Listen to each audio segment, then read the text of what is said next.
Well, hello there. I hope you're doing well. And today, we're gonna embark on another journey of chasing titles and the glory that comes with them.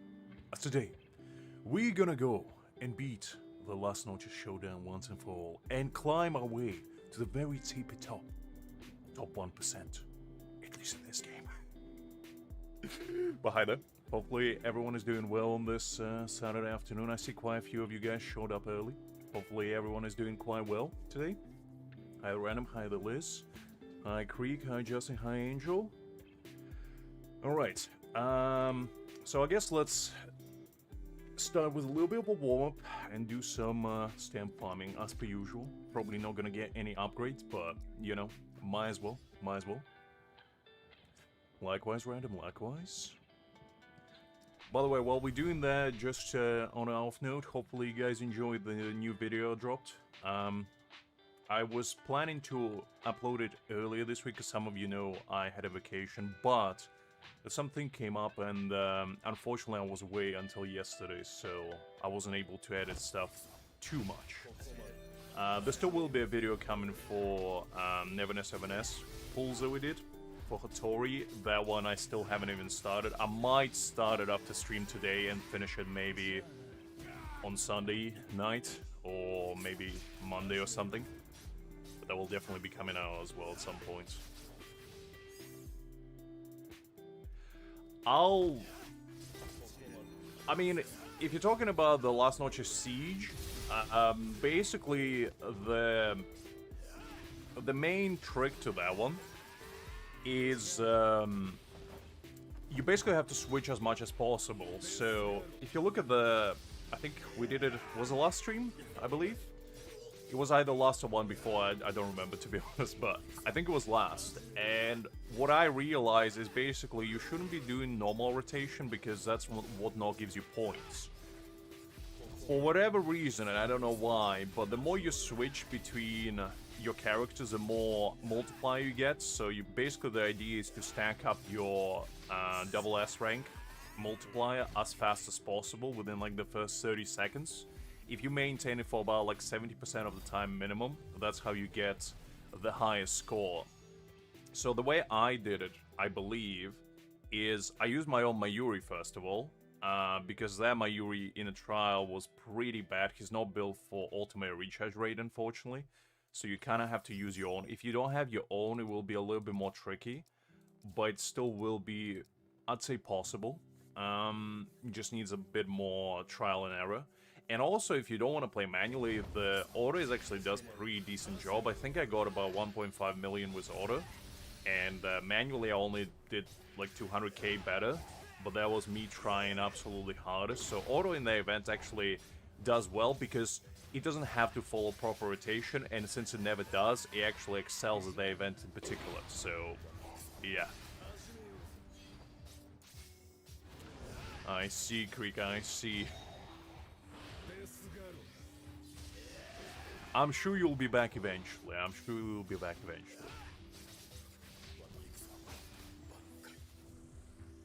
But yeah, the basic rotation was, as far as I remember, you go with Mayuri, you pop his ultimate technique, his basic attack, so Nemu shows up.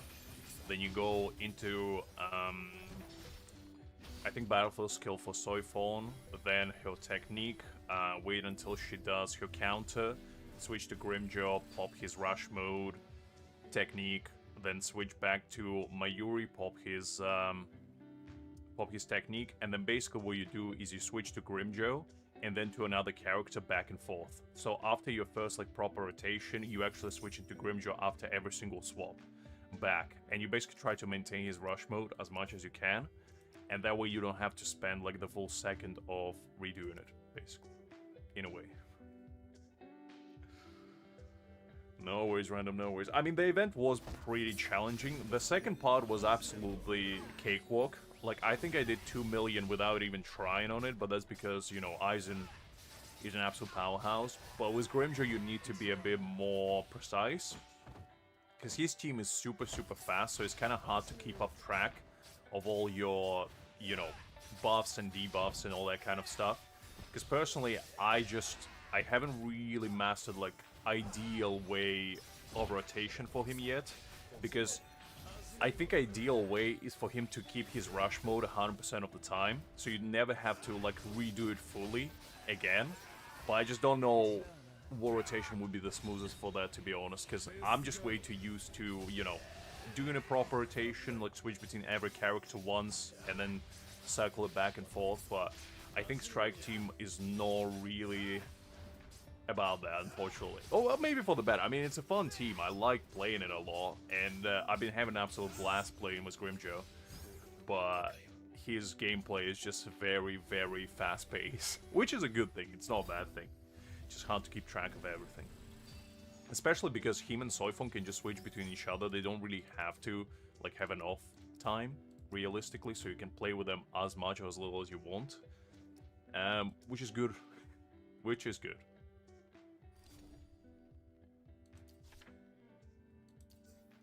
I never said anything about being a whale. By the way, speaking about being a whale, I did cave in, okay? I have to make a slight confession.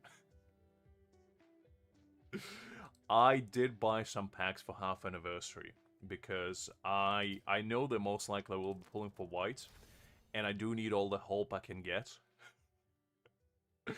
Because I know that most likely the luck who is white is not gonna pay off too much. Unless, I could be wrong, I don't know. And if I am, it's gonna be funds for my old man Yamamoto, you know? No, I'm not going for B6 white. Hakim, hi there, by the way. Hopefully doing well. I'm not that big of a whale. I still have my moral standards. Not a lot of them, but I have a little bit. And as such, I'm not going for B6 for now. For now, I don't want any B6 characters yet. And also, I want to double check with you guys because I don't know if it just no even Ulquiorra. The only two characters that I will ever B6, if ever, is Aizen or Yamamoto. I love Ulquiorra, I love Grimmjow, I love Kenny, I love many characters, but like out of principle, I just don't want to B6 them rather, because I feel like that would make game way too easy. Also, I want to double check with you guys about this event, because I don't know if it's just me. I've been matched with cheaters every single round except yesterday. I swear to God, every single time I usually end up in like top 5, and then I wake up the next day and I'm all the way to like top 15. And I'm like, well, this is great, but it doesn't help me. And I do like pretty decent score. I usually do about 105k upwards. So I'm usually pretty well, you know, matched, I'd say. But for whatever reason, I just can't grasp why am I getting matched with cheaters. I think I know that they banned them, quite a few of them. Because I've seen the Discord message that they posted about banning a bunch of them. And to be fair, to their credit, I think they did ban quite a few of them. I don't know if they banned all of them. I don't think so. But I'm pretty sure they banned vast majority of them. Which is good. Which is good. Because, let's... Okay. Okay, this looks much better. Because I remember last time I looked at this event, there was literally level 50s, level 30s, level 19. There was literally number 1 place, level 9. Like, it was not even close. So, it does look like they cleaned them up quite a bit. I don't see any, like, super low level. Like, obviously, it's hard to tell if any of these guys still cheating. This is actually... Oh, this is my boy. Golly. That's a little bit of pride right here. One of my guildmates is actually in top 100 over here. That's pretty nice. But yeah, it looks like quite a few of them did get cleaned up. For the most part. Yeah, it does look like most of them are like B6 owners. All level 78 and whatnot. So it does look like they actually did their job. So, that's pretty nice. Really? Oh, nice. Did they actually give out the titles for the previous event as well? Because I know the top guild, at least on an A, got cheated out of it. But I'm glad that they actually taken action, because I like this game, and I want this game to, you know, do well. So, to do that, we obviously need to have, like, a fair, competitive environment, if you will. It's not really that, but, you know, it's nice to be able to, like, build your units and realize that, you know, you're competing with real people. Most likely, Angel, most likely. Okay. So, this is gonna be a bit tricky because my strike team is not... It's not ideal. I did improve it a little bit on my Grimmjow. The only problem that I still have is I'm trying to build my Grimmjow to the standard that I have Aizen. And to do that, I need to get one more, like a better piece for 2 crit rolls. Right now I don't have it. The only one that I have crit roll for is this one. And I did 6-star it because it's attack percentage, but to be fair, it's not that big of a difference between strike and attack, so I just didn't bother too much. I just was like, this is good enough. It has all the good stats on it. Decent enough. A little bit of alignment damage, you know. I know he doesn't do a lot of dot damage, but it's still decent. Ideally, I'd like a better middle piece, because this one is not great. I do have 2 options. Basically, this one is gonna be for future when I do get better crit rates on him, because this one has more crit damage and it has a little bit ultimate charge. But for now, I'm using this one, because it has, you know, crit rate, crit damage, and attack. So it makes his stats a little bit more significant. I have him at about 85% crit rate, which is decent, and I do have him at 4.8k attack, so he does decent damage. But he's not just at the point where I want him to be yet. That's why I'm chasing that one extra piece, and then I'll be able to have him at 100% crit rate, and he will pop off pretty well. Hi there, Niwa. Glad to see you. Hopefully you do well. But enough with the chatter. Let's actually try the event. I haven't done any of it. I assume it's like, you know, your standard Frenzy Feast. Just go in and do damage and beat as fast as you can. So, let's try our best. Actually, I didn't notice, did it have trial units or no? Okay, I'm not a football man, but I know the London probably will lose, let's be honest.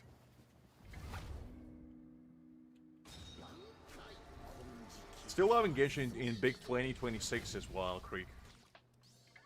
I think even the most die-hard Genshin fans probably realizing now that there's bigger fish to fry out there in the Grey Beyond. There we go. I am a little bit rusty since I haven't really played for the past week, but I'll try my best to get in shape as fast as I can, shall we say.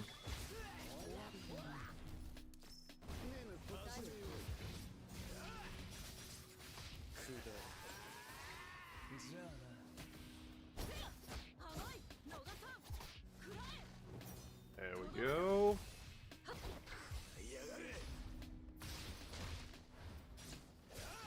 I don't know if this rotation is like the best one, but to be honest, for now, this is kind of what I go used to. It's probably not like, you know, orthodox type of rotation, but I realize the switching to Grimmjow after like the first rotation, after every single swap, is better because it keeps his rush mode active, so you kind of save a little bit of time.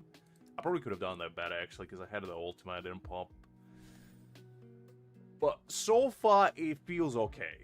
So far, it's not... I know that most likely... Actually, I forgot to mention, I did get from the anniversary pack... Not the pack, but the rewards. I did get B1 Ichigo.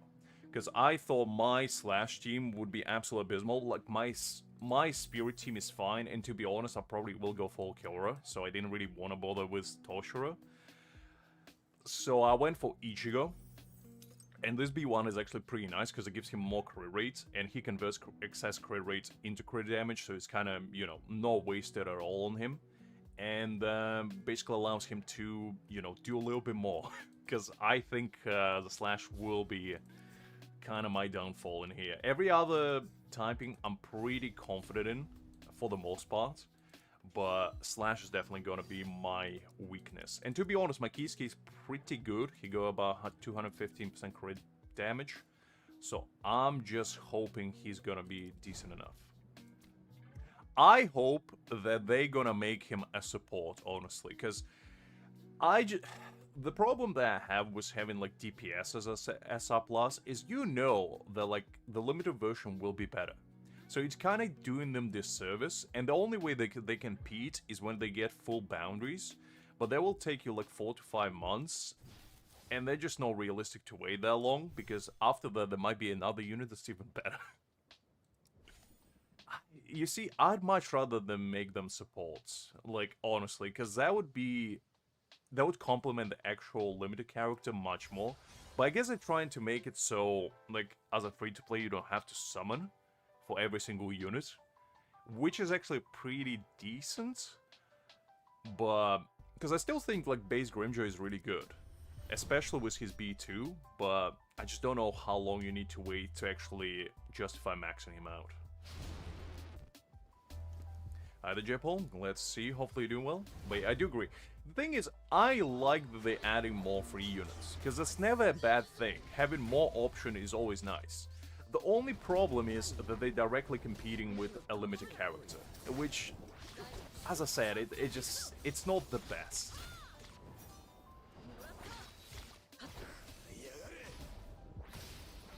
Well, you do need to get his at least B2.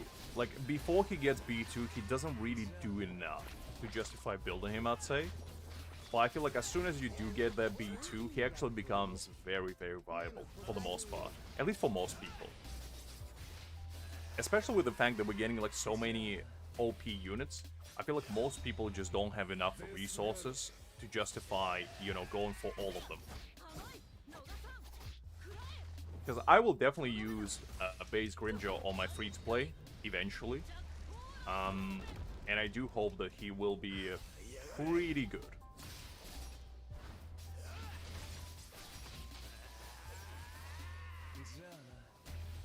There we go. Okay, so far not too bad. So far not too bad. But I kind of expected, like, the first 3 to be fine, to be honest, because I don't know how much harder this is than regular Frenzy Feast. It is a little bit harder, because usually these, like, first couple stages, they don't even take, like, 10 seconds to clear. So this is definitely more challenging. I just wonder what the last one is going to be like. Hopefully I'll be able to clear them all, at least. Oh, man. Liz is a manic ways, Hakim. You see? He learned from her mistakes. He's screwing everyone equally now. Go.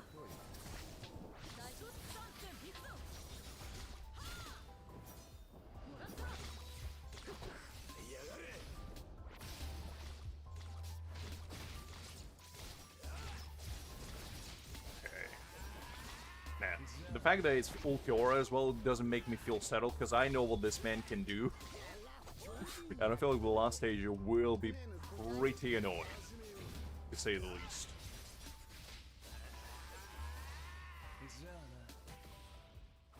There we go. Like, Ulquiorra does decent damage, you know? Oh, no.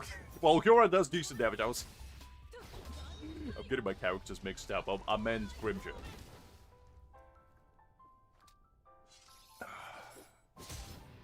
Golly. I mean, I wouldn't say he's, like, hard. He's just very, very annoying to deal with. Which I feel like is a main deterrent for most people. Because I still think he's the hardest boss in this game. Like, legitimately. A lot of people think Aizen is, but to be honest, compared to him, I feel like Ulquiorra is way, way, way more annoying.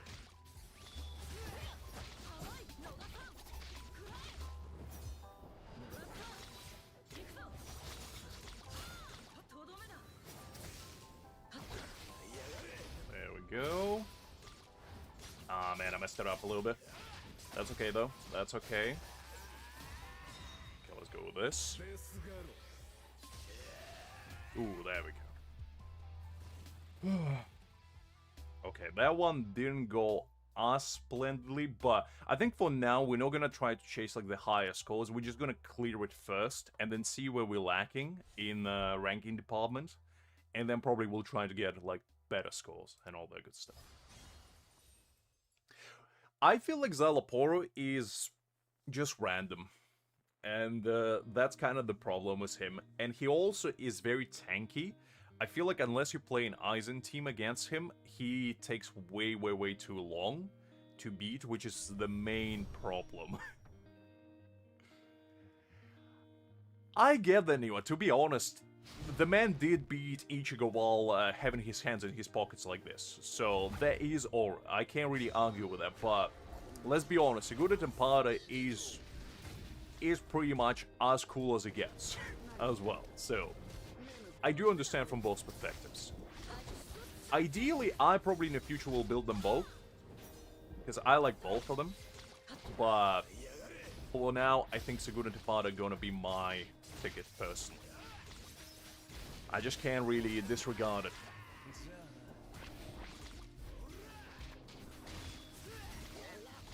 There we go.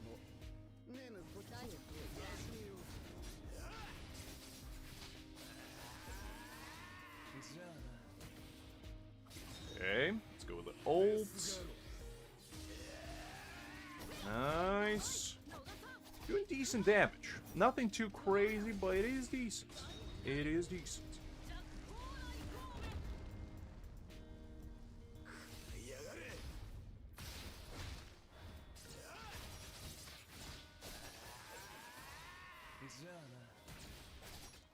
Okay, let's go with this. Well, that is true as well, because when you think about it, his Segura Tempada was literally for like one episode. He didn't really do anything else with it. Which is unfortunate, because I still think it's one of the coolest forms out there.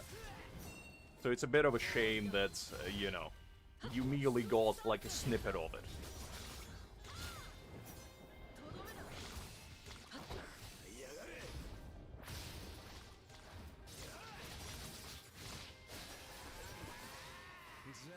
There we go.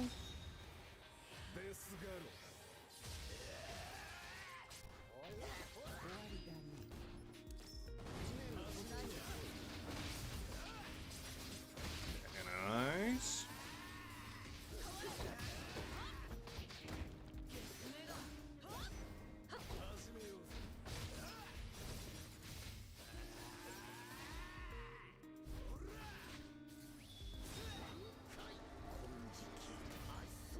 I get that, Liz. I mean, I'm still traumatized by the fight that we had to do against him for his ranking event.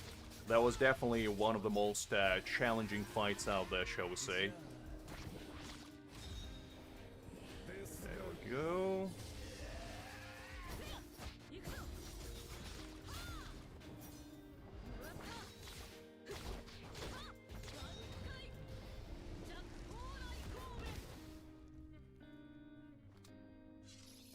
Well, that's because you got him B6 Hakim. I mean, I would be way more surprised if you came here and told me, you know what? My Grimmjow does like 10 damage. And I'm not talking about 10 mil, like literally 10 damage with B6. I'll be like, well, that's a problem, is it?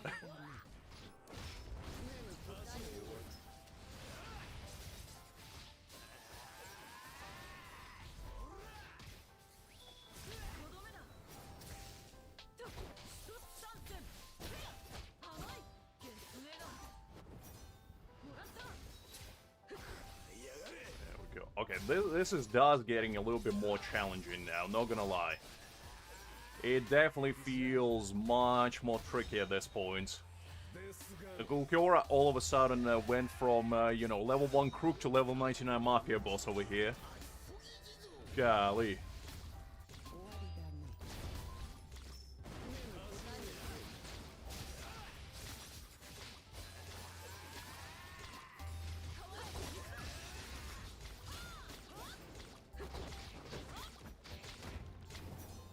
Okay.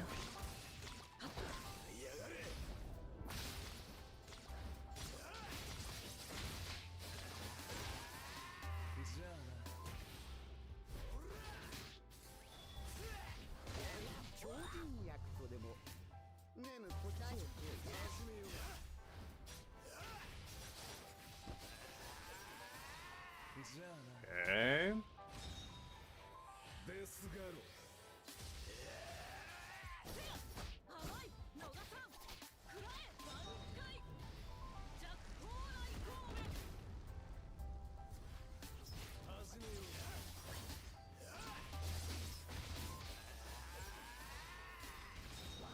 That's what you like to think, Hakim. You never know. They might make him Genpachi-oriented. I wouldn't put it past them, to be honest. Because I gotta make people summon for Genpachi one way or another.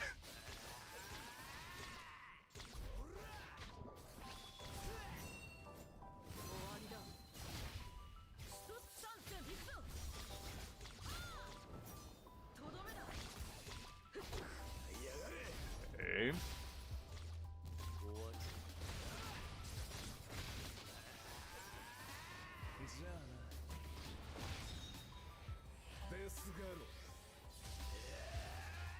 Ooh, nice. Whew. Man, that was actually very hard. Not gonna lie, golly. Oh, Kiora, what are you doing to me, man? Hi there, Cronus. Glad to see you. Hopefully you're doing well. I'm doing alright, doing alright. Just sweating my absolute being out over here.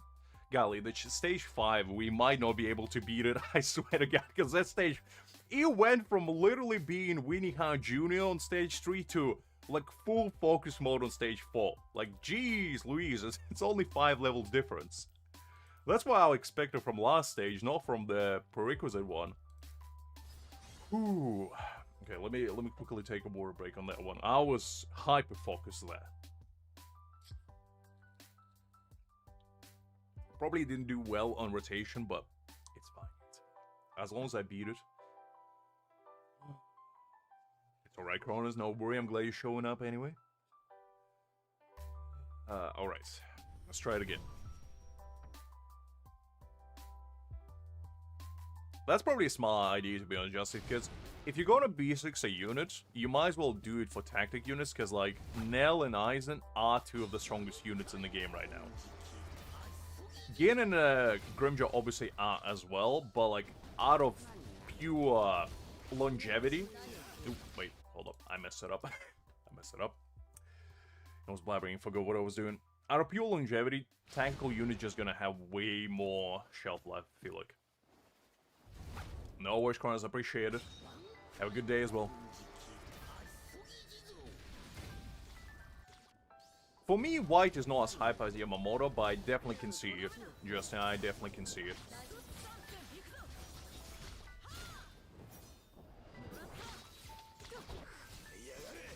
Right, I'm gonna lock in for the next few minutes, guys, so just bear with me. Because Ulquiorra is the kind of man that demands respect. That's exactly what I'm gonna give him. By channeling 110% of my brain power into this boss fight.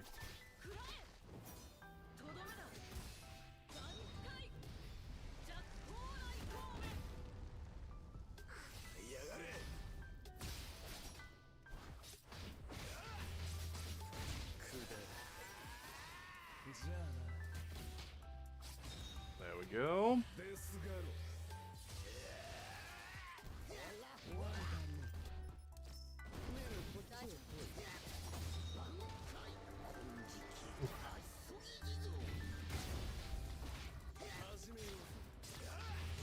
It's alright, Paul. Just do your best and just do it for rewards, to be honest. You don't have to worry about, you know, completing every single event. Just play the game and have fun. And you'll eventually get to that point.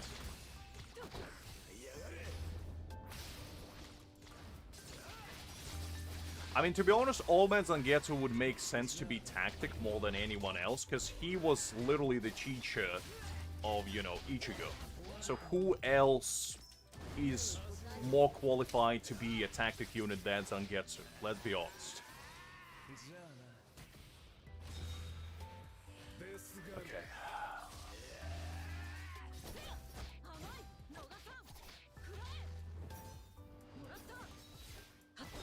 Let's go bankai.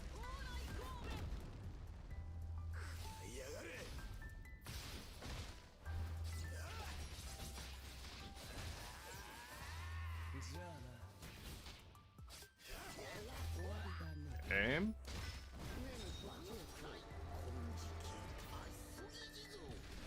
I don't think Aizen will ever be replaced, I'm gonna be honest with you, because even if there's gonna be a more broken spirit tactical unit, I still think Aizen will always have a place even in their team. Because, like, he just does so much that I feel like he just never will be replaced.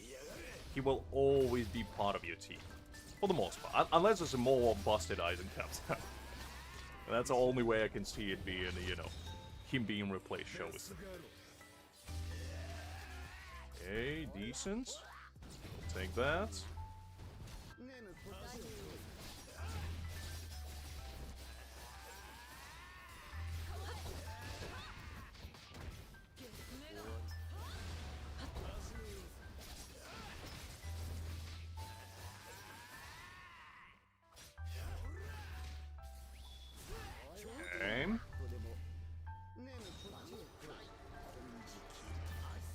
The only thing that messes me up right now, for the most part, is the fact that my Soifon doesn't have like 100% crit rate, unfortunately.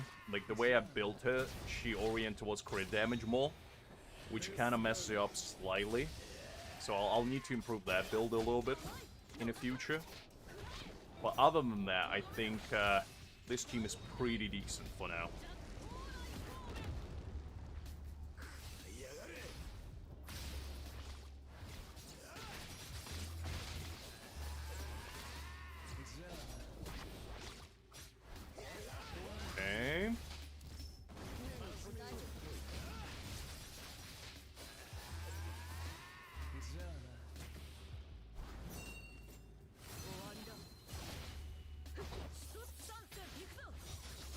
No, I mean, he will eventually get Power Crab, Justin, but even if he does, I just still think he would find a place for him to be used.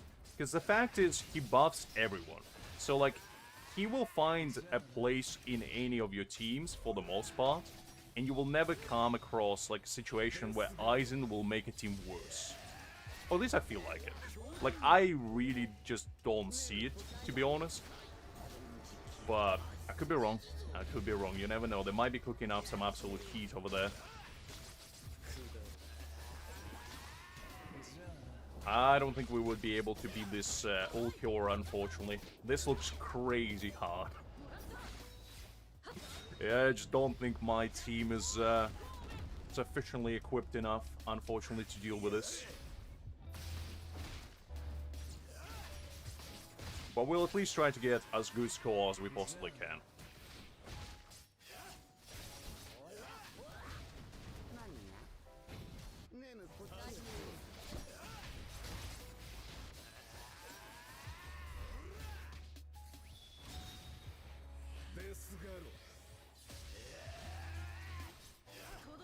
Winter, hi there. Glad to see you. Hopefully you're doing well. I would lie if I said I understood even half of what you said just now, but hi there anyway.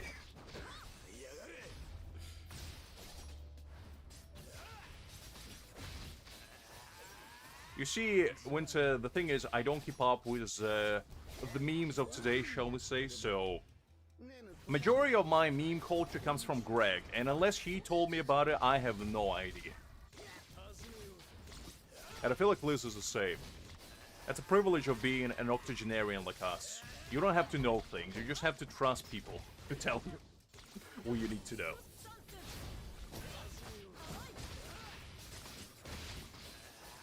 So there we go.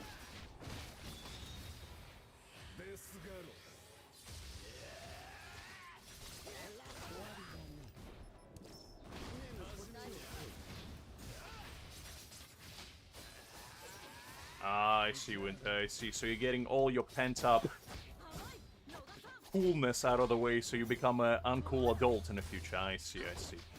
Well, happens to the best of us.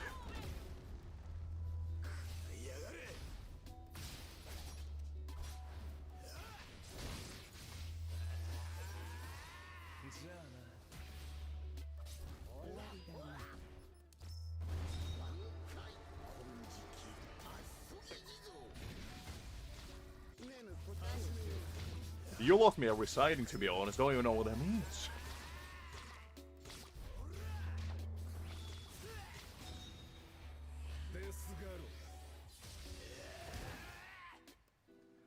Ooh, man, that's only the first stage we beat. Golly.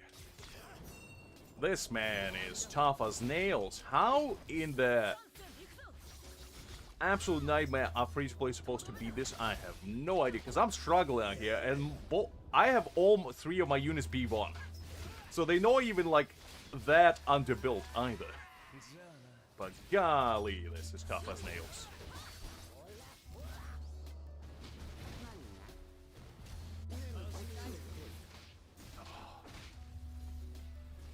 Ooh, it is what it is. We did 52% damage. Ooh, man. That's rough. That's rough. Okay, let's see where we're ranking. On Ulquiorra. Top 14%. Ooh, yeah. That's that's not good. That's not good. But I think we'll redeem ourselves. I think we'll redeem ourselves on the other ones. Because to be honest, I'm seeing that it's not like that high of a score difference. It's mostly like the last stage that just I couldn't beat, unfortunately. But I'm surprised that people have lower scores on Aizen's rather than Ulquiorra. But I guess a lot of people just go like B6 Grimmjows, and maybe not as many people have Aizen's built to the absolute gills, which is interesting. I mean, it's not terrible. Like, this is fine. I definitely can improve, like, in here. I definitely can probably get like, the max score. I possibly can.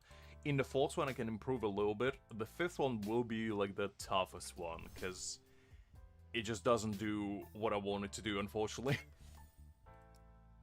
And Ulquiorra is just a health sponge as well. The man just doesn't care. You hit him as much as you want, he ain't gonna budge. So, let's do Aizen one, because this is probably where I'm gonna redeem myself. Unfortunately, I can use Urahara for this, because this would be like my best team. But I think with Toshiro, it should be okay as well.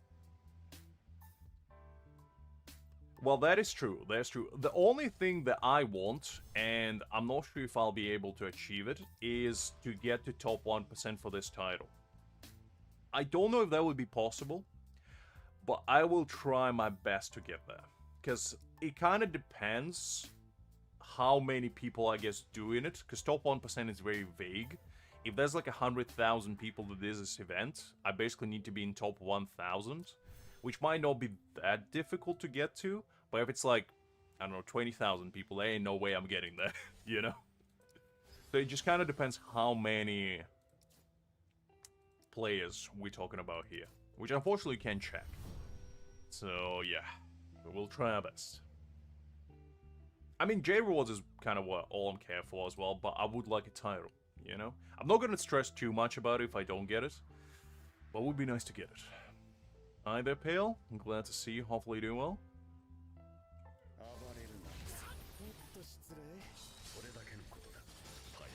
I'll try my best, Liz. I mean, this team is, I feel like, where it all gonna count for me personally, because I'm most confident in my Spirit team, and my Thrust team I'm pretty confident in as well, but unfortunately since I don't have Mayuri there now, Rangiku probably will be fine, because I actually did build her a little bit more in preparation for this event, but I just don't know how long it's gonna take, to be honest. So yeah, I'm very confident in my team. As you see, 7 seconds clear, I think we'll be fine on here.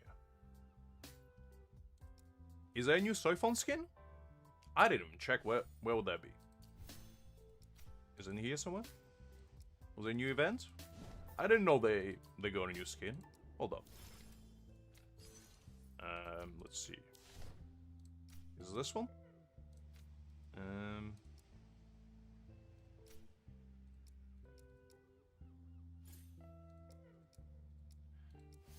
Oh, actually, no. Hold up. No. We'll do this later. Hold up. I was just looking for skin. Game. I'll learn how to do this later. Okay, that's fine. That's fine. I'll learn how to. Where am I getting skin? Am I missed it somewhere? Oh, in your trial tower. I didn't even notice there was a new trial tower. Okay, hold up. Ooh, there's a new one. Endless trial. This looks fun. Oh, interesting. Okay. Ah, I see. So you get your captain. Actually, no captain. Like the special force outfit. That's ooh, you get a title. Ooh, well, say less.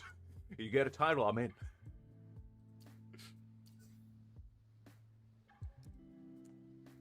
None of us do winter. None of us trust me. We'll try to do that one later. We'll try to do the one later. And see how far we can get. Okay, let's keep going. I'm hoping I can get max score on at least 3 stages for Spirit, and then the 4th one might be a little bit more tricky. But I am confident in my eyes. Listen, titles is the only thing that matters in this game. That is the only reason I'm playing it. Which is a lie, but you know. For intensity's sake, let's pretend it's true.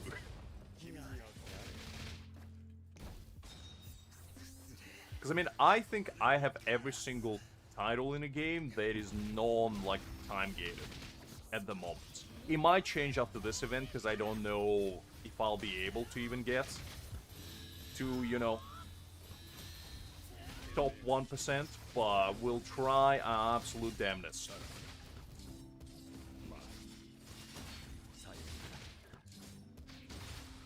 There we go.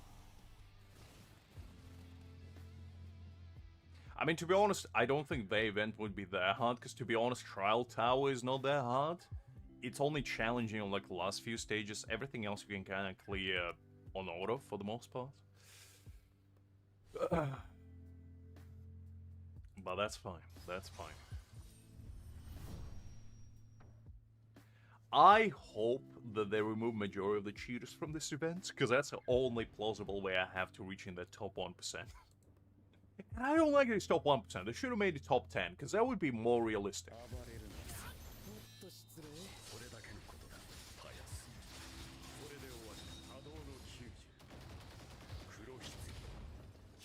I have decent 3 teams, if you don't include my Slash. Like, my Thrust, my Spirit, and my Strike team at the moment are fine. For the most part, because Rangiku does her job in a Thrust team decently enough. Like, I don't have to worry about her too much, I'd say.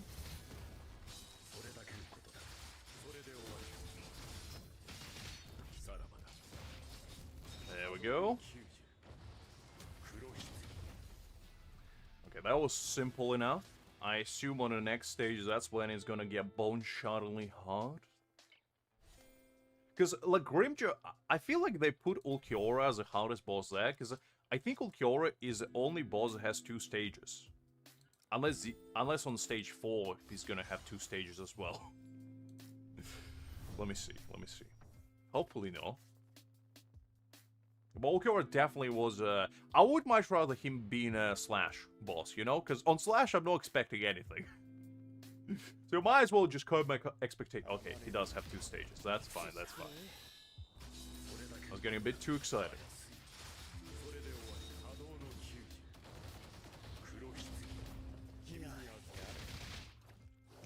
There we go.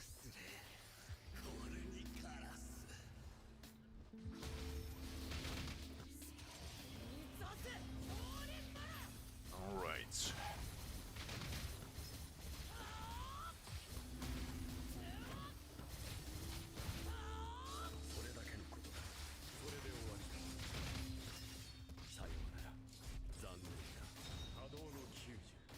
Nice. Let's go with this.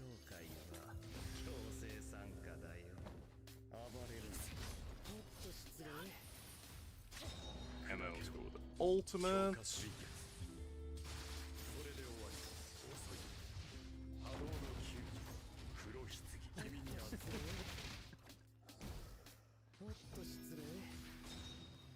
Okay, I might not be able to get max score on this one. This one's gonna be a bit tight, shall we say. But we'll try our best.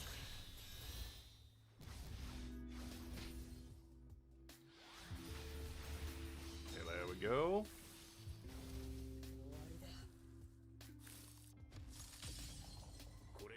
And then let's do Aizen. Nice. Take that.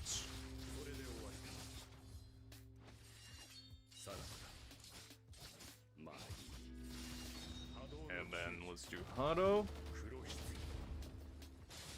Okay. That could have went a little bit better. But to be honest, 47 seconds clear is fine. is fine. At least I'll be able to beat this in general. Because, like, where we are at already? 45%, actually, not too bad. We already at 28%, we haven't even done the last one. So I think we'll be probably able to squeeze ourselves in at least top 5% on there. So that should be fine. Let's see. Like, obviously with Kisuke, this team would be a little bit better. But to be honest, Toshiro actually does pull his weight a little bit. Because he did like 20 million on his ultimate. So that wasn't too bad. I wasn't expecting as well a performance from him, to be honest. But he does decently. He does decently. Okay, let's go.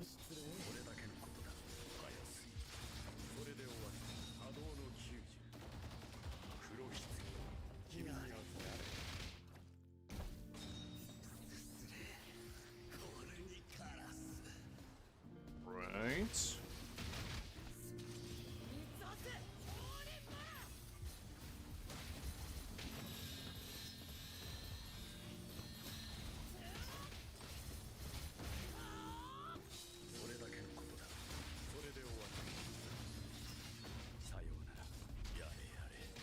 There we go.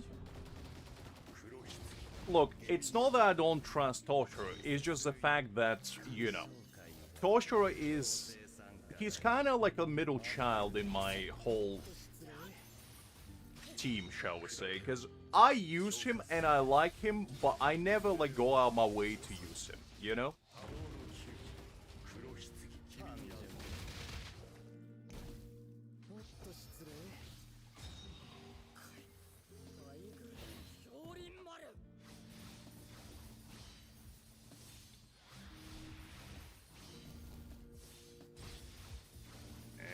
Go.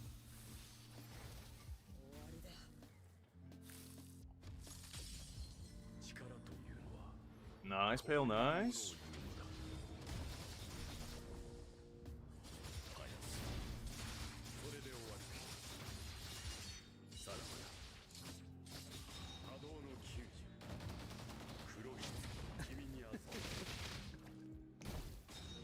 There we go. This.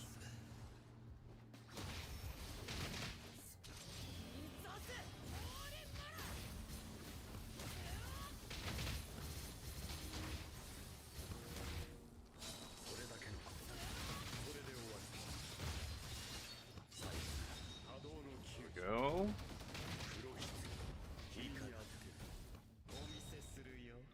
Right, not doing too bad for now.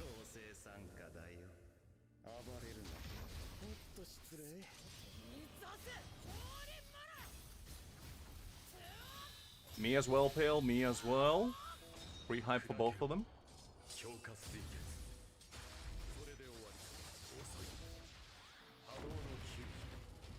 I'm not gonna sound for Lacrimosa though. I'll just watch from afar and, you know, pretend like I'm part of the play. I'm saving for my boy Chaos.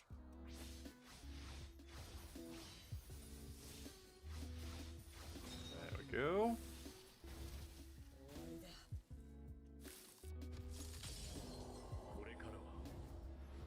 I don't have him either, Pale. That's kind of the problem. Well, actually, tomorrow we're gonna be doing, like the Abyss equivalent, I guess, of that game. And basically try our best to get all the rewards from that. The train, Ghost Train, I think it's called, or something like that. I built my team relatively decent in that game. Not too, like, hyper invested, but I think I got a solid chance of getting some decent numbers. There we go.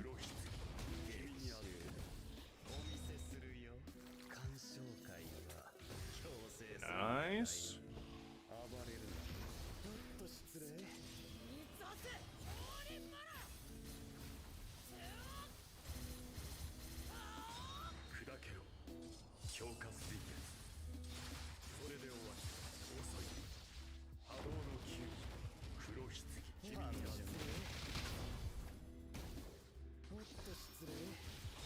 let's go with this.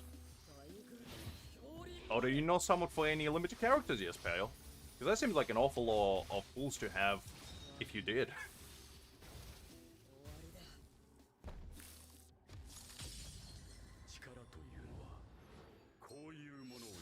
Ooh, nice damage, nice damage. Love to see that. Ooh. Alright, that was decent. That was decent. I'm not too upset about that score. That was pretty nice. Let's see. 28,000. That's pretty good. Let's see where it puts us actually. In Grimmjow. Top 7%. That's decent. That's decent. We'll take that. Let's do... We'll leave the slash for the last, because, I know that one's gonna be... Well, actually, you know what? Might as well get our vegetables out of the way. Because I doubt I'll do decently in here, but... Like, my slash team is kind of like a forgotten child, where I have it, but I never use it. Unless I have to.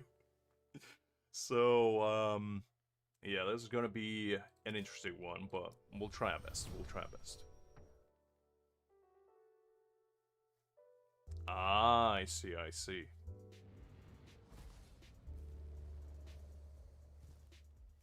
That's pretty good luck, Pale. That's pretty good luck. I think I have about... like 40 pulls or something, but to be honest, I haven't really played... Okay, let me redo that quickly. I haven't really played the game as much. I did, however, cave in and go Battle Pass on the monster card and the main character's signature arc, because I like their glowing weapon. I'm not too proud of that, but, you know.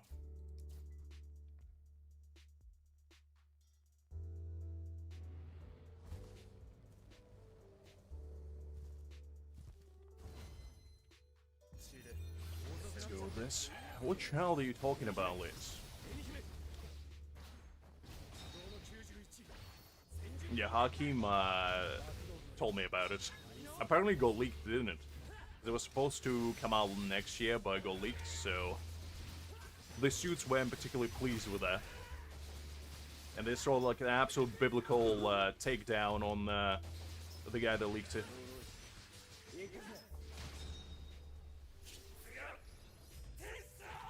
Liz, what are you talking about? Are you having another episode or something? Like, I genuinely don't know what you meant.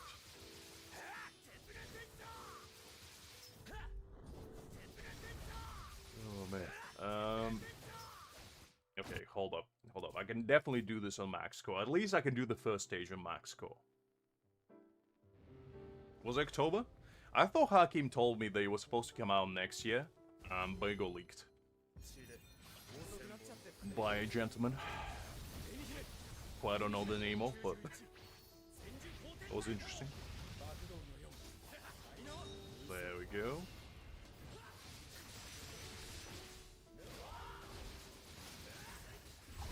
Okay, nice. Man, it has been a while since I played.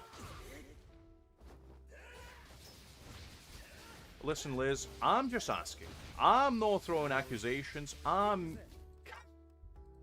merely inquiring. Hi there, user. Glad to see you. Hopefully doing well.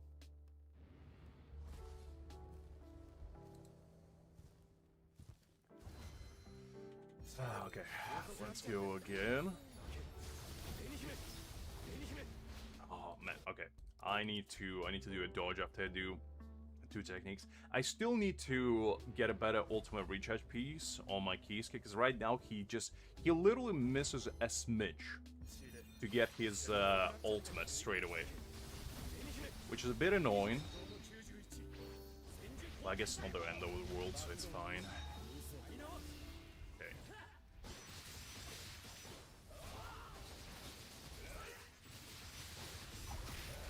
Okay, we'll take that. Oh, Yami, you absolute son of a gun. Okay. There we go. See how much damage that will do. Man, just see it Ichigo numbers makes me realize how how much lower they are compared to literally every single other team in my roster. And that's just a shame.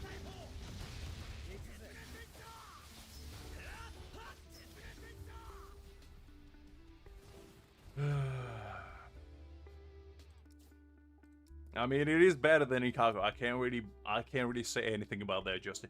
I just hope the white will allow Ichigo to actually pump some serious numbers. And I'm talking at least 2x. Because 5 million ult is, with Kisuke's buff on top of him, mind you, not by himself, is, interesting. And to be fair, I don't have him, like, crazy well built. But, you know, he's not terribly built either. He's fine. He still doesn't do... Because, like, he kind of on the same level build as Mayuri, but Mayuri does triple his damage. So, you know... It's unfortunate. And I don't want to, like, waste resources to build him better, because I know that he's not going to be, you know, the main / DPS forever for me. So, he just kind of... there for now, shall we say. I would be really surprised if we managed to get to stage 5 here, because I feel like on stage 4, Yami just gonna throw a biblical takedown on us and send us to Shadow Realm. But we'll try our best,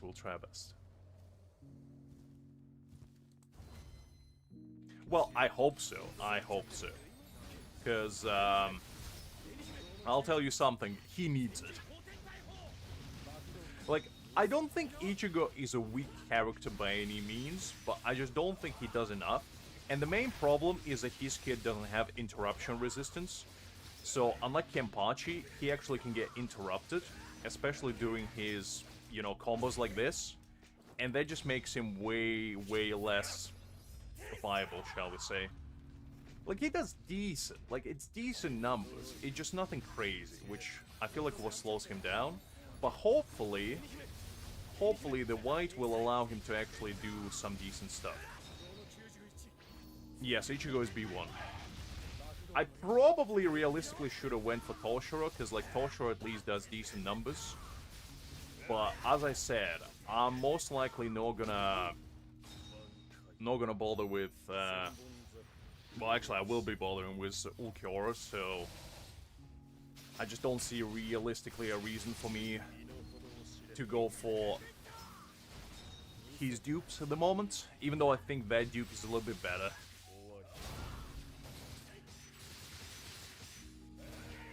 Okay, there we go. Not the best performance, but I was kind of expecting this.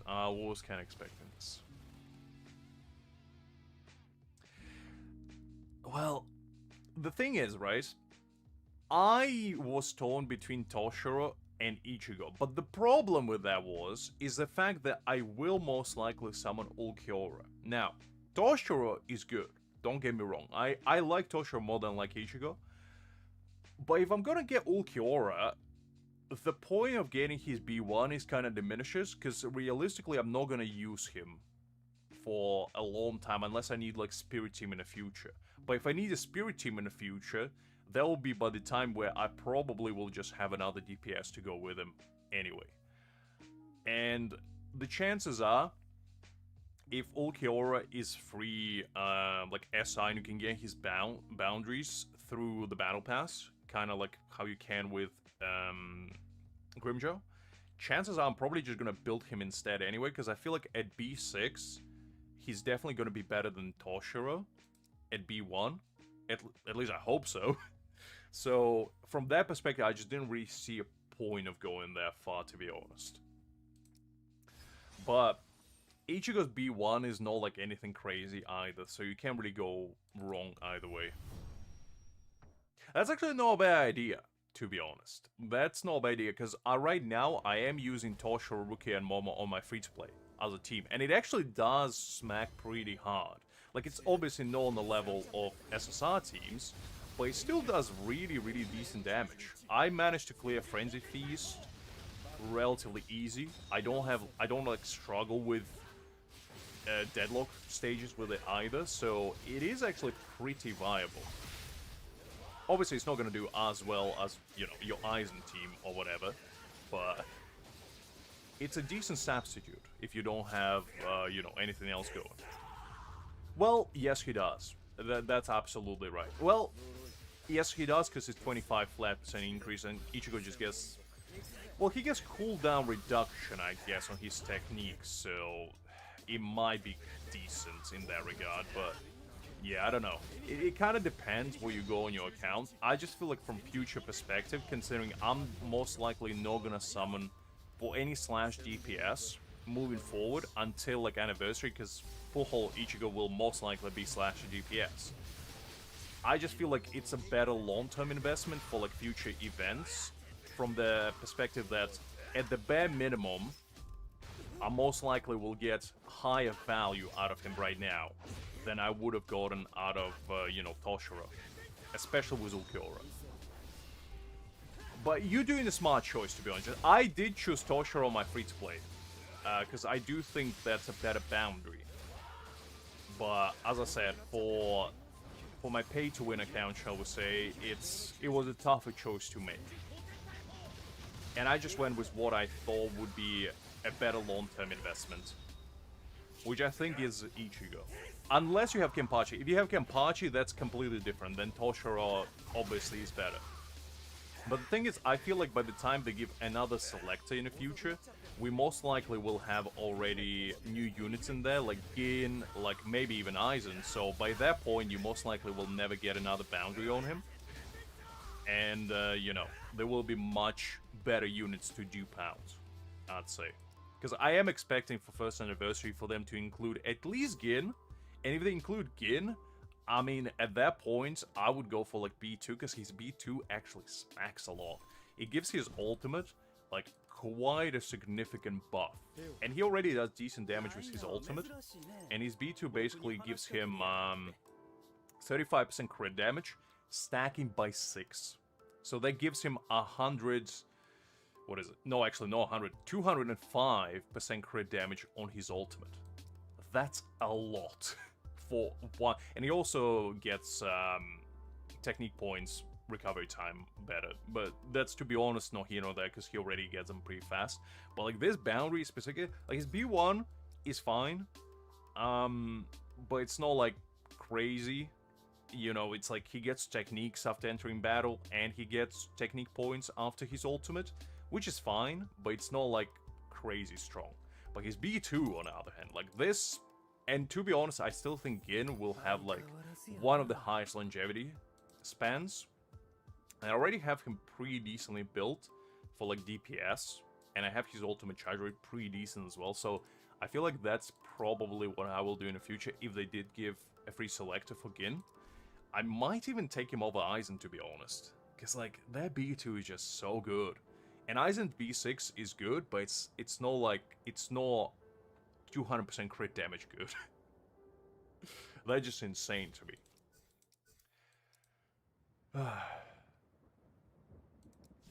Okay, let's see. The thing is, I'm treating my free-to-play account as kind of a testing grounds. Basically, where I'm trying to figure out how good... Well, I'm not trying to figure out. I'm trying to make myself sound like a Bill Nye the Science Guy over here doing experiments on quantum physics. No, I basically just want to see how far you can push an account with like what you have right now. And granted, what I have is like probably the most bare bones I'd say you would have on a free-to-play account without going for every single limited unit, which is Ichigo, because there's no really another slash DPS they can use right now, and that was before Kenpachi came out. Toshiro, because he was a first spirit DPS as well, and Gin, because I refuse to play Ikako even on a free-to-play account. Even if you are free-to-play, nobody should be subjugated playing with a bald man. And I'll stand by that statement until the day I perish from this mortal realm. So that is the main reasons why I went with them. And like Strike Team, I didn't really bother, because, you know, you go your Ichi, you go your Komamura, and I use Nemu there as well, which is fine as is, and I kind of want to see how far I can go with them.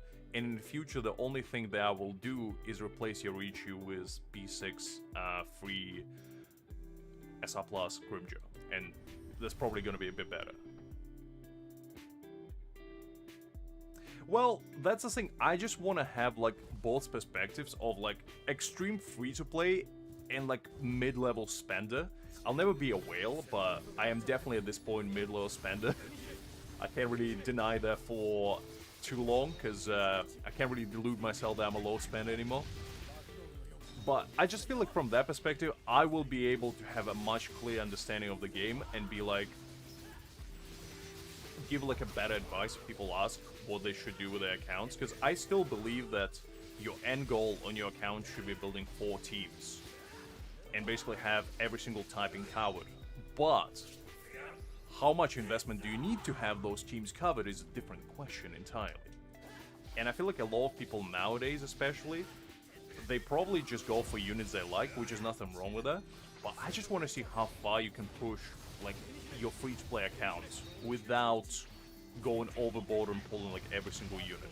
And that will all go outside the window, by the way, as soon as I'm getting B6 unit on the account, because then I'm probably going to steamroll the entire game. However, until then, I will be conducting experiments, shall we say. Very scientific ones in there. Oh, man.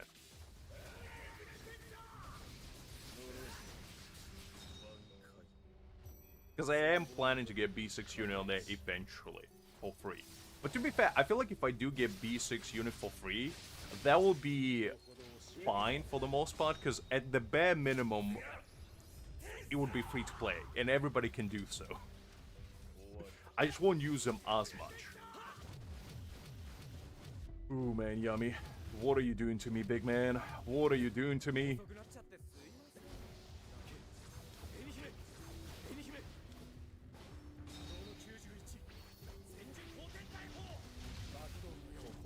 Well, that's the thing. I feel like it's just good to, especially if you are a spender. If you're free to play, obviously it's different. But if you are a spender, it's just good to be able to, you know, play from 2 different perspectives, I feel like. If you have the time to do so, obviously.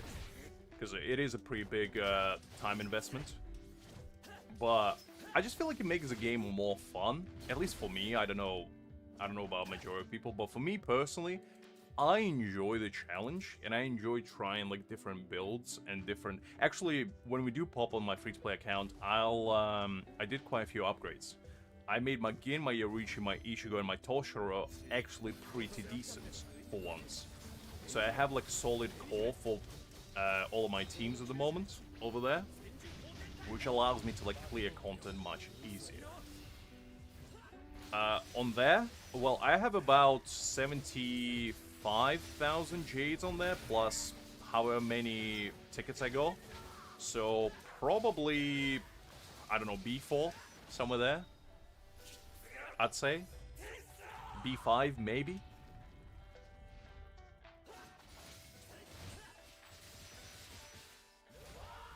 Zero, I still have 350 on there. I literally just go 1 dupe of every single core stamp, and I called it a day.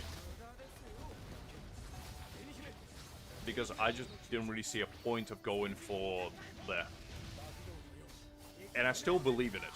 I still think core stamps not really that important to max out fully. Because eventually you will max them out, so like speed running them and going crazy on them, I just don't really see a point. Unless, I guess if it's your main DPS and you don't have any other character that does damage, maybe it's okay. But, like, I still think, for the most part, I do believe that saving keys is the way to go. Because I see it from perspective that if you're farming for a new unit step, right? And let's say you do 5 runs. In those 5 runs, you have a decent chance of getting a copy of one of your units anyway. Unless you get super lucky and get it on the first try, which might happen. But like realistically speaking, if you already maxed out your call stamp for any unit and you get a dupe of it, that's a dupe wasted. So I just don't really want to have that happen, I guess. And that's why even on this account, the only unit that I have fully maxed out, core stamp wise, is Nell. But it's not because I farmed for Nell, it's because I just got it as a byproduct of farming for other characters, which is exactly my point. Because if I farmed for Nell naturally and was aiming for it, I feel like at that point, I would have way, way less, you know, chances of actually just justified spending, like, I don't know, 200 to 300 keys on maxing it out. So I'm just having, you know, a long-term investment, shall we say.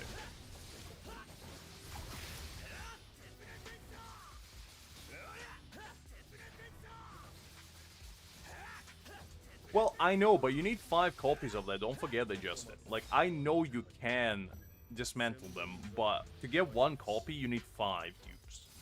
So, I'm just trying to be strategic about it, to be honest.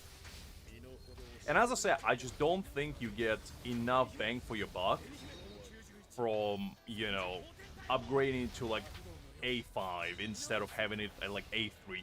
Like, the difference in buff is not that crazy. Oh, Yami, you absolute son of a gun. How dare you do this to me?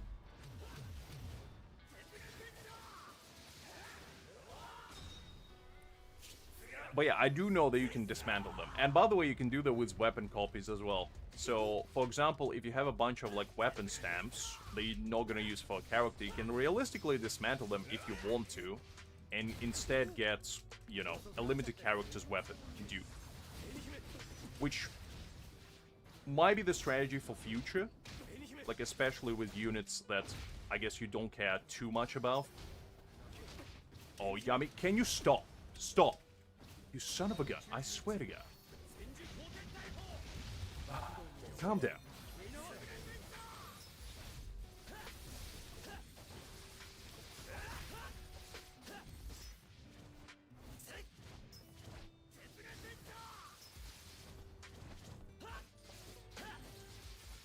Okay, there we go.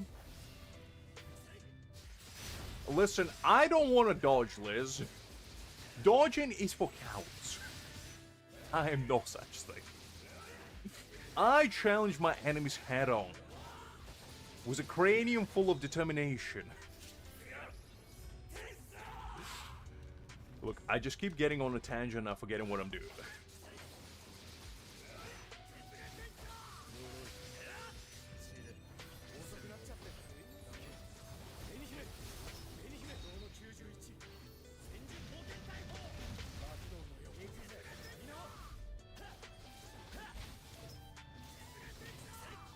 Go.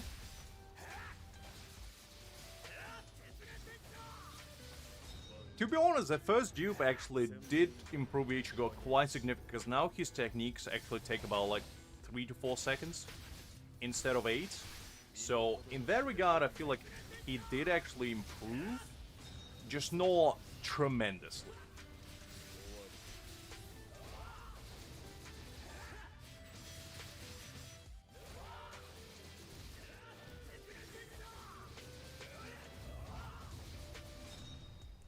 Okay, let's go.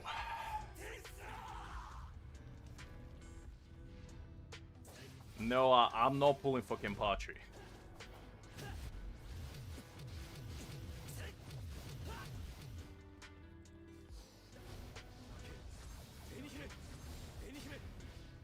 What do you mean second season, Justin?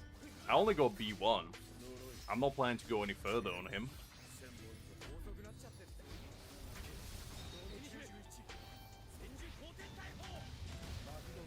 No, I didn't. I didn't see a point in it, to be honest, that much. So I just kind of said, nah, not really worth it. But to be honest, I might do it. I don't know. I mean, Liz, you already have his weapon fully maxed out, so for you personally, you might as well. Because I doubt you're gonna go for anyone else. This might be as far as I can get with the Slash, unfortunately. Let's see. Ooh, you see, this is just testament to Slash being absolutely abysmal, because with score 15,000, I'm in top 20%. These people, they go, like, full score, they most likely have, you know, Ichigo's and Kenpachi's B6, but ask me a peasant with, like, B1s, we're struggling out here. I mean, the thing is, Okay, so I had an idea, and hear me out on this. So I originally was planning to do one of the two things. I was planning to get another piece with 2 career rolls, and the reason for that is because it's gonna allow me to do one of the two things. If I get, let's say, this piece right here with 2 career rolls, what it will allow me to do is I can either then 6-star both this one and get 100% for free, or I can pull another Grimmjow weapon dupe and I can use this one instead, which will give him more ultimate charge rate and more crit damage, which basically will allow him to do more damage as a result. So I still haven't decided. I probably will wait until Thursday and see if I can squeak out another copy, because I probably shouldn't be hyper investing in him as much as I do, but I really want to get him to the point where, like, I'm happy with him. Because the thing is, right now, I'm really happy with my Gin, I'm really happy with my Aizen, and I just want to have every DPS in like typing, at least one which I'm like 100% happy with. I'm happy with Mayuri, Szayelaporro. My Soulful needs a little bit work because her crit rate is a little bit on the lower side. I'm fine with my Kisuke, he's okay for now. Nell needs a little bit more improvement. She does really well right now, but I do think I can get slightly better pieces for her, because like her first and second one are okay, but they can be better. So I do need to work on them a little bit. But if I get Grimmjow to a point where I'm like 100% satisfied with him, I feel like that will allow me to work on other units. And to be fair, I do have quite a lot of spirit pills left, so I can work on them eventually. It's just, I don't know if I want to do that right now, shall we say. I mean, to be honest, for you personally, Liz, I'd say if you have already... Well, are you planning to pull for Ulquiorra? That's a real question, because if you're not planning to pull for Ulquiorra, I mean, Toshiro might be a better bet, but then again, you don't have Slash Team at all. So, like, for events like this, you won't be able to do anything in there. Also 69,000 score. Very nice. But just from perspective of being able to clear events, I guess, it's probably better for you to go for Ichigo. Not the end of the world if you don't have a Slasher team, but it will allow you to do more.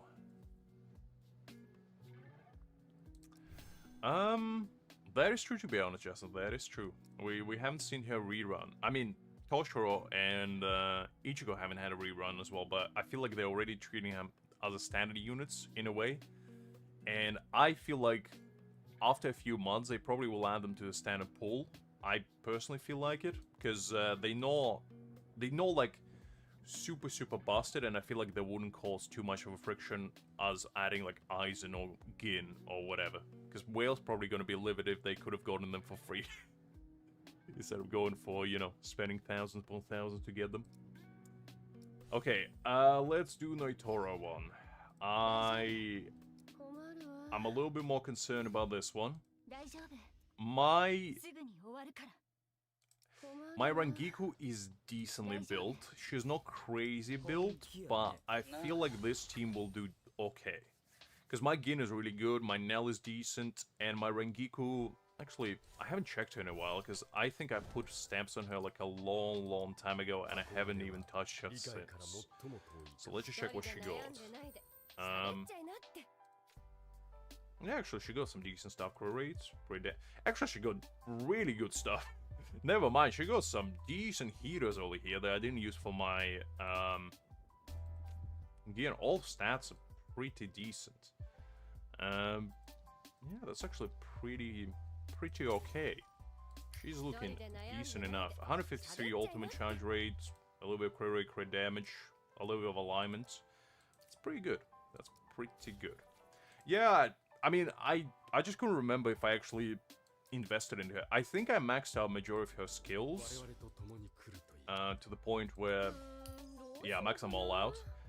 I think the only thing that I didn't max out was these ones, because I didn't ascend her to level 80, but to be honest, I just didn't feel like it. Well, actually, do I have enough material? Like, I probably can get her to level 80 just to get a little extra oomph out of her. Let me see. I got 3, and do I have any blue ones? I actually can up. Okay, you know what? Let's upgrade her, because they will allow us to do a little bit better, and I feel like it will be worthwhile. She will technically be part of my thrust team for now, until, and we also go a ticket out of it, so you know it is worthwhile. I guess. Okay, let's do with this. And then let's upgrade her ultimate as well. There we go. Yeah, that should be way better now. Yeah, let's upgrade this as well, why not? She does the decent passive damage with her. Yeah, I think now she's looking pretty decent. I did max out her... oh, actually, no, I haven't. Do I have it? Man, how did I not manage to max it out yet? It's fine. So we haven't maxed this one out yet, but that's okay. We did max out her weapon for free. I probably should upgrade her weapon later as well, but to be honest, for now, should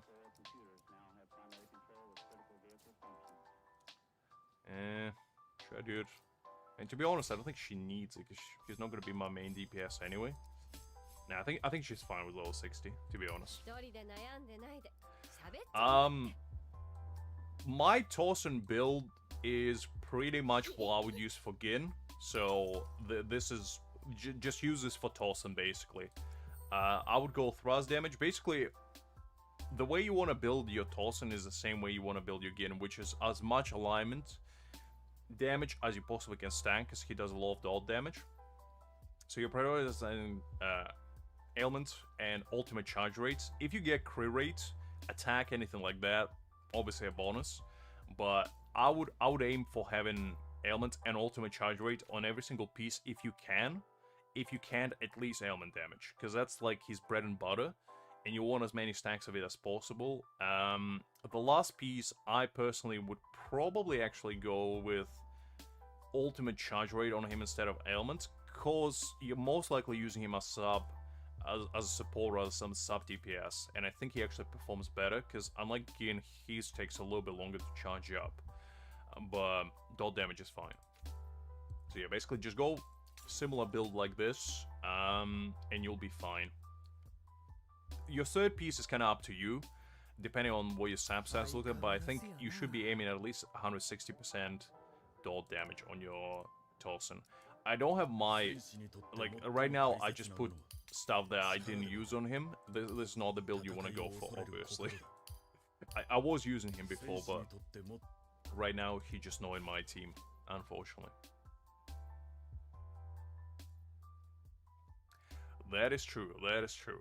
I mean, I do think as well that, like, Ichigo is a smarter way of going about it, but the thing is, she just has fully duped out his core stamp at A5 just by circumstance. So that would be, like, the only deterring factor, I'd say, for her to go for Toshiro.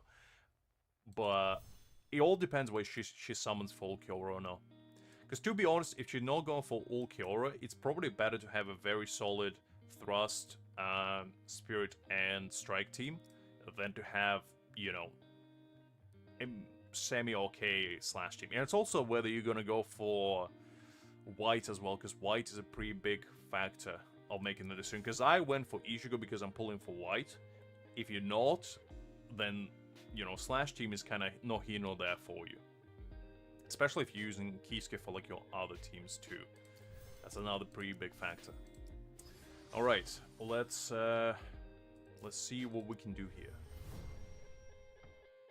Well, that's kind of the decisions you have to make based on what who you're rather pulling. Because, yeah, I don't know.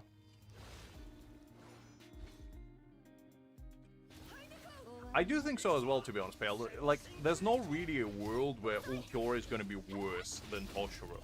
The only maybe deterring factor, if he's not going to synergize with Aizen for whatever reason, which I doubt is going to be the case, but let's say hypothetically he won't, that will be the only reason I'd say to use Toshiro instead. But I just don't really see how that would be possible.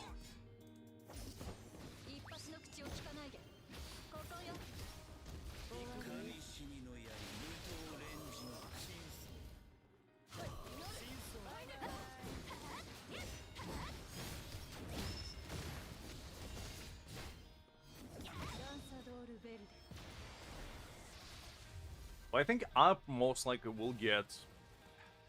If Ulquiorra's B1 is crazy, I might get B1.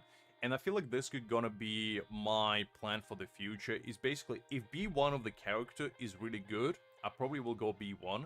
If their B2 is really good, I probably won't go for any boundaries. Because the thing is, to get B2 you have to go twice, obviously, but for B1, I can kind of justify it in a way that it's only one dupe, but if it's make them, like, twice as good, shall we say, like it kind of does for Grimmjow, then I'd be like, okay, it gives him like 75% damage boost, so that's kind of justifiable. While with Gin, you know, his B1 kind of whatever, so going for B2 is a pretty big investment. And I feel like that's gonna be my strategy for the future, is either B0 or B1. In rare cases, B2, if I like a character like Nell, for example, because I think her B1 and B2 are really solid both. B2 especially. And also she's tactic. So I think for tactic units, I'm probably going to be more inclined for B2. For DPS's, B1 probably going to be my tops. And for supports, I'll try to aim for B0, because I feel like for supports, they're least likely to need dupes. Unless a B1 is like absolutely busted. The only support that I have boundary for is Mayuri, but that's by circumstance, not by choice. I mean, to be honest, it could be possible, because like tactical units so far that we have are absolutely busted. I feel like if you had to, you know, rank them, I'd say Aizen is still number 1, then would be Nell, and there would be Soifon. And I feel like Soifon just needs way more, you know, investment than majority of other units. And that's the only reason why she's not as good, I feel like, as Aizen and Nell. Because Aizen and Nell kind of self-sufficient. But Soifon obviously needs characters that do like dodges, or, you know, they do counters like Grimmjow, so she kind of needs a bit more setup, while Nell doesn't really, and neither does Aizen. So I feel like those are the only determining factors, I'd say.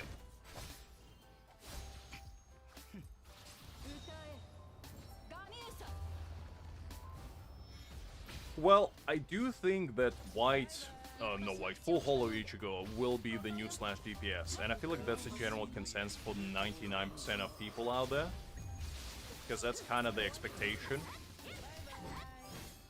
Whether it will be true or not remains to be seen, but I feel like that's what most people think.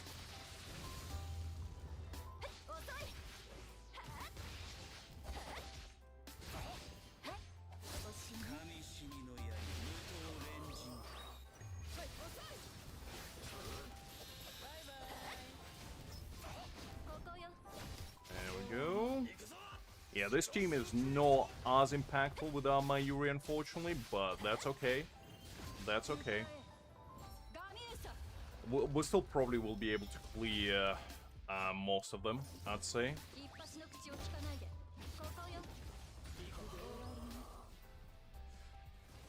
Alright, that wasn't as clean, but we'll take it for now. We'll see what final score we can get, and then maybe orient based on that, because we are already in top 10%.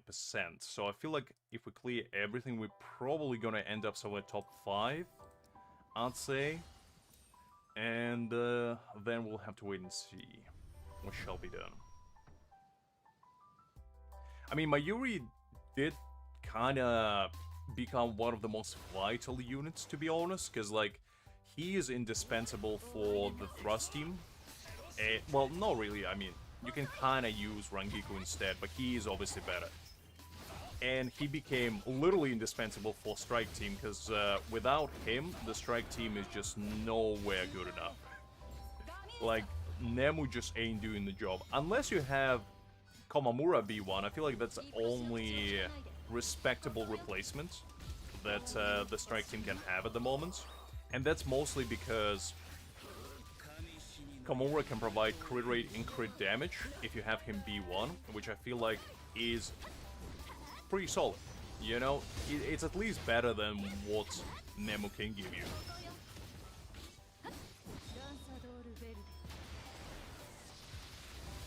There we go.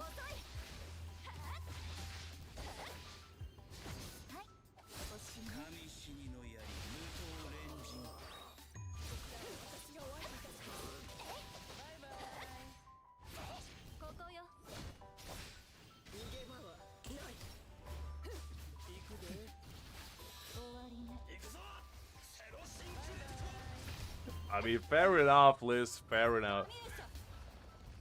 As I said, Kamamura actually does give a decent buff. Like, he gives like 20% crit damage, and he gives, I think, 35%,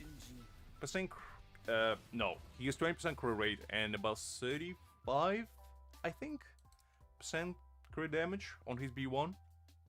So it's actually, just for the sake of, you know, getting your crit rate for Grimmjow, I feel like he might be a decent option. Because then the only thing you need for Grimmjow is to build his crit damage, and you kind of can leave him at about 80%.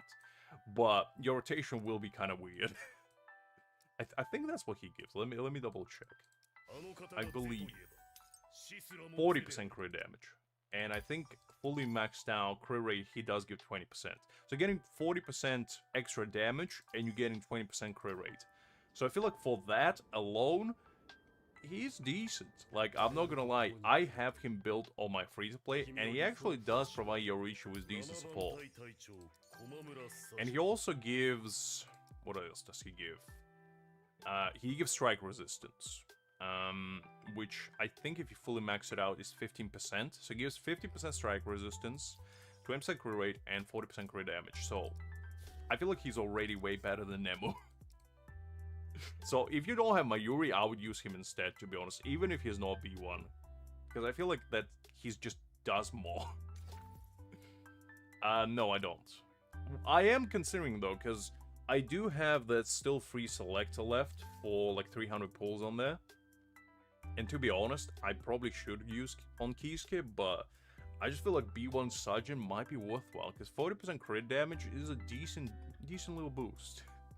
It's not crazy, but like just by having a shield you get 40% more damage. I'd say that's pretty good. It's not like the greatest thing ever, but you know, it does the job. So I think that would be a decent investment, to be honest. Still haven't decided on that.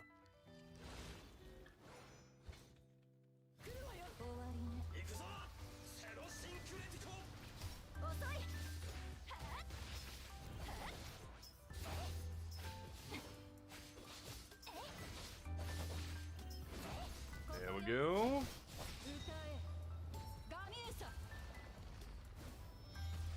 Well, yeah, that's what I mean.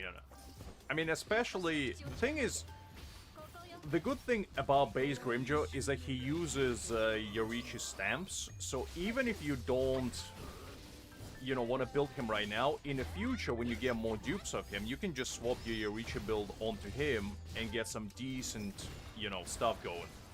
It's not gonna be crazy, obviously, but, you know, it will allow you to do pretty simple swap.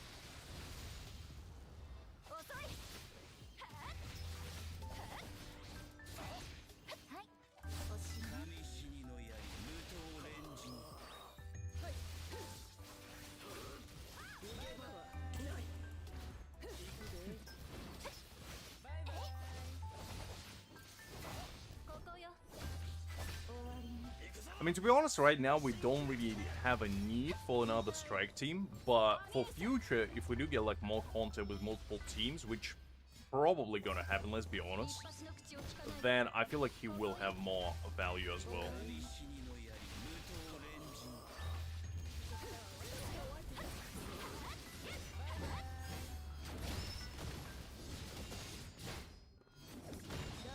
There we go.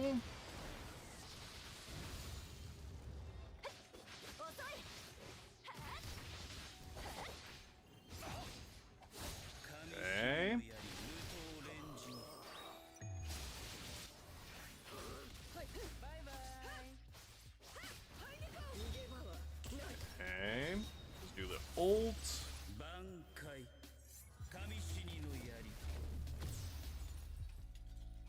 Well, the funny thing about Slash is the fact that Slash was the first team to actually have the most characters. But now it just kind of became to the point where it doesn't matter because it doesn't do enough.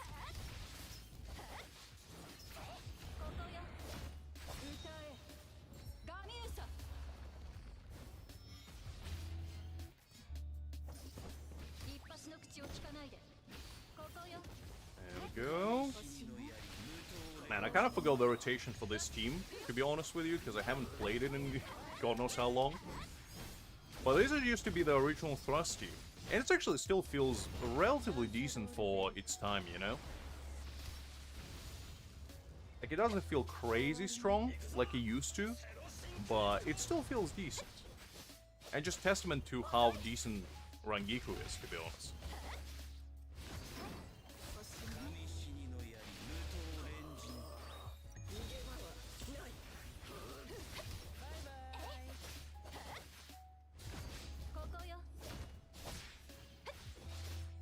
There we go.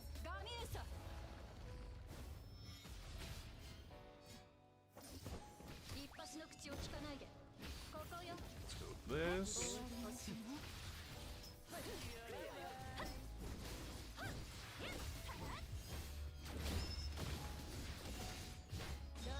Okay.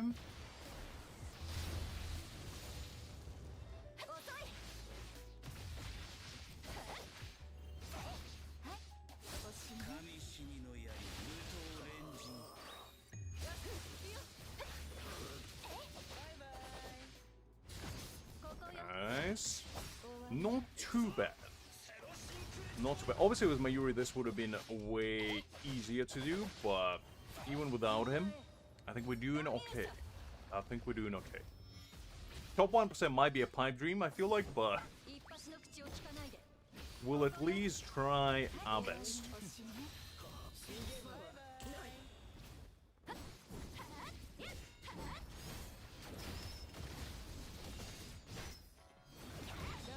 There we go. Will that be enough? Let's see. Oh no, nowhere near. Okay, that's fine.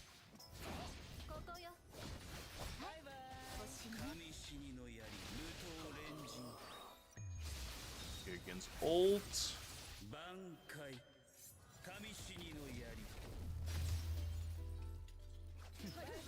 Do this.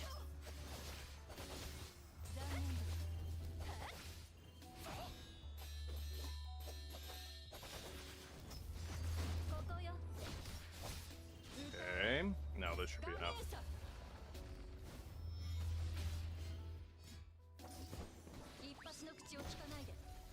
Alright, that was a bit harder than I was expecting, but at least we beat it.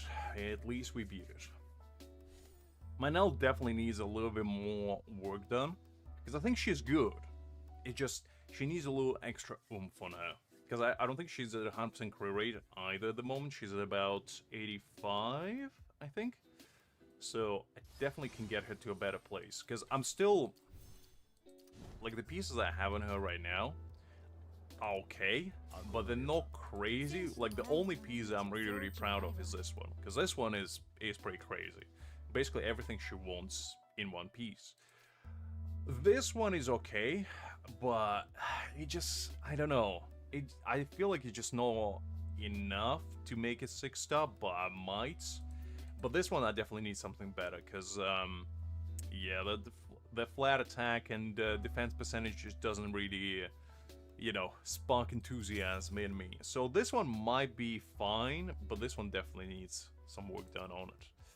And I feel like when I do, at that point, I'll be pretty satisfied with it.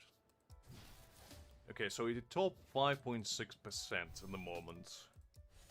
Let's see what we will be after completing this one. This one might be a bit tricky, probably won't be able to complete it. The only one that I managed to is Spirit, which I kind of expected. But let's see where it will leave us after completing this one.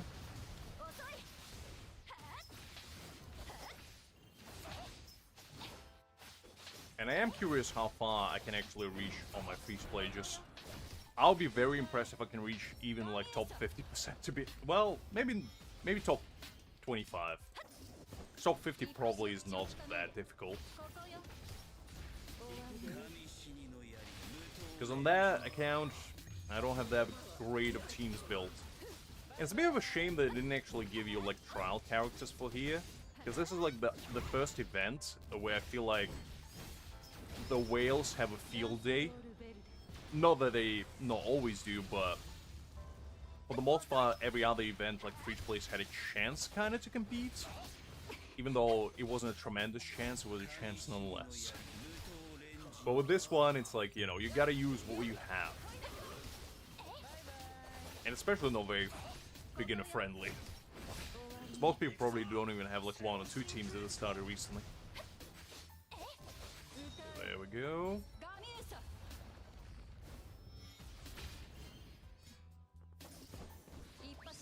It's fine, Liz, no worries. There we go.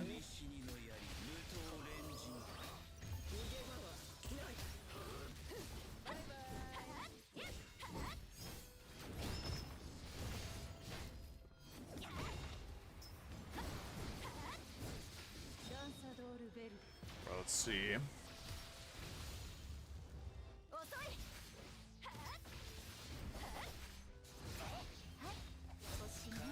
Nice.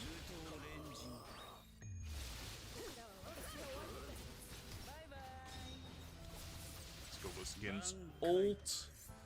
And it doesn't look like they actually have way more defense as well, because every single stage, it's not just HP that increases, it's also defense, because I can see the damage dwindling before my very own eyes.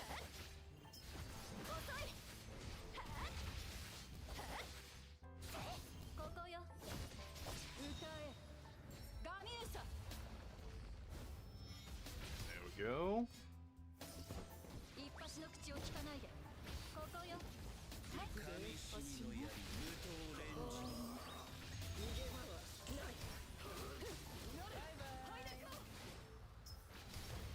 Liz, you're making it sound like you're just chasing some poor old man out there with a bucket of water, and you're like, you right there, stop right there, criminal scum, Oblivion style. Forfeit your water or face the law. To be honest, wouldn't pull past you. Mailman?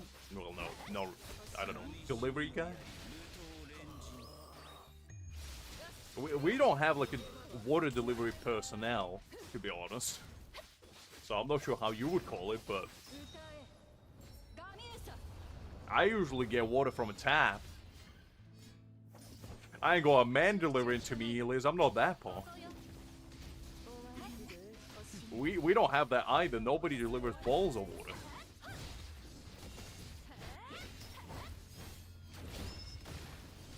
See, this is what happens when Liz moves out into a Pablo Escobar type mansion.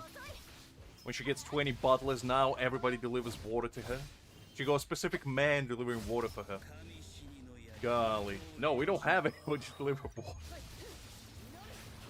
There's nobody even selling just water.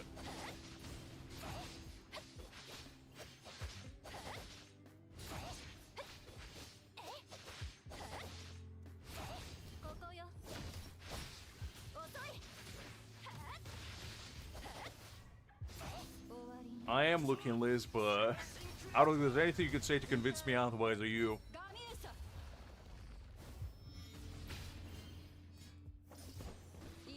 Already too far gone. No, I'm just being genuine. I never even heard of anybody just delivering water. The only places, I guess, where you can maybe get somebody is like on a beach, I guess. But nobody just delivers water. Especially the residential neighborhood. Yeah. What else do you... Listen, Liz, not everybody out here has fountain of youth like you do. Drinking from the deep recess of Hispaniola. I don't drink bottled water at all. I just go like one of those home filters that I just put in the fridge and, you know, it gives me water. That's it. No. Milkman, I get that, because I have like a farm, like about 20 miles away from me, and I do get like milk and eggs delivered to me, because I know the son of the owner of the farm, so I just like to support them, because, you know, just local business, they provide like fresh produce to local community, basically. And to be fair, their price is very reasonable as well. So I get like a pint of milk delivered to me. Don't ask me what a pint is. I have no idea. It's like half a liter. A little bit more than half a liter, but I don't know by how much. I get like a carton of eggs delivered every Monday and Friday. And it's basically the only delivery that I know of that you can get. I mean, I'm sure you can get like from grocery store deliveries, but other than that, I got no idea. I mean, I trust you, Liz. I just never heard of like water delivery personnel. As Justin said, I know about milk delivery people. If you have like a local farm next to you, that's absolutely fine. But just delivering water is a bit different. Because wouldn't they just fill it from a tap anyway? So, like, what's the point? They probably just grab one of the Bolshoi expensive bottles in glass and just fill it up with tap water anyway. Maybe throw it in the freezer for an hour or so and then just give it to you. Am I wrong? Like, I severely doubt... Because they probably... Otherwise, if they don't do that, they just went to a store and got it. No? So why wouldn't you just do the same? Am I crazy? Okay. Yeah, man. This doesn't look particularly enticing, to be honest. It doesn't look like I'll be able to reach top 1%. If I was like top 3, I probably would have tried to go a little bit harder on this. But to be honest, top 5.3, I'm already relatively pleased with that. I can probably get to top 5%, at least. Because that shouldn't be too hard. Because I do get 2 extra next... Okay, let's try that. Let's try to get a little bit higher score. And I feel like if we do that... then that would be decent enough for me.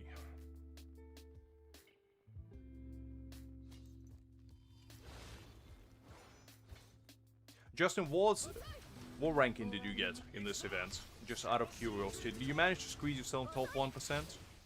Are you part of the elite?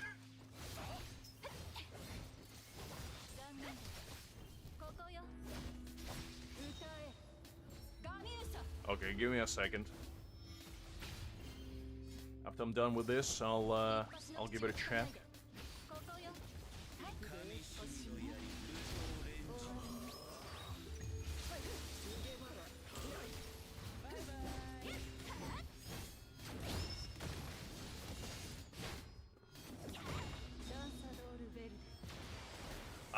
Well, I guess on your main. I assume your free-to-play didn't climb that high. Unless you tell me otherwise.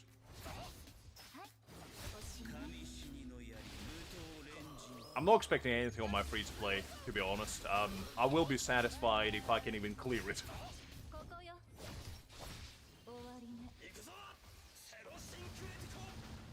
It would be pretty funny if you managed to squeeze higher than I do on my pay-to-win on a free-to-play. That would be the testament of your prowess, if anything. Okay, let's see, what else can I do? They got me to 5.3. Okay, let me see what other ones I can probably get a better score on. 5, 6. I probably can do a little bit better on here.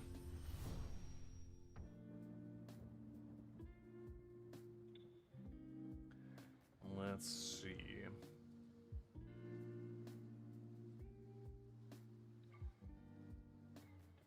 I didn't realize that Grimmjow didn't have voice lines in here.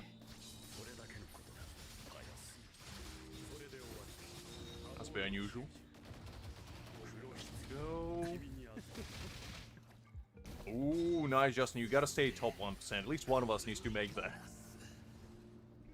I just don't think I have enough oomph. I was being a bit too optimistic because I thought, if there were enough people, I probably stood a decent chance of getting there, but I think it's too many whales.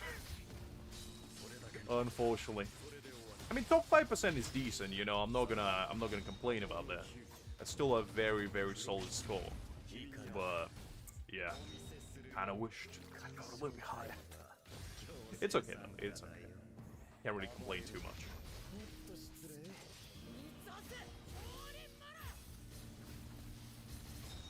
Okay, there we go.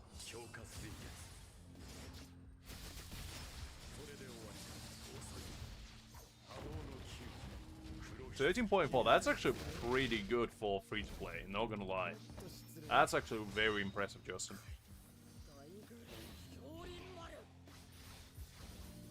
Because I would have thought, as a free-to-play, you probably can't even get to, like, I don't know, top 20, I guess would be, like, the benchmark. But top 13% is actually pretty good.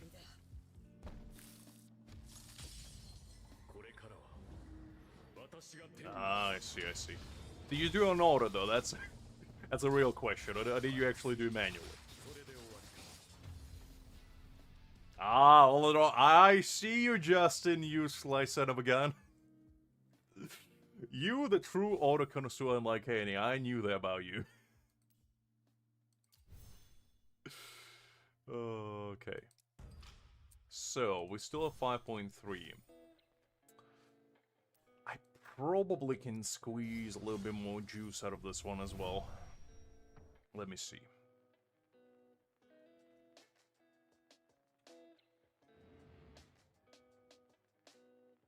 I mean, to be honest, the order in this game keeps improving, like, not gonna lie.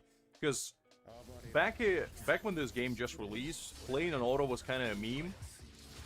Because it was really bad. But nowadays, to be honest, it's not too bad. Hi there, Jax. Glad to see you. Hopefully you're doing well. 2.9 as a free-to-play is actually pretty good, not gonna lie. That's a pretty solid score. I kind of got trampled on my slash. So for me it is a bit of a pipe dream. And unfortunately my characters are just not like super well built. As much as I feel like even majority free-to-plays have. Okay, let's go with this.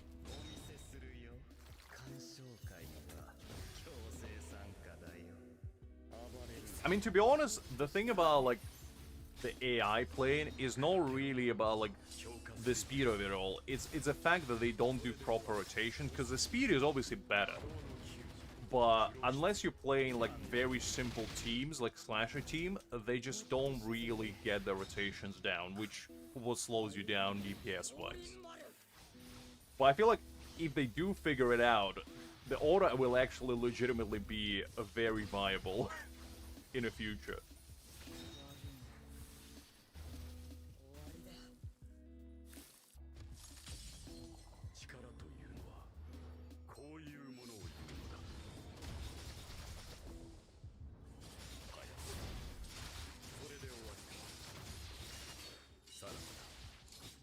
Justin, I feel like that's a trick question. Don't answer it. It's gonna lure you into some shady business. Good, Justin, keep it that way. I never played it either, but every time Liz asks me to play it, I have a sneaky suspicion that she's up to no good. I don't know, something about it.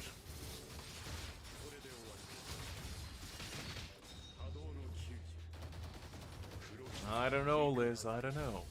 That's for you to decide and for us to find out. My one as well, I mean, I even went out of my way to get B1 Ichigo, and it still didn't do enough.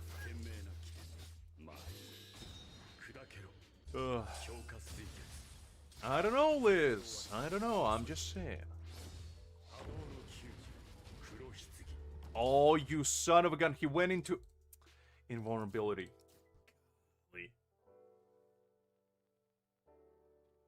Play on console, Justin? I think you'd like playing in computer mode, to be honest. PC is, I feel like, the way to go, honestly. Especially for us octogenarians. Our old limbs weren't built for Game Pass, to be honest. Yeah, there we go. His controllers are just, I don't know, never liked them personally. I like the feel of keyboard and mouse.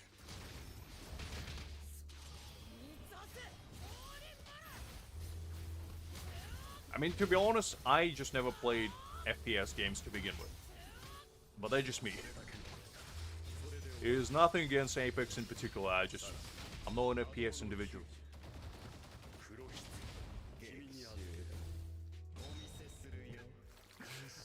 I was just joking, Liz. Just because you like to play FPS games with, you know, some prodigy 12-year-old Korean boys and girls doesn't mean we all like to be humiliated like that. Because I tried to play FPS games back in the day, and I swear to God, every single time I was matched against, like, Asian populace, I never felt more inadequate in my ability to do simple computation than during that time. And League proved that as well, because every time I go to Japan, occasionally I get into like a League game with either my cousins or some friends. And I tell you guys, there's nothing gonna humble you quicker than getting your ass beat by a kid that's probably like in 8th grade. It's a very humbling feeling, honestly. That I think everybody needs to have at least once in their life.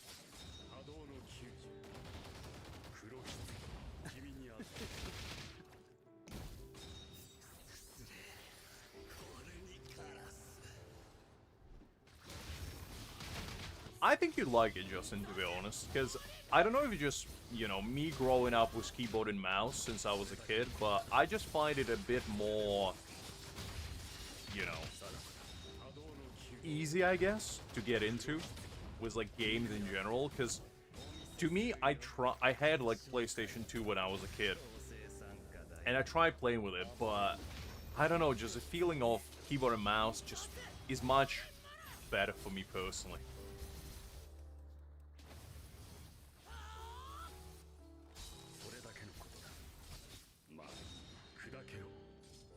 Oh yeah, they are. Are you kidding me?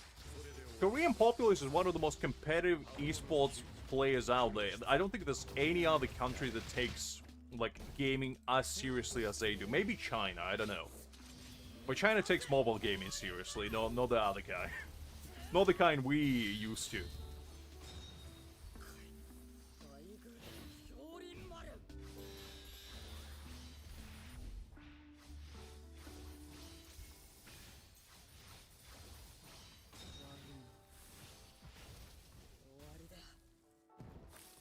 I mean, I'll take your word for it, Liz. I'll take your word for it. I've been to Korea, like, when I was a kid, but to be honest, it was a long, long time ago, so I never had a, like, vast experience with it, shall we say.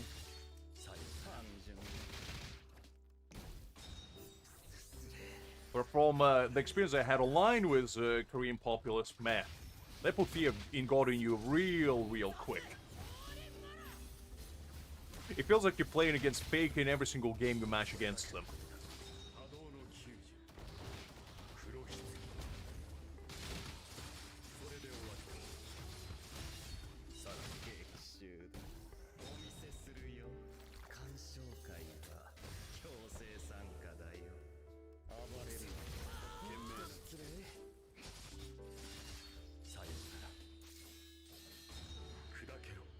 I mean, nothing wrong with a good sense of competition, you know? I'm all about it as well, it just... There's a sense of competition, and then there's, you know, an ass-beating of a century that they provide you. That's, I feel like, the difference.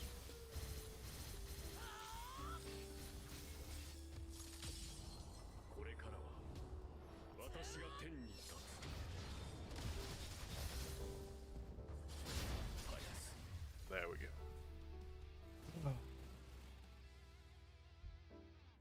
Okay, oh, it was lower? I thought I'd go higher. How much did I have last time? Ooh, 6.2. Okay, maybe this one is not gonna be the way. Okay, I think I might have squeezed as much juice as I can possibly from Spirit.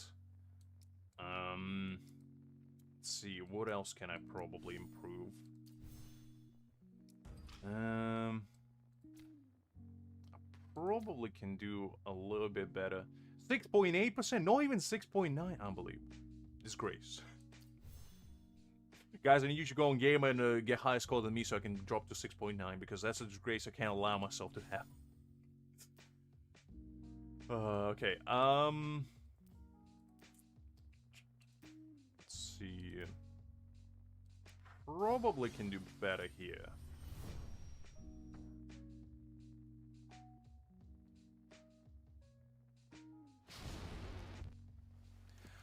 I mean, to be honest, Justin, you can plug control into your PC as well. I just personally enjoy it more because of the, like, I don't know.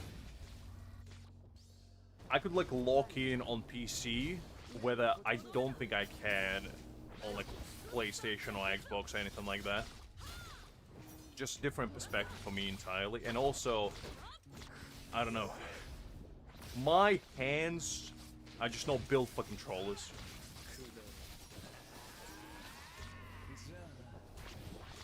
I feel like Wreck-It Ralph whenever I play with controllers, so...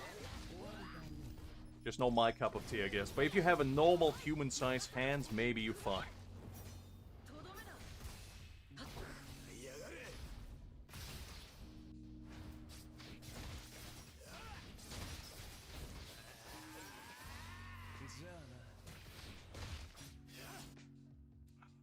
Let's try again.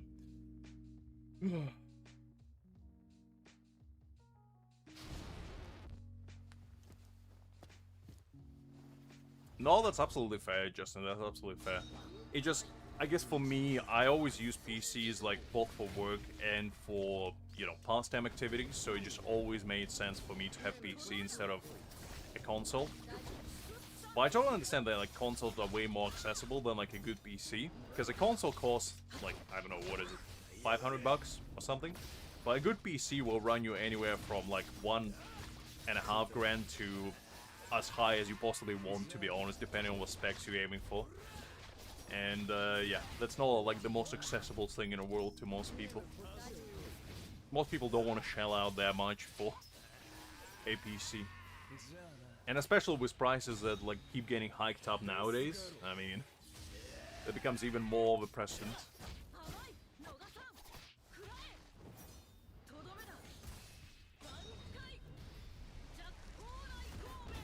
I always have been a man of peace. What are you talking about, Liz? I never been the one for violence.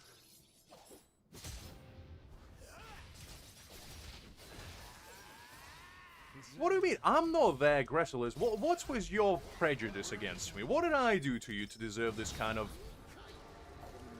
unprecedented judgment? Unbelievable.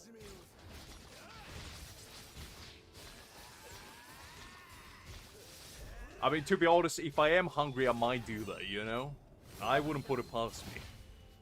Because when hunger gets into play, all the moral compass that I may or may not have goes out of the window, and then it's survival of the fittest kicks in.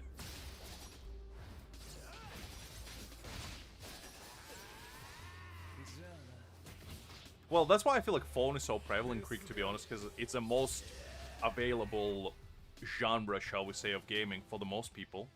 Because when you think about it, most people have a phone, nowadays especially, but not a lot of people have, like, PC or a console. Even, I mean, when I was growing up, even my old teachers in school who were, like, 60 or 70, they had a smartphone, so that just shows it, like, the most accessible. And I remember one time, actually, my math professor, I caught her playing Candy Crush one time after school, because I was doing some like extracurriculum, because I was like class president or whatever, so I had to like help distribute the tests or whatever. And I record on my eye, I just caught her playing Candy Crush, and I was like, my teacher is a gamer. Very nice. So yeah, I mean, gaming's for everyone. And there's no shame whether you're a console gamer, a phone gamer, or a PC gamer. Everything counts. It's all the same. Listen, Creek, you gotta do what you gotta do in this life. I would be more impressed if I went and I saw somebody like playing PUBG at their 70, you know, just going out there getting headshots left, right, and center. I would be like, wow. Golly. The Nightmare, let's see, hopefully doing well. Let's see, what else can I squeak a little bit more juice out of?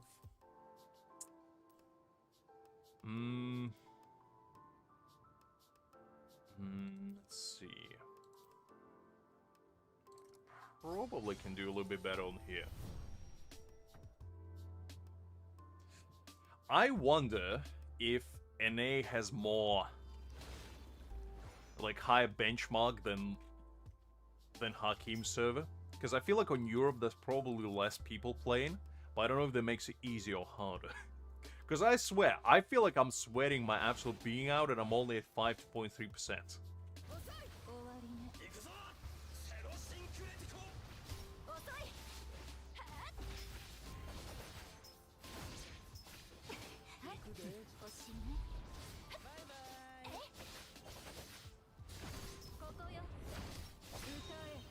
No worries, Liz. Don't scavenge too hard.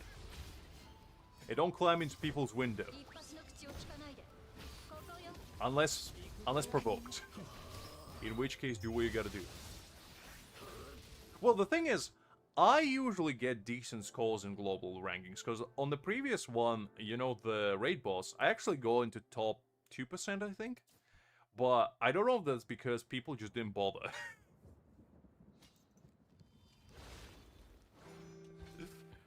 But with this event, I am really getting humbled very quickly at that.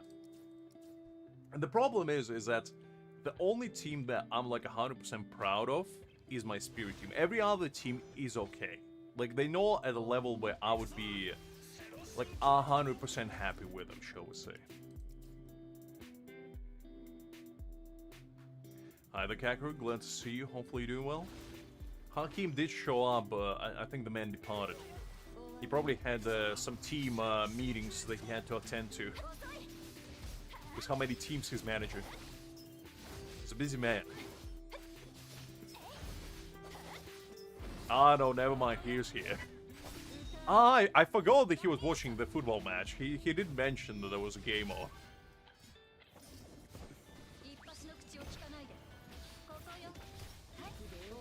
Whatever team he has, Kakaroo, there's no for us to judge.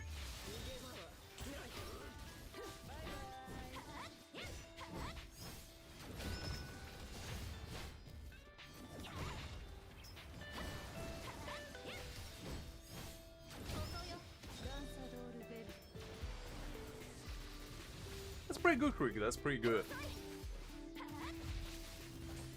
Because to be honest, like, the Strike team I feel like is the second funnest team at the moment. Right besides, like, Thrust team. Because I like Spirit team the most, but I do understand that it's probably not the most, like, fun team. Because it's very basic. And Aizen is, like, the core component of it. Because when you think about it, you know, Szayelaporro is basically you just switch in, you pop his ult, pop his technique, you switch out. And Toshiro is pretty much just there to fill up Aizen's battlefield skill gauge. But Thrust team actually feels fun, you know? I still think Aizen's team is the best, though. Even with all that being said.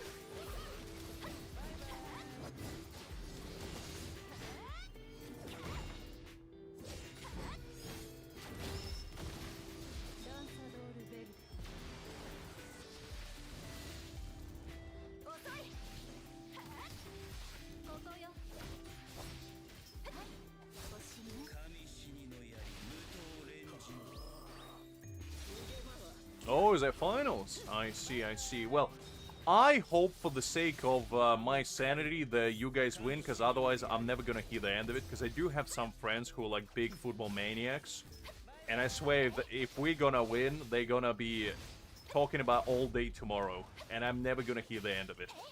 So just for the sake of my own sanity, I hope you pull through, Hakim. And if you don't, I'm gonna blame you.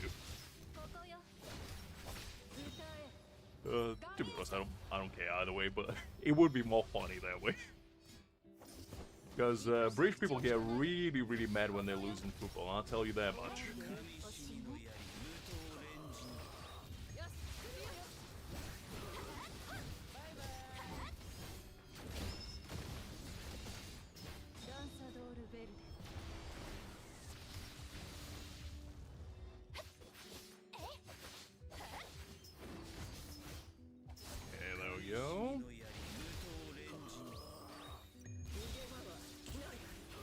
It feels like Liz lives on the Sesame Street, you know, kind of neighborhood.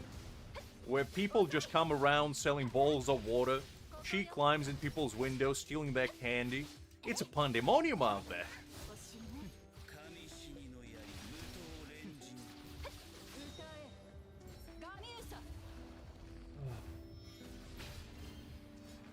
Okay, let's see. This is what happens when you live literally in the center of a volcano. The heat gets to you.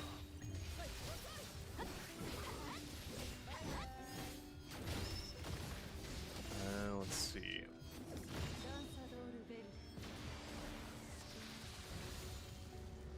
Well, I'm not in London, so I'm fine with that.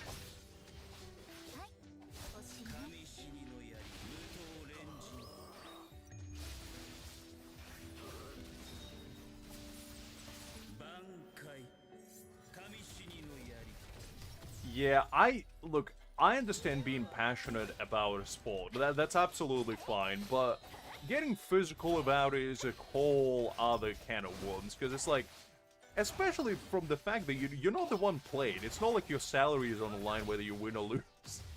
So I just personally never understood the, you know, the appeal of being that ferocious about your teams, but maybe I just don't get it.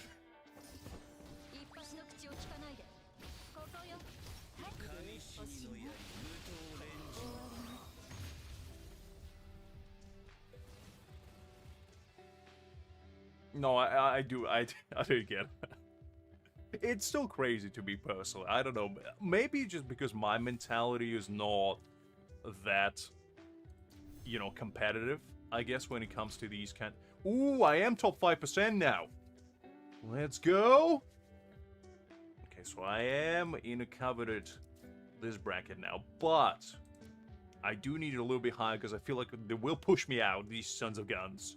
They won't allow me to stay in top 5%. I know it. Top 1% is pipe dream, though. If I had a better Slash team, I would have a very solid chance. But, like, I feel like all these people was, you know, their fancy schmancy B6 camp. Okay, maybe they are cheaters still. Okay, maybe they are cheaters still. So that's why I'm not in top 1%. Is because of these guys. I swear. Ah, man. It is what it is. I mean, this man clearly built different, being able to clear at number 1 with B1 Kenpachi. Crazy stuff. Oh, man. I know, Liz, I know, unfortunately. I mean, look, I'm all about being passionate about your hobby. Zero issue with it. I'm passionate about this game, that's my hobby. You know, I get crazy when I see a cheating son of a gun deprive me of my title. But the difference is that I don't go out on the street and I find this man and I beat him up because he beat me. Which I feel like is literally what happens in football. Like, if your team loses, you just try to vent your frustration on the nearest person. And the nearest person is usually your rival in team support. Which I don't get entirely. Oh, man.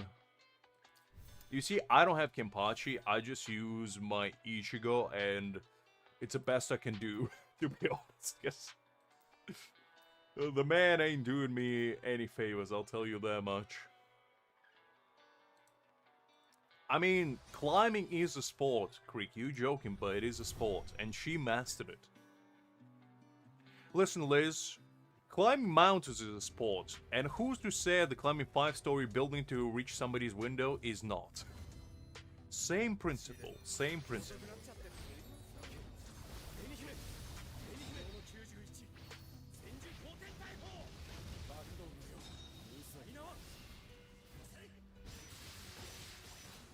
Oh no, for you, I totally get it, Hakim, because you actually involved in a sport. So you actually have a perspective of somebody who's involved in an industry. That's a bit different. I was talking more from perspective of, you know, just a random individual, just random supporter, and they treat it like they're actually part of the team. They get that serious.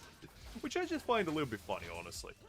No hate against them. You know, if that's what you're passionate about, that's what you're passionate about, but it is funny. It is funny.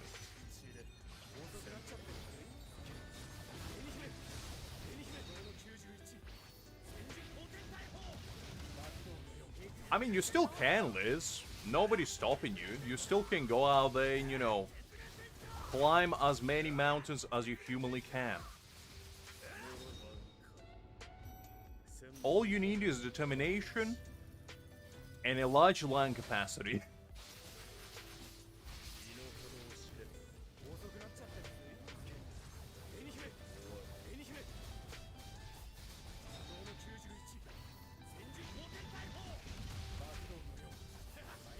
I mean, to be honest, Justin, unfortunately I miss Hakeem on this one, because football is like one of those sports that unless you're a young whippersnapper, you can't really compete.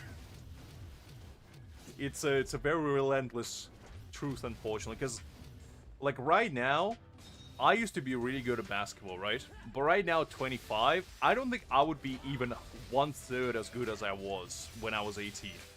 And they're just unfortunate facts. You know, you get older, and, you know, things happen.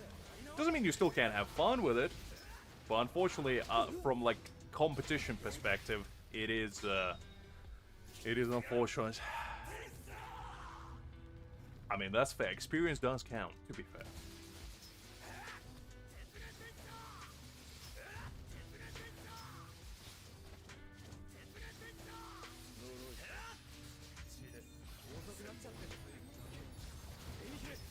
I never do, Angel. I never do. I always moisten my old joints. Thank you very much. I ain't no creaking at all.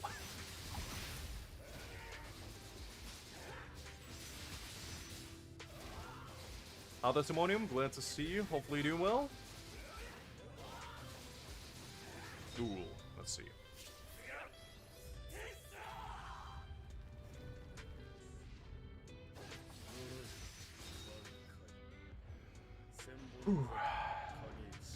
No, 25 for like such sport in... Look, you gotta realize that when I was 18, I was at the peak of my youth. I was literally out there being built like Dwayne The Rock Johnson. I was that buff.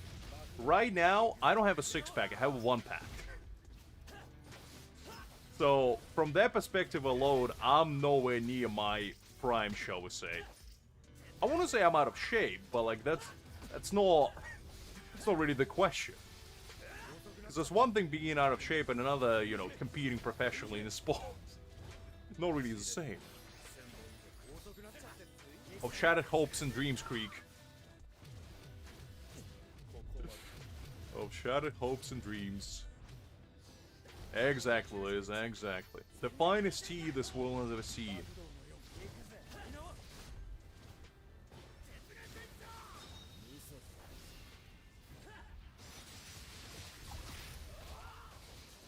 Ah, I see, I see. Well, at least you go one, Justin. That's more than I can say for myself.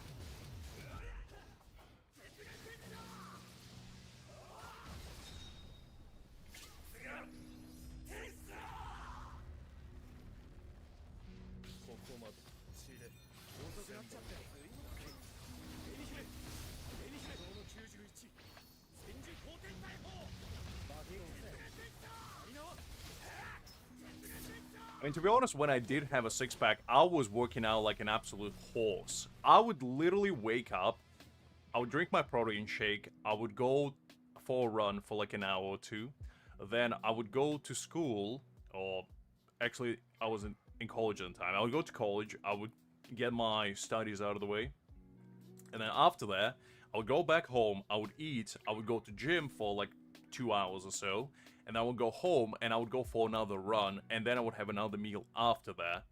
And after that, I would take a shower, I would do some yoga afterwards to like do cool downs, and I would go to bed. And that was like my routine at least 5 days a week. On the weekends, I was a little bit less, like, you know, paranoid about it, but I literally had to count like all my calories. I had to watch what I was eating, I had to watch what I was drinking, I had to like get enough sleep. I didn't even play games that much during that time. I was pretty miserable. And I ate nothing but like chicken and rice with steamed vegetables. It was awful. Hated it. Oh man. I mean, to be honest, I'm already feeling a retirement age at 25. I'm gonna be real with you. At this point, I'm already ready for, you know, one of those rocking chairs, a pudding jello cup with like plum flavor, and just raising my cane, shouting at kids, being like, "Get out of my lawn, you young whippersnappers, or I'll show you what's for." You know, that kind of mentality. I think I'll make a fabulous old man. I already have the demeanor of it. Let's see. Okay, 4.9 is decent. Do I want to chase a little bit higher score? I don't know. I mean, I am satisfied enough with it. And to be honest, I already kind of pushed majority of my teams to, I'd say, kind of the limit. Probably can get slightly higher, but... Okay, you know what, let's try to get slightly higher on this, because I feel like on this one I didn't do exceptionally well.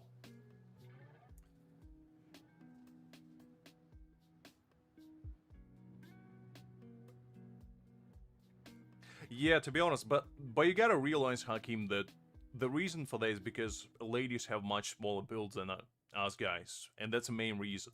Because we have more, like, surface area to work with, but for ladies, much easier to get abs. Due to their surface area being small, especially for an individual like Liz. I mean, the only thing she needs to do is one press-up, and she probably already gets a six-pack right there.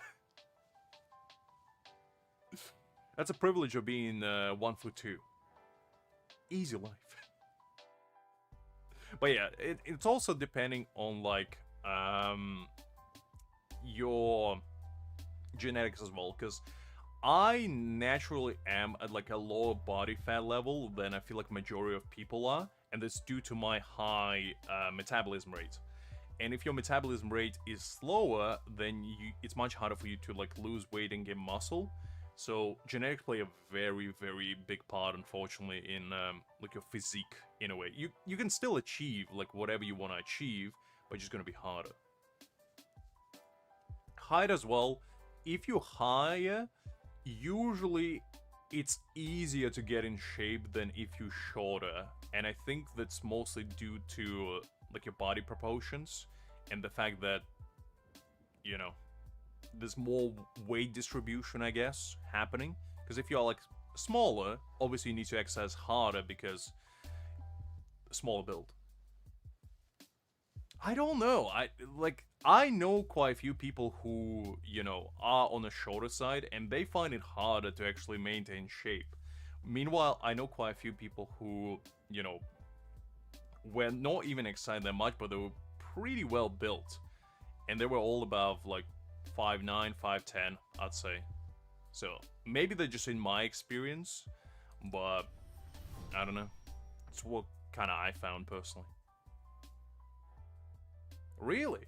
I don't know. Maybe just in my circle, people were much easier to get in shape, and they're all pretty tall. But as I say, it could be genetics as well, because I personally, like, if I wanted to get crazy in shape, I probably can get my physique from, like, when I was 18 if I exercise for, like, a year, I'd say. And for most people, they probably need, like, multiple years and a very strict diet. But for me, I find it easier, but then again, I just don't want to live that lifestyle anymore. Because it's too cumbersome, and it's too much effort.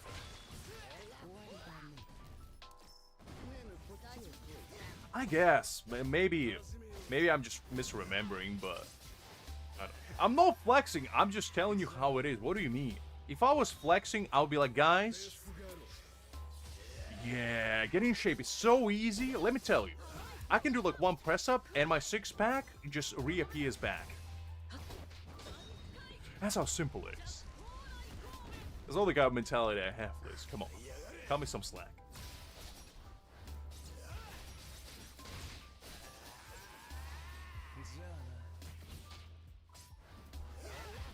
I definitely agree with that. 'Cause to be honest, I always wanted to cosplay Aizen. Simonium? I don't know. I just ain't got the Aizen build, unfortunately.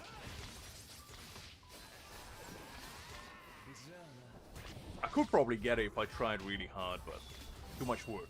Too much work.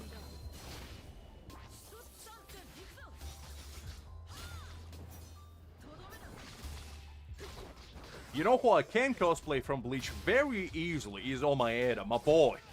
The true GOAT. All I need is just to get a bunch of bling on me, and I feel like I'll fit the part. The true hidden underdog of Bleach universe. The Hustler.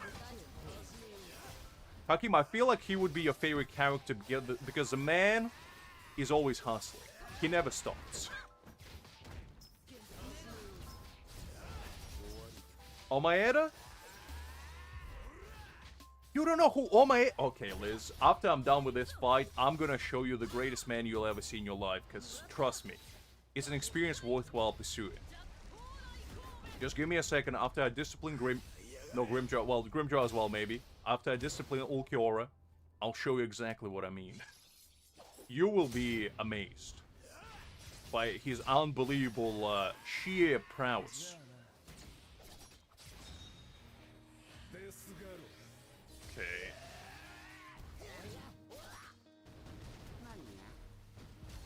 It's okay, Liz. You don't need to know the name. You just need to see him. And you already saw him in this game as well. You just don't remember.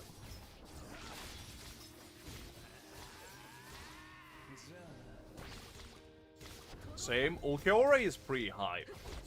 Ulquiorra was always one of my favorite Espadas to begin with, to be honest, so I'm just glad he's getting a character already. Because I was worried that we would have to wait, like, you know, at least, I don't know, up to first anniversary originally. Because I thought they're gonna do, like, light versus dark. I messed that up, that's why I'm restarting.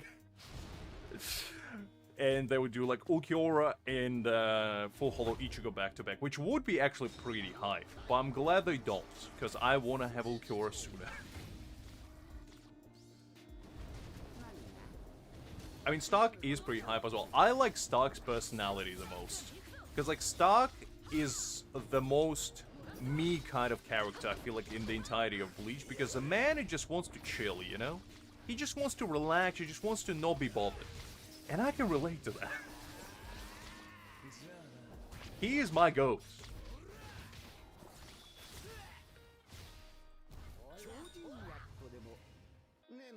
I like Grimmjow and Ulquiorra a bit more from the perspective of, like, you know, what they did. Because I feel like Stark didn't have enough screen time to actually make him, like, a super impactful character. But him and, you know, Kiraku fight was actually pretty fire. I enjoyed it a lot.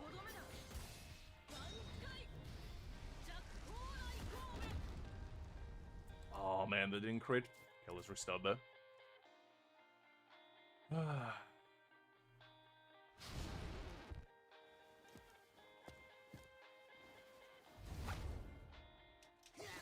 My Spanish is very limited. The only thing I remember from Ulquiorra's lines is Segura Tempada.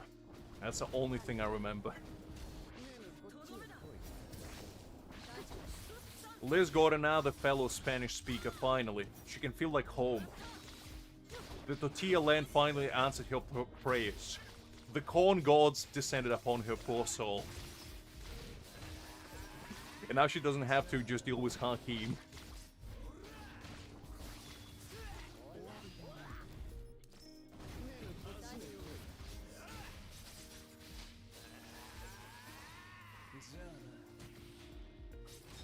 There we go.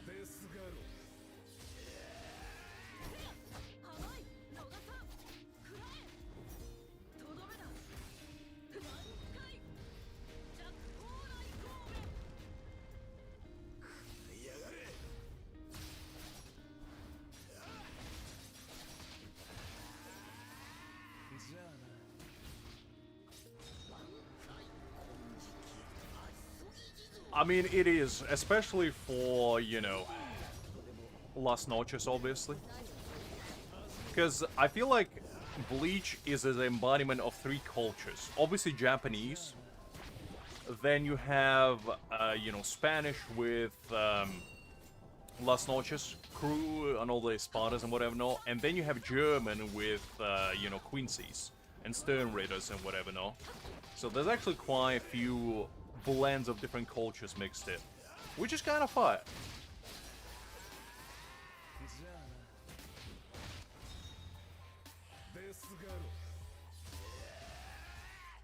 I'm glad I'm getting your approval, Liz.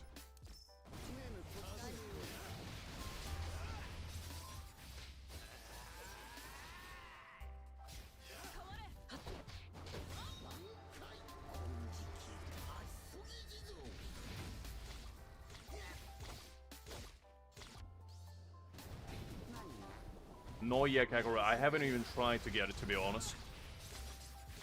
The trial tower, I haven't even began to do it.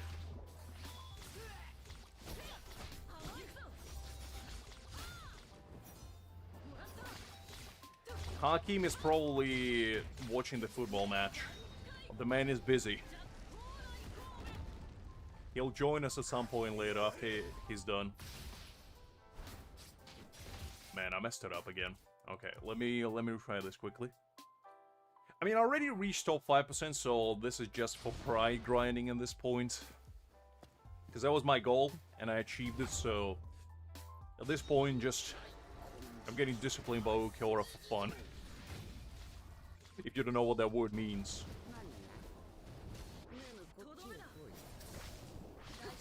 Well, that's Shad's signature line, isn't it? Because they call him La Muerto, I believe. Or El Diablo, as well. That's why I feel like if you do watch Bleach, Liz, you actually will love Chad, unironically, because he is like the embodiment of everything Latin culture has to offer, in the best way possible. And his backstory is also really cool.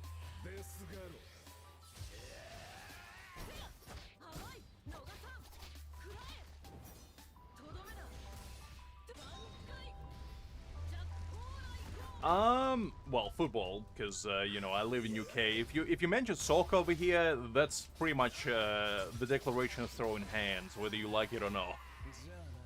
But I personally was always into basketball, but that's just me. I always been a huge ball fan, shall we say. Ever since I watched Kuroko no Basket when I was like 10, I was like, yes, this is what I want. I want to be Aomi Nadaki in real life. Which never happened, but you know, it was a dream. And I just really liked it, I don't know. It was always fun to me. I never disliked football, rather. But, I don't know. Just haven't really stricken a chord with me as much as basketball did.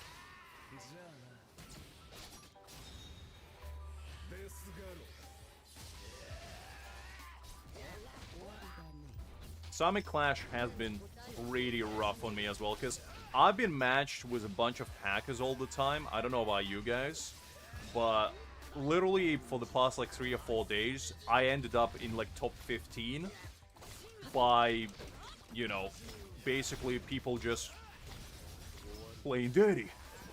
Those sons of guns. But yeah, I don't know. I mean, it's not the end of the world, obviously, but I do want that cool title, you know, in Kenpachi's avatar. So, I think I'm currently at Diamond 2, I believe. So, hopefully, I'll be able to reach decent heights, shall we say.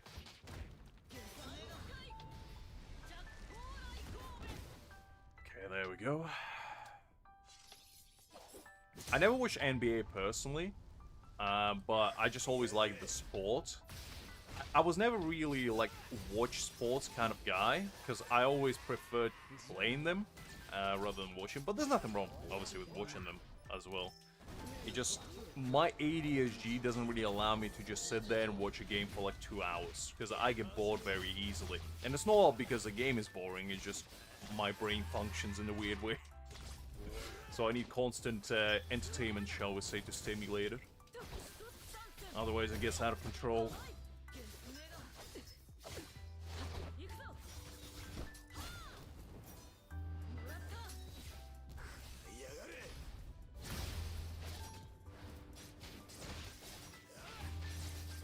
I mean, to be honest, when you reach Diamond Liz, you're not dropping out, so even if you can rank up, you're gonna be Diamond 1 repeatedly, and the longer the event goes, the easier it will be, because there will be less competition.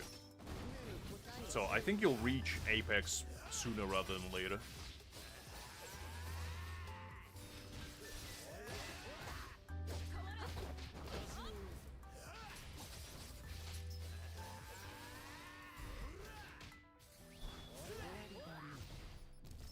Come on, Creek. She's trying her best. Cut the woman some slack. Not everybody is a prodigy gamer like you.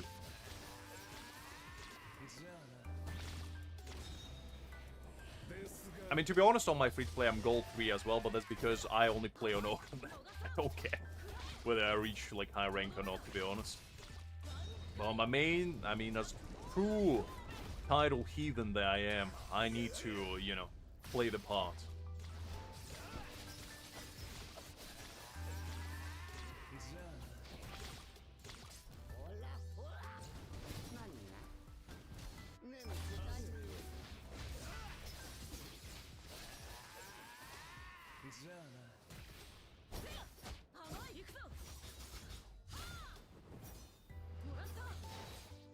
Go.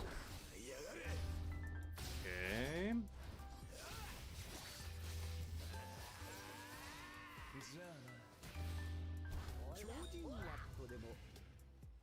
She does indeed, Kangaroo, she does indeed. Liz is a tricky one. Never know what she's up to.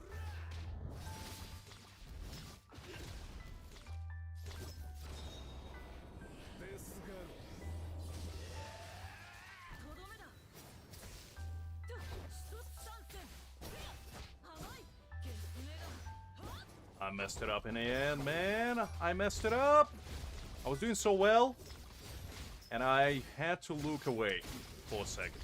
I just had to look away.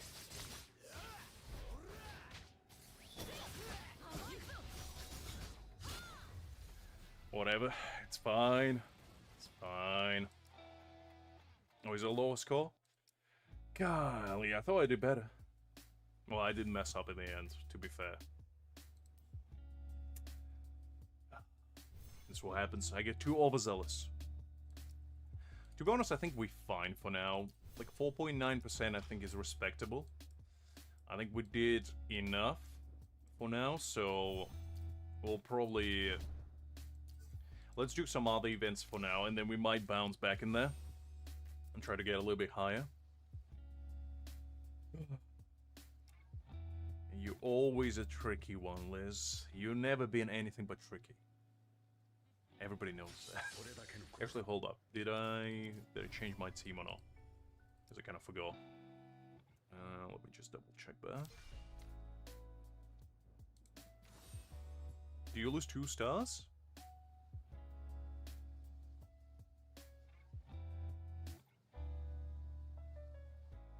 Wow, I didn't know you get demoted in Diamond 3 2 places. Because I think in Diamond 2 right now, you're getting demoted only 1. Golly, that's rough. That's actually... Okay, so let's see. I probably should actually... You know what? Might as well. Let's do this one now, since we're on a topic. I'll show you guys how to not do this event, shall we say. I think the highest score I got so far was like 109,000, somewhere there. Well, let's see if I can perform a little bit better. There we go.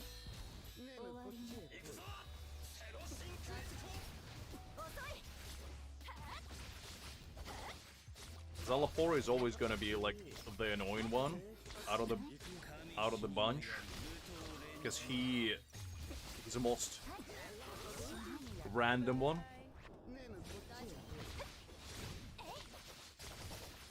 It's not gonna be a flawless rotation, Kakarot. It's gonna be the most mediocre rotation you ever seen in your life, but I'll show it to you nonetheless. Whether you're ready or not.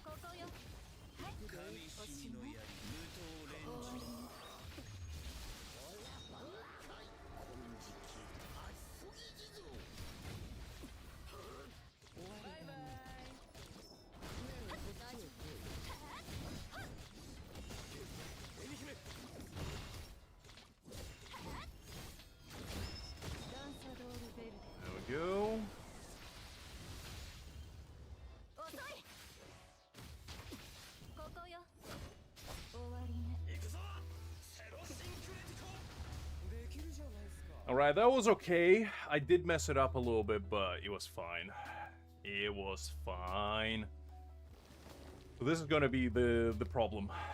I already can feel it.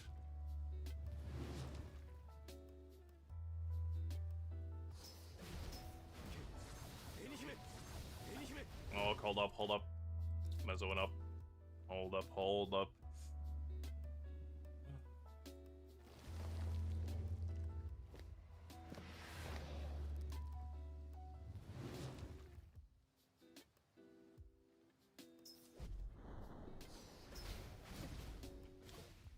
Oh, golly. Elderly knowledge? Well, unfortunately I don't have any. That's a problem. I'd like some on my own. It wasn't perfect, to be honest. It could be... Ah, man. So for Szayelaporro, I actually do have a strategy. Because I kind of tested this before, but the problem is it's kind of random. And you kind of have to dash twice. And then avoid his like first swipe. And then your Kisuke basically... Well, not like this. And then your Kisuke kind of ends a little invulnerability period. That's what I used for his own event back in the day. When he was a character. In a limited banner. And that kind of worked out. I mean, to be honest, Gin is a pretty... Yeah, like that. So basically, you're kind of aiming for the slight invulnerability window. If you have enough ultimate recharge rate, you don't have to do that. But... Nah. You see, that's not what you should be doing, Justin. Because if you start with Aizen Battlefield skill, you're not gonna have enough energy for your Szayelaporro ult. You see, it's all been planned. I mastered this rotation many moons ago. When I was but a young whippersnapper. Don't know what I was doing. I still don't know what I'm doing, but I know a little bit less. A little bit more, maybe. I don't know.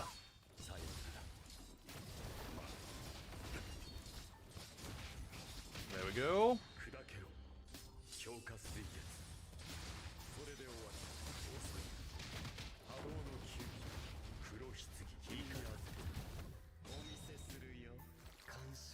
No first key skip.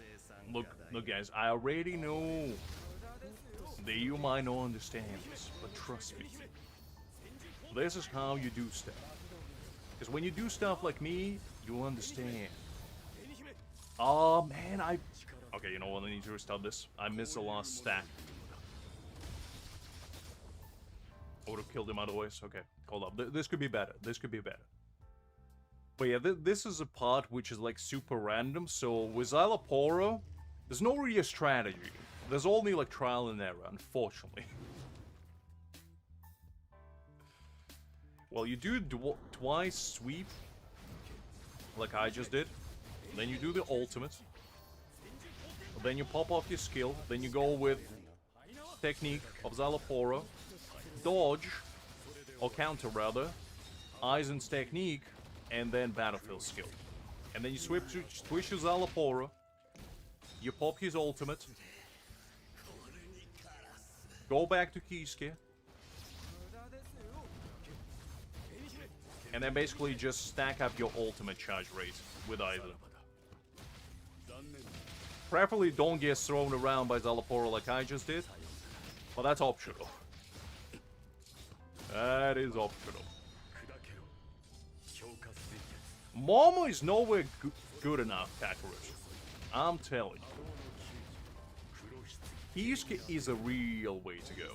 Especially if your Kisuke is very well built. Not saying mine is, but you know, if yours is, you'll understand.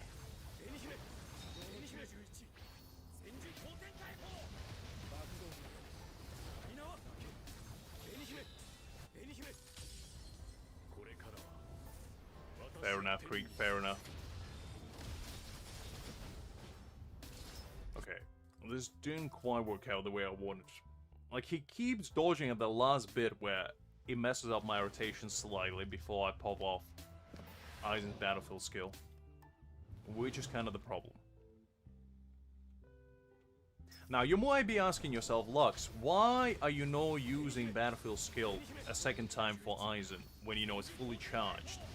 And the reason for that is very simple, because if you do, then his rotation on his ultimate gets all cattywampus.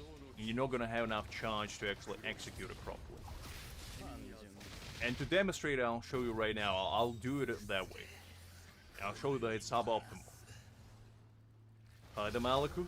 Glad to see you. Hopefully you're doing well.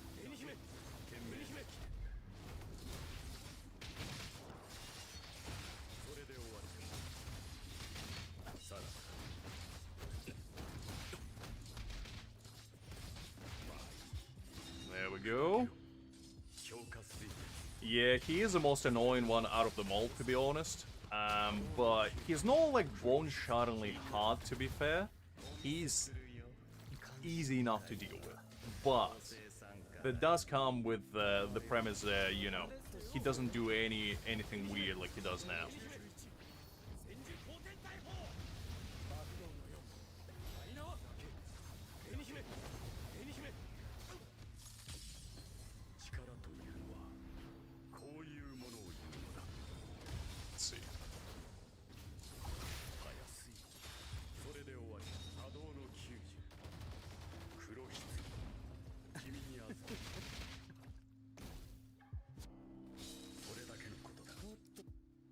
I don't want to push for the 350 clear, because then I feel like I will have enough to squeak my way into top 6. I probably should have restarted actually my thrust run, because it wasn't perfect. It was okay, but it could have been better. Oh man. You see, I keep getting messed up. This is a very like high risk, high reward kind of team, but basically where if you execute the rotation perfectly, you do a lot of damage. If you don't, you're kind of screwed.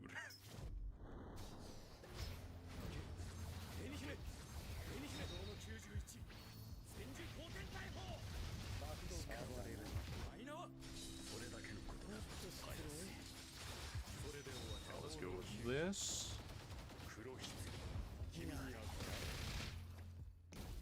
Nice. That will do. I just need to lock him in one place because he keeps jumping all over the show, and that's kind of what messes up the rotation a little bit. If I can somehow get him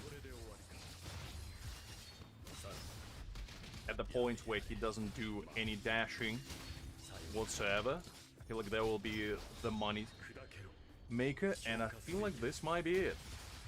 Let's see.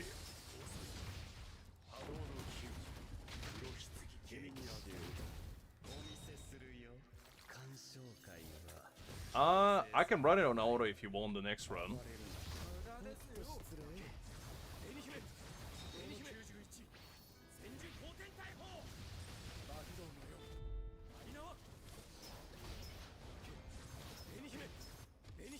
let's see.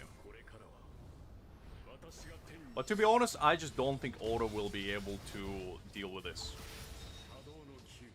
But I'll give it a shot if you guys want me to. I am the man of the people. There we go. That will do. That was decent enough. Probably could have done better. But... oh, you absolutely... swines! How dare they? Let's see if we can get something good. The thing is,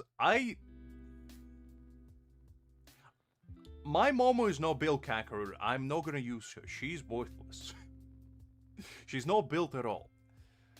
The thing is, I feel like Aizen is better for Szayelaporro because he ignores defense, and Szayelaporro has way more defense than Kisuke, but I mean, I can give it a try. I'll give it a try manually, and then I'll run it on auto and see what happens. But to be honest, I just don't trust auto enough. I don't trust it at all, in fact. You see, that's like the main part of it as well, is that with this team in particular, I'm kind of banking on Kisuke actually hitting the enemy, so I'm wasting like 2 seconds just getting to Kisuke. So, that's kind of why I don't think this will work, but I'll give it a shot.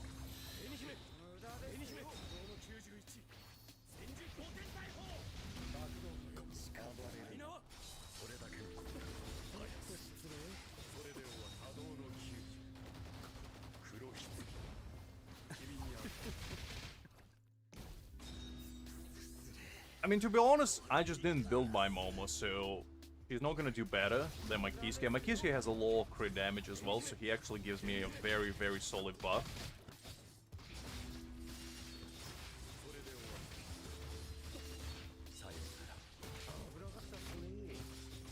Okay, there we go.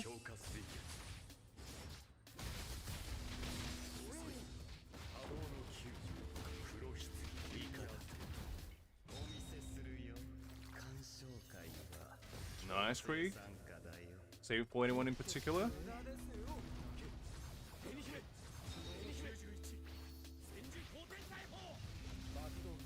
let's go with this. This should probably be enough.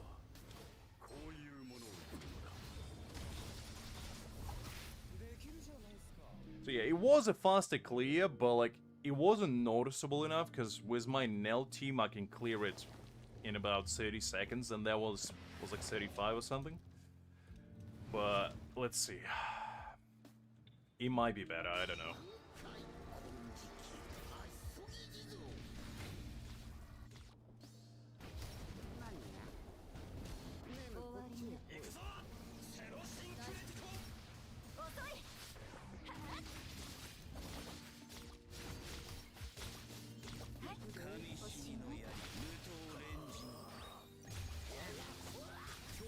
There we go. Well, yeah, but the thing is, that's what I meant when I said I just don't really know how this team will fare against Szayelaporro. Because he has way more defense, and the fact that, you know, Aizen Piece's defense kind of allows him to do more damage as a result. But it might not be the case, I don't know. It might be just my own speculation. I personally like Urahara more, but I do understand that, like, Momo is actually decent for Spirit Team. Especially with Szayelaporro. If you don't have Szayelaporro, she might not be as good. But with Szayelaporro, you know, I think she stands a very decent chance.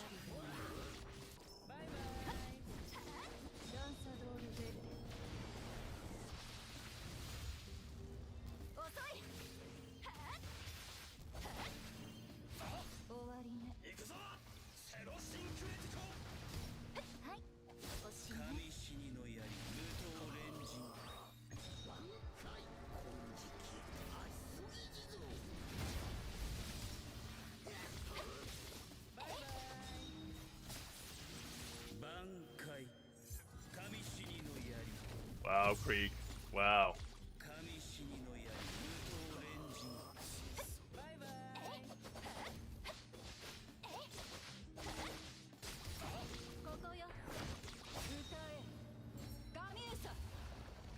Alright, let's see. There we go. I think that was slow. Yeah, you see, because the thing is, Aizen just allows, like, defense penetration, and considering Szayelaporro has way more defense, I feel like that's why it does better. But let's do with Auto. I let Auto cook, and let's see if he can do better than me, since you guys asked me to. I'll allow the Auto Sensei to have a field trip, shall we say.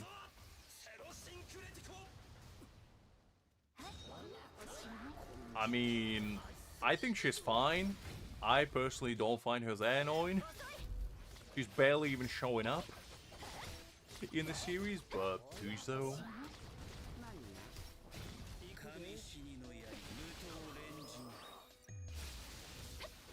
Szayelaporro is the most tanky out of the bosses.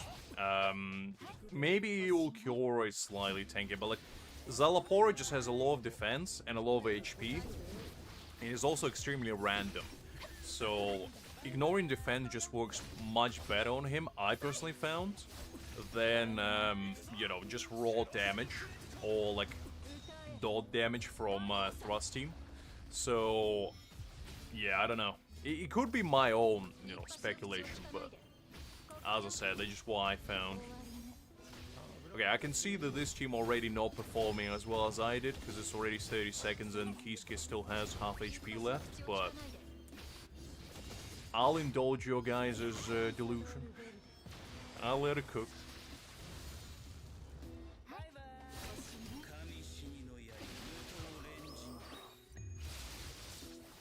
Maybe it's gonna pop off in the second half. You never know. You never know. That's a problem that I have with Oda, is that the fact that it doesn't do proper rotation, like, it's fine for stuff that doesn't matter timing-wise, because it clears it nonetheless.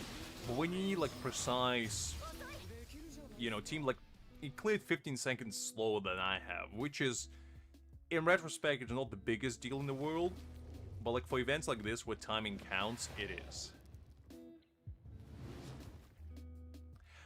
I get that, Justin, but, like, that wasn't the premise. You said to just let Oda cook, and that's what I'm doing. Oda doesn't do a terrible job. Like, I don't have anything against it. It's fine. And this is, by the way, why you don't use Aizen Battle skill straight away like Oda did, because then you don't have enough charge for your Szayelaporro, while if you do the way I did it, you get your charge straight away. Which is just better, I found.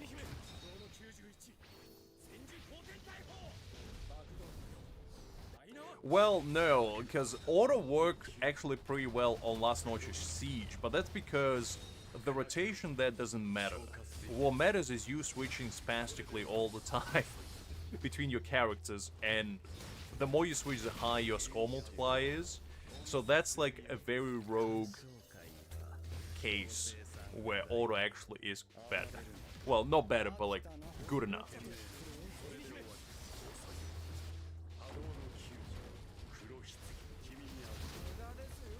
If you're talking about my server, there is a specific channel, but you can say whenever. Kagura, there's no like strict rules. There is Bleach section specifically at the top. Yeah, so the order did fine, but it's not really that impressive, to be honest. Like, it's okay. It did like what? It did 102,000. So it's fine, but it's just not the point where I feel like when you're looking for that like precise scores like these, it just ain't it.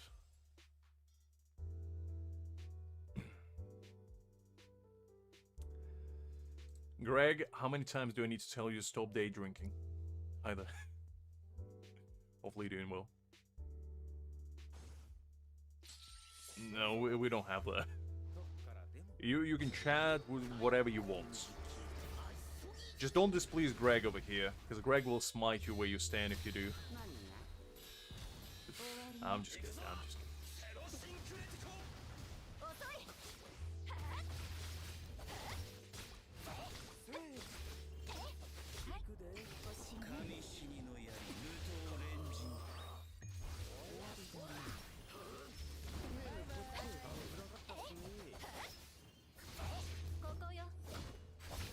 I mean, Toshiro might be better, but to be honest, I guess I can give it a shot.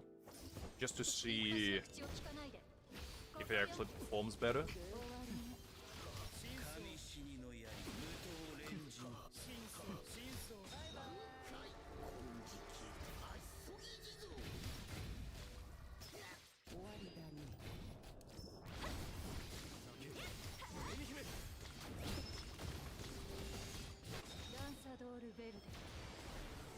There we go.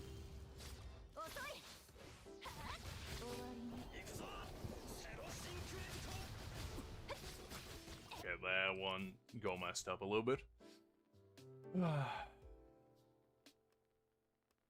Actually, that's not a bad idea, Justin. I didn't think about it that way. Okay, you know what? Let's give it a try. Let's check. Because to be fair, Toshiro does decent damage. Not crazy damage, but decent damage. So this might not be such a crazy idea, you crazy kids. Yeah. Am I? Am I now? Well, you see, Greg, we don't know whether I don't know what that word means, and I refuse to learn.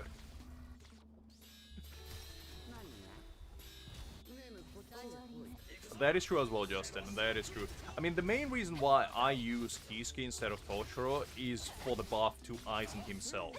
Because obviously with Aizen, he does so much damage that that's kind of all you care for the most part.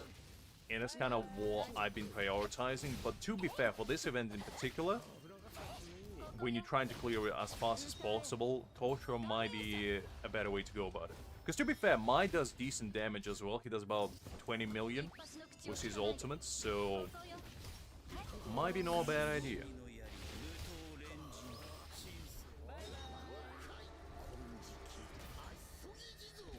Kind of messed up the Gin skill, but that's fine. That's fine. That's no fine, but we'll pretend like it is.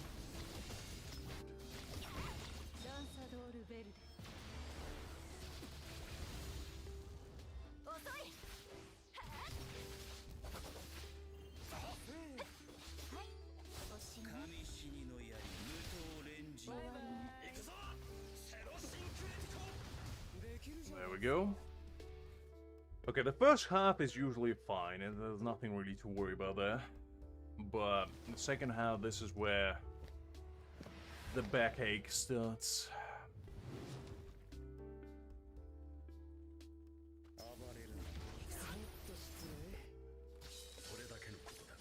Personally, I grew up with a metric system. Just because UK doesn't like it doesn't mean I don't have to like it. I'm a man of culture in class. Okay, let's see. Let's do this. Battlefield skill. Just gonna wait for it to charge up.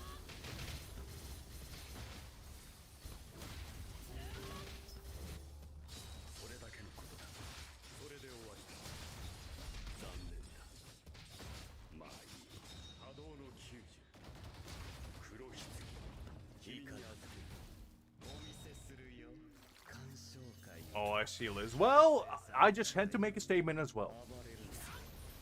Unbelievable. Can a man not make a statement? Golly.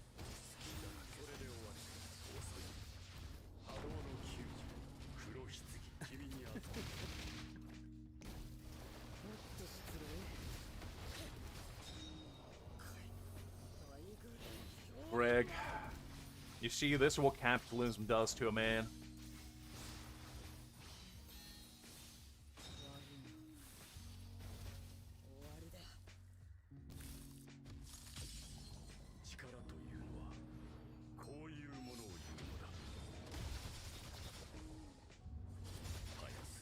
There we go.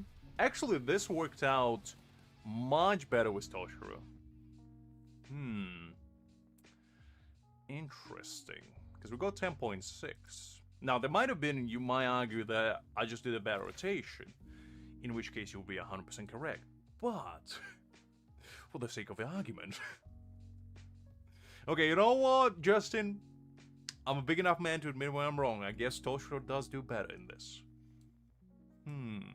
That is fair. That is fair.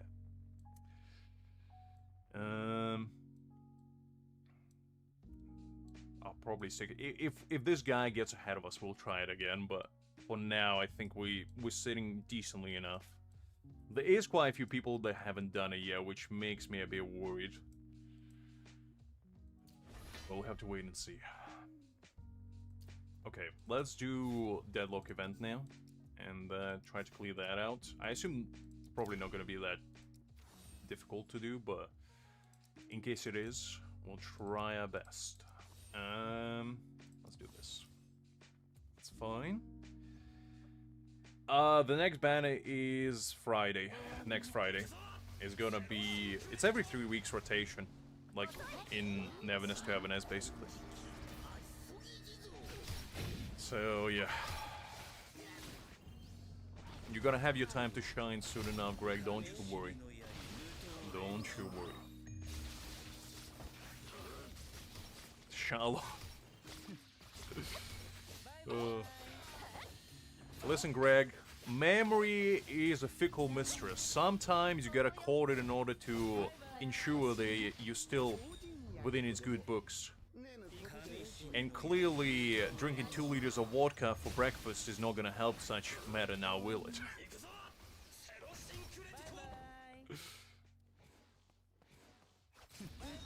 Listen, Greg, I need you to come prepared with your A game, you unbelievable heathen. How dare you wish me misfortune, unbelievable.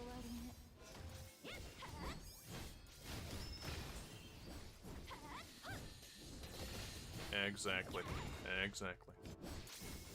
Just don't drain my lucky sauce too much, guys. I need him to be nice and prepared for next week. Because depending on how good the white Ichigo is, we might go for some boundaries. I don't know. I won't go too crazy, maybe B1, B2 at the most. But we'll have to wait and see.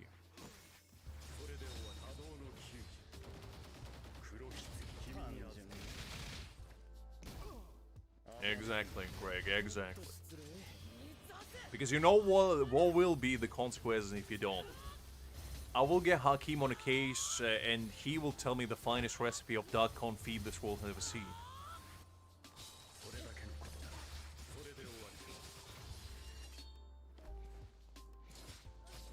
Yeah, you see this guy over here? He's Greg. He's a puppeteer behind the strings. He's the man that makes the world roll around. And he's also the luckiest man alive by substitute.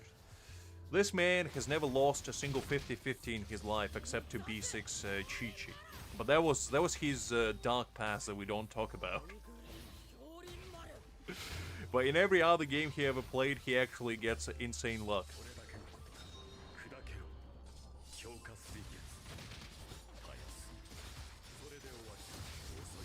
When I say crazy luck is, I don't know if you play the new Never S to Heaven S game, but this man basically got every single unit without even trying. And he's still like level 35. The man barely plays the game and he already has them all. He's like Ash Ketchum but for Gacha universe. The man collects everything. His luck is something else, I would say. And he also like a big Honka Star Rail guy, and in that game, I mean, granted he probably spent the fortune of a small country on it, but even then he still got, I assume, majority of the units and majority of the copies as well. So he's quite the man.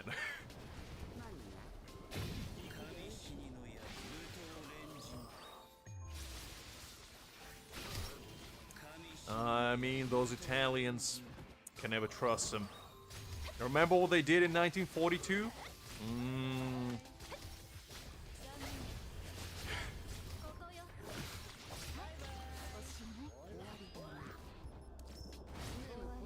I see, Greg, I see. Well, I didn't know, to be honest. Because I remember you saying that Honka Star Rail used to be like your main game.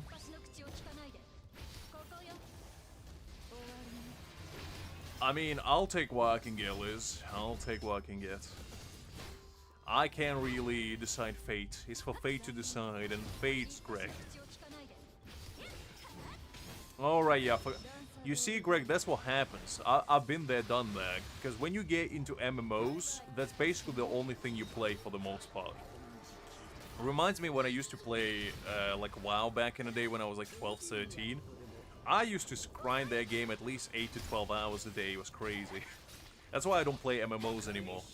Like, the last MMO that we tried was where Winds Meet, and I called Kabash on that. I was like, nope, I can't in good conscience play this game, because I can see the future where I'm going to go back to my days of pure gaming prowess, and I don't know if you guys are ready for that yet. I don't know if I'm ready for that, to be honest.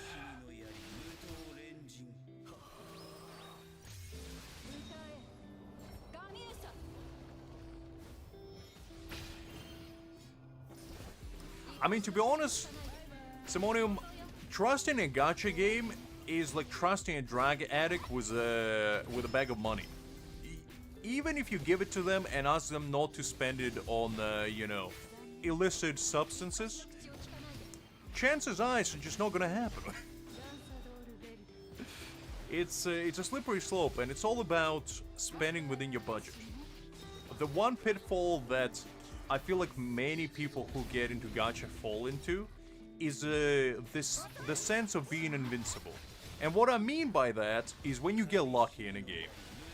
And you get lucky, and you start thinking, okay, I got lucky this once, but what if I get lucky again? And maybe if you get lucky the second time.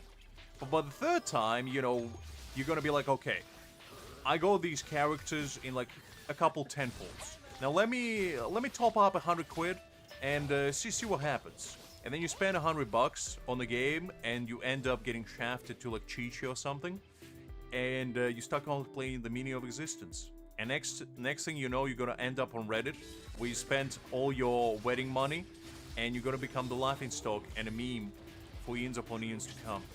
Which actually did happen. There was one guy that spent all his wedding resources on, I believe it was Ganyu or something, and his wife called him out on there, and it was a big meme on Twitter and Reddit back in the day. It was a while back. And you don't want to be that guy. You don't want to be that guy. So spend within your budget, or better yet, don't spend at all. Ah, Farina, that's right. I couldn't remember who it was, but it was one of those characters.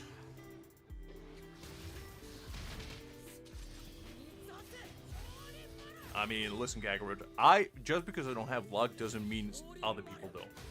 But that's because the only time where I went semi-crazy on a gacha game is when Genshin first released. And I did get a couple B6 units there. Like, I think I had B6 Zhongli and B6... who was it? I think it was Ganyu. And what I quickly realized is that no matter how much money I spend, I'll never be happy with that account, because the more I spend, the more I was like, okay, I gotta keep this grind going. I gotta invest more time, more effort into building these characters now that I bought them, essentially. And what I quickly realized is that I didn't want to play that kind of game anymore. So I actually, I sold the account. And I sold it to my friend, actually, who actually reimbursed me everything I spent on that account. But he was a very well-off gentleman, and he was working like a six-figure job, so for him it was nothing. But for me at the time, especially since I was like doing quarantine, it was quite a big chunk of money. And I was pretty bummed out about, you know, falling into gacha trap. And I spent roughly about $2,000 on the account, somewhere there, which during quarantine time was quite a big amount, especially at the time when I was working like part-time as well, and I was working basically doing like website design and whatever now. No, I told this story a very, very long time ago, on one of the Genshin streams of all places. I think just, you probably don't remember it. I never went into details of it, I just did say there used to be a whale in Genshin.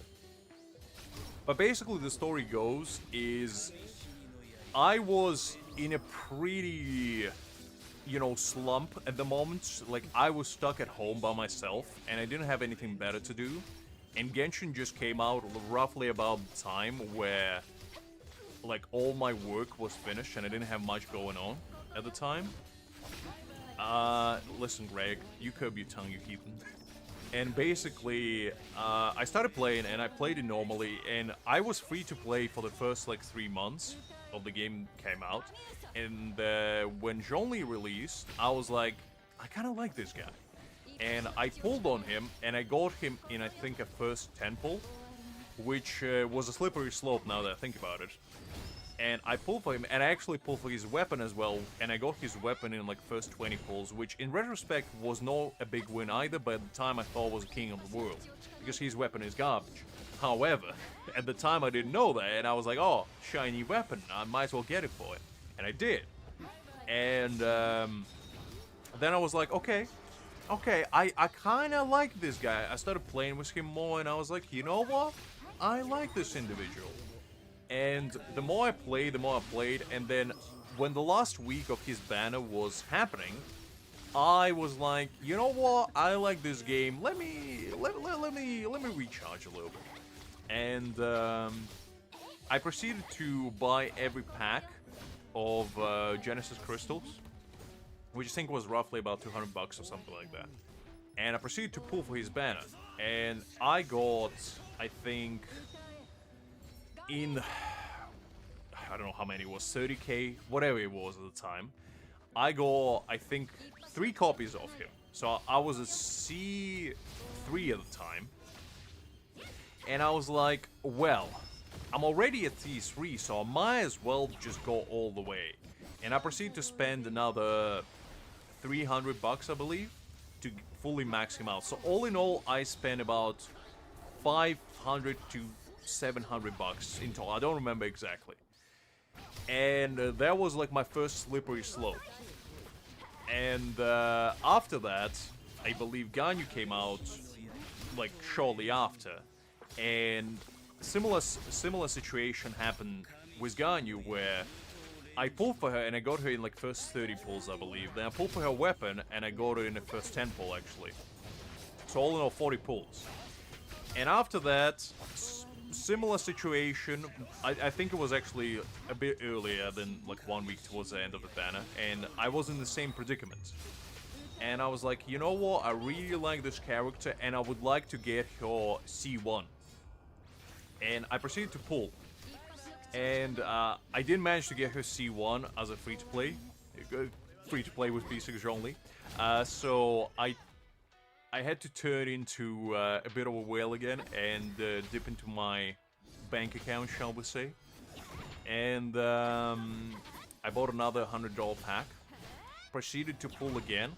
Lost the 50-50 to, I believe, Diluc at the time, who I didn't have, so I wasn't too mad about getting him because I actually did like him. And if you know my whole saga rerolling 200 accounts for Diluc, you probably know why. So I got him. And then I was like, okay, I still want this C1. So I bought another $100 pack. Rolled it, and I actually got a double. That was one of the only times where I got 2 Ganyus. It's, I believe it was like 70 pulls or something. So I was sitting there with C2 Ganyu. And I was thinking to myself, well, I got C2. Should I go harder? And what proceeded to happen was basically the downward spiral of a man losing his insanity. And the reason why I say that is because I topped up again, and for the preceding 4 pulls, I lost 50-50 every single time.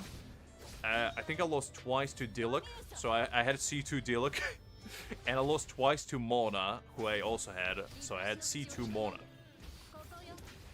And basically, all in all, I spent roughly about 1,000 bucks on Ganyu, roughly, give or take. And after that, I got a bit depressed because the high of getting C6 units was that.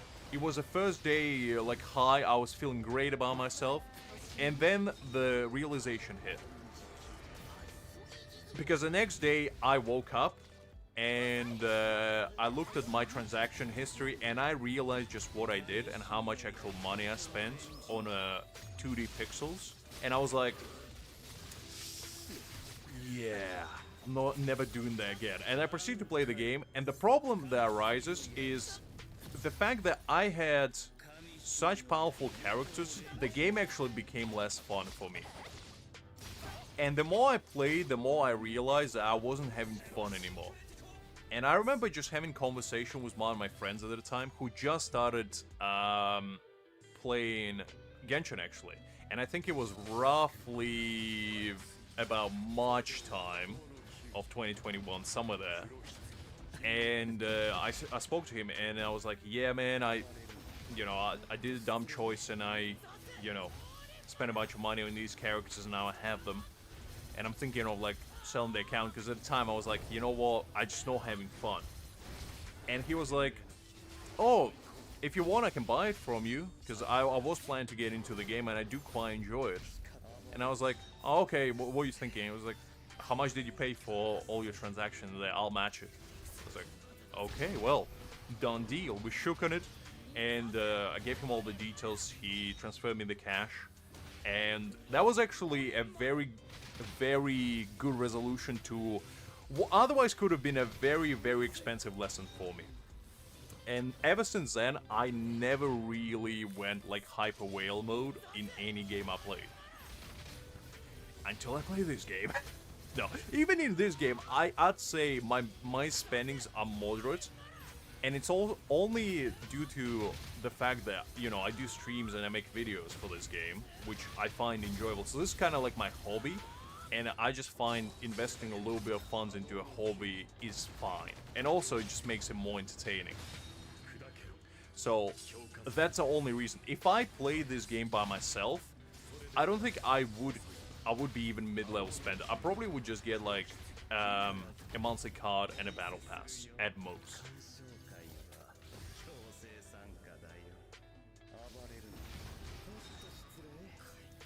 Ooh, absolutely.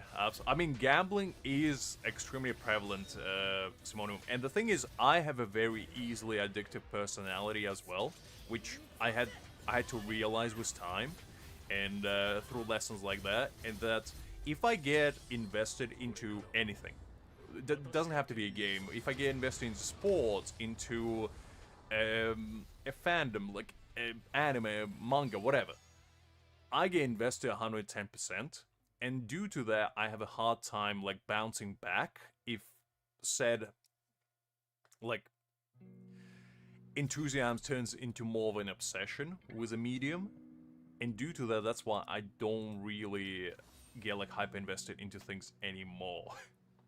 At least I like to think so, because it's a slippery slope, unfortunately, which leads to dire consequences. I mean, I don't want to blame everything on ADHD, because, like, yes, I do have ADHD, but what part of that is actually ADHD fault, and what part of that is me being just dumb, you know? Because it's all well and good just saying, oh yeah, ADHD is fault, which it might be, I don't know, but I do have to give myself a slight reality check being like, it's gotta be at least a little bit of my fault as well.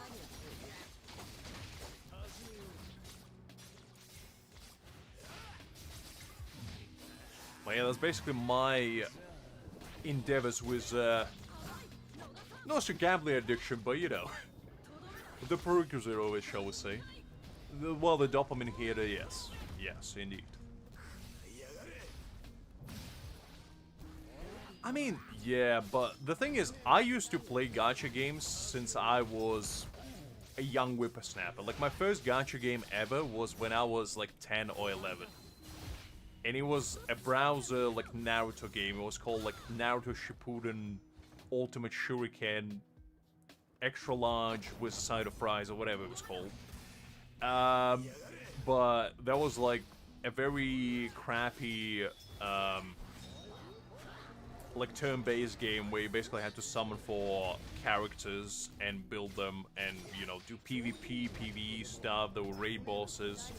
And there was VIP system, which is still to this day, I feel like the most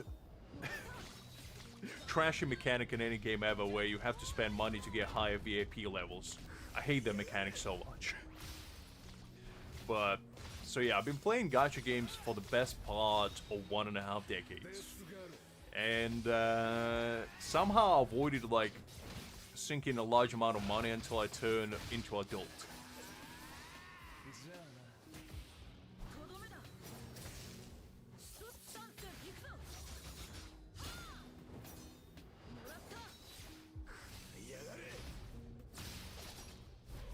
I don't think I have an imposter syndrome, to be honest. And that's mostly because I don't take myself seriously enough. Like, I don't have an ego about me.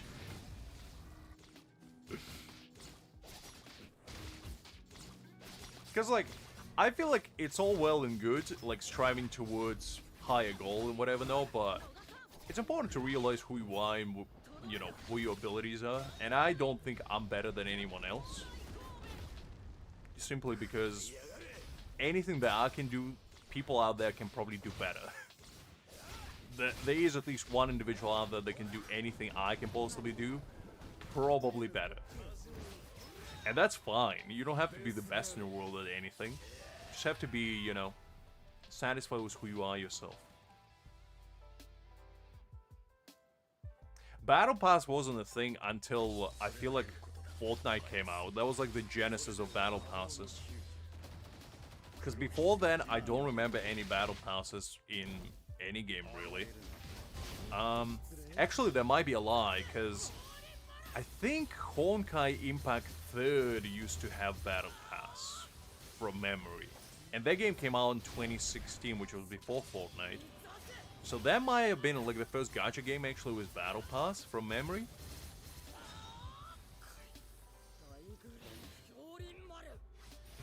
I am better Perude indeed, Liz. I don't know what Perude is, but I'm at the bare minimum.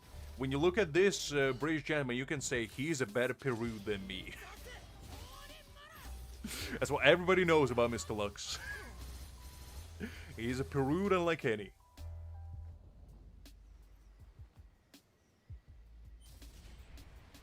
Ah, I see, Liz. It's fine, it's fine. I'm just pulling your leg.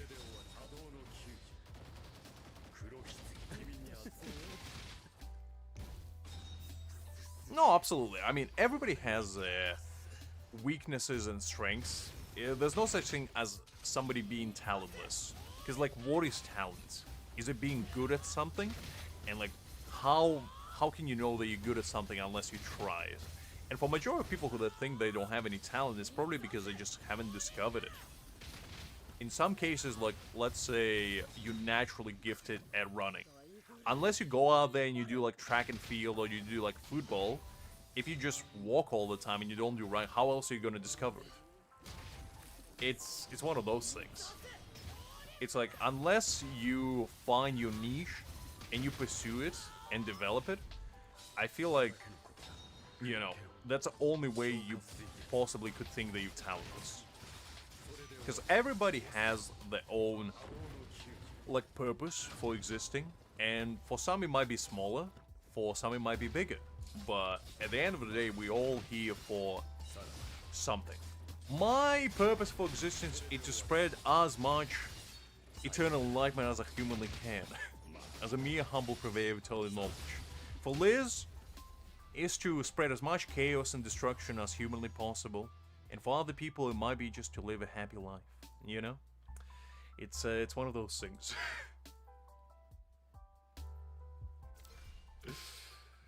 Oh.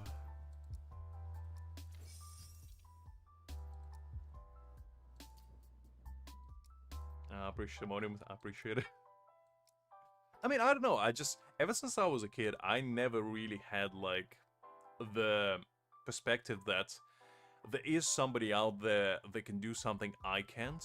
And I feel like that's the kind of mentality I feel like majority of people should have, is if you want to achieve something, there's no such thing as not being good enough to do it. It's all about, you know, trial and error. If, like, for example, you want to become, I don't know, a professional athlete, shall we say. Let's say you want to become the next coming of Michael Jordan. Like, granted, unless, you know, you were born with genes of, his own, and you can do, like, you know, 2-meter vertical jump and just dunk like nobody's business, you're probably not gonna reach his height, but it doesn't mean you can't, you know, at the bare minimum become as good as you possibly can be yourself in the medium. And it's all about, as I said, trial and error. You find things that you're good at, you pursue them, and, you know, if you don't reach the desired results, at the bare minimum you can say that you tried. Which is more than most people can say, because a lot of people just give up halfway.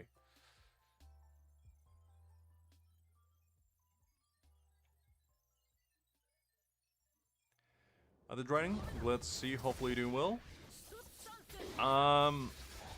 In Clash, I think I'm Diamond 2 at the moment. I've been matched with a lot of cheaters, unfortunately, so I've been kinda getting dropped off out of the stratosphere for the past few days.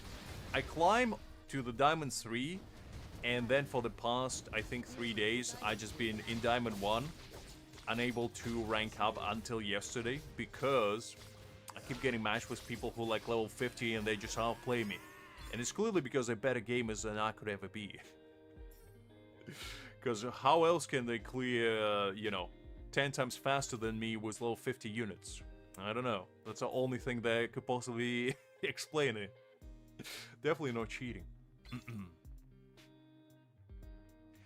I mean, I do, Justin, but that's the thing. I think this was the first like day out of the past few where I actually go match with decent people. They're no cheating, probably. I don't know.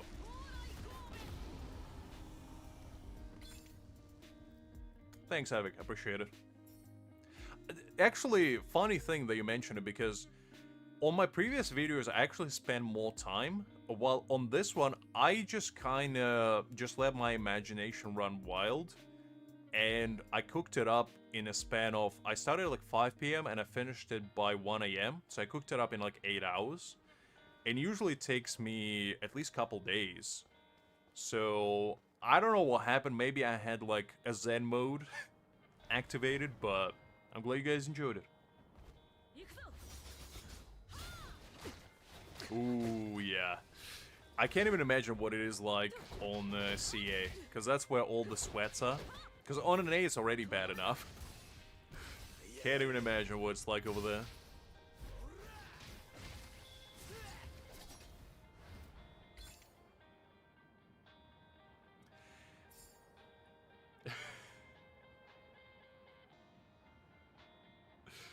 Maybe Sadvik, maybe, I don't know. I don't know. I mean, I don't watch YouTube shorts, but... I just... Whenever I edit the video, I just kinda... I just make it the way I would want to watch it. Because, like, I don't want to upload anything I wouldn't want to watch. And I feel like if I find it funny, I feel like you guys probably will find it funny. And that's probably the secret to the... secret sauce to the recipe. Which sometimes works, sometimes doesn't, you know? You never know. You never know.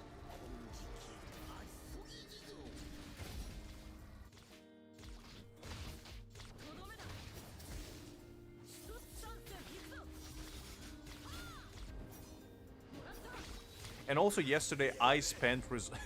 So, the thing is, the music that I use in a video is like copyright free, right?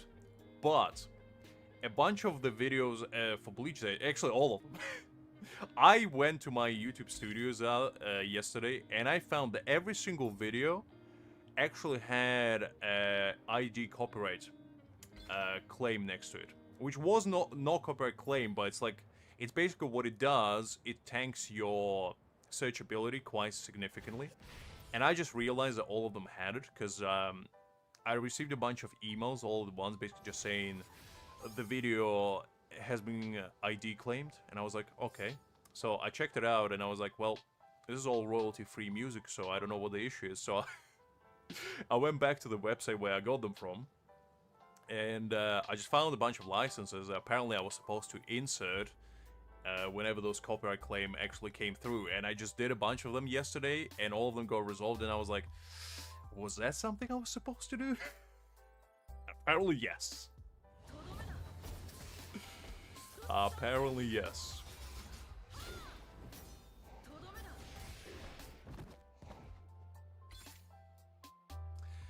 I mean, pretty much Simonium. She's my left-hand woman because Greg is my right-hand man. You know? She's a chaos to my tranquility, if you will. You're always gonna have somebody like that by your side. Like, we have 3 main mods. Satvik is like the intermediate, you know, he's like the most zen out of everyone. Liz is the most chaotic, neutral individual you ever find in your life. And Greg is a wild card, what I would call him, because the man can flip between zen and chaos at the drop of a hat. And that's why they both keep each other in check, and Satvik just kind of acts as an intermediary, shall we say. It's a balance in its purest form.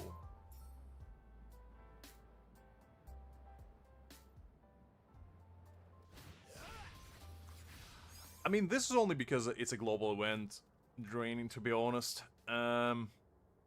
Usually if you don't match with global, you actually can get to top 100 very easily, I'd say, for most servers.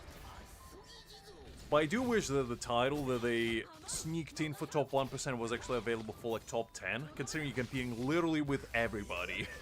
It's a bit unfortunate it's only for top 1%. Exactly, Sadvik. Exactly. He's a special little man.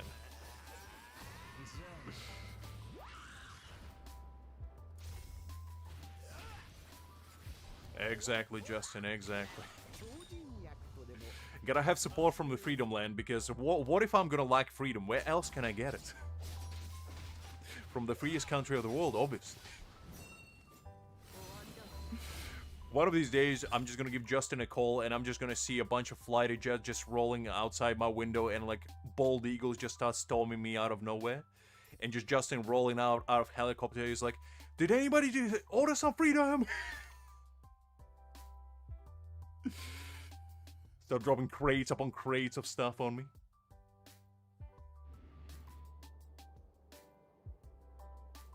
Yes, Creek. I remember vaguely. But to be fair, it seems like they're adding age verification on anything nowadays. Exactly, wearing American flag suit. With American flag in the other hand. Aviator shades, obviously. Fully in style. 6 billion is pretty nice. I mean, I usually get only about 1 billion.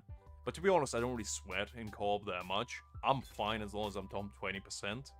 And even if I don't, it's not the end of the world. Which I actually kind of like, because they actually made in this game something very intricate, which is a fair distribution of rewards based on your ranking. Because if you don't reach like the highest tier of ranks, it doesn't actually feel like you're missing a lot of rewards.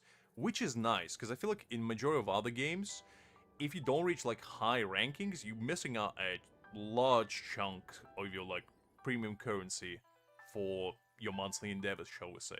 But in this game, if you reach like top 20%, top 50, it doesn't really matter. It's like only 5 Spirit Jades difference. Are you really gonna go bankrupt if you don't get your 5 Spirit Jades? Probably not. Exactly, Justin, exactly. The true embodiment of freedom.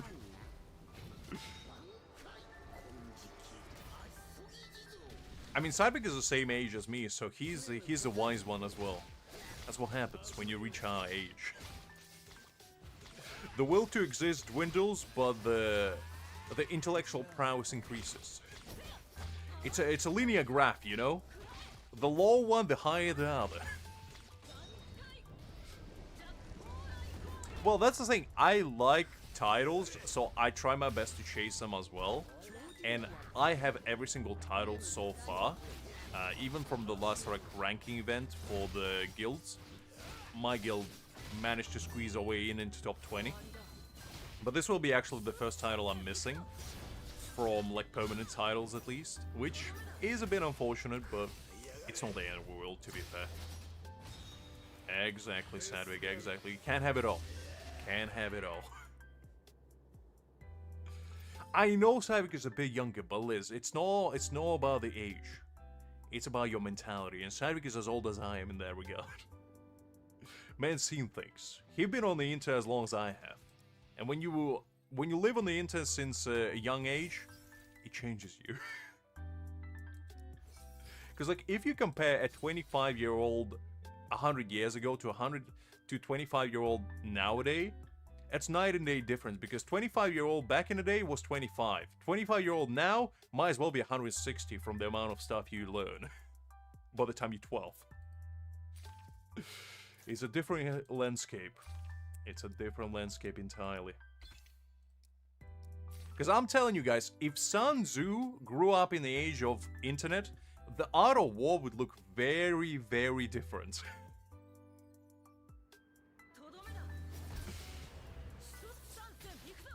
Exactly, Savig, exactly.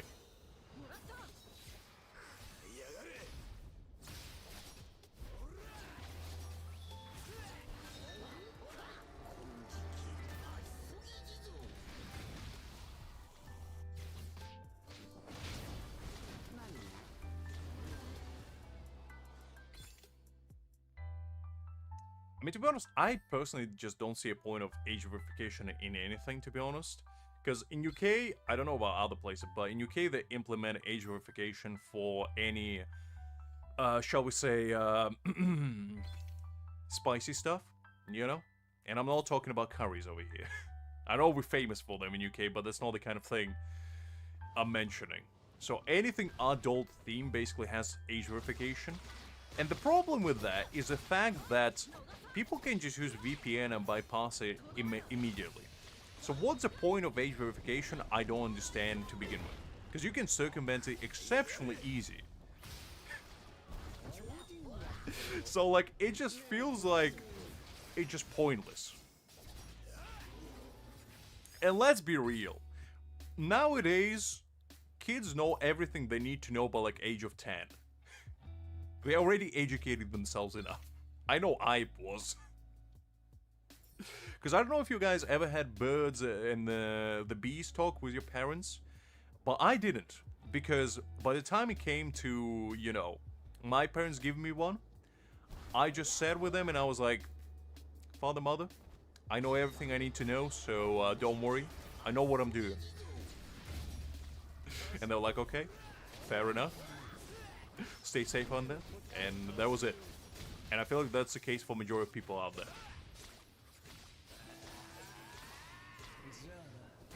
True, Sadvik. True. And to be honest, I just don't want my passport information being out there anyway. By just going to some weird website, I have to put my ID or photo of myself? No. Like, even if I was, like, an absolute, you know, gooner out of my mind, which I'm not. Like, let's say I was Angel for a second. I just wouldn't want that kind of information being out there, you know? But it is what it is. You got to spend tax money somehow.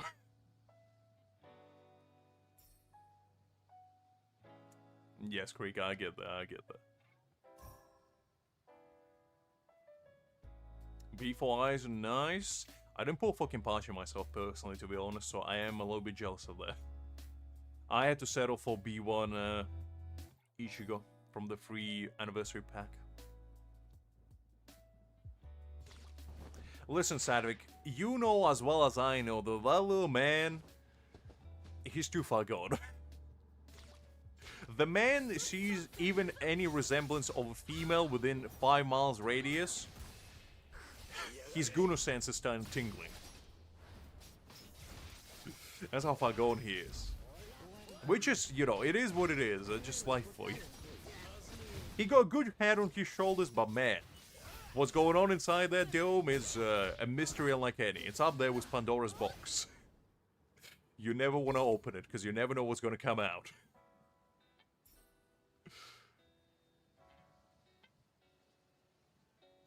Exactly, that's what happens when you don't pay taxes, Sadvik.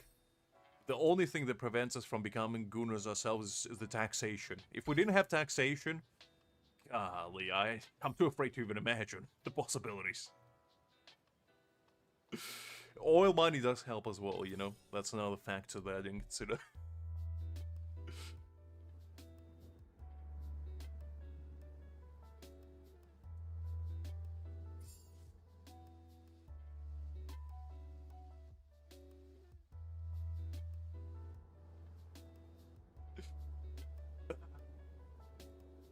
I mean, I don't know if you guys remember, back in the day, there used to be, like a flash game where you had to guess if, an image was basically like a furniture or like plants or something, or like a human body. And usually, majority of the time, it was like female parts of the body, like legs on a beach, or, you know, like a shoulder. And some of them would be like 2 cushions stuck together that might look like a behind of the lady. And I feel like Angel would be stupendously great at that kind of game. He would be able to spot it from 0.5 seconds in. But like, that's a cushion, that's a cushion, that's a lady, that's a lady. That's a plant, that's a plant, that's a lady, that's a gentleman. Angel will be exceptionally well at that.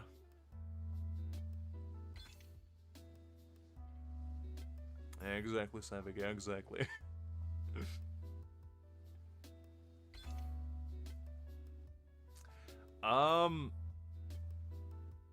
I didn't finish the Slash one, and I didn't finish... Well, actually, the only one that I finished was the Spirit one, so yeah. It is pretty challenging. And the problem is they didn't give you trial characters either, so you have to do it with your own. So this is basically the case of richer getting rich and poor getting poorer. Because the whale is just having a field day, meanwhile low spenders, or even mid spenders really, and free-to-play especially, out there suffering.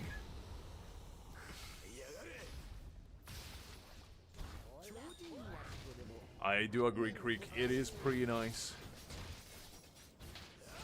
Okay, let me see what you've been cooking up in Discord. What kind of unholy messages have you been sharing?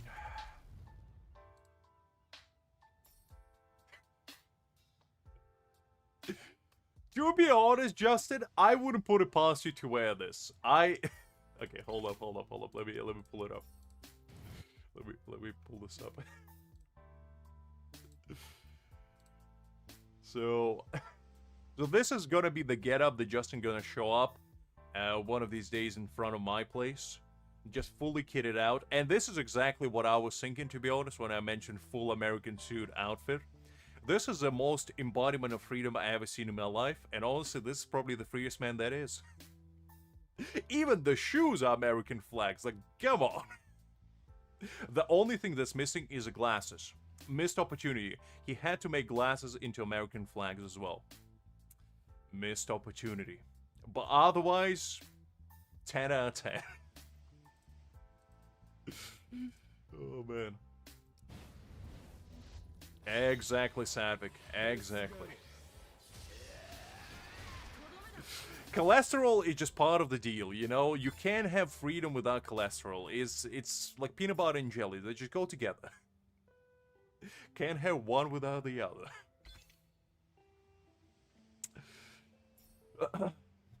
It's like, you know, gacha addicts and impulsive, poor financial decisions are just a merry couple that just meant to be together. And so is American populace and freedom. Cholesterol is just added benefit on top. You can get to that point as well, Justin. I believe in you. Exactly, Astra, exactly. Hi there, by the way. Glad to see you. Hopefully you're doing well. It's fine, Justin. No shame in having a little one-pack. It's absolutely fine.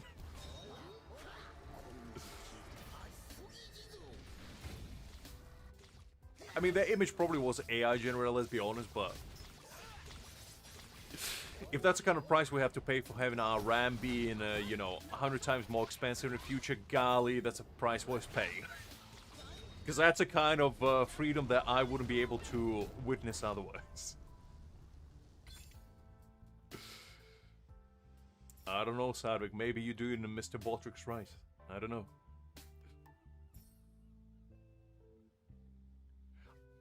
I mean, to be honest, I don't use any AI-based stuff, but, like, if that's a kind of use it has, I might reconsider. Well, I can see why now, Liz. Sadvik clearly siphoning all your experience to himself. The man is stealing from the rich to give to himself. A true embodiment of Robin Hood right there. But instead of giving it to the poor, the Sadvik gives to himself. A true hustler in heart.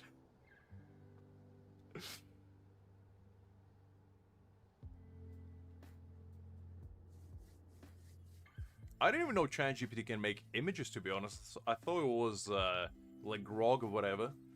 They used to make images, but I see, so it can even make that stuff now. It's advancing. I mean, to be honest, I only used ChatGPT once when it just came out because I was vaguely curious, being like, okay, there's this chatter going on of this app called ChatGPT, and I just wanted to see what it's all about. And I used it, and I was like, I can see the appeal, but I don't know if I want to ask for any advice from an algorithm, shall we say.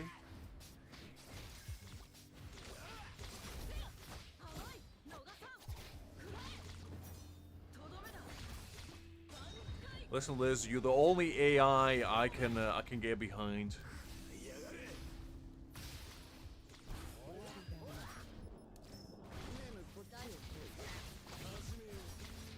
You're like the embodiment of Project Basilisk at its beginning phase, Liz. And I'm just, you know, doing my part in preventing you from unleashing your chaos onto this mortal realm. Exactly, Sadvik, exactly. Listen, sometimes you have to unleash slander just to keep people in check. It's part of the cause. Ooh, we got 5 Nexus. Actually, I have 400 of them. Pretty nice, pretty nice. Ah, so the longer you pause, the higher the XP gain. Creek already cracked the code.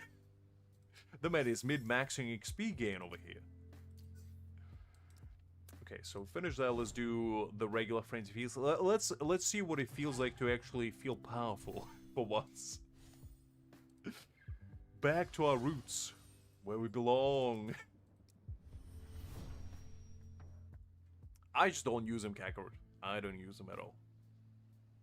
You actually will be pretty impressed with my free-to-play when I bounce it on it later, because I actually built some of the characters there, and I spent quite a few Nexuses to build them, and I'm relatively proud of them. Not all of them are like picture perfect, but I'm getting there.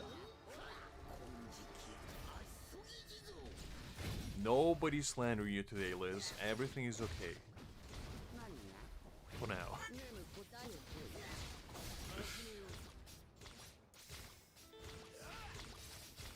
I don't know how XP works, and probably should, considering I was the one to implement it, but I have no idea. I never looked into it.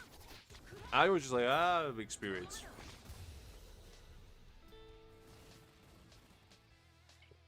It could be because your level's too high, Liz. I assume the higher your level, the slower your XP gain gets. If I had to make an educated guess. I could be wrong, though. I don't know. That would just make sense to me.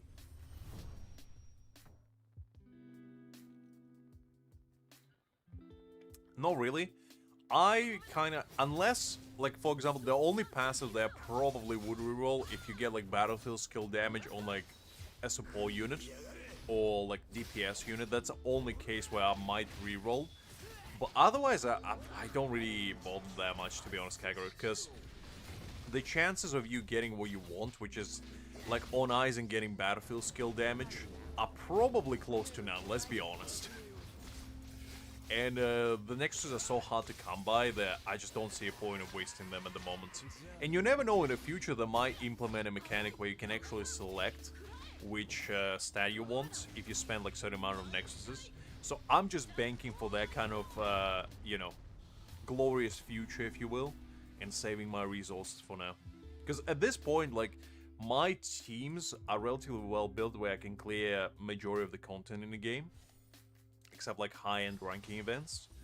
And I just don't see the point of wasting resources at the moment to like mid-max everything, shall we say.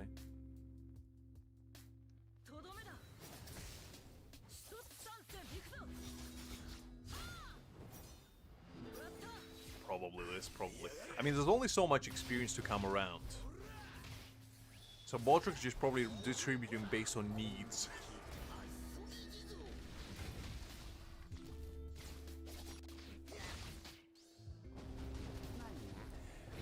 I mean, to be fair, majority of the passives are actually fine for like most units. The only thing that I guess you don't, like on your DPS, there's literally no single bad passive you can get besides battlefield skill. But if it's like Aizen, then you can't get anything bad. Because even like basic attack, technique, ultimate damage, like all of these have their uses. So I just kind of leave them there and whatever happens, happens. I don't stress about them too much.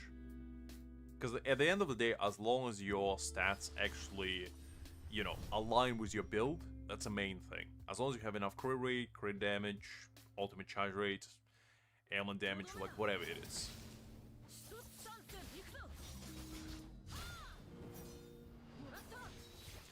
I mean, I think they already watched the stream, Liz. I don't know what what's is, but I'm pretty sure they're doing it very well, considering they're here.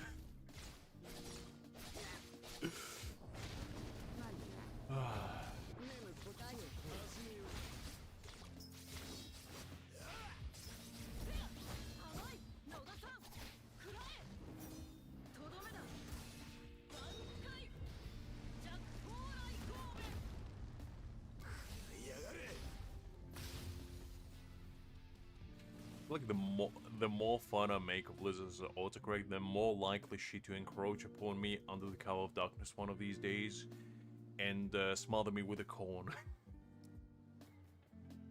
Never to see light of day again.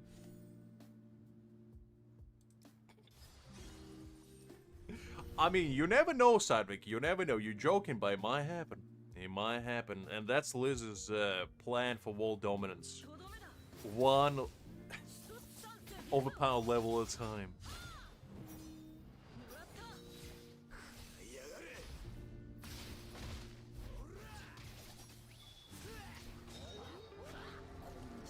Is there soul creep? I was wondering why do I get anonymous donations after every single stream from definitely no Liz 69420 with a very lucrative amount of doubloons. She sends me at least 1,000 doubloons after every single stream, and I was always wondering who the individual is, and perhaps that makes sense now.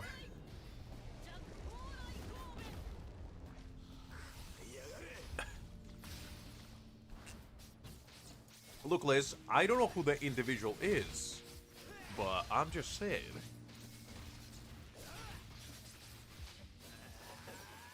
She does leave them, like, the coordinates behind a tree, buried with a big red cross next to it, which I always found quite peculiar.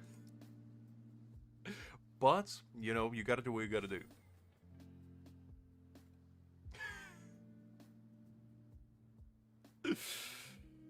I mean, Sadvik, you gotta do what you gotta do. Liz has a mission out there, and, you know, she can't allow others to surpass her Maya level.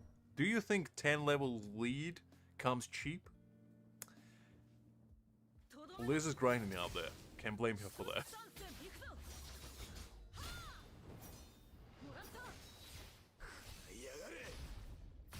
Listen, Sadvik, do you think Liz is the kind of woman that can pass by a handsomely dressed gentleman in full leather outfit with a bunch of chains on him? Just because he costs $69.99? Absolutely not. That's the kind of lady that is Liz. She has standards. Very high standards as that. Peculiar standards, but standards nonetheless. Look, Liz, I'm just saying. I'm just saying.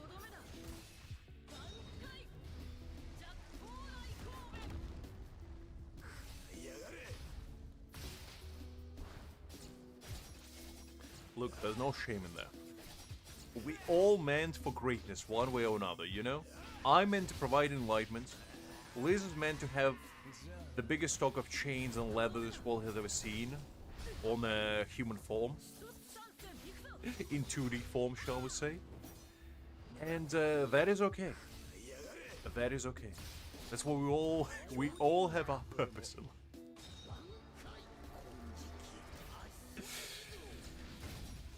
You see, a lot of people wonder why does lads have such a high gross revenue every month, and they say the lads makes like 20 million every month.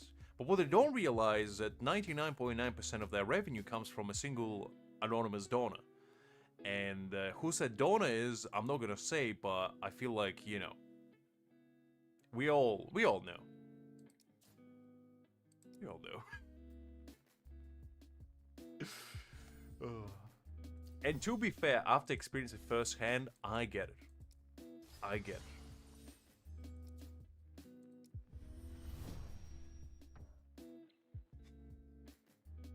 That's her ploy, Creek.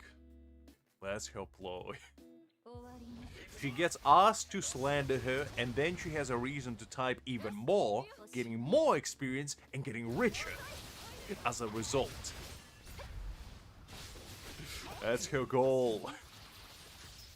Do you think level 41 would came as quickly without us slandering Liz every single stream? No. We're just doing Lord's work out here.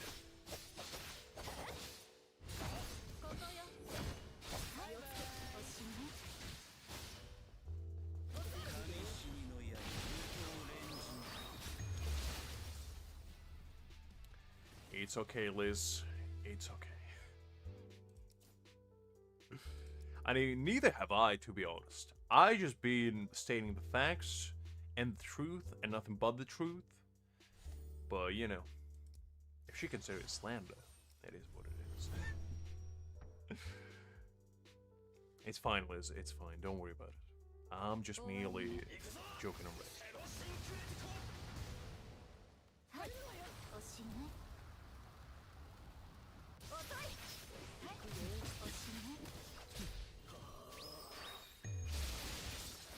Well, you see, Liz, I'm just keeping you on your toes. You complained last stream that you passed out, and I'm just allowing you not to. But constantly mentally stimulating you into fight or flight instincts. That's just the kind of service I provide.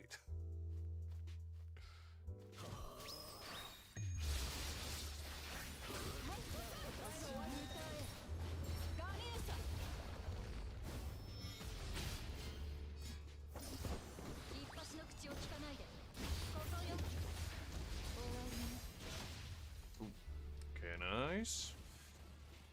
Doing pretty well so far.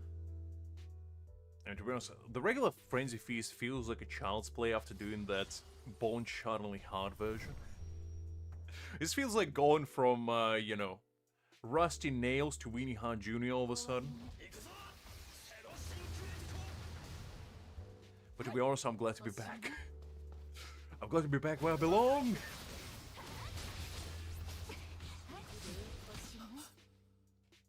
Listen, Liz, bullying is a big word that I never inflict upon anyone, and especially not upon yourself. Creek, am I right or am I right? You back me up on this. It's merely, you know, I'm stimulating your best behavior, shall we say, and your hidden intentions and potential to achieve greater heights and greater length, both mentally, physically, and emotionally, and maybe even spiritually. We're gonna keep your Reiatsu on a high level.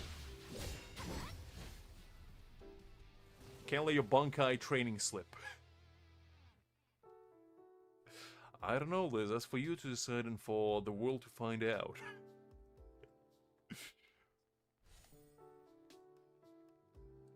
Thank you, Creek. I know I could always count on you.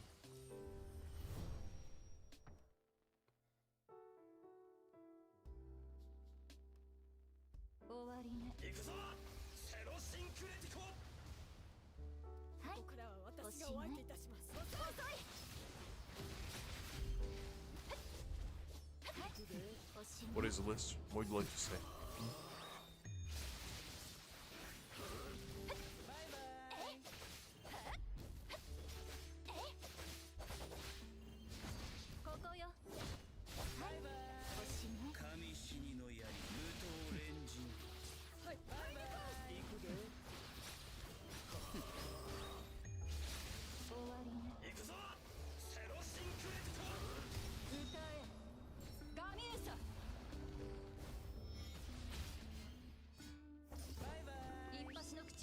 I feel like Liz is writing a whole essay to me. The longer she takes between messages, the more afraid I am. You see, what I tell you, always resorting to violence, this woman never wants to resolve anything peaceful.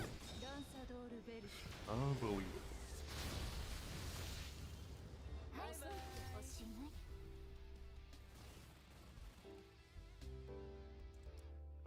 Should be fine. Actually, did I finish? No. Okay, never mind. Let's do this one.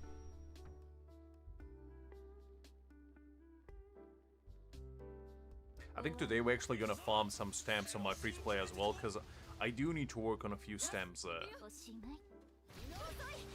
I'm always cooked one way or another. Some may say I'm well done.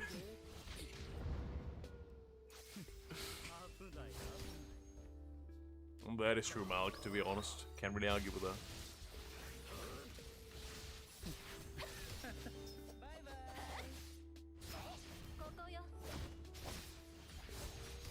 I never bully anyone, Liz. I merely encourage people to be the best versions of themselves. And if that's bullying, then so be it.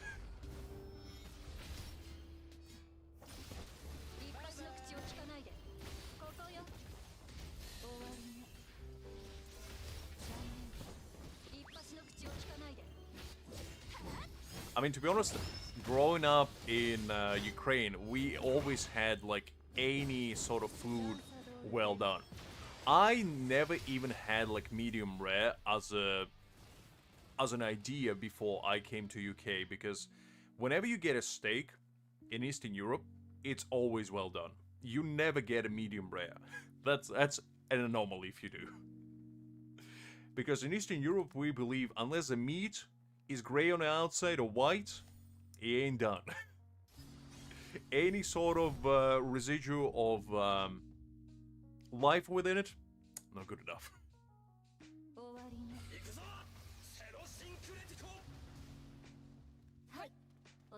I am on an 8. Miller, hi there, by the way. Let's see, hopefully doing well. And I think I'm on server 21 or something.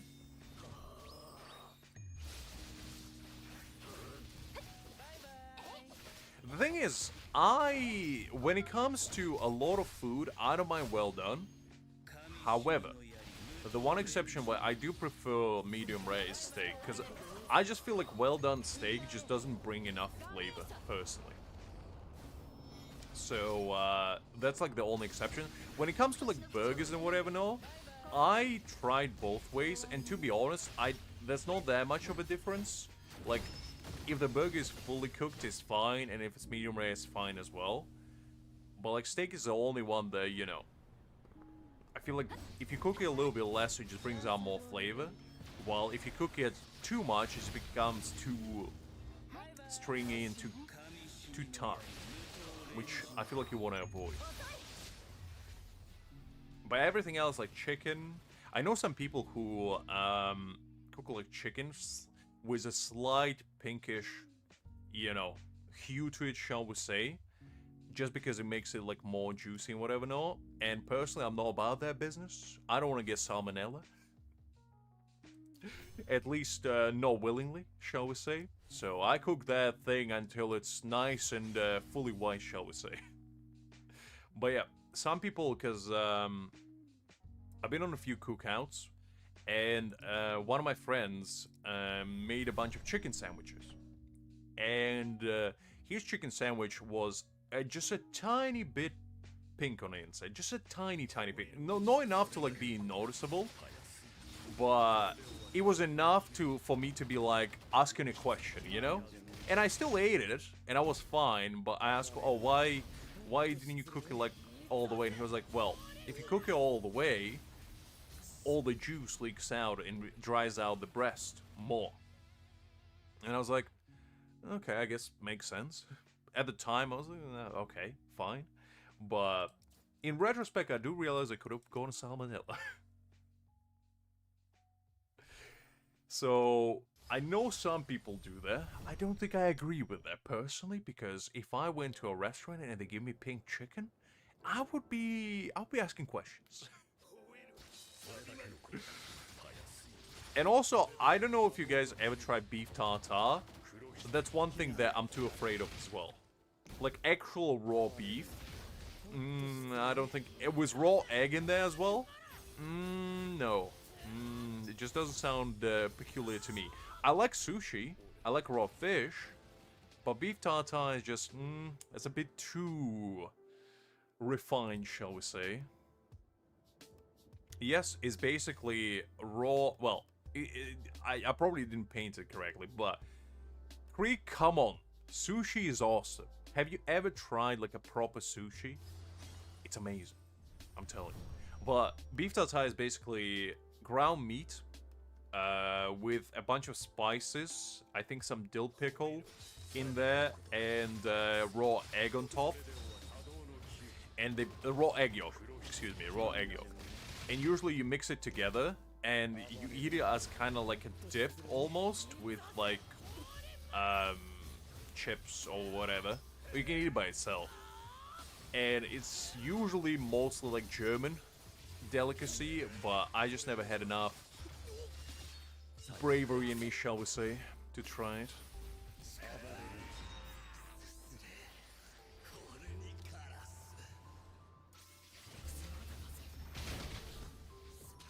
I mean, sushi in a bad restaurant is pretty awful, but if you get like a proper made sushi with like nice prepared rice and fresh fish, there's nothing quite like it, because it's like, it's a beauty in simplicity. It hits you in a way that I feel like no other dish can, because it just, like, the freshness of the sea mixed with like just a very nicely prepared rice is, to me personally, is one of the greatest. I love it tremendously. And to be honest, if you don't like the idea of raw fish, you can still get rolls. You know, that's not like traditional Japanese, but, you know, if that's better for you, it's still an option. And to be honest, rolls are more prevalent in western part of the world than like sushi. Because for like western palates, raw fish is a bit unorthodox and a bit more like peculiar, shall we say. But somebody that had like really good sushi, I personally love it. As I said, beef tartare is another thing though, because beef is, you know, like a land animal and a sea animal are kind of different to me.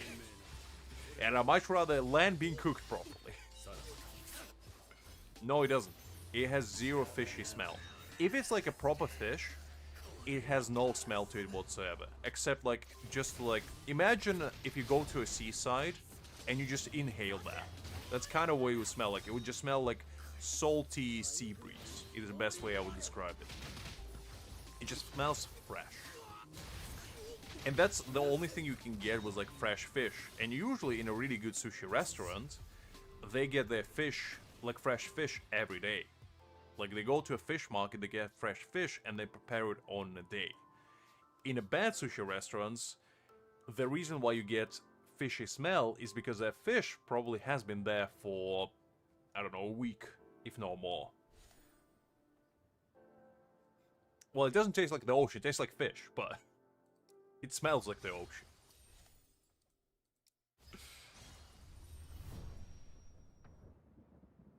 I mean, I don't know, Liz, I don't know. That is true, Milo. I mean, I was ripped off in London once upon a time. I told that story before, and yeah, never again. And the thing is, Japanese food is not even that, like, exquisite. It's not like French cookery where, you know, it's very posh ingredients. It's not, it's very simple. But it's done to, like, a very high standard.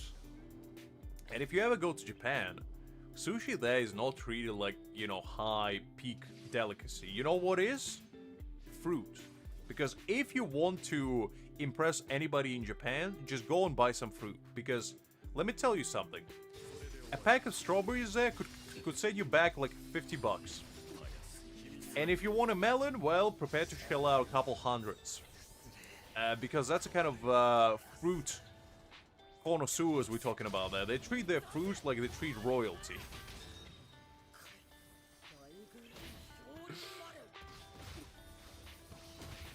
Omurice is decent. Omurice is basically just like cooked rice with like meat and veg. Usually chicken with like omelette on top that's kind of runny.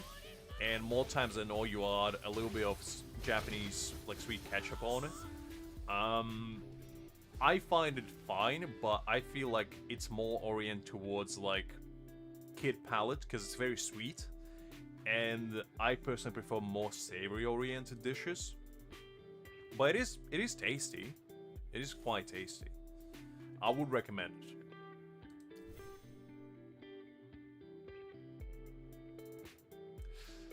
Yeah, I can imagine, Miller. I can imagine.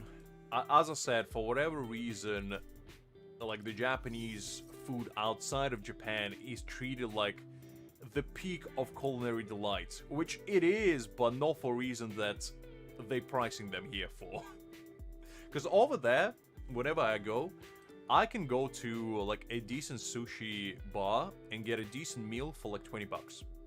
And that would include, you know, a bunch of sushi. Sometimes maybe I can grab some yakitori, maybe mochi for dessert, like, and actually have a proper meal. Over here, you want to have a proper meal, it's gonna set you like 3 to 4 digits sometimes, depending on like how big of a company you have and what you're ordering. And God forbid you order some Wagyu beef, well, man. You might as well just sell your kidneys at that point, because that's gonna set you back quite a bit of doubloons. And Wagyu beef is not even that, like, big of a thing in Japan to begin with. You can buy literally in supermarkets. Like, you can buy a Wagyu steak over there for like 10-15 bucks. Granted, it's not the peak of a Wagyu, it's not like, you know, snow beef Wagyu or like the highest grade marbling, like A5. But you can still get regular Wagyu there easy. And it's just not treated like, you know, the peak of luxury. Over here, though, you go even for like the mid-quality Wagyu, it's gonna cost you like 100 bucks easily. For like a little steak. It's crazy to me. I never get it. Maybe I'm not refined enough, but I just don't see the appeal personally.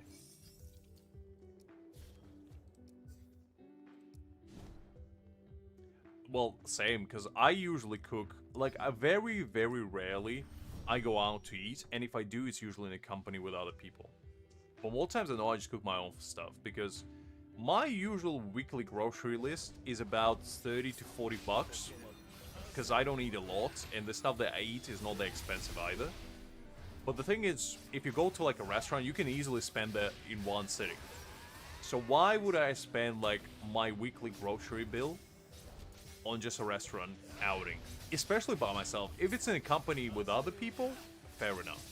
No problem there. But by myself, I know some people that literally go out to eat by themselves as a dinner. Just because they don't want to cook, and I'm like, man, no. Or buy takeout, which is another thing. I might rather just cook my own meal, because then, first of all, I know exactly what's in their food. And second of all, it just makes me feel way better. Because usually in a lot of restaurants, they don't really do stuff called health that much, which means they put a lot of like seasonings, they put a lot of oils, and while the food tastes probably really good, it doesn't wreck your stomach. I don't know, when I was a kid, I never got into habit of eating out. Majority of the food that was prepared in my household, at least, was homemade. Because my mom, or like my grandma, used to cook a lot, and I just grew up with the mentality that, you know, you gotta prepare your own food. And that way, you know, you get a decent meal out of it. And that just kind of what I've been stuck with for majority of my adult life. Which, granted, it hasn't been that long, but even then, I've been cooking since I was like, in middle school, so about 13, 14. I've been preparing my own meals for the most part. And, I don't know, just kind of grew accustomed to that. Oh, don't get me wrong, like, I don't mind eating alone, that's not the problem. It's the idea of going out, to me at least, in a restaurant, is like a special occasion, or like get together with somebody. I wouldn't just go out and eat by myself. I might rather just cook at home and eat it there. And also, when I do eat alone, I just can take my time, you know? I can just, you know, I can eat, I can watch something while I do it, I can read something, which is usually what I'm doing. I usually eat my meal and I'll read some manhwa or whatever. Or, you know, I can just peacefully enjoy it in my own leisure. While in a restaurant, though, you know, usually you are under time constraint, because usually you book your table for like an hour, 2 hours, so... And people expect you to, you know, eat, you get out, unless you're in a company. And if you're not in a company by yourself, I don't think they would be too pleased of you just sitting on your phone for like 3 hours eating your risotto. Fried rice is why I eat quite often as well, and it's simple, it's satisfying, and it is, you know, quite filling as well. So I definitely get that.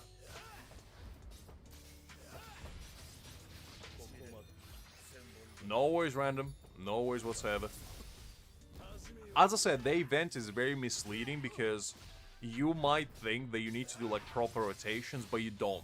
You literally just have to switch like an absolute maniac until you get double S rank score, and then you can do like decent rotations. It's very, very weird. Because I was racking my head when I was doing it last week, being like, what am I doing wrong? Because I tried to do it on the auto, and the auto got me like 1.2 million, and I was doing it by myself, and I was like, I'm doing proper rotation. Why am I getting like 800,000 only? And then I just tried to do exactly what auto did, which is switch between characters randomly, and it worked out. Then I go like 1.7 million or something. So yeah, sometimes watching AI Sensei do their thing is actually beneficial. I totally get that as well, Liz, but, you know, living by myself, I kind of grew accustomed to eating alone. But it's always nice to have company, I totally get that. That's fair as well, Miller. But I'm just saying, it's kind of hard to do by yourself. That's why, if I do go eat out, it's always in a company with, like, friends, family, whatever, you know? I mean, heck, I'll grab a stranger from the street and tell him to grab a meal with me if the push comes to shove. I ain't dining alone. That's fair, Justin, that's fair. I mean, I've been there, done that, to be honest. Sometimes you gotta grab a Wi-Fi and, you know, the McDonald's is right there.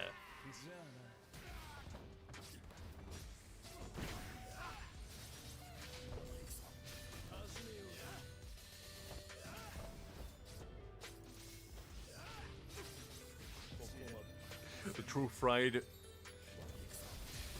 egg rice connoisseur, Justin. I mean, to be honest, I did try to cook like his egg fried rice, and it was actually pretty nice.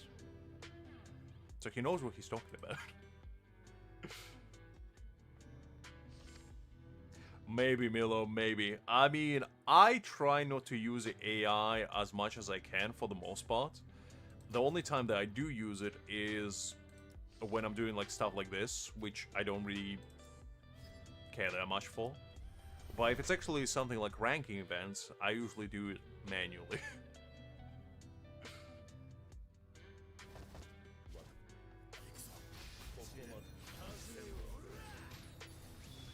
I mean, to be honest, Random, I personally feel like at this point, do you want to get White? Because if you want to get White, I would probably prioritize him. Because getting B1 Soy Phone is pretty good, but to be honest with you, it's not going to change your team drastically. And getting White is probably going to do you way more, you know, good stuff for your account in general. Personally, I'd say then save for White, especially if you don't have a lot of Jades left. But you gotta think of it from this perspective that there probably will be a rerun of all the units at some point in the future. I was kind of expecting it to be already here by half anniversary, because I thought it was going to be exactly the same as what they did for Nell's banner. Remember when they reran all the units? But they didn't do it this time, so that was kind of skewed. But I'm sure they will do something again like that. Most likely, well, I don't know if you would need to wait first anniversary, but to be honest, since you already have the units, getting their boundaries is not like be-all end-all type situation, I'd say personally. So I'll prioritize White. Unless you hell-bent on getting B1. Because to be honest, so far B1 is pretty good, but it's not like gonna make or break it. Hi there, Aura. Glad to see you. Hopefully you're doing well.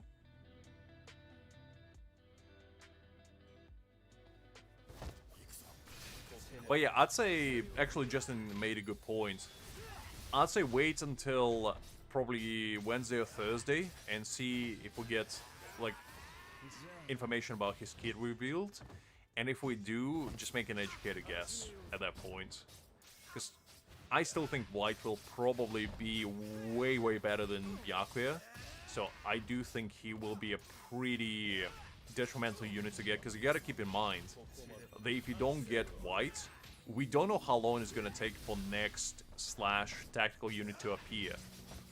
Because what they've been doing so far is getting every single type of every single roll, basically double up on it first, and then release the new units. So the chances of getting another Slash tactical unit probably not gonna arrive in the next half a year, bare minimum, if not more. So, yeah. Well, that's what I mean. Like, in this game, since the banners take 3 weeks, and there's 12 different types, you gotta think that, well, it might not be the case, but like, generally, there might be one new unit for the role you're looking for every 8 months or so. 9 months, maybe. So it's a long time. And by that time, you're already probably gonna miss out on a lot of J's that you could have possibly gotten if you did have, you know, a better team. Because having more, like, 4 teams built now is more prevalent, especially with, like, the new Frenzy Feast event. And I feel like it's gonna become even more prevalent, because who's to say they're not gonna implement new Frenzy Feast with 4 teams? They already did it for the limited event. The thing about Byakuya is... that title goes to Ikako random, come on. Don't dethrone a bold god. He's shining his almighty sculpt to the heavens themselves, illuminating the path for our future. Byakuya can wish, he can even scratch the surface for him. But I feel like Byakuya is fine, the main problem is that he doesn't do enough. Like, I think his battlefield skill is fine. His ultimate is kind of whatever, and he just doesn't do enough. Like, he's slow, first of all, and second of all, just doesn't do enough damage. And that's kind of the selling point of tactical units, is they are DPSs in disguise with support capabilities. And that's why they're so valuable, but Byakuya unfortunately doesn't bring enough for that to be, like, kind of the case. I don't know about that, random. I don't know about that. Have you tried to play with Ikako? Stuff's rough, let me tell you.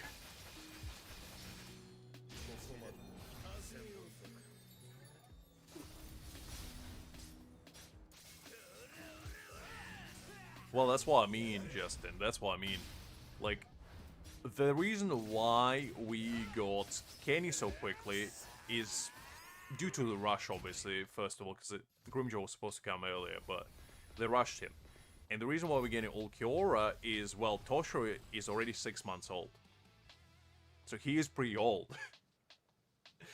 But, to your point, we still don't have a Strike support limited character. We still don't have a Slash limited support character. So technically, they might not do like the case of one unit for every single type and then double up again.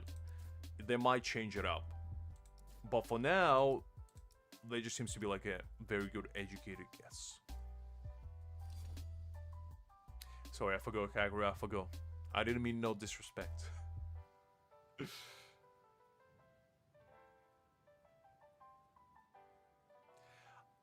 I mean, fair, random. I haven't really played with Ikako, so I'll take your word for it, but I played with him when with the game just released, and let me tell you something. I was impressed. And the thing is, they still haven't buffed the man. They buffed literally every single unit in the game, except him. And I feel like that's disrespect. My boy... Walmart version of One Punch Man doesn't deserve. He deserves respect and nothing but respect. And unfortunately, he's not getting it. And I just don't understand why. Because he deserves it. Okay, we collected that. Let's claim this stuff. Ooh, oh man. Okay, well... I was gonna do... Okay, we'll do an order because it's only 100 million left. I actually never killed a guild boss. I wonder if you get anything extra for it. Just out of curiosity.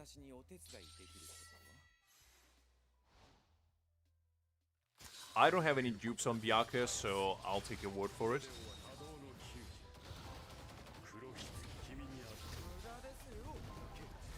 The thing is, random, my Ikaku is level 40. And I'm not gonna build him just to try that. I'll take your word for it. I mean, I'm not saying he is, you know, unusable, but say he's worse or better than Byakuya is a tall claim. That's all I'm saying.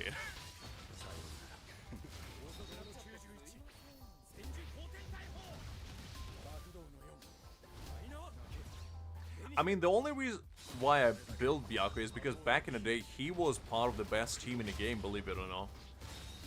Like, Slash team used to be all the rage. And, look how the mighty has fallen.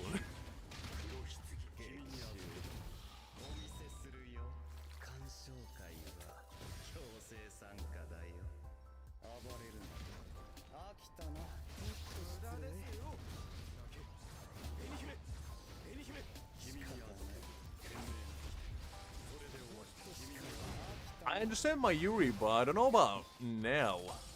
I mean, I guess she buffs ailment damage. But that's a very interesting choice.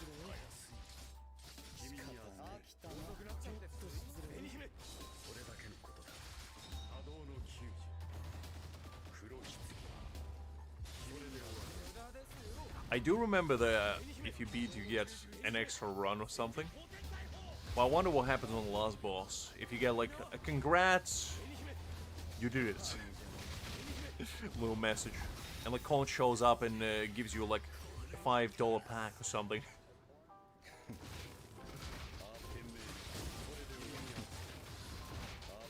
With Aizen, I mean, to be fair, Aizen can fit into any team. Does she? I thought she only decreases thrust. I thought it was Aizen that decreases all of them. Oh, that's interesting. Oh, I just said the challenge for this week has been completed. I see. Well, we did it. Let's go! Oh, man. I mean, just wait until Hakim arrives. He's gonna defend his goat, Kenpachi, until the day he draws his last breath, because that's his favorite character, and he would never allow anyone to disrespect him like that. Oh, man. I think Kenpachi is fine. I don't think he's a bad unit, necessarily. I guess let's do this. I just think that, unfortunately, he's not like amazing, which what brings him down, because every single other unit, like when you look at limited characters here, besides like without taking Ichigo and Toshiro, right? Kenpachi came after Gin, and Gin already set the benchmark for like very, very powerful units, and he still keeps it up there. And then followed up by Kenpachi. Kenpachi just felt very lackluster in retrospect, which I feel like what brought him down for a lot of people. And it didn't help that Kenpachi got followed up by Nell, who was absolutely amazing. And you know, then you go Mayuri, who just brought it up even harder, because Mayuri just came in and said, you know what, I'm gonna make every team better by just existing. Then you go your Soifon, who just made strike teams better. Then goes Szayelaporro, who just basically, you put him on a spirit team, you get his attack, crit damage, and he'd be basically a spirit version of Kisuke.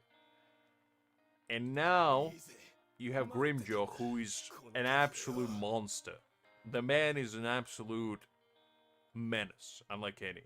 So like, you're comparing them to Kenpachi, and you can clearly see that Kenpachi just doesn't stack up in the same way like these units do.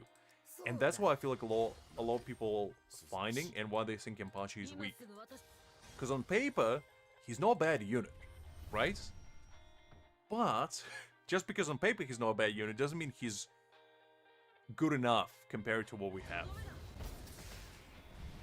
But I do think he needs a better buff. Or he needs a character that brings out his potential fully, which I'm hoping is not going to be White, because if it is, I'm going to be screwed.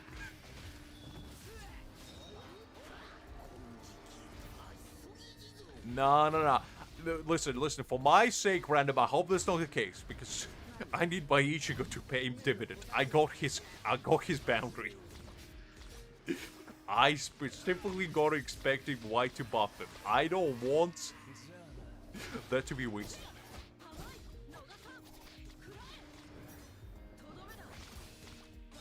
Well, yeah, I mean, it wouldn't make sense canonically for him to buff Kenpachi, like realistically speaking.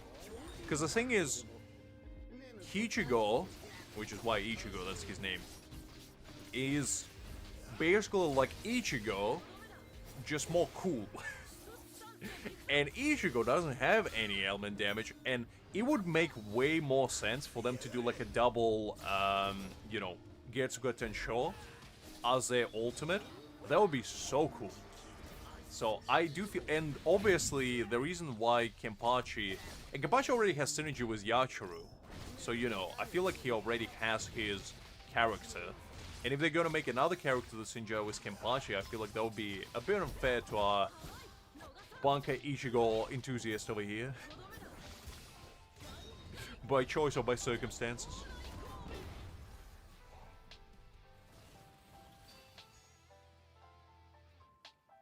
I think Yorichi is a very nice unit, to be honest. Because I use her on my free-to-play account, and the more I play with her, the more I'm like, she's actually kind of fun.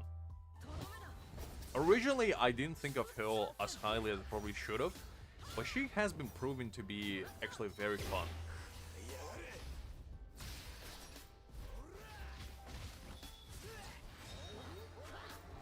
I don't know, Random, because the thing is, you gotta realize that Soifon buffed Yorichi and not Grimmjow. Because by that logic, she should have had a buff for Grimmjow instead. Like, if the same team was Grimmjow, buffed by twice as much. So, I just personally feel like, you know, and the other reason is I think they're setting up White Ichigo for full holo in the future. Because the reason for that is every single battlefield, like, tactical unit, they have been buffing future units to some extent. We had that happen with, you know, like Aizen is directly buffing Szayelaporro, because Szayelaporro allows Aizen to do more damage. In retrospect, Aizen allows Szayelaporro to get his counters to get his ultimate faster. The same thing happened with Soifon. Soifon was buffing, you know, Yorichi eventually, but also Grimmjow. And, you know, Gin is buffing Nell quite significantly. So, we have quite a few units that are buffing, like, they're future-proof. And I feel like they're gonna set him up for future slash DPS. I really do.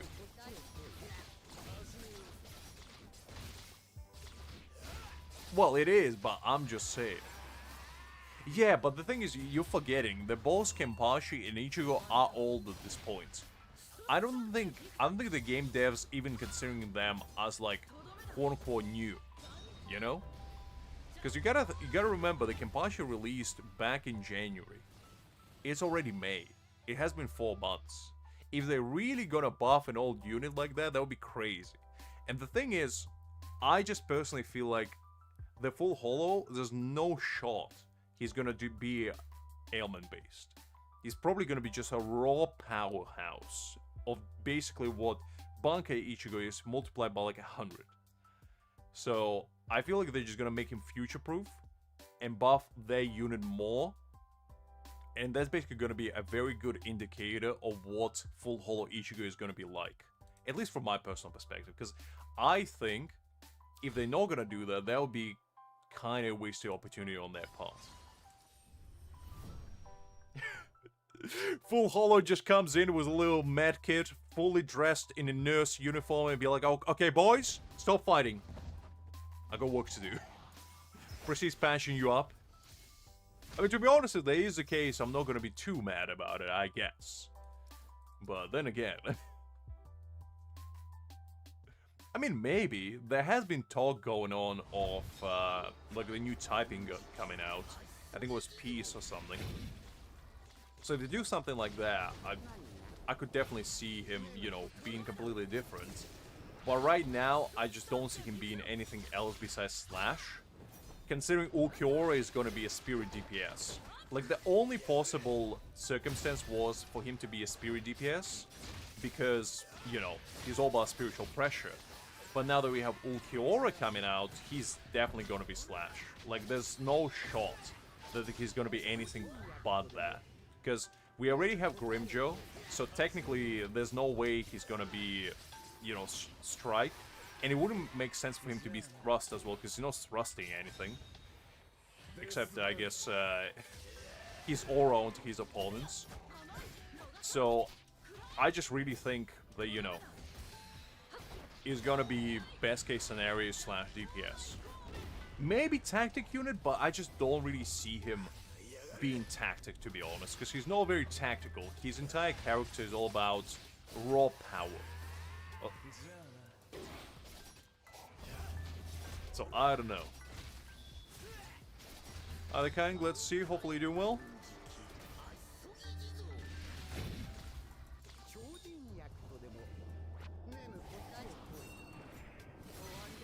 I think so, to be honest. I legitimately think that, you know, Ichigo is going to be the true winner of it all. I could be wrong, but I just don't really see him being, you know, an ailment-based unit, because he's not even about that. Like, his entire character is not based on any ailment damage. Because he's basically like Ichigo, but cooler. It's his whole premise. Doing pretty okay. Doing pretty okay. Just losing my mind, just playing some video games, you know. The good stuff. In other words, business as usual.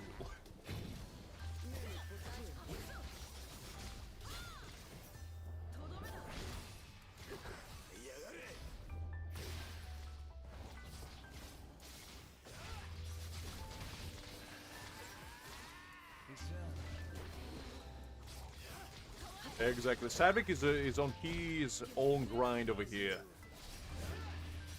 The man discovered a loophole and he's exploiting it to the fullest. A true gacha enthusiast at his heart.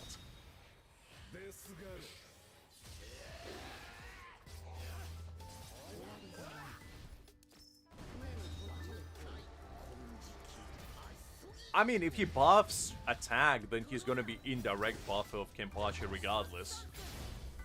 But I was just talking more from like perspective of actually giving like a significant increase and making the unit that much more viable, I guess.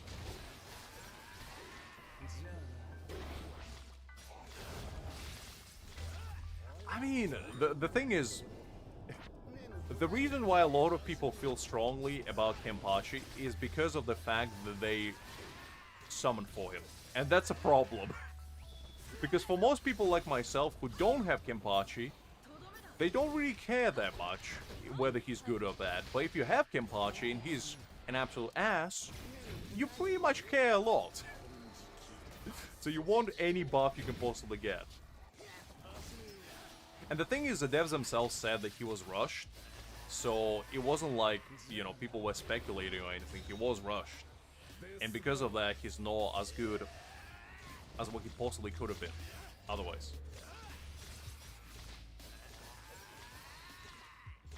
Oh no, I love Kenpachi as well, alright. 100%. But the thing is, there was just no shot for me to summoning for him, especially as early as he came out, because you gotta keep in mind, that at the time when Kenpachi came out, we didn't have a single strike unit. We only had one thrust unit and two spirit units. So he came out in a very, very awkward time, where majority of people still didn't have any teams whatsoever built. And why would you summon for a character that you already have the role filled for? Which was bankai Ichigo at the time. And the thing is, his increase in your team performance wasn't justifiable enough for you to actually summon, you know, Kenpachi. He wasn't like absurdly overpowered. And that's kind of what made people not wanna, you know, get him for the most part.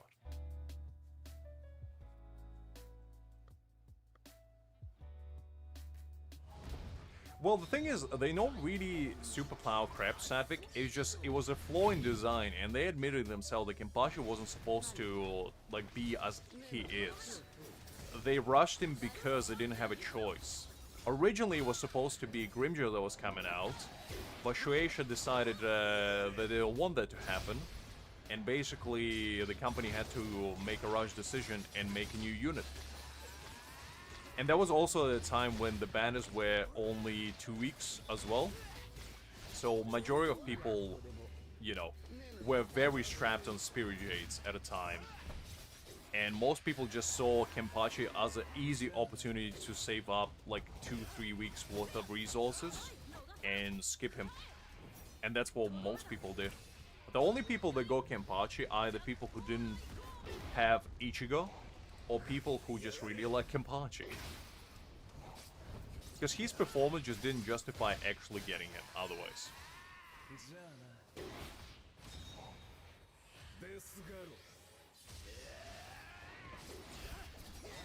I told you they already, Sadvik. I told you they already.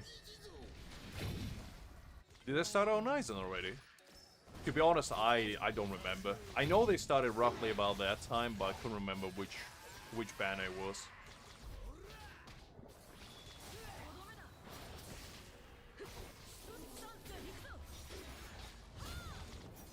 Kakarot, Aizen was OP since day one. Come on. Szayelaporro didn't make him OP, Szayelaporro made him just better.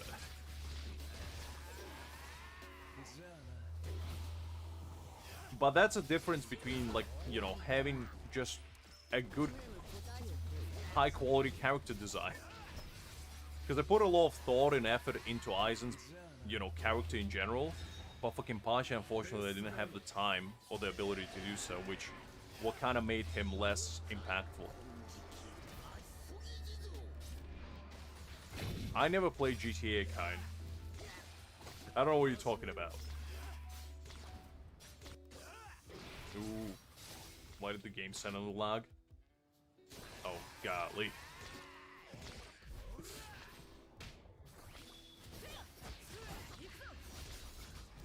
Not very good.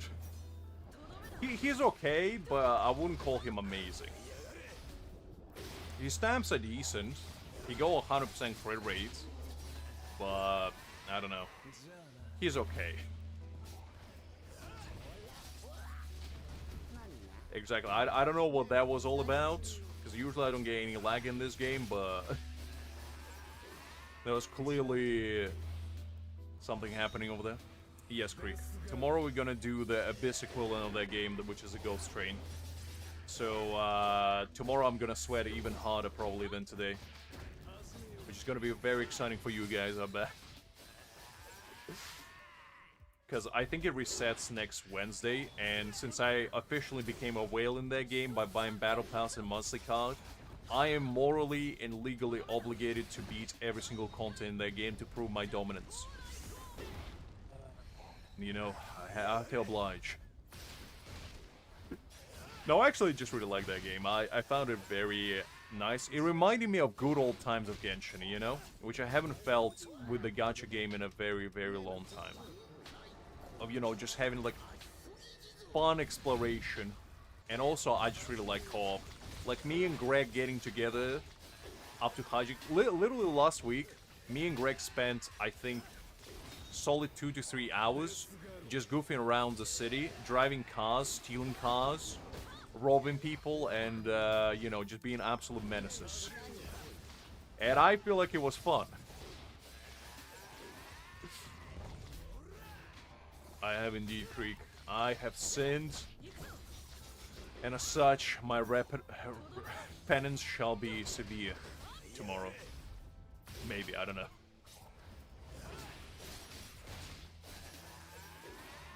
Exactly. Exactly, Sadvik. How else am I gonna spend my weekend? Being a productive member of society? Ew. No. Gonna play gacha games. That's the best way. It's fine, Kai. It's fine. Don't worry about it. But yeah, that game has been really, really growing on me, and I just found it, like, as I said, it reminds me of the simpler times where you can just boot up a game, no worry about meta or anything, just go in there, have fun, and just lose track of time. The only problem that I have with that game is Mahjong, because I refuse to learn how to play it. Liz has been trying to put me onto the wrongful ways of learning how to play a gacha game, and I just refuse. I refuse to give in and admit my weakness. Because I'm the kind of man that will persevere no matter the odds, and I will conquer the game even if it's the last thing I do.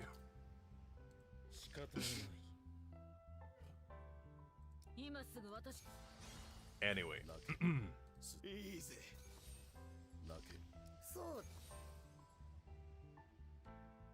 Exactly, Creek. Exactly.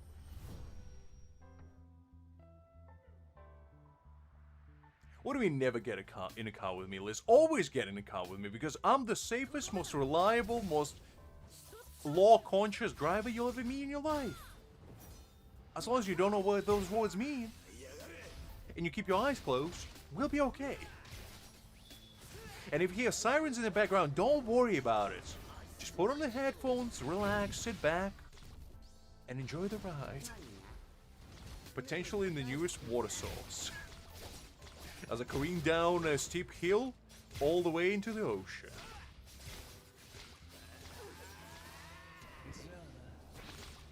Unbelievable, Creek. The betrayal. So I could trust you. I thought we were one of the same. And this is how I find out you've been lying to me all along? Unforgivable.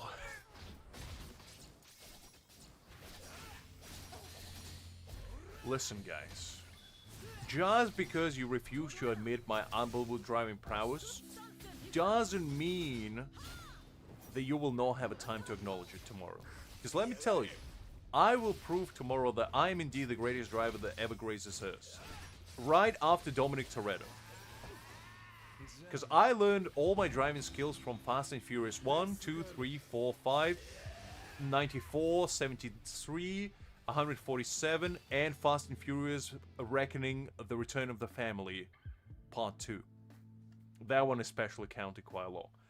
And I just feel like I know everything I need to know about driving. That's all I'm saying. That's all I'm saying. Okay, let's see.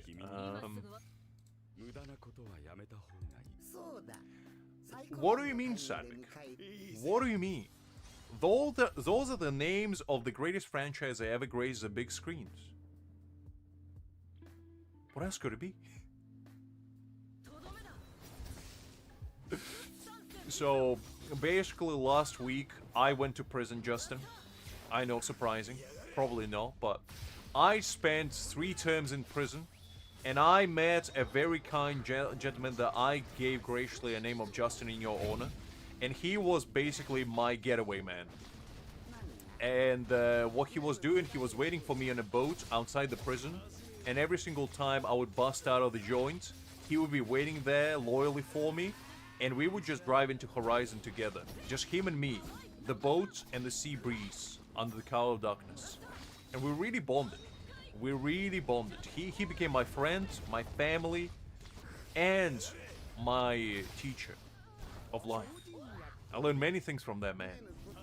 Of how to sharpen your toothbrush into a shiv, how to trade soul bars for painkillers, and also how to dig my way out of my own prison cell with a metal spoon.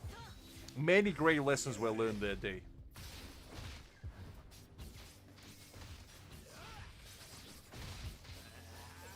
What do you mean he didn't talk to me, Creek? Sometimes words are merely inconsequential. Sometimes you have connection that is deeper than mere verbal speech. Sometimes you resonate on the soul level. Our Reiatsu were speaking to each other, okay? We're communicating in a celestial language. Exactly, Liz.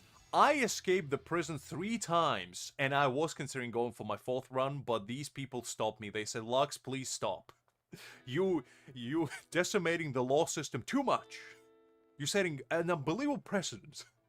And I was like, you know what? Fine. Fine. 3 times is enough for now. But I'll be back. To prove not just my innocence, but also my skill level. At escaping the prisons in style.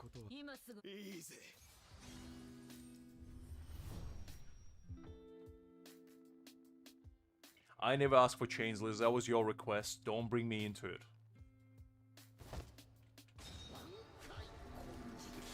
Listen, Kine.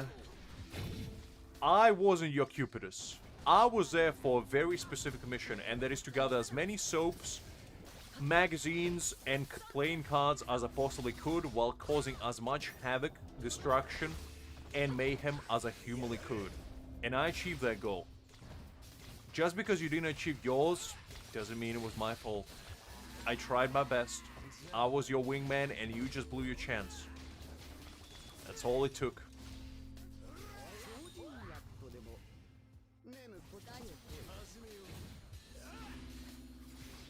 Listen, Liz. The first time was an accident. The second time was a felony. And the third time was out of principle. And as such, I don't really understand what's your problem. You telling me I didn't achieve greatness that day? Is that truly what you're gonna tell me right here, right now? Unbelievable. Unbelievable.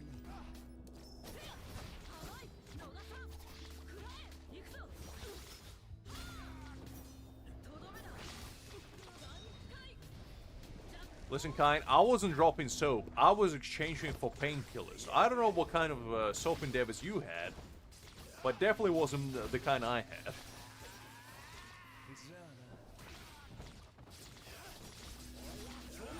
Exactly, Kakarot. I was truly where I was belonging. To be honest, I'm not sure who's coming out, Creek, but I think it's like Lacrimosa. And to be honest, I'm glad because I want to summon for Chaos, and I'm not prepared at all. I have like 40 pulls to my name, and that's not enough. So I'm actually glad that Lacrimosa is first, because that means I have plenty of time to save up. Both mentally and physically.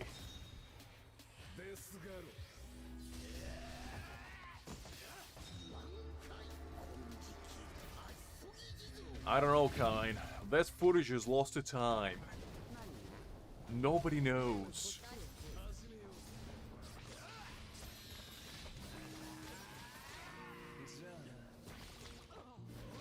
Oh, don't excuse your part, Kakarot. Unbelievable, this man. No respect whatsoever.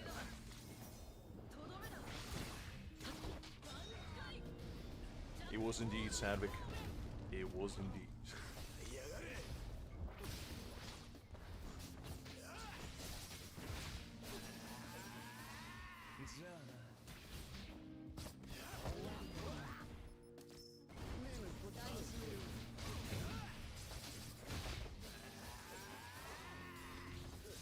Listen, Liz, just because you want to believe in your fairy tales doesn't mean it actually happened. Unbelievable.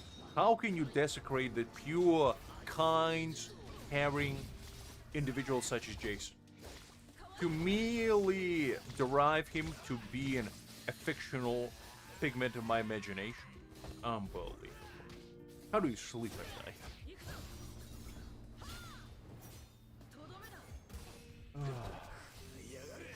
Exactly, Kakarot, exactly. I mean, there's plenty of ocean to be had. And you telling me that those wasn't the best 15 minutes of your life, Kane?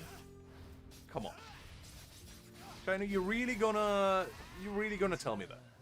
Those were some moral lessons that you wouldn't get otherwise.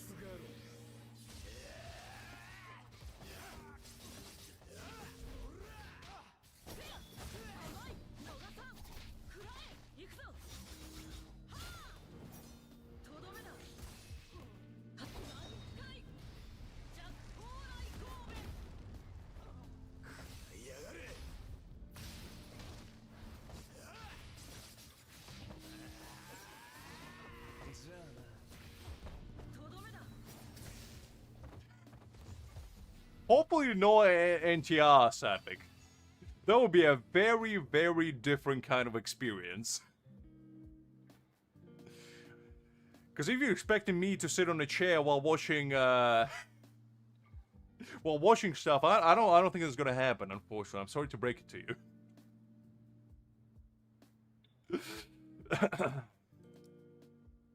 That special chair reserved for special kind of gentlemen, who unfortunately I can never even aspire to be.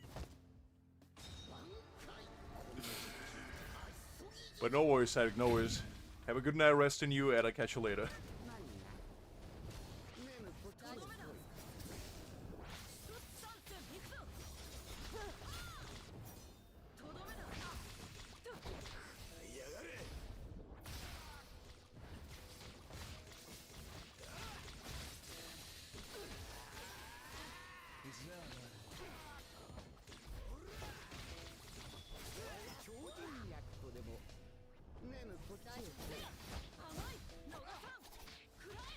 I like the Krieg became the EXP connoisseur. The man has like a real life feed over there, being like, Liz, you're slipping up.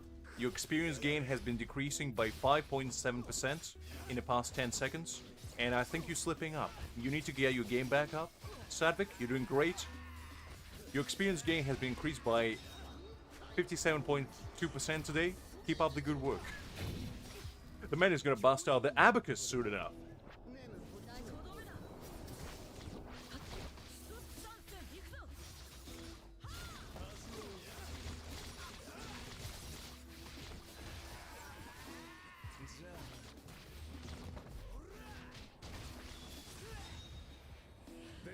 I think it's just because it's really late for him, Liz. I don't think he abandoned us intentionally.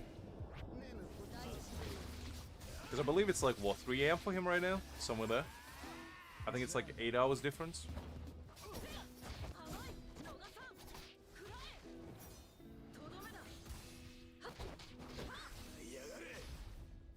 I mean, to be honest, his sleeping schedule is already messed up as is. I don't want to influence it any further.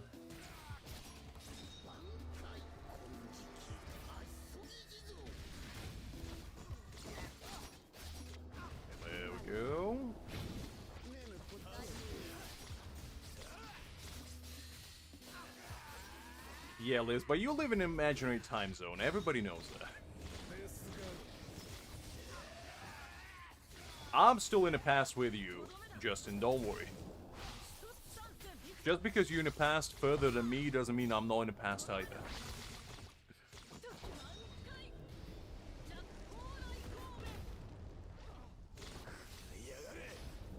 Well, just because it's real for you doesn't mean it's real for everybody else, Liz. You living in Narnia over there, talking to big polar bears, and hiding in your big closet full of magical, whimsical endeavors. Unbelievable. Don't you think I want to talk to big polar bears as well? And have a closet with another whole dimension inside of it? Golly. So inconsiderate.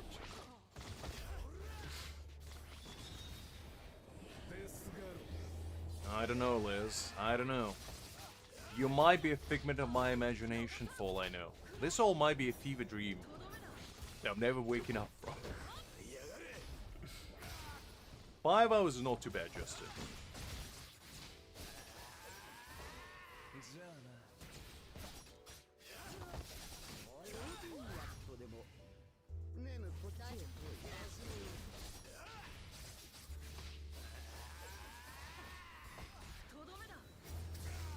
What do you mean it would explain a lot, huh? And what is that supposed to mean? Ah, I see. So you meant something else. Never mind, never mind. Look, Liz, it's okay. We all have our quirks. Some just more than others. I mean, realistically speaking, you can probably just keep traveling around the globe and stay in the same time frame continuously. So the time never stops for you. It could be always 3 PM, Justin, if you just go to different places. The only thing you need is a power of teleportation. Actually, the weirdest experiences that I usually have with like traveling is whenever I go to like the eastern part of the world, shall we say, is let's say I would go on a flight at about, I don't know, 5 p.m., right?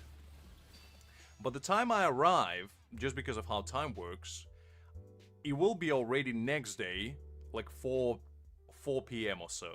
Because I think the difference between UK and Japan is about 11 hours, I believe. And the flight day is about 11 hours as well. So you're basically skipping the entire day when you're only traveling like 11 hours. And that's always kind of trippy for me. That's why I usually sleep through the entire thing. Or at least I try to. And that way my brain can kind of comprehend it. But time zones are weird, man. It's weird stuff.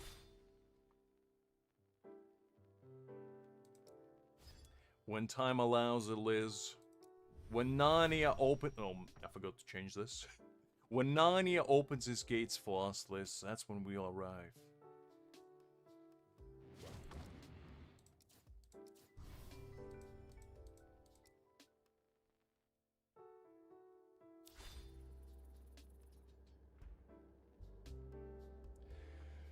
So Kain is already living in the future. The man is already in the Sunday. Must be nice. Okay, let's do Mayuri. Probably will actually do this team. What do you mean there's no doors, Liz? How do you lock places up then? Ah, sorry, you probably have windows instead. My apologies.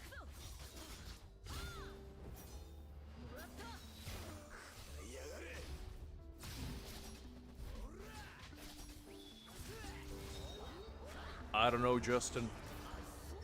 But based on the fact that, you know, he's not here raving about it, probably yes.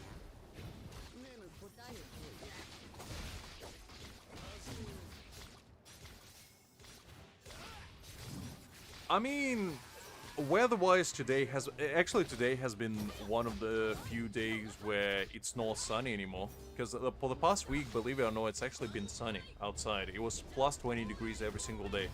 Which felt like I was getting scammed. I felt like, you know, somebody's putting fake sun in the sky and trying to dupe me, but unfortunately the heat was real. And as such, you know, it was actually quite a pleasant week. Today's the only week that's a bit cloudy, but no rain. No rain, though. Which I feel like is another scam. Maybe Scaramouche was right all along, it's a fake sky. Somebody implemented it while I was not looking.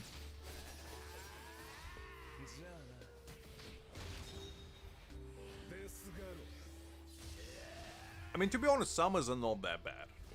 Like, with all due respect to Britain, which, granted, I don't have many, but with all due respect, summers are usually fine. Like, we don't actually have a lot of rain, if any, and the weather is actually pretty decent. Springs are usually fine for the most part too, but winter and autumn are miserable.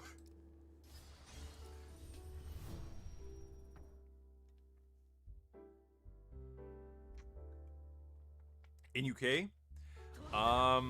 In UK probably has been plus 30, I'd say. I think the highest I ever seen was plus 32. But that's mostly due to the fact that I'm staying in the south, which usually is warmer. But regular temperature is roughly about 20 to 25 during summer. Which is fine, it's not too bad, but yeah.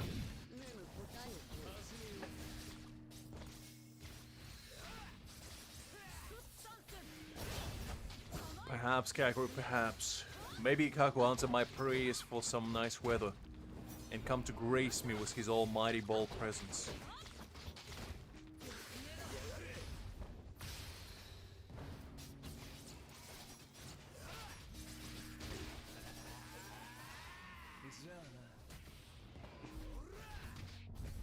Day is doing summer, kind. Day is doing summer.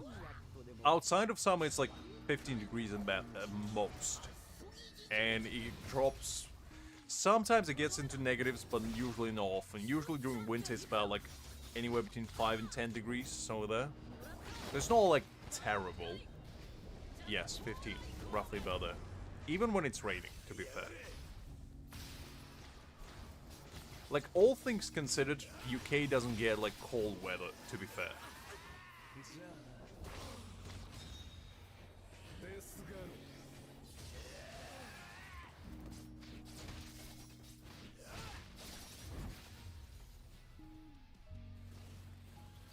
Fair enough, Hakim, fair enough.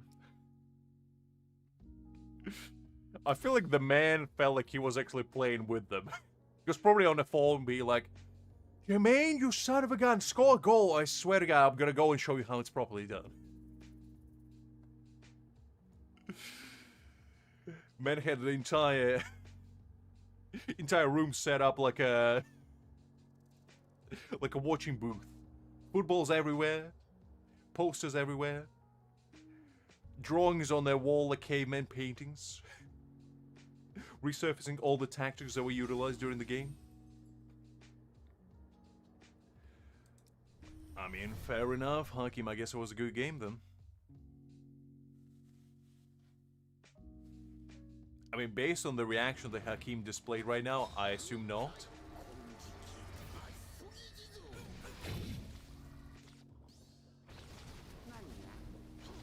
Actually, hold up. I need to use the trial once. It's actually built a little bit better than mine.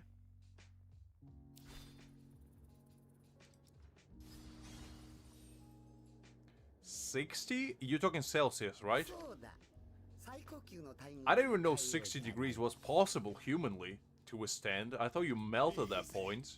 Your body just turns into an ice cream cone and you just, you know, get dissipated into the sun.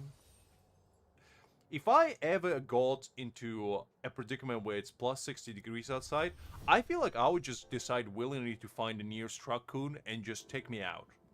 Just put me out of my misery and just put me in another world.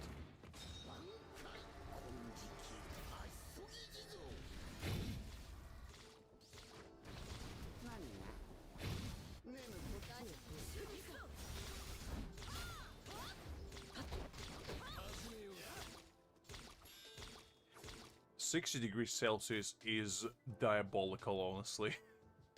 I was melting with plus 45 in Rome. I can't imagine what's plus another 15 degrees on top of that would feel like. And that already felt like torture.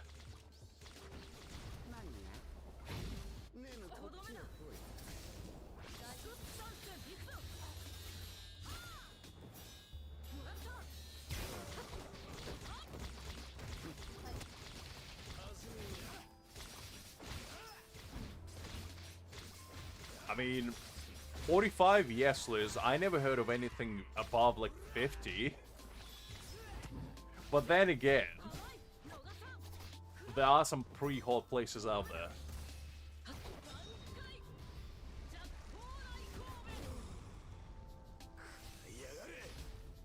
Golly, 60 degrees. You see, that's crazy to me. I literally wouldn't be able to survive during that kind of weather.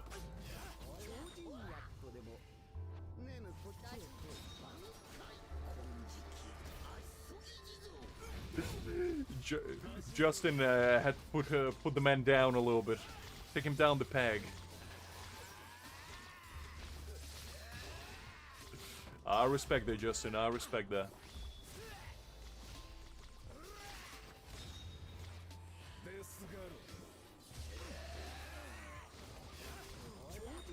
I mean, to me personally, I don't know about you guys, but my perfect weather is roughly about 20 degrees. I feel like that's at the point where it's warm, but it's not hot.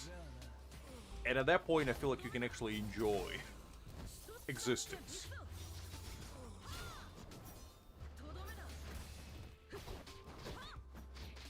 Hi there, Tom Mig. Glad to see you. Hopefully you're doing well. It is do be like that. I think the barcode on behind of his head probably is a dead giveaway, if I do say so myself.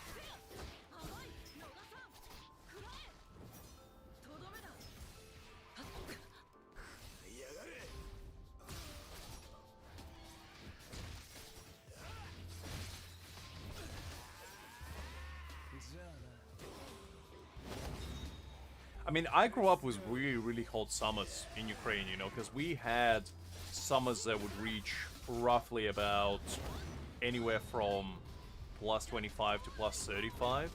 So I grew up with hot weather, but it doesn't mean I liked it.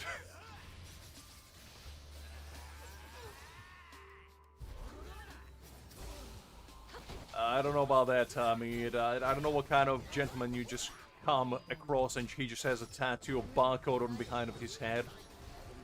But to each their own. To each their own. It's not like he came from Amazon, you know? Just like aisle 7. Oh yeah, I would like my Hitman, please.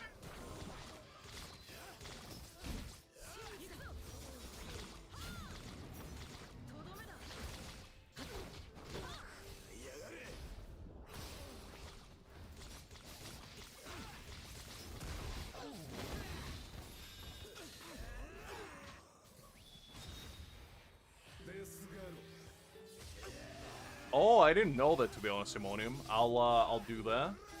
I'll just usually start with Mayuri, because you know, he's the first character that I always start with. I didn't know that. That's a good tip. Thank you for that. I'll keep that in mind. To be honest, I don't know if it's just me, but whenever a new character comes out, I read their like description of their skills once and never again. And the problem with that is that I have a memory like a fine block of Swiss cheese. And what that entails is basically I retain information about as well as a goldfish, which is precisely 5 seconds after I learn it, and then it dissipates into the wind like a fine summer breeze. So that's kind of the problem. Oh man. Let's do this one now. Well, as long as you do, Liz. As long as you do.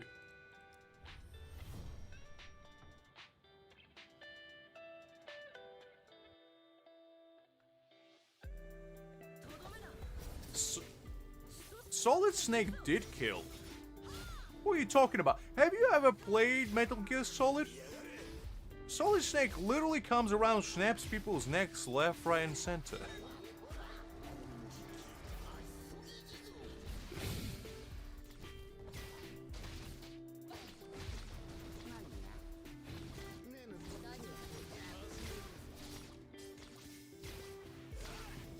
Listen, Kakarot, all you need to know with Aizen is his battlefield skill does counters, and in order to get his full potential, you need to get 40 stacks in his ultimate, and until his big purple Orb of Doom gets fully charged up.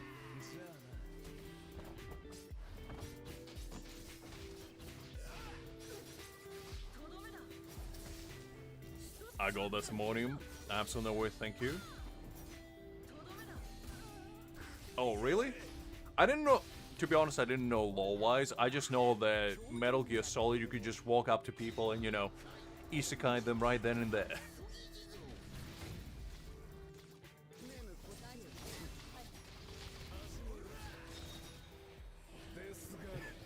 Solid Snake just kisses you goodbye and tucks you into your bed by, you know, just gently rotating your neck about 45 degrees to the left. And then give you a little smooch on the forehead and tuck you in. That's kind of man Solid Snake is. A true gentleman unlike any.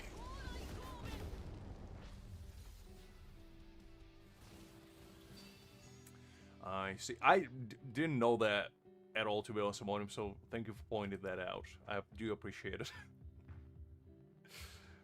You see, as I said, I read, like, description of skills on the first day when I summon a character to understand what I'm doing with them. And then I just kind of forget.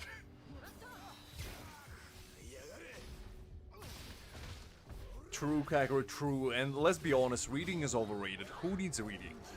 All I need to do is see pretty flashy colors on my screen and make my monkey brain happy. That's all I need. And as long as that happens, I'm happy. Exactly, Justin, exactly. That's what we do. Because Hakim is a sweat, And why should we all collectively sweat when we can just benefit of Hakim's sweat? Because we're just like, Hakim, what are we doing here? And he's gonna be like, well, you need to specifically rotate your rotation in a way where you switch your Grimmjow precisely 5.2 seconds after you go from your Mayuri's ultimate into his tactical skill. Now you see, the problem with that is that if you don't have enough ultimate reach rate at least 189%, you're not gonna do that because it's not gonna be enough. However, if you switch in Mayuri first, and then go to Soifon, the rotation will be much cleaner. And then you go to Grimmjow, you pop his technique skill, and you go back precisely 3.2 seconds after you do that, you pop off his ultimate, and you Gucci. Did you get that? No. Good. Keep doing what you do. That's precisely every single interaction I have with Hakim, ever, when asking for game advice, and so far has been paying great dividends.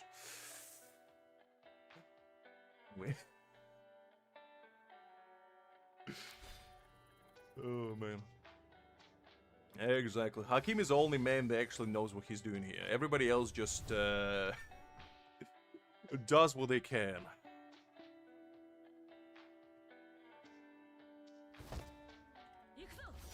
Oh, wait, hold up. Forgot that I need to switch to Mayuri. Oh, man.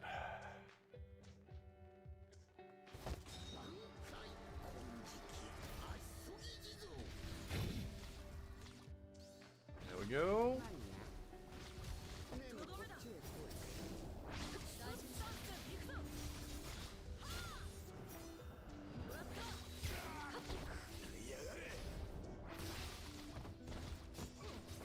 Oh yeah, I actually do see it.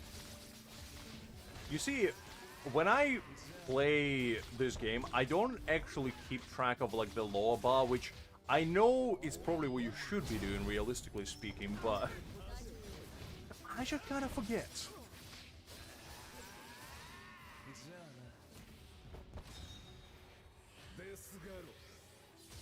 I see. Because I was wondering why people start with Soifon, and that's why. Because I was like, well, you start with Mayuri, so why wouldn't you use Mayuri instead? But now it makes sense. Now it makes sense. You see, this is why I usually listen to people who know way more than I do. And then if somebody says, Lux, you big dum-dum, this is what you should be doing. I'm like, do you know what? I never thought about it this way. Fair enough. It's a collective learning experience. It's a learning program, but the only the one that does learning is myself. On a daily basis than that.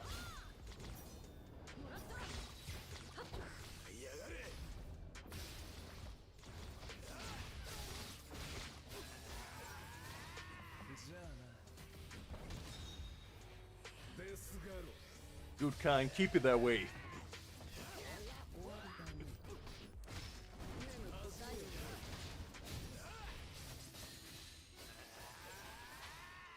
That is true, but I just do it out of ease of use, to be honest, because I'm just way too used to pressing just Q straight away, which my bottom mapping, instead of you know, switching into him. But to be honest, you are right, it doesn't really make any difference. Okay, there we go.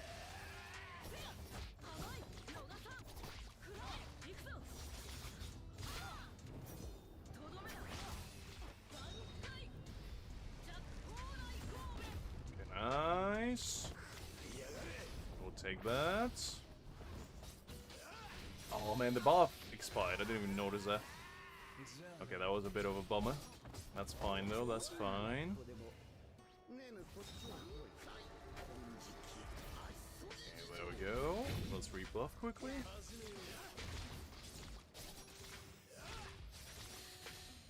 I'm trying to make sure that the rush mode never expires on Grimmjow, but it's kind of hard to keep track of it all the time.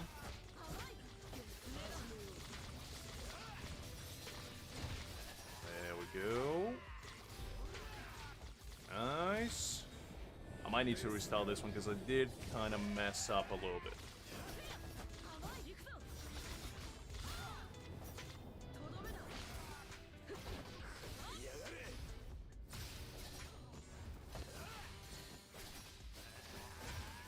We might be fine, though. We might be fine.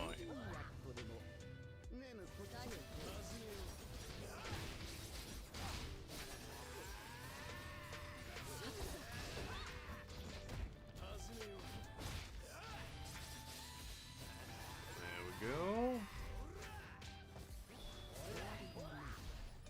Oh, my Grimmjow is 1. I didn't go above B1 because his B2 is fine, but I just didn't feel like it's gonna give him enough oomph to really justify it, to be honest. No, my Surfall is B1. I didn't go for B2. I just don't really see, like, the appeal of only 40% damage increase. Because, like, majority of the time, I have my Grimmjow in field anyway, so... I don't know. I mean, it's good, don't get me wrong, but I just kind of wanted a little bit more from it. Because for majority of, like, B2s in this game, like, for example, Nels, she gives crit damage 75% to everyone. And just hers alone, I feel like, is a little bit lackluster in comparison. It's not bad, but it's too, like, selfish, I feel like. And if I was doing for the entire team, I feel like it would be way better.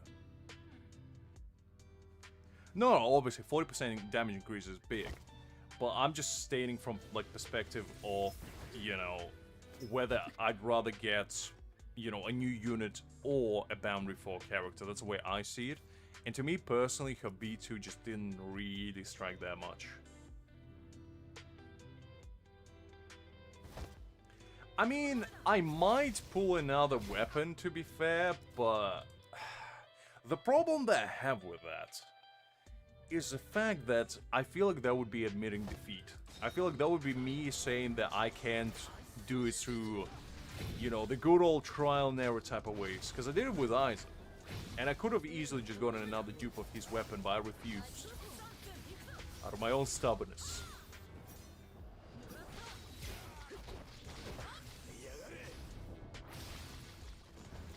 I mean, to be honest, I don't think, like, Grimmjow is a must-have unit. Especially if you already have built, you know, either Yorichi or even free Grimmjow. I just genuinely don't think it's gonna be enough oomph to justify, you know, going for another whole unit. Because I personally went for... Actually, I messed that one up. I personally went for him because... You know, I didn't have Yorichi built, and I didn't even bother building, like, free Grimmjow yet. So, for me, it was a no-brainer, but if you already invested in another unit, genuinely you don't have to summon. Especially if you want to go for Kyora and White, because they would be much more, like, impactful units, I feel like, for your account in general. But Grimmjow is fun, you know? If you're looking for a fun unit, he's definitely worth getting. Because I just really, really like his gameplay. And his mechanic of basically having infinite technique, as long as you switch him in, is very unique and very fun.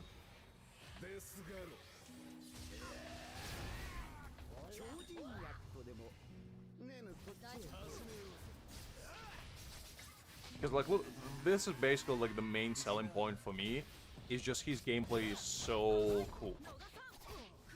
And that's what I kind of look for in a unit, more than anything. And I just like him. He's not the best unit, but I feel like he's the funnest unit that we have right now. Well, actually, he might be the best unit depending on, like, how many boundaries you go. But at B0, I still think Gin is a champ. With boundaries, it's a bit of a different talk, though.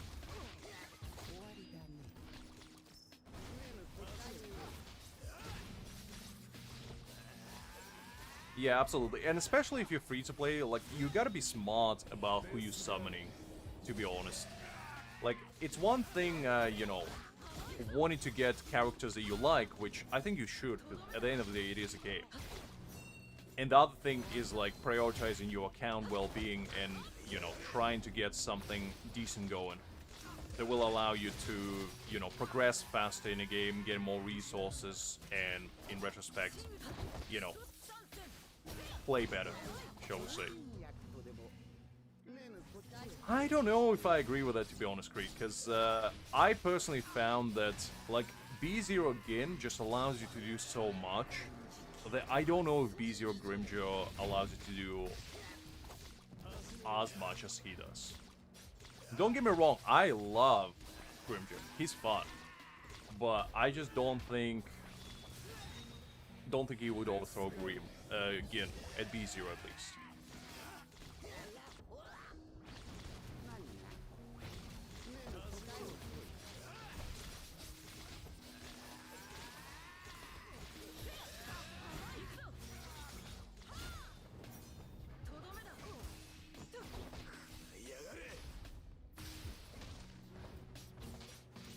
Well, that's kind of the main point of Gin, is that he can do just as much damage as my Nell, who is B2 at B0, just from passive damage. And I mean, if you don't think that is crazy OP, I don't know what is. Because if that's not a selling point, honestly nothing will be. Because he's the only unit in the game that allows you to do that. He just there chilling, you know, and does passive damage. And I feel like they're just really good.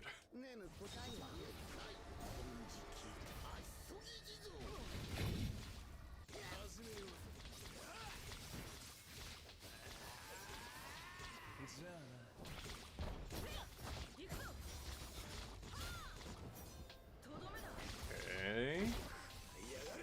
Not doing too bad.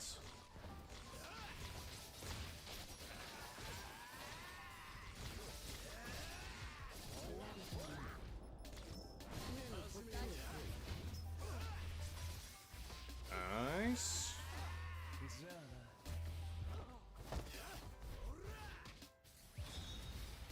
Right now we gotta switch to Soifon.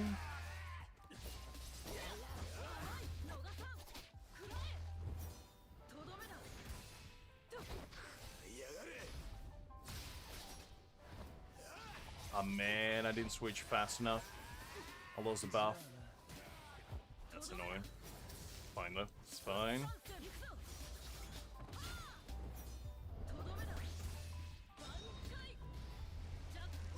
I mean, Gin definitely has been proven to be like the most impactful unit for your account, to be honest. Especially with how good his gameplay loop is, and he fits in basically in any team exceptionally well. So I do think he is worthwhile getting for like any level of account, to be honest. As a beginner, he's amazing. As an endgame, he's amazing. He's just all-around exceptional unit.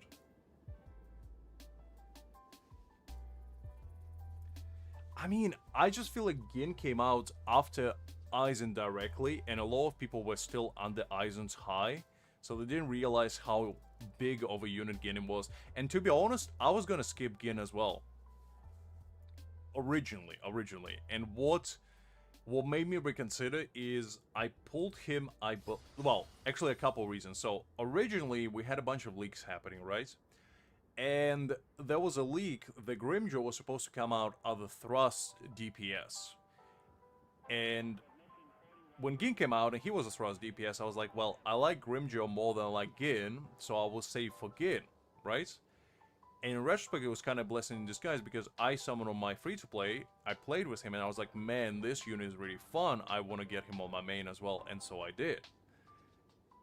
And now if I didn't pull for him, I would be in quite a pickle.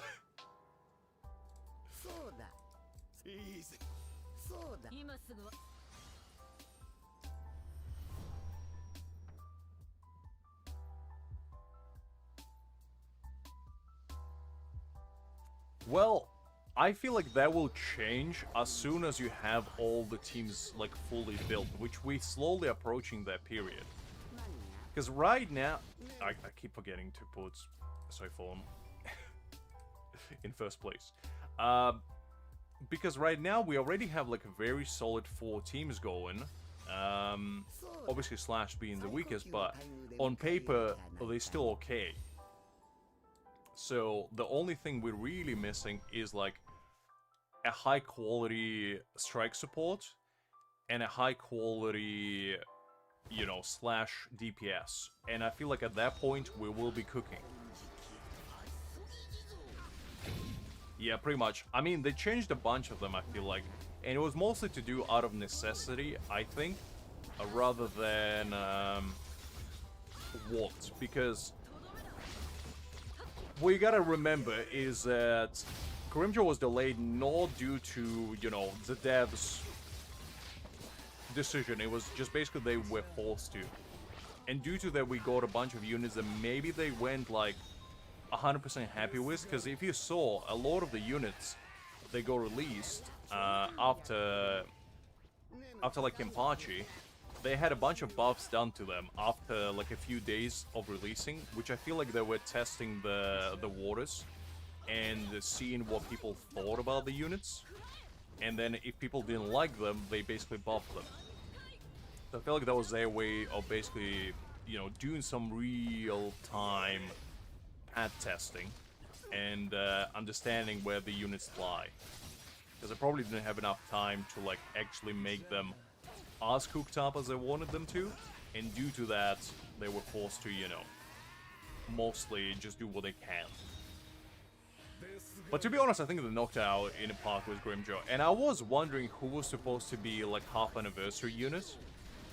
And my guess would be Ulquiorra, probably. Was supposed to be originally, like, the anniversary unit that was to come out. But now, obviously, since Grimmjow is, they basically push him a little bit further. So Ulquiorra might be the true monster that we just don't know about yet. Because, I mean, how can they not make Ulquiorra absurdly overpowered?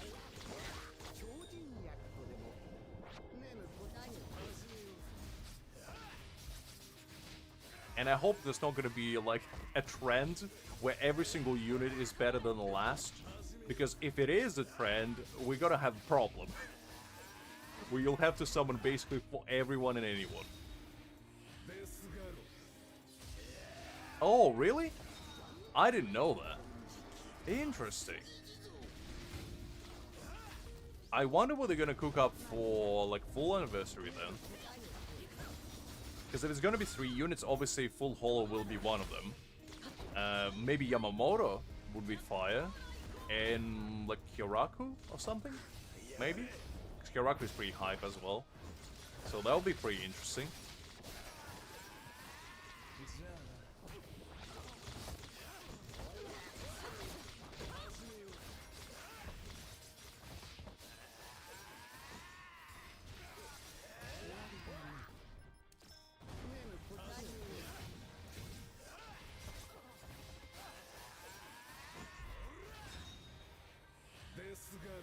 Ooh. Well, that's what I was thinking as well, because, like, Ulquiorra is definitely an anniversary-worthy unit. Because, like, come on.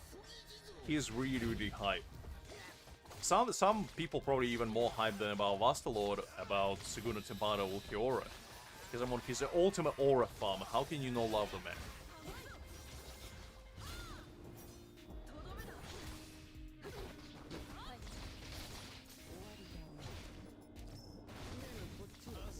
But I feel like for me personally, after I do pull for Ulquiorra and White, I probably will save up resources after that for quite some time. Because I feel like after I get both of them, all of my teams will be decent enough until anniversary. And the only exception to that will be if we get like a strike support. Because I feel like with strike support, that will round up all of my teams and allow me to use Mayuri actually with the thrust team. And I think I will be absolutely fine skipping majority of units after that.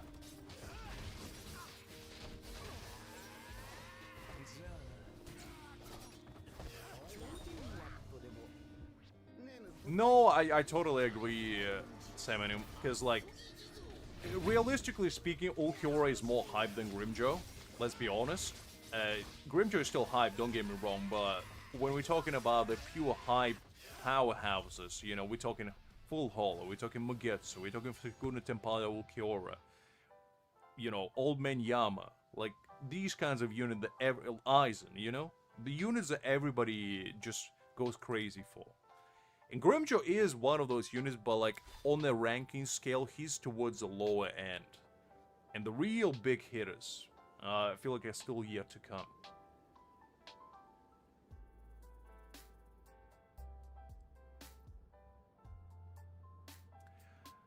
well, yeah, I feel like if Vastalord is not going to be anniversary unit, I legitimately don't know who will be. Yamamoto would make the most sense if he isn't, but I just don't really see them doing that. Because everybody knows about Vastalord being a character already, so it just makes the most sense for them to make him as an anniversary character. But yeah, hi there, Invincible. I'm glad to see you, hopefully doing well. Liz's birthday is half a year away. Liz, stop catfishing people to giving you happy birthday wishes. Unbelievable. It is. Because Liz mentioned that she has actually the same birthday as anniversary, which will be a double celebration. And to celebrate Liz's birthday, I will be pulling a B6 character for her specifically. On my account, that is, but for her specifically as well.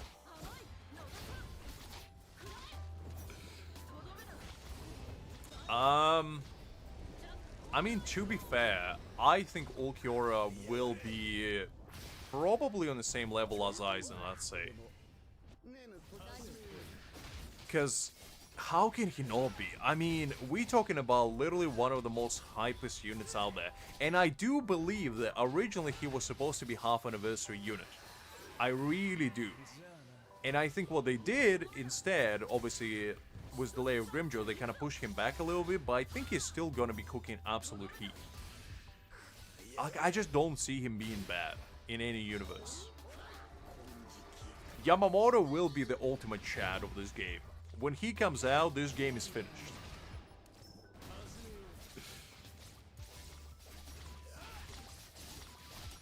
I mean, to be honest, Rukia will be fine, I guess, but to be fair, she doesn't use her bankai until 1000 Year Blood War arc, so I just don't see that happening.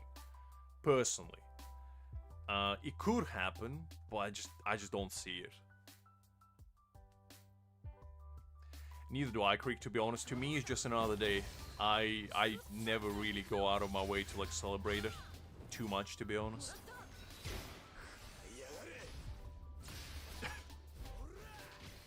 Listen, don't disrespect my boy Yamamoto by putting him on the same level as Ikaku. Yamamoto is a goat.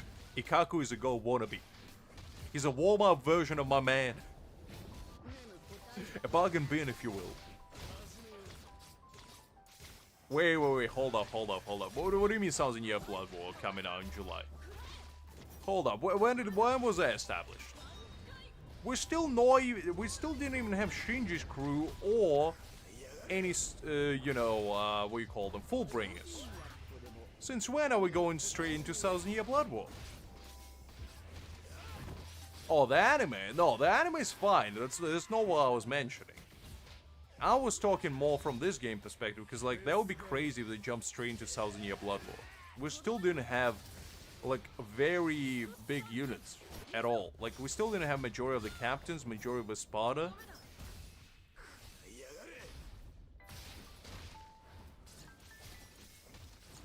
I mean, maybe.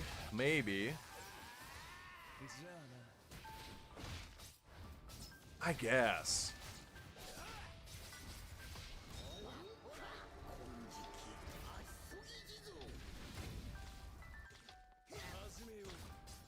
I mean, I don't mind that. It's not that I have a problem with it. It's just I thought that would be a bit too early, that's all. But as a celebration units, I don't mind it. It's fine. Because, don't get me wrong, I'll be pretty hyped for that. But I just didn't expect them to release them that early. That's all. Because to me, you know, 1000 Year Blood War, whenever we do get our first, like, units, there will be, like, a massive celebration, I feel like. And it does feel like something they would do for either half anniversary or anniversary. Because, you know, you gotta bring it with a bang. Because 1000 Year Blood War is the most hype arc of Bleach. Everybody knows that, basically.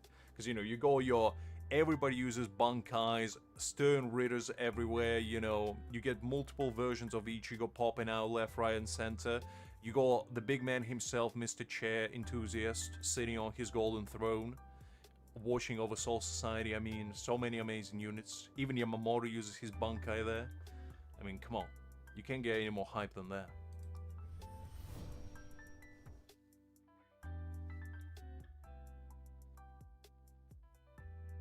I mean, no. I'm not saying it won't celebrate it. I just don't know if they're gonna go all the way to 1000-Year Blood War units specifically. They might give you, like, skins. I'd say maybe, like, give Rookie a 1000-Year Blood War skin or something. But just unit-wise, I don't know. Like, I feel like it would be a bit too early, considering the game has been out for less than a year. But I wouldn't be against it. As I said, if they do it, I'll be pretty pumped about it.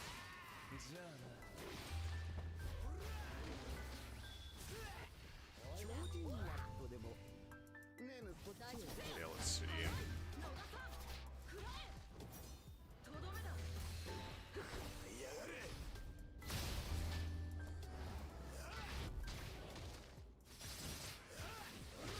Ichigo does make sense, to be fair.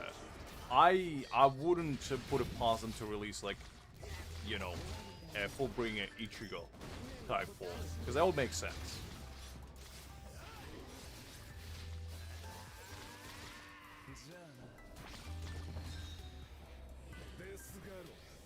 I mean, Ichigo will... To be fair, Ichigo is, like, one of the most well-liked protagonists of, like, shonen anime, in general.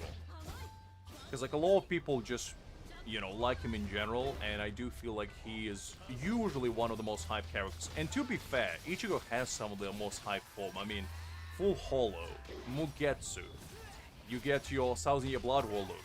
I mean, there's so many cool things he can do. And then, you know, like the fusion form between Full Hollow and his, basically all three powers combined. That's gonna be, like, the biggest one in the future. So Ichigo always had, like, some of the coolest forms out there, so that him being popular is no surprise in whatsoever.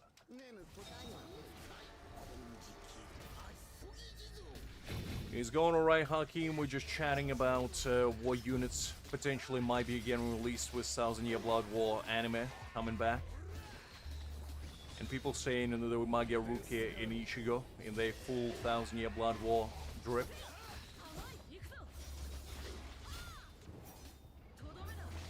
I think so as well, to be honest. And I don't know if it's just me, I've never been like a huge Naruto fan, and One Piece is too long for me to get into, so Bleach just always was my goat, personally. But I do get people who like prefer Naruto or whatever. Just wasn't really my cup of tea. And I always felt like Bleach was more mature out of the three anyway. It felt more like adult-oriented rather than, you know, kid-oriented. And it always, I thought it was cool.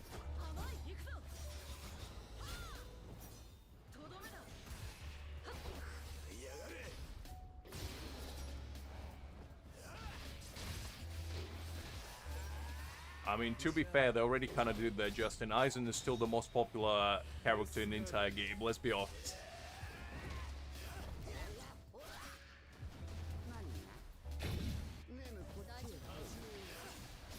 I think Luffy is fine. I don't hate Luffy.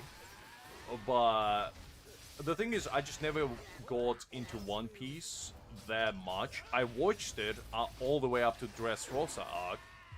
But Luffy, as just a protagonist, he never really, like, had that spark, in me at least, to, like, be like, yes, I really like this character. He's fine. He's, like, every shonen protagonist, really. But Ichigo just felt, you know, he felt human, in a way, because he, you know, we watched him basically grow from misunderstood teenage boy all the way to going against gods, essentially. In a span of like 3 years. So I feel like from that perspective, it just, I don't know, it felt rewarding to follow his journey. And he's not perfect either. Like Ichigo, you know, he's just a teenage dude that got a bunch of power and just trying to figure out stuff out. Luffy just kind of went on an adventure. Which is fine. I don't really... Naruto wanted to become Hokage or whatever. which is fine as well. But like, I feel like Ichigo didn't have a goal, and I felt like that's what made it more interesting because there wasn't a set goal for Ichigo to achieve. He never had one. He just kind of went on a journey and was like, whatever happens, happens. And I just feel like that's more realistic, but also more interesting to watch because you gotta understand, when there's a set goal, you know what the ending is gonna be like.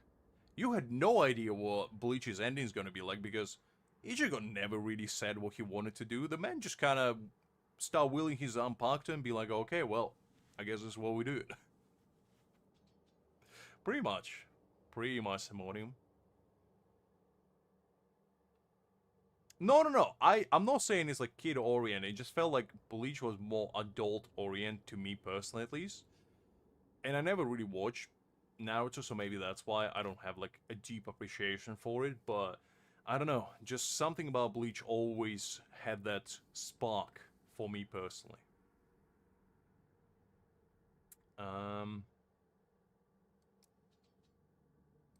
Third stage. Hold up. Single Bankai Resurrection release his ultimate one time.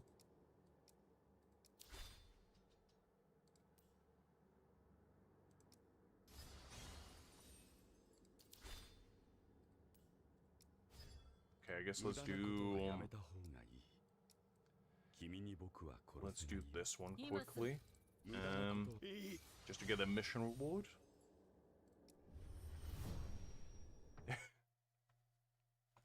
I thought Byakuya was always cool. I really like Byakuya. Because I felt like he was, he was a misunderstood older brother. Because he always cared for Rukia. And, the man tried his best to be a good, like, leader of the clan and whatever, no? And I feel like with that kind of position, comes a lot of responsibility. He's just trying his best. I never found him, like, obnoxious or, annoying. I just always found him as a misunderstood, just older brother that nobody really knows how to talk to. My opinion about Sun Jin-woo is he's cool. I mean, Solo Leveling was my first manhwa I ever read, so I do have a special place in my heart for him. However, my favorite character in Solo Leveling is not Sun Jin-woo. Can you guess who it is? And I'll give you a hint. It's a 7'8", tall, handsome, lion-maned, beard-having, glasses-wearing, shorts, and Hawaiian shirts having absolute behemoth of a man. But the name was Thomas Andre. That is a man that I liked. And I always thought he was the coolest.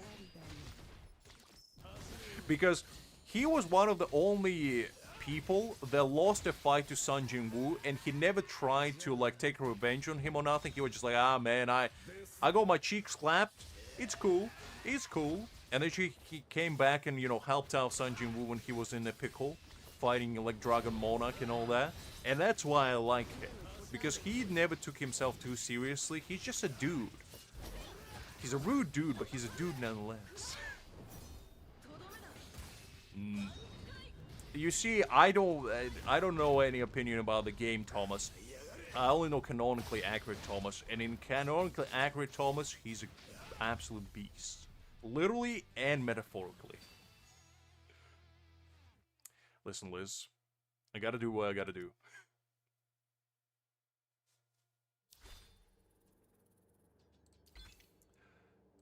Let's see. So what do I need to do here? Third stage. In Single Bound, Grimmjow Resurrection releases his ultimate one time while having 4 hunting points. What is a hunting point? He gains hunting points whenever the number of hunting points changes. He gains 1 stack of thirst.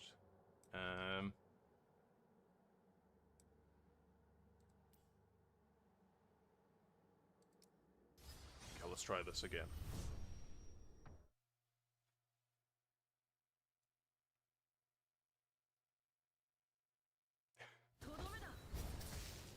I feel like Liz is already too invested in Bleach to watch another shonen anime. It's too much dedication for her. Oh, is it the spear guy? With long black hair and red eyes. I remember him. He was cool, but yeah. To be honest, in solo leveling, the only characters that really got like a lot of character development was Sunjin Woo, it was Cha Ha-in, and it was my boy Thomas. Like those three were the only ones that really got like any sort of character development, and everybody else just kind of was there. Maybe the redhead guy got a little bit of like the mage guy, the one that Cha Ha-in was in the same guild with. But to be honest, I don't remember much about him. And he didn't leave that big. No, actually, you know who did get a lot of character development? The special agent dude. What was his name? The one with black glasses, slick back hair, orange hair. I forgot his name. But he was actually one of my favorite characters as well. I liked him quite a bit.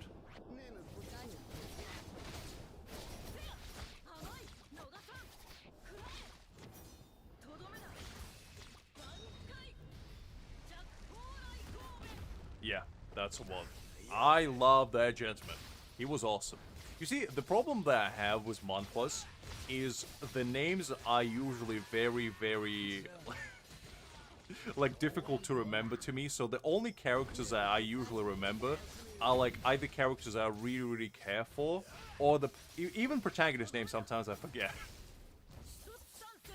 And I always feel like it's such dumb being like, yeah, the red-haired guy with the magic stuff and the big guild. Like, well done, Lux. That definitely rounded out. But I don't know, my brain just always forgets these things. I always blank them out. Okay,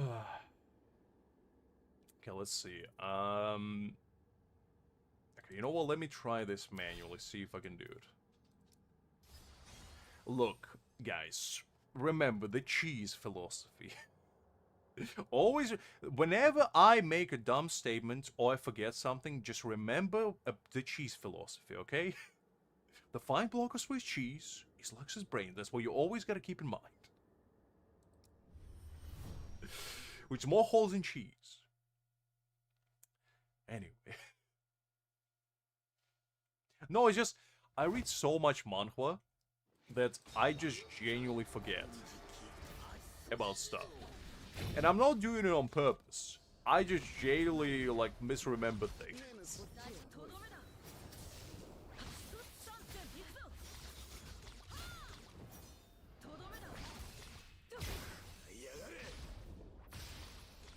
And to be honest, even if the names were, you know, like Thomas or, you know, Justin or something, I still probably would forget them just as well.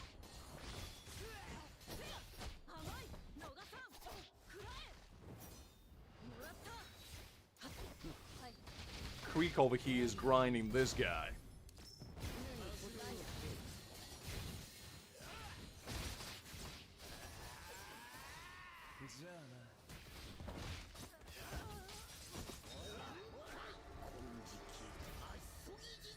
That's absolutely fair, Liz. I mean, I'm kind of the same, to be honest.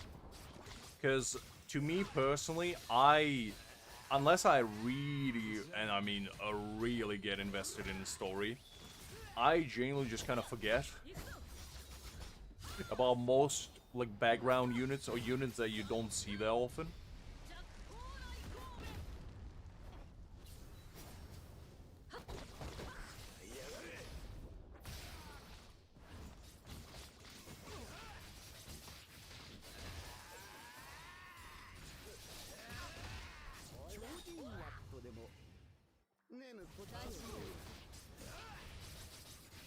Go.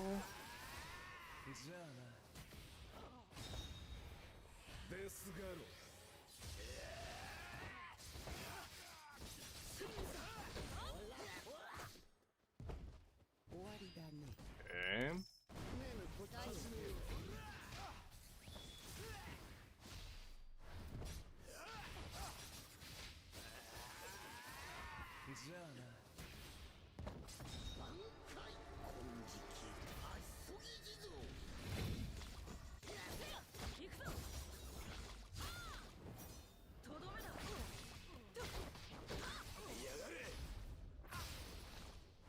Greek is asking the big hitting questions.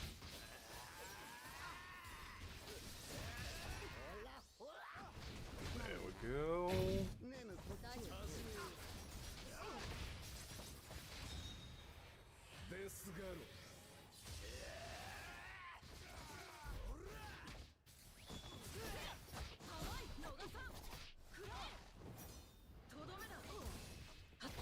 Okay. I wonder if I actually need to have just 4 stacks. Because I got more. And I don't know if that would count, to be honest.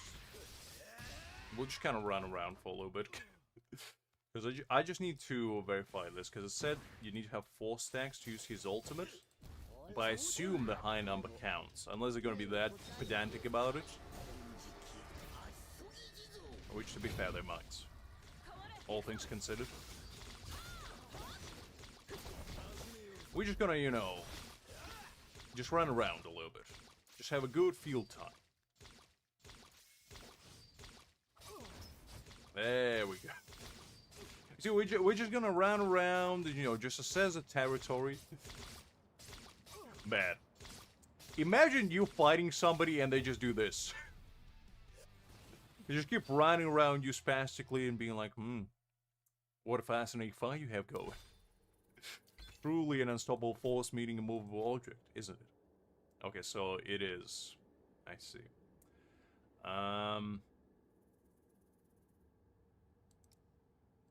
Okay, that's fine.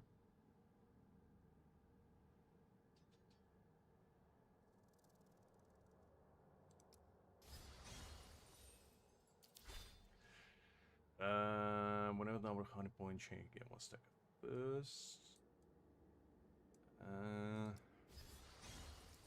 Gotta see how many of those hunting points can I get. I'll try it one more time. I'm not too bothered about it, to be honest, but I just want that, you know, full completion status.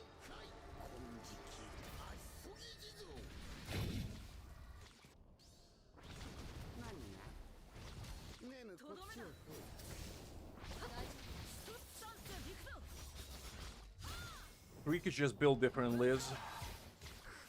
The man figure out the system.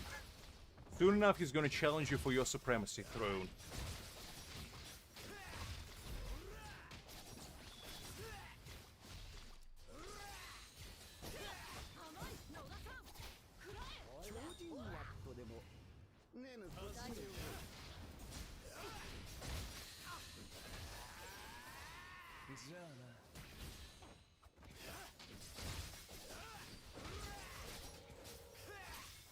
Trying to figure out which one is the hunting mark, to be honest.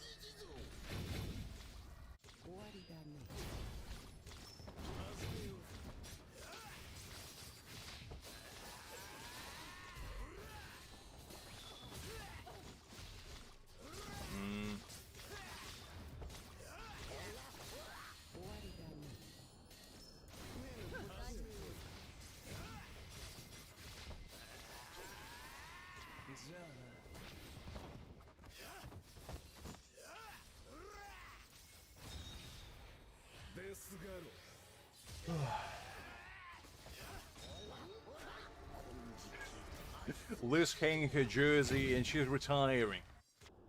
As the first place, we're gonna hang her in rafters.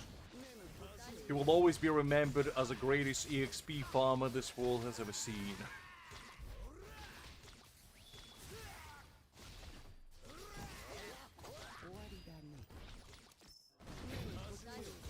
Hakim, now you gotta be needing to greet everyone in her place and become the Liz 2.0, basically.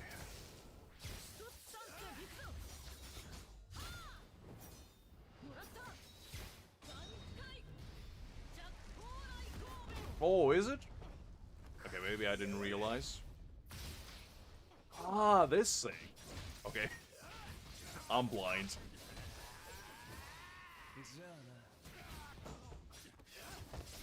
about it. So I just need to...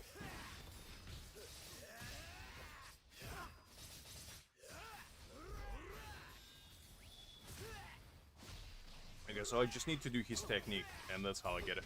I didn't know that at all, Justin. Thank you for pointing it out. I had no idea what was that. Alright, well, good to know.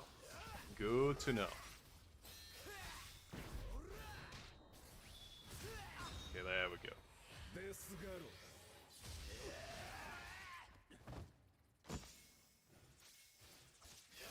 Also, the music stopped for some reason. I completely forgot about that.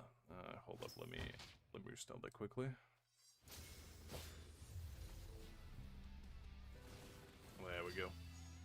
That's a bit better. I thought it was strangely a bit too quiet. Okay, there we go. All the rewards are golden. Thank you for that, Justin, because probably without your assistance, I would never have even tried to figure that out. Oh, man. Alright. I could probably actually do this one as well. It is indeed big rewards.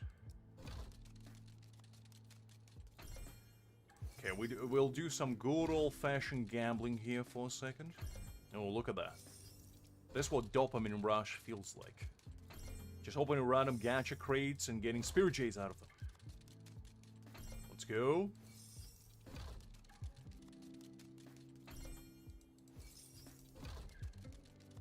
Well, we got all the spirit jays out of them. So I feel like our goal has been achieved. What do you mean it's not Gambling Creek?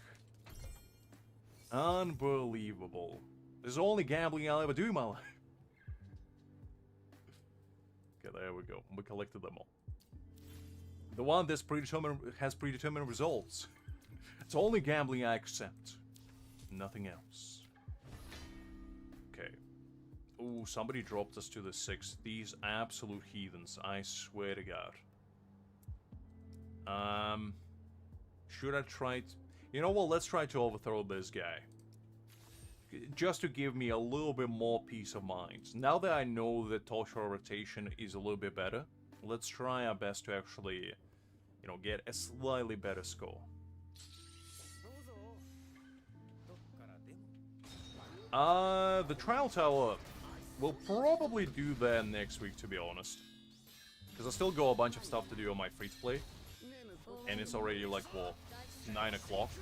So we're probably gonna jump onto that in a bit.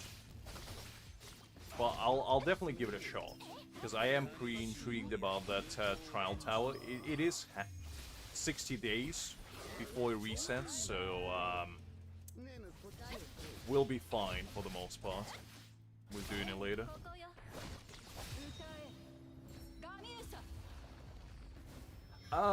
Well, I mean, the only way I can increase their stats realistically is getting more copies of their core stamp, but to be honest, I don't really want to do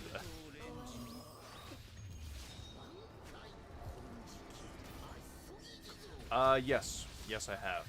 Which, actually, we're gonna do that, Frenzy Feast there as well. Just to see how far we can get.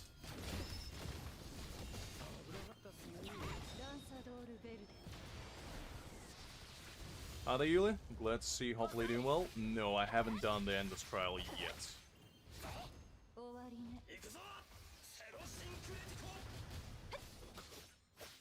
Okay, I definitely can do this a little bit better. Oh, man. But my free-to-play actually got a pretty significant upgrade. Because I spent a decent chunk of time on Thursday actually trying to build the characters there. Because I was like, well, chances are I'm probably not going to have time after this vacation. So I dedicated like 4 hours, give or take. And I think I cooked up some decent stuff on there. And I think you'll guys be pretty impressed. Hopefully. We'll have to wait and see. Okay, there we go.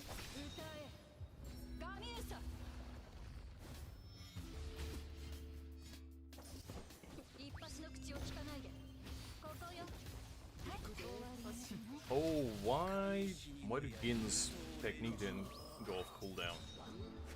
That's a bit annoying.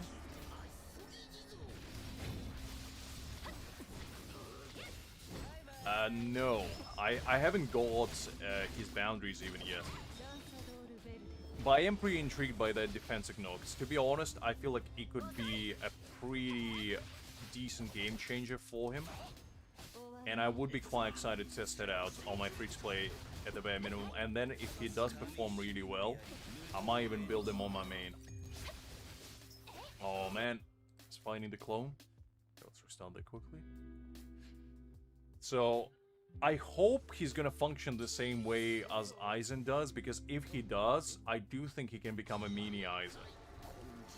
Like, obviously Aizen brings a bunch of other things to the table, but I think Grimmjow can potentially reach similar status.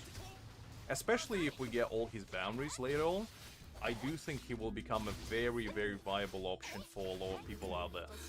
Especially if they skip, you know, the limited Grimmjow.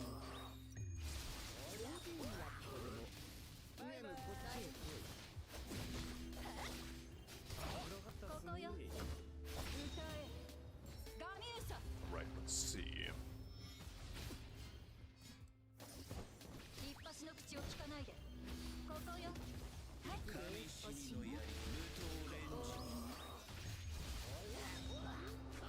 Let's go with this.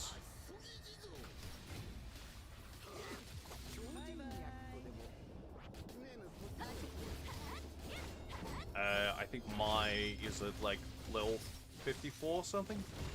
Somewhere there. So, but I am pretty excited as well.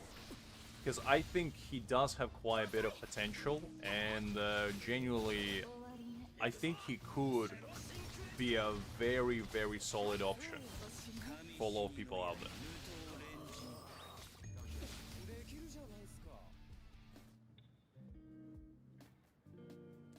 Okay, that wasn't too bad. Could have been a little bit better, but let's see how much score I can get with this. Hopefully shouldn't be too low, but we'll wait and see.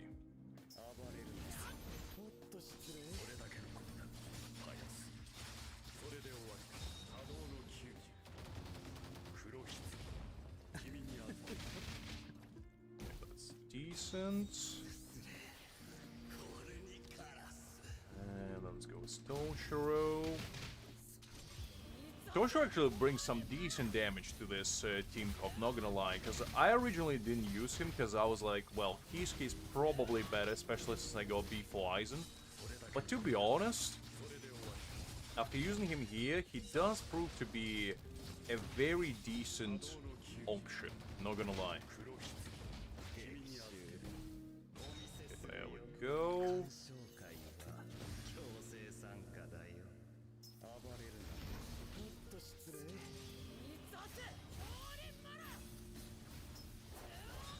Aizen's ult.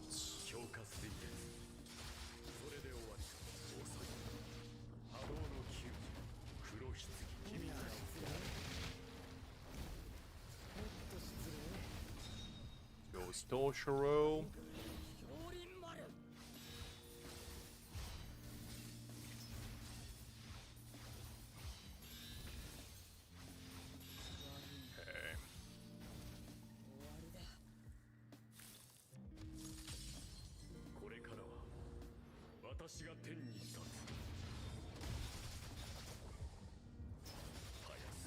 Alright, that actually didn't go too bad, I'd say.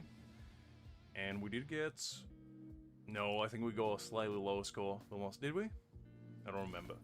Yeah, I got... Oh man, I thought we were doing really well. Oh, my hubris got the best of me. I need to get 200 more than this guy. Because, I mean, I am sitting on the last, which is not kind of where you want to be. You want to be at least on a 5th one. Because that's what got me last time. I got too complacent. Okay, let's try again. I don't have build Momo Kaguru. How many times do I need to tell you that? If I did, I would have. She's very unbuilt.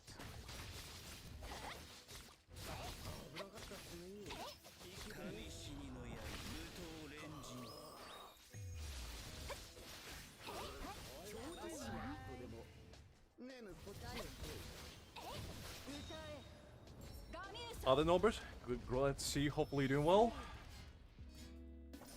Okay, let's go with this. Why did Gin not get his counter? That's a bit annoying. Kakarot, listen to me. You're not listening. Listen. I don't have built Momo. She's level 60. I don't use Momo. Listen, Liz, you gotta stop disrespecting our bald god. Build your Ikaku to the almighty level 69 as he always deserved. Unbelievable. This woman.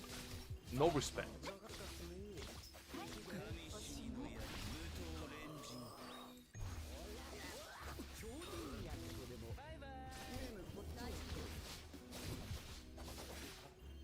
Well, you're lost, Liz. When our sons inevitably perishes, and Ikaku will be the only source of light in our lives, you will be feeling sorry that you didn't appreciate the bald god, and he's gonna forsake you due to that. Unbelievable. I'm looking out for this woman and she's not appreciated.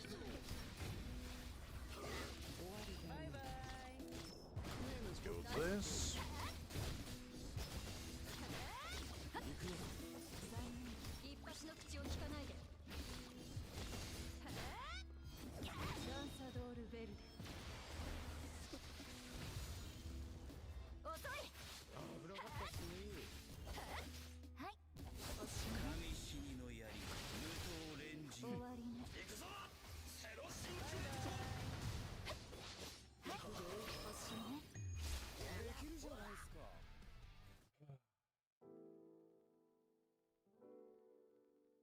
I mean, fair enough, Liz. Fair enough. Can't argue with that. I mean, to be honest, I'm not too bothered about, like, resources refund. Because I feel like the units that I did build, like, even Torsen and, like, Keyskip, he might get power crept in the future. I still feel like they will have their place in the future. So, but it would be nice if you could reset, you know? Just so you can erase your mistakes, if you will. It also would be kind of fun, because then I could, you know, build Ikaku for the fun of it, and not waste my resources and prove that he's indeed the greatest character that ever existed. Just for Liz to realize what kind of power she's missing.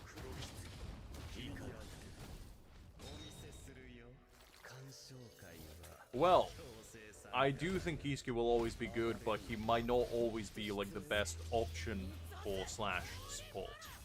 In the future, there might be a character that's better.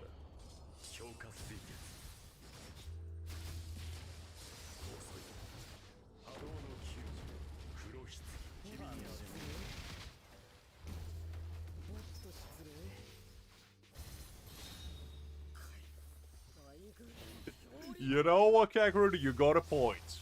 You got a point. Can't really argue with that.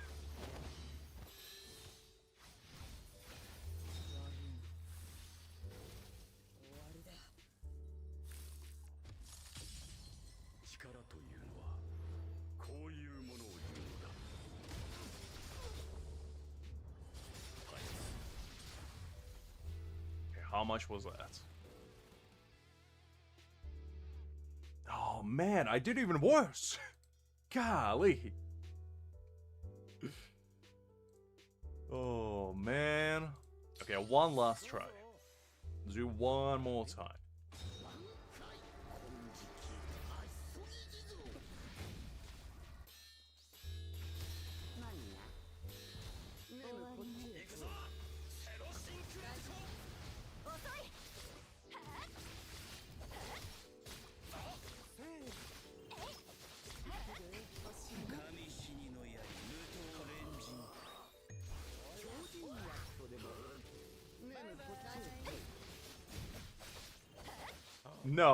No, Liz, it's not like saying Momo is SR plus Aizen. What are you talking about?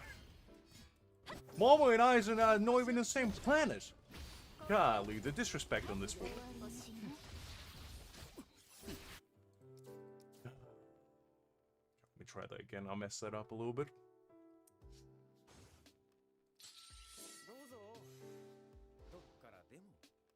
No, to be honest, I do think upgrading your SR units in the future will actually be like a long-term investment, and I don't think it will be wrong necessarily.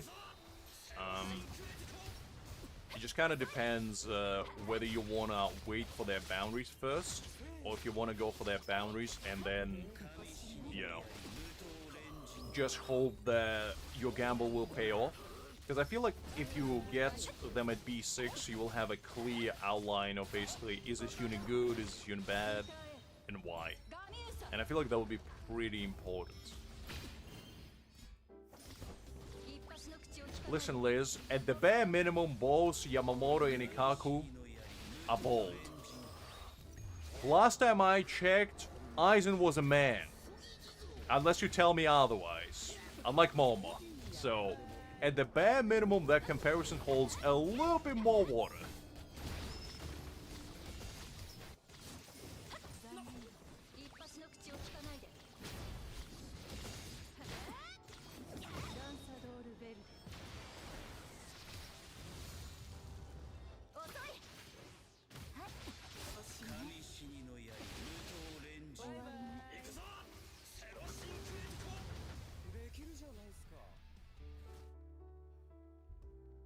Liz? Do you really think Momo has brown hair? Is that what you're truly thinking right now? Because last time I checked, it was black. And I am not a color connoisseur, but I'm relatively certain it's pretty black.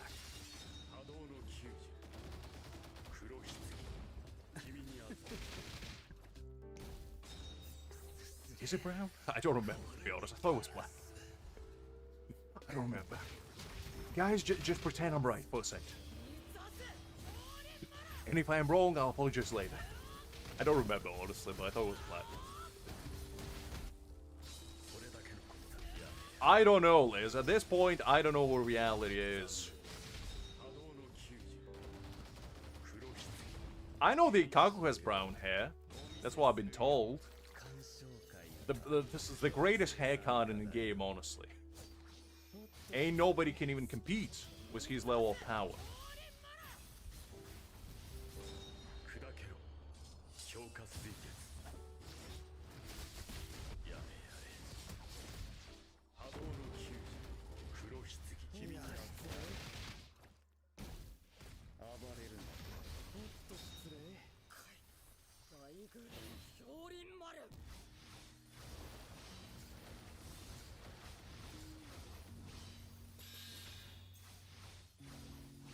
This one is not gonna work out.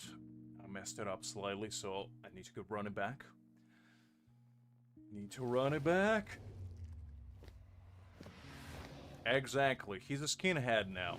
That's his secret to a success. His main was just so glorious that he didn't want to blind people with his almighty powers. That's why he shaved it off for the greater good of humanity, Liz, and you're not appreciating it. Ah. Unbelievable. And you call yourself a true rock enthusiast? Not even know such simple facts?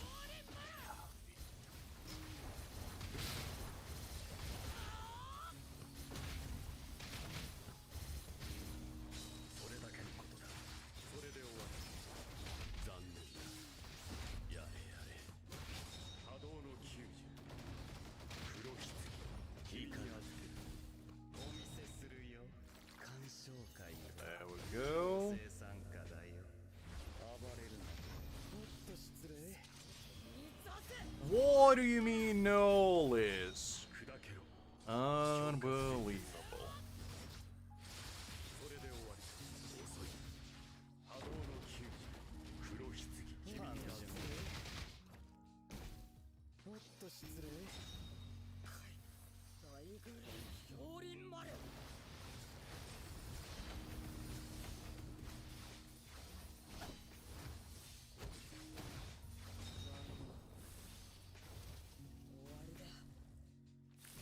Thank you for backing me up, Creek. Appreciate it. I thought it was crazy for a second.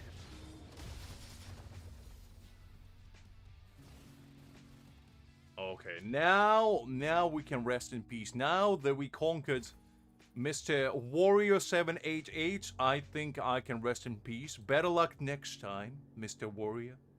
If that's your real face. Okay, well, 5th place it is.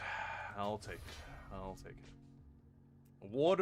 What does a man need to do to get the shiny title? I swear to God.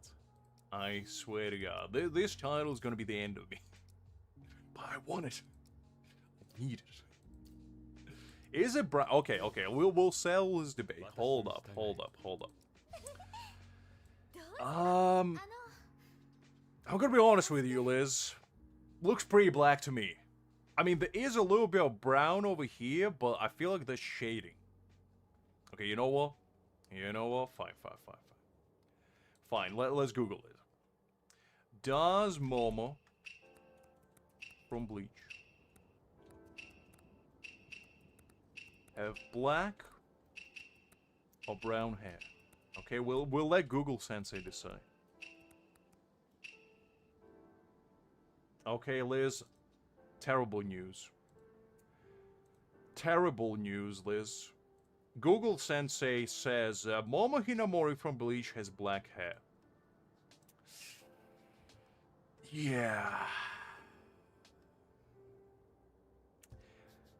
Can appear as a very dark brown depending on the lighting in the anime. That's where you got confused, Liz. But you see, an eagle-eyed individual like me can clearly spot that that was merely a ruse that Kubo was trying to ploy against you and force you and lure you into false sense of security, thinking that it was brown all along. Unbelievable. This woman.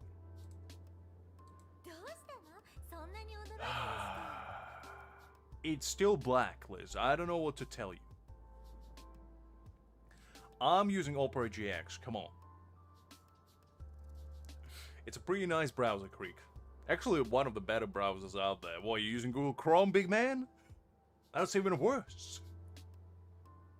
I'm not building Momo. I refuse. Listen, Rukia is black, but this is black as well. It's a different shade of black. Unbelievable. Brave is only for your phone, Creek. It doesn't have on PC. I use Brave on my phone. What do you want me to do about it, huh? Don't you think I want to use a cool orange line on my PC as well? Golly, this guy. It doesn't look brown, Liz. This is what brown is. You see this? This is brown. Are you gonna tell me that Aizen's hair is exactly the same as Momo's? Okay, Liz. Okay. Does this look exactly the same as this? You tell me. You tell me. Does this look exactly the same as this? In fact, you know what, Liz? You know what, just to prove a point. Just to prove a point. Okay, you know what? Maybe not here. We're gonna prove a point. Okay, we're gonna put Aizen in here, Momo in here, and Aizen in here. Now, Liz, tell me, does this look brown to you? I just wanna get the record straight. Does this look brown to you? Does this particularly look brown to you? Does it or does it not? I need an answer, Liz. Does this look exactly the same as this? Exactly. Listen, Liz, it doesn't matter what your pic says. It's a mere deception. It's to lure out a Swiss cheese having individual such as yourself. And myself. But I was too privy to that. I overcame. Listen, I'm just saying, it's black.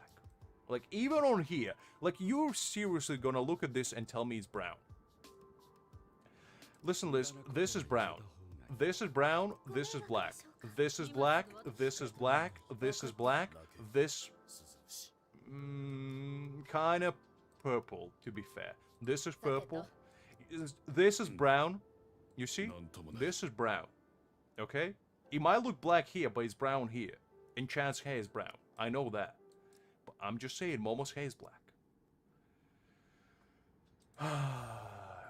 Exactly. You see, Creed gets it. It's a shading list. Golly. How will you make it as a second coming of Leonardo da Vinci if you can't even tell the black from from brown? I was gonna say gray for a second, my brain short-circuited. Come on, Liz. Come on, I expected better. Okay, let's do this one as well.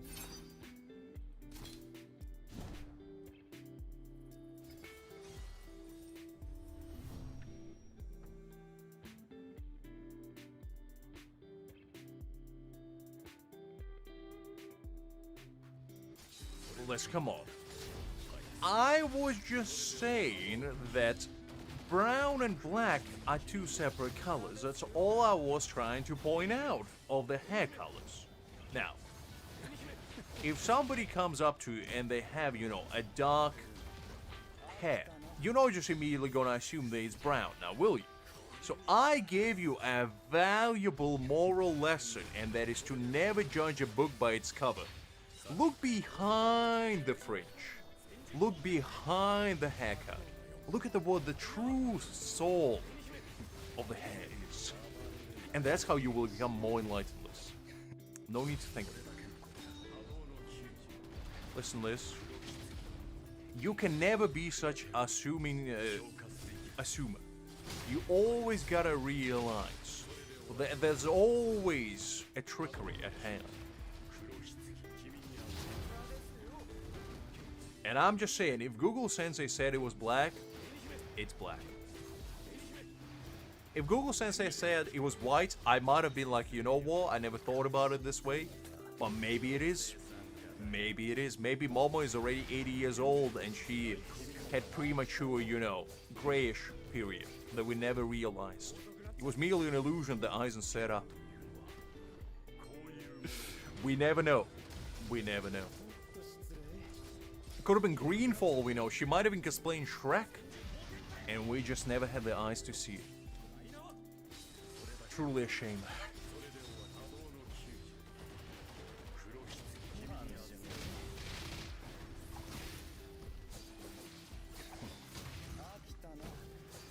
Well, you see, now you can tell your friend that they unfortunately were incorrect in their assumptions as well. You see, so not only you getting educated, but also your friend Liz. That's a service I provided.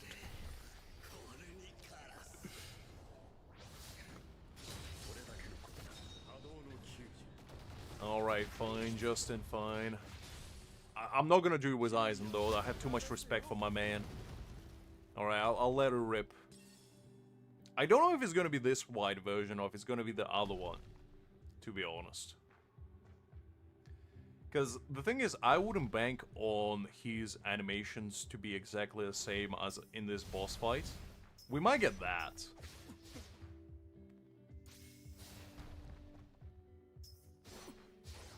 I hope they know this slow. I'll tell you that. Ooh, that actually looks kind of fire. I hope they know this slow, because that's very, very slow. It looks cool. Ooh, I didn't even notice this. Oh, that was kind of interesting.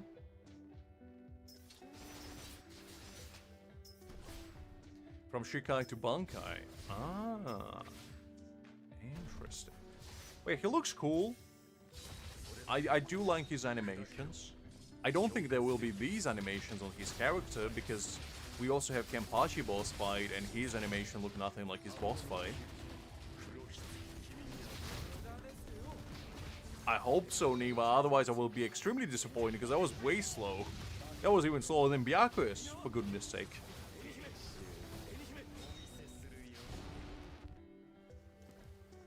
Well, he's probably gonna be exactly like Ichigo, where he's gonna... Well, actually, did White Ichigo ever have a full hollow mask? I know he had full hollow form, but I don't know if he ever had full hollow mask. Because that would be kind of fire to have double transformation like that with Ichigo.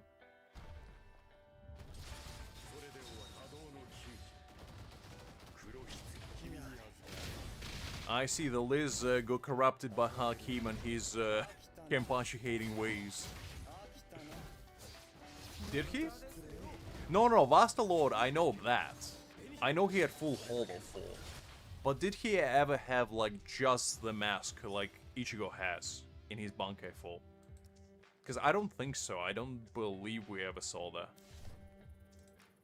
But that would be kind of nice if he does. Because I doubt they're gonna go all the way and give him, like, full Hollow Form. That would be kind of crazy. Because I still think to this day, one of the best designs in the entirety of Bleach is White Ichigo in his full Hollow Form.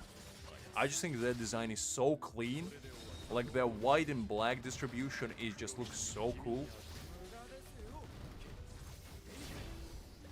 And it's basically like the color scheme of Ichigo's flipped around. So instead of, like, the predominantly white, it's predominantly black.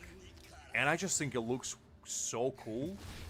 And also, like, the jacket kind of makes it even more cool. Because Ichigo didn't have the jacket. But the white had the jacket. And it looked really nice. Aizen has a cool design as well in his full butterfly form, but, like, purely from artistic standpoint, it's just very cool looking. Listen, Liz, don't bring your prejudice into this discussion of art. Unbelievable. Take it up with Scuba, I didn't make it.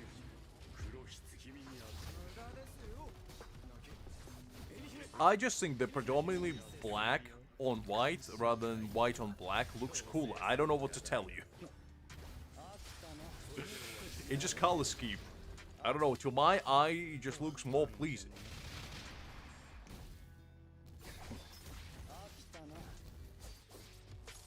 I mean, I can pull it up as a comparison if you want to see it.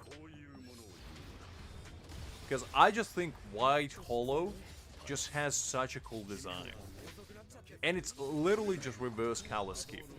But it just does, you know, him a lot of justice.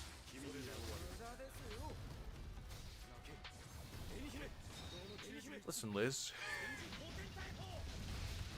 Unbelievable. Can you believe this woman? Listen, no wheelchair. The chair having Aizen. I want Aizen to be floating on top of his chair throne throughout the battlefield and shooting lasers out of, you know, cushions. That's what I want.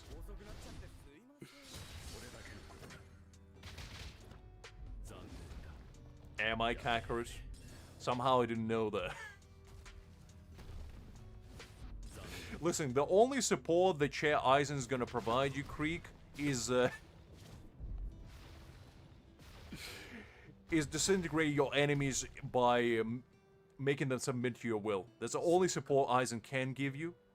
Nothing else. Definitely no child support because Aizen pieced out from his family since episode 1. That's the kind of man he is.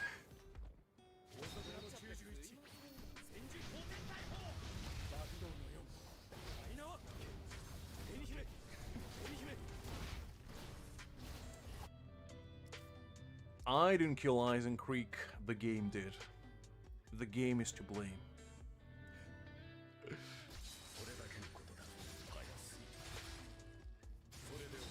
Listen, Kakarot, I don't know what stop pedal is. Never did, never will. And just because I don't doesn't mean it's my fault. I feel like it's the game's fault for not realizing this. The brakes are necessary invention. As long as you press gas and go forward, any obstacle in your way will eventually disappear. Or you will speedrun your way to the nearest hospital with head trauma, but until then, my point stands.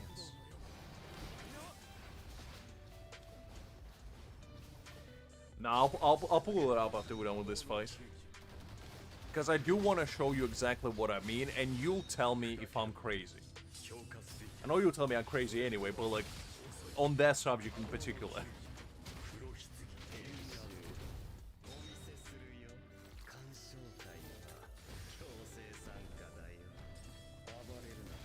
Listen, Liz, just because you're jealous of my driving prowess doesn't mean you have to be mean about it. Unbelievable.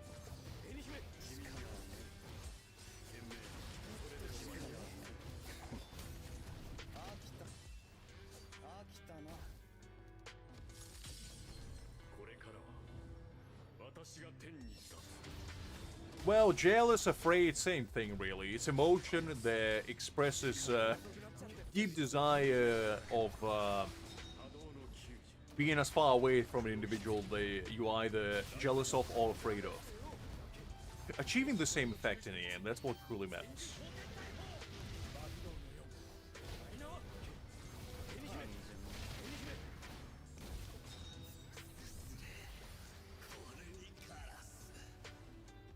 What do you mean not the same at all, Liz? You're merely deceiving yourself, come on.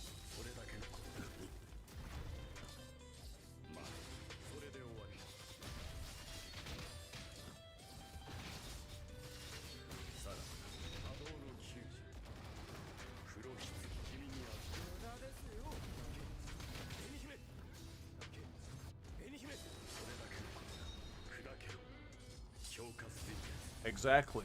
Now you get the point, Liz. Sometimes you gotta show hate through love and love through hate. I do that on a daily basis.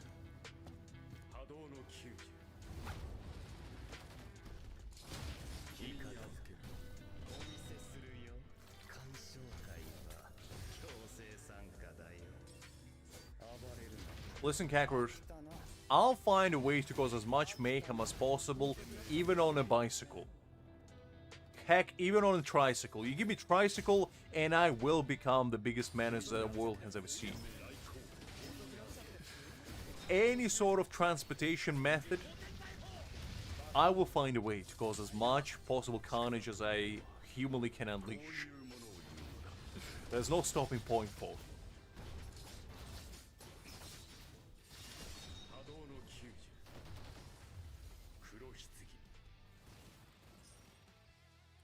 Listen, Liz, it's all the same. What is hate and what is love? Because hate could be the personification of love, and the love could be a replication of hate, depends on how you wield it. And you see, you got the best of your hubris yet again. When will you learn?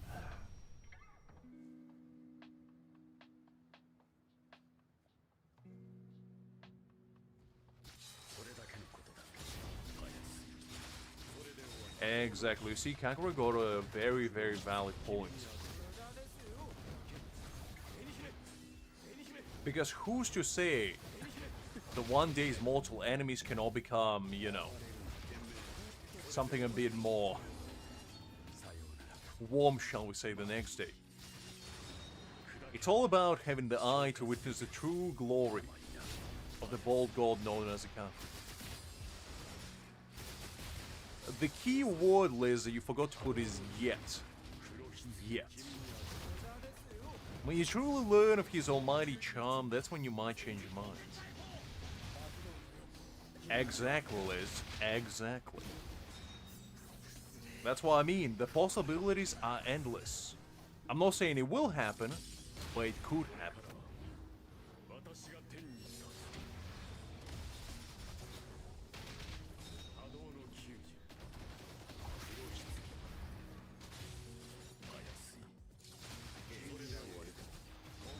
Okay, see guys, Liz admitted her mistake, and I feel like it's a wrap.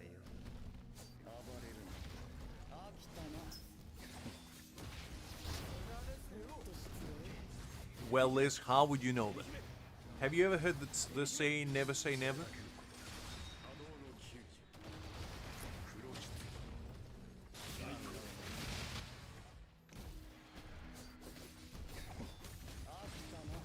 Are you calling Ikaku a bad person? Unbelievable, Liz. How is he a bad person?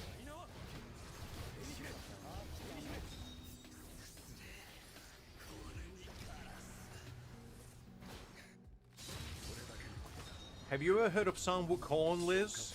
Are you calling him a bad person as well just because he's wielding a stick? Do you not like sticks that much, Liz? Golly.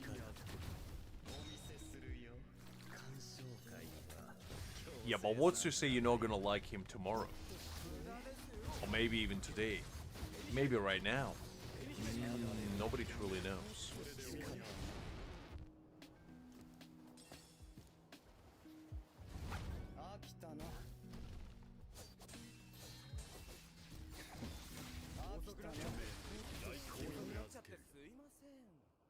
Exactly. See, Kagura bringing a very strong point in Ikaku's favor, honestly. And if I was in your position right now, I would be strongly considering changing my standpoint. Because that's the kind of man that, you know, you want to keep by your side. Perhaps at arm's reach, just in case, but by your side nonetheless.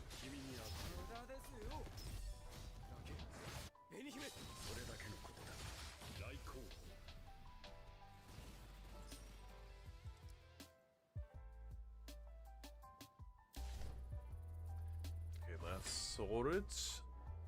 And I think that was everything we need to do on my main, so we might... Oh, actually, this one as well. Completely forgot about this one. Let's go do a little treasure hunting, shall we?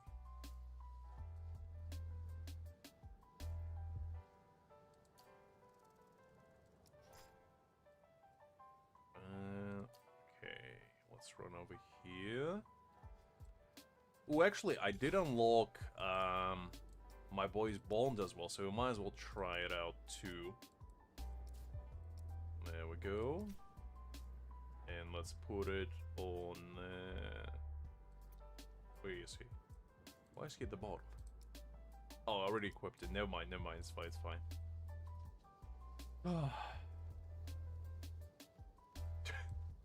Listen, Krieg, don't you be joking about stuff like that. It's a crime punishable by... death by 1,000 cuts. How can you be so inhumane to do something like that? Golly. I mean, to be honest, I never had anybody ask for my homework because my homework was done in a very peculiar way where even teachers had a hard time understanding it, let alone other people. So that's why I never had that.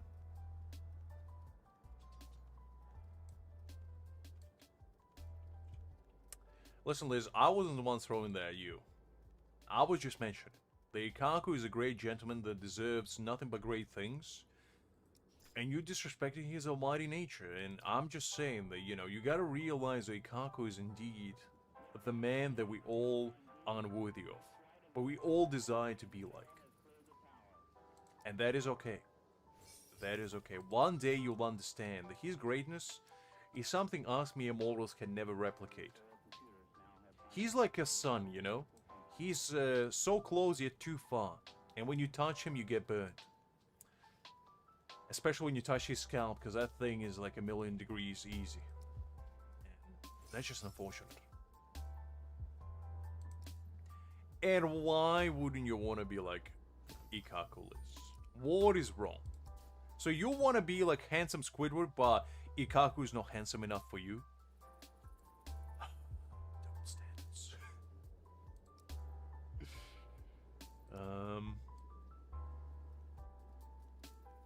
I mean, actually, to be fair, you do go a point. I can't really argue with that. That is a pretty solid point. You do hate Sun, so maybe that's why you just like Ikaku. That's okay, then. That's okay. I do take back what I said, then. You're justifiable in your hate. Misguided. You're justifiable.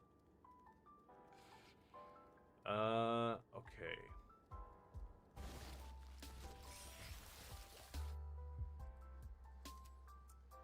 Let's see. Okay, there's one at the top, and then where's the last one?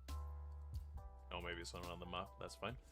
Okay, let's not disturb this fine gentleman's meal time. It'd be kind of rude of me, and I'm not a rude dude. Okay, probably this one. I mean, it does give you quite a bit of vitamin D. That is pretty vital. Exactly, Kakarot, exactly. As I say, Kaku is the pacification of what we all wish to be like, but unfortunately could never achieve. And that is okay. That is okay. Because perfection is truly not meant to be for us mere mortals. It can only be withheld by a perfect being such as Ikaku, and nobody else. And that is okay. Okay, I see the treasure in the horizon. I think it was somewhere here, yeah. Okay. We'll just wait for Grimmjow Express to reach the destination.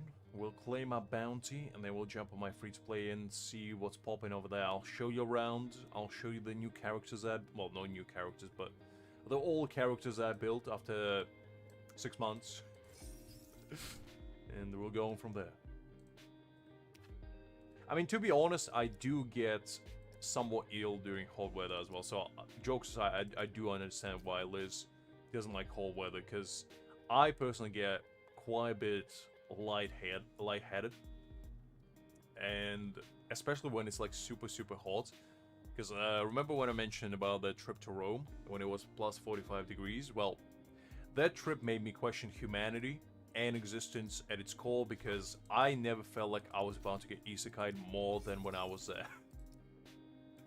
It was truly an eye-opening experience. Not for the right reasons, though. Unfortunately. Okay, am I still at 4.9%?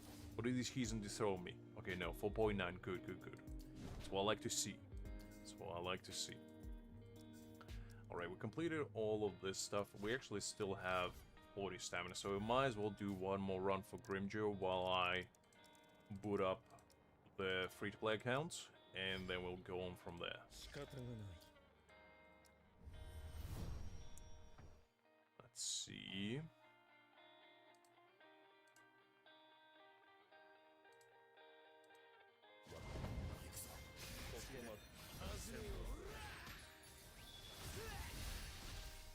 I think you might have a condition of, I know some people basically can't sweat properly because their sweat glands don't work, and instead their skin just gets very red and rashy. So maybe you one of those people, Liz?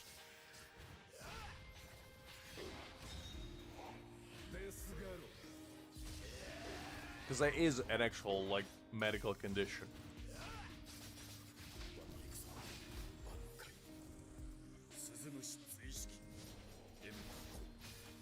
Okay, let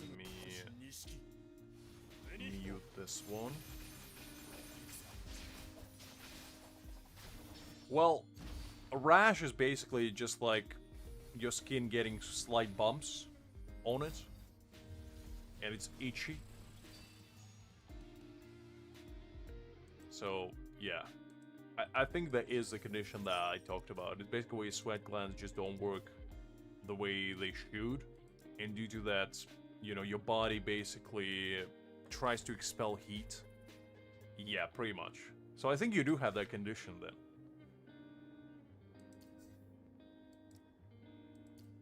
Because the way our body works is basically when you get hot, obviously your body cools down through, like, sweat glands, and if your sweat glands don't work the way they should, there's your body has to expel heat somehow, and what it does is through your skin. So your skin gets red and rushy due to that, because it's massive amount of heat just expanding through your pores. So, yeah. How the Jamoy? Glad to see you, hopefully doing well.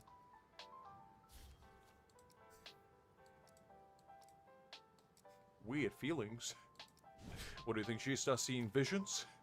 She's not Baba Wanga Creek, come on. Oh shit, I don't know. I thought it was Greg. Alright. Let me... Okay, we completed all this stuff, so that's fine. Let's probably do the battle rewind quickly. Nice, Jamoy, nice. How are you enjoying the game? Yeah, I'll make a quick team here and just wait for my free-to-play to get in here.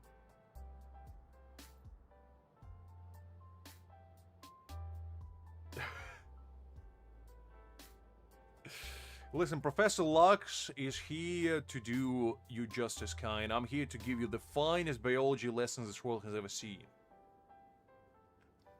Golly. I'm sharing the knowledge of the universe and you're not even appreciating, kind. You might have to go back to Gulag with me to get re-educated. Right. This might take a minute to boot up, so probably what we're gonna do is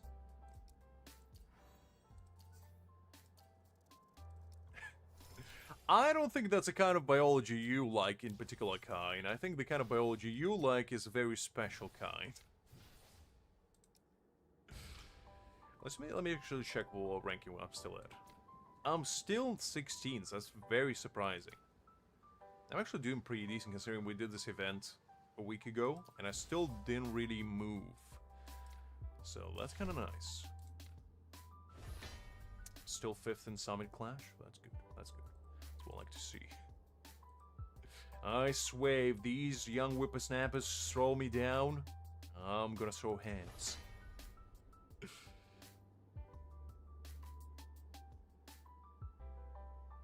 What coins are you referring to, Jamoy?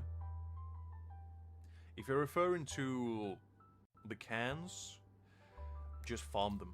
I mean, that's the easiest way of going about it. Just farm them from here. You can get as many coins as you possibly can. I'm level 79 at the moment.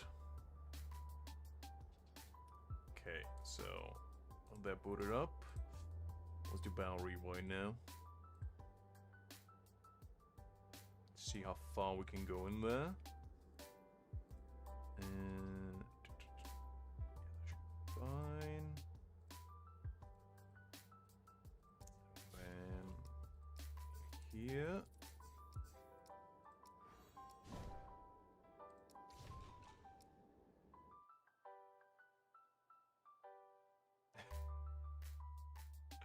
I see, kind. I see.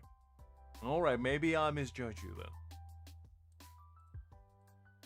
What is a Pythagorean theorem then, kind? That's part of biology, right? Can you tell me the theory of relativity? And but tell me how many tons are in a kilogram? I think all of those are related to biology, right? Am I right or am I right? To be honest, biology was one of my least favorite subjects growing up. Mainly because I didn't really like science to begin with. The only part of science that I did enjoy was physics. And that was a long time ago.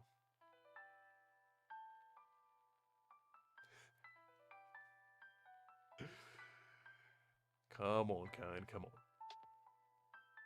It's fine, Jamboy. Don't stress about leveling up too quickly. Just enjoy the game for what it is. Do the story, grind your stamps. It's fine. You'll get there eventually as well. To be honest, after level 65, there's not much reason for you to grind level anyway, because you unlock everything. And at that point, that's when the end game starts. Or the end pain, shall we say, of getting screwed over by defense stamps all the time. That's usually how it goes.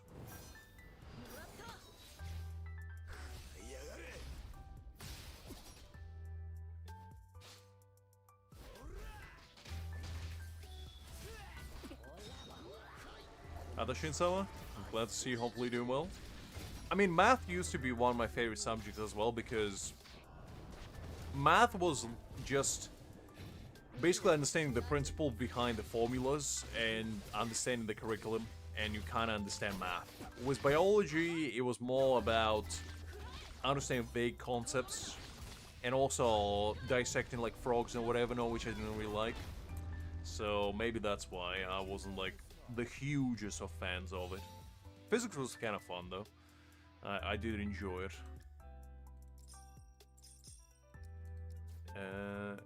Ooh, that's actually not a bad piece. Not that I'm gonna build Yarichi, but it's okay. I'll keep it for later maybe. Let's see. Did my free-to-play get anything good? No, it doesn't look like it. That's okay.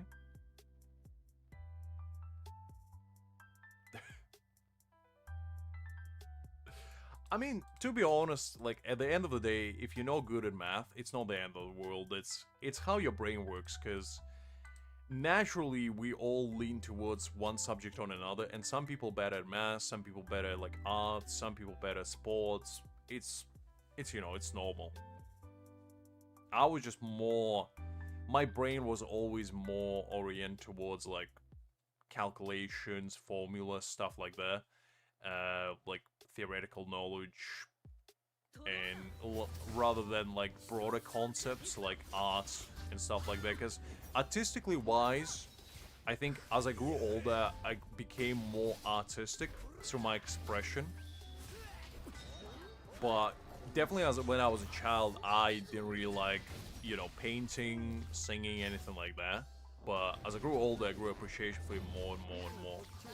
And actually my, like, logical thinking part of the brain kind of started actually being less and less profound than it used to be. Because back in the day, I used to be able to, like, remember all the calculus stuff, all the, you know, theories I learned in, like, physics or whatever. Nowadays, I don't know anything. I forgot all of it. And the only way I remember them is through some epiphany that I get periodically being like, oh yeah, that's what they meant. My brain is like a Pandora's box, but the only thing they locks is useful information that I just get access to occasionally. When my brain decides it's time.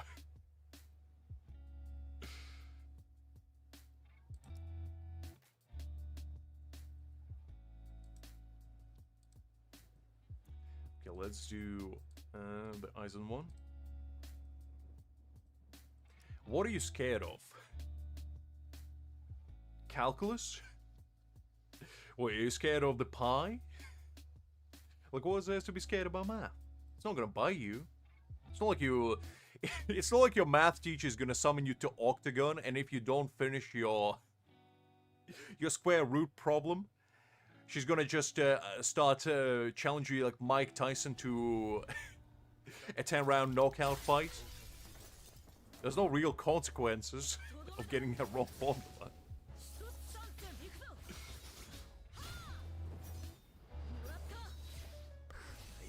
I don't know what you're talking about, Kai.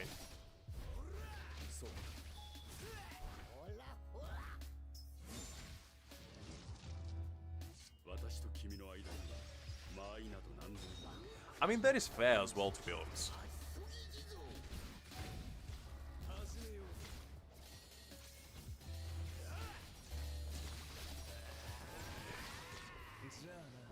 I see, I see. I mean, when you think about it, it is survival of the fittest when it comes to math, I guess. I never thought about it this way. Listen, it's too late for dad jokes, okay? My brain is not engaging at the moment. That was a good one, to be honest, kind. That was a good one. That flew over me.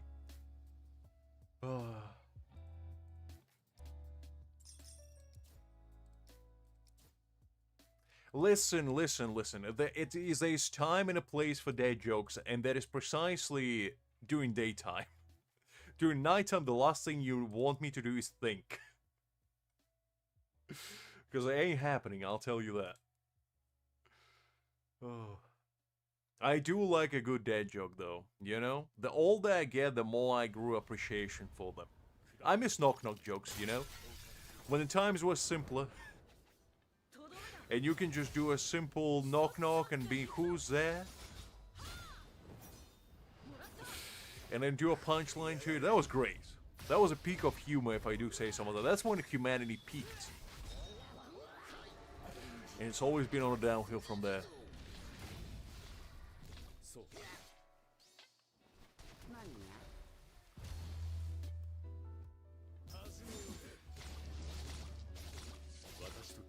Because to be honest, especially with like modern memes, I have no idea what's happening half the time. The only times I understand modern memes is when somebody else explains them to me. And I never felt more like octogenarian than looking at the modern meme and be like, what does this mean? Like, I remember when Greg told me about like the uranium craze where everybody wanted to eat it, and I was like, why? Why would you like to eat a radioactive substance? Please explain to me the general gist of this illicit act that you would like to commit upon your body and melt from inside out. Because it feels like a lot of memes nowadays is basically the embodiment of the XD lol random type of mentality that used to persevere back in like late 2010s. And I feel like it just resurfaced. Oh, man.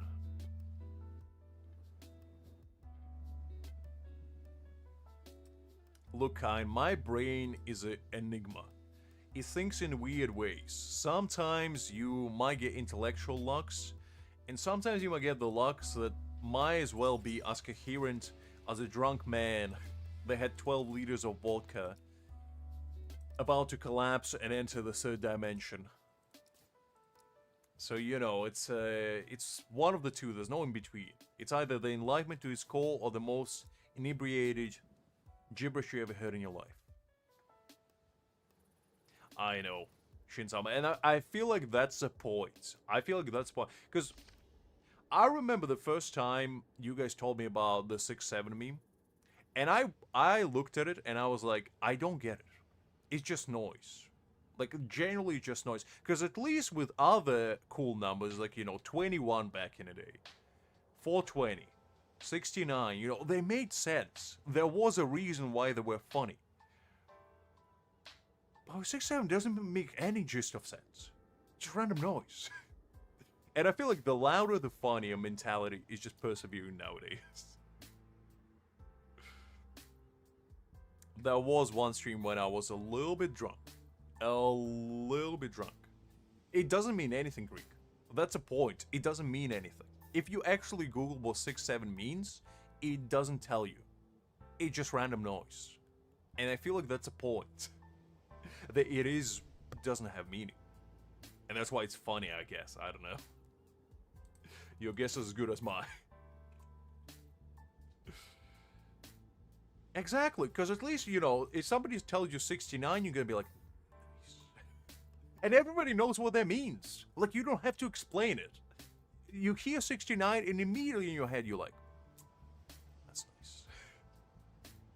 Exactly. It was fun, you know? It had a meaning. It was an inside joke that actually made sense. And people understood it as such. I mean, even, you know, octogenarians understood it. And that says a lot. I'm not sure if there's any codes right now, Jamoy. There was one for anniversary, I believe. Which was... BCR half Aniv, I believe. From memory.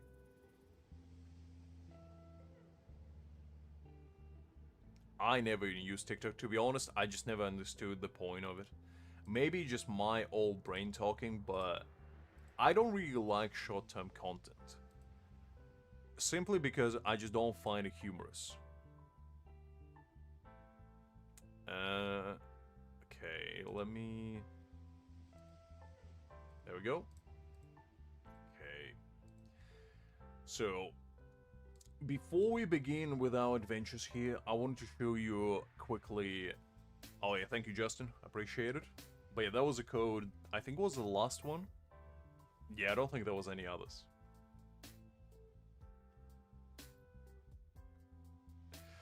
I mean, it do be like that, Justin. Do be like that. I never used Facebook. Well, that's a lie. I used Facebook when I was very young. But Facebook kind of in the same niche to me, where it's just a bunch of random noise that makes zero sense and it's supposed to be funny somehow. And it's also kind of for like older generation, I feel like now. Because I don't see people my age or younger going there, to be honest, nowadays. They go to Reddit instead. So, this is my free-to-play account that I built a little bit more. So let me take you around. So, my Toshiro is actually much better than my own Toshiro on this one. He got 100% crit rates, 103% crit damage. I got some ultimate charge rate on this man. I got some decent stamps on him. Nothing too crazy. But, you know, I got increased all damage on one of them. I got basic attack damage, which he wants, because he does a lot of basic attacks. And I got a decent all-type damage, basically, for entire team, which is fine. So, this is pretty nice, and it's a pretty nice piece because it gives him a bunch of crit rate on here. So, my Gin is not as well built as on my main, but he is pretty decently built on here as well. He has actually more alignment damage than my own, And he got a little bit ultimate charge rate, a little bit crit rates, crit damage there. He got technique damage here. He got ultimate damage here, and actually increase all damage here. So he's kind of more DPS-y here than my own. My own is more like support-oriented. What else do I have? I built my Ichigo on here as well. Much better than on my main too. A little bit of ultimate charge rates, crit damage, decent attack. I got attack percentage piece on here. He gets all type damage on here, ultimate damage on here, which is nice for him, and special attack damage, which is pretty good. So I didn't reroll any of these, by the way. That's just kind of what I go. And then this is my Yorichi. Her crit rate is a little bit low, but to be fair, since I'm using Komamura, he gives like 20%, so this kind of looks decent enough. And what I got for him here, so this is what I got. This was actually pretty nice by special attacks, which is like perfect for Yorichi, because she gets like 30% special attack, and she does a lot of damage for special attacks. Then I got ultimate damage, which is also pretty good for her. And the last one I got another special attack. So my Yorichi actually got like super busted build now, because she gets essentially 50% special attack, 52.5 and 22.5 ultimate damage. So her build is like the most broken out of any of my units right now. So yeah, it's basically the characters that I work for. And there you go. She got basically 4.7k attack, 39.5% crit rate, 175% crit damage, a little bit of ultimate charge rate, not too much. And she gets a little bit more crit rate, I think, from her weapon, I believe? Was it weapon? Yeah. So she gets 20% from here, and she gets 20% from Komamura, so all in all she gets roughly about, 80% crit rate. So this is basically what I worked for, and if you watched before, my free-to-play account was very mediocre, shall we say. Yeah, you see, this is my free-to-play account, so on here my goal is basically to beat the game with least amount of investment possible. As you can see, the only 3 limited characters I have is Toshiro, Gin, and Ichigo. And to be honest, I kind of messed up a little bit, and I got weapon dupe for Toshiro, where I didn't really need it, because his crit rate was already 100%. So that was like the only blunder I made. I probably should have got instead dupe for Ichigo and got his crit rate a little bit up. But to be fair, it's fine. It doesn't really matter that much. So, yeah, that's basically... I also build my Sergeant a little bit. He's not too bad built. 47% crit rate, 150% crit damage. Didn't level up him fully, but I got battlefield skill damage on his first. Got just overall damage on his second. His third piece is a little bit mediocre, so that's why I didn't upgrade it. But when I do, he actually will smack pretty hard. So my Sergeant is pretty well built. My Byakuya is decently built on here as well.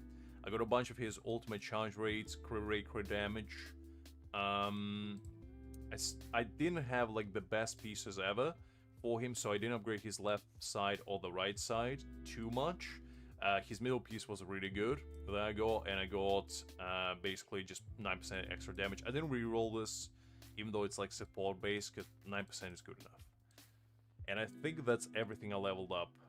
Got my Kisuke a little bit more built as well on here, and 198% crit damage. He's not perfect. Build my Rangiku a little bit here as well. Nemu is actually not that well built. I need to work on her.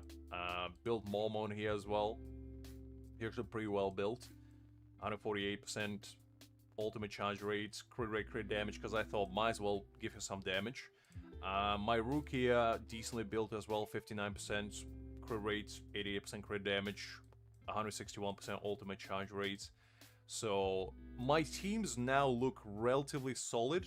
They're not like perfect per se, but they are decent enough, I'd say. So yeah, that's basically what I've been up to on my free to play right now. And I'm still rocking the 76,000 Spirit Jade, so at some point I will get B6 unit on this account. And I have 89 plus how many tickets can I get? I still have here like 42 tickets that I can get, and with Jays I can get 478. So I'm sitting roughly at about 650 tickets at the moment. So I'm cooking, basically. That is all I wanted to say. Well, that's what I wanted to do, because, like, I didn't see a point of making a second account where I would have exactly the same units that I have on my main. And the logic's thinking behind getting the units that I had was, when I first started, Ichigo was the starting unit, so I just rerolled for him, so that was no-brainer. Gin was the only thrust unit that I kind of felt would have long longevity, and I didn't want to play with Ikaku. Toshiro was the only spirit DPS at the time, so that was a no-brainer as well. But everything else, I was like, I'm just gonna use, like, characters that I think nobody else most likely gonna use. Because how many people do you know they still use, like, Rukia and Momo with Toshiro? How many people do you know they use Nemu, of all people? Rangiku is a little bit more universally used, but I just wanted Kamamura as well, you know? Characters that probably don't get enough, like, playtime, and I just wanted to see what you can do with them. To just give, like, a rough idea if it's possible to, you know, beat these games, shall we say, with minimal investment. And I just thought it would be a kind of fun little challenge, and also make it a little bit more exciting, you know? I will be getting B6 unit eventually here, though, so... Until then, that will be the case, but as soon as I get B6 unit, that might go out of the window. Well, the thing is, I'm not taking my free-to-play, like, super seriously, because I'm doing exactly what I'm doing on my main, which is just save resources. I'm not, like, sweating on it. I'm not chasing titles. Like, you will see that title-wise, I have barely any, because I just don't stress on this account. This account is just for like, fun purposes. I'm not trying to become, like, the greatest free-to-play that ever existed or anything like that. I'm just trying to have fun. And it's basically all that is to it. Let's actually do this event on here as well, and just see how far we can go. I'll do it all in order, because I'm not too bothered about the ranking, to be honest, and just see what we can do, basically. Alright.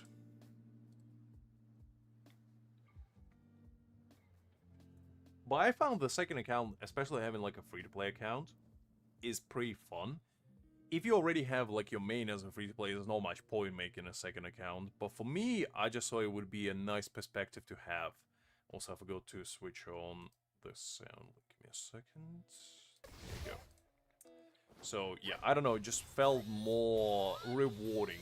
I feel like clearing stuff on here than it is on my main. Best SRs, I'd say definitely Momo. Momo is one of them. Rangiku, Rukia, and to be honest, I play with Nemu, and she's okay. I don't know if I would recommend investing in her too much, but she does the job, to be fair. But for the most part, definitely, like, Rangiku, Momo, and Rukia are the best 3 SRs in this game. Bar none. I never really played with Orihime, but I think on paper she could be very decent as, like, a sustain option. If, you know, you're struggling with, like, surviving.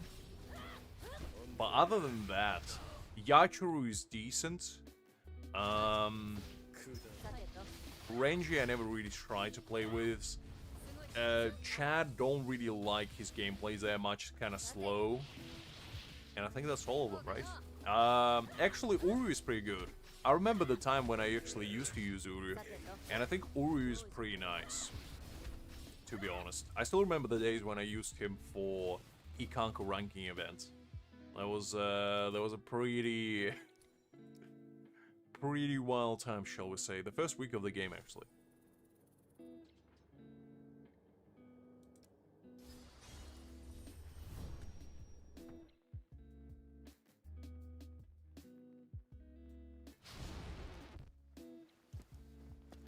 Rangiku?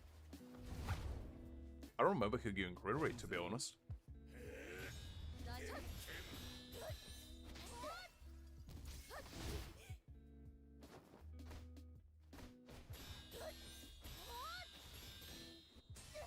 I think Uru is a pretty solid option, to be honest. Because he does have a decent skill set for SR character. He's a little bit on the slower side, but he does have multiple staged battlefield skill, which is kind of interesting. Oh, Rihima does. I didn't know that, to be honest. 25% crew rate is decent. You see, I never really played with SR characters that much. The only ones were Momo and Rangiku, and Rukia to an extent. So every other SR character I don't have like super lot of experience with, shall we say. But I do think SR characters have their value, especially for like events where you need more units to have, like their last badge collecting events. The more units you have, the faster you can progress in it. So I think in the future, especially for those kinds of events, is actually probably will be worthwhile building your SR characters. Especially when you have all your other units built, and you don't really look for like stamp upgrades, it might be a decent investment.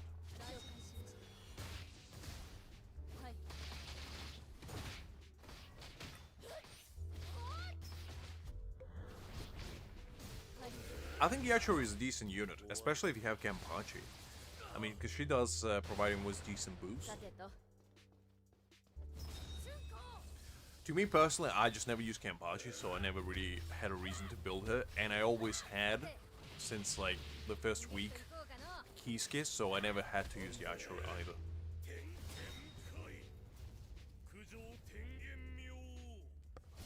But she can be very decent. Because the mechanic of her basically just, you know, popping her skill and disappearing from your side, not to be used again, is pretty interesting because it allows, obviously, your DPS to be constantly on field, which is kind of what Kenpachi wants. So she works pretty well with him. And to be honest, even with Ichigo, she does relatively well. I'd say a lot of SI units can be used like as a progression units, especially. But during late game, I just don't think they have enough oomph to actually justify like hyper investing into them. And that's why I want on my free-to-play at least try to use them and see how far I can take them. And then be like, okay, well, I gave them a decent build and this is what they can do, kind of mentality. Because I feel like in majority of these kinds of games, a lot of people just disregard low rarity units entirely. And for good reason, to be fair. If you have the full SSR team, why would you bother spending your resource building an SR character? It's reasonable in that regard, but at the same time, I do think they deserve a little bit of spotlight.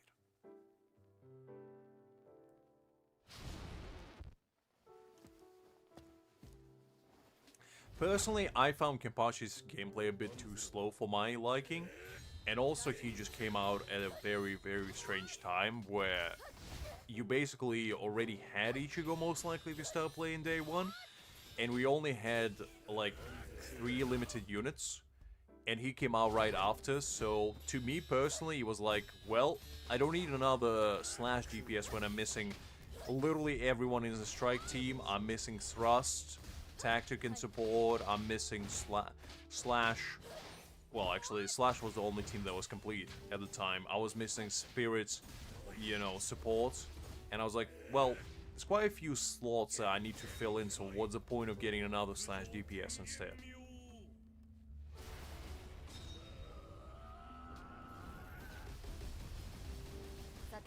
Pale, don't. Just play the game. If you get it, you get it. If you don't, you don't. It's fine.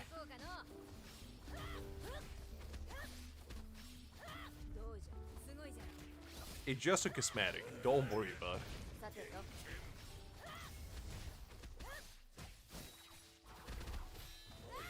Do you need phones for it? Because to be honest, I don't have that many phones either. I have like 2 million only. I thought they was gacha based. I don't think you need to buy it, do you? And to be fair, if you need to buy it, I'm probably not gonna bother. Because I'd much rather spend funds on like apartments or whatever, no, because they actually give you tangible benefits, unlike a fast car.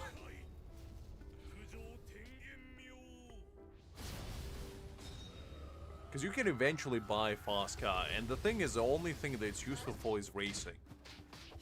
But you can get to the max rank racing by just losing games anyway, so what's the point? It's no make it or break it kind of investment. 20 million? I ain't spending 20 millions on a car. Do I look like Jeffrey Bezos to you? Golly, Pale. Jeez Louise, what kind of top 1% mentality is that? Listen, if you give me a Porsche, I will literally be the biggest menace this world has ever seen. Listen, Creek, I don't want just a fast car. I want a car with a jet engine strapped to both sides of it. And I want to go breaking light speed barrier. That's what I want. And when I do get it, you're gonna feel like a silly goose, won't you?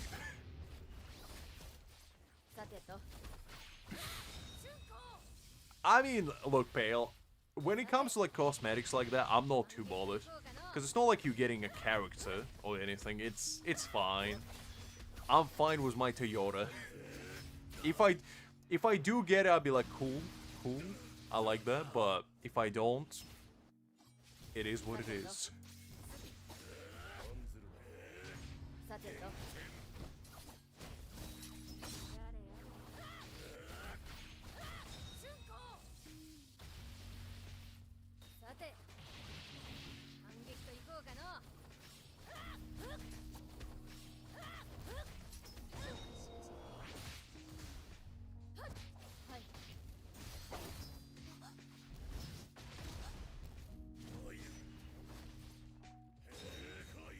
I mean, to be honest, there is actually one game that I was very excited for. We watched a video of it on stream before. Let me check it. What was the name of it? Because that one actually seemed very, very promising, and I really liked it. Let's see.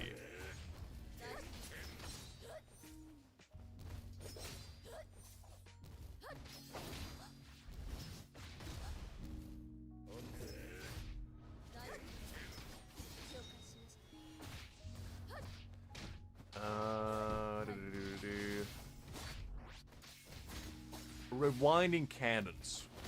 That was the one, and honestly, that game seemed very, very promising.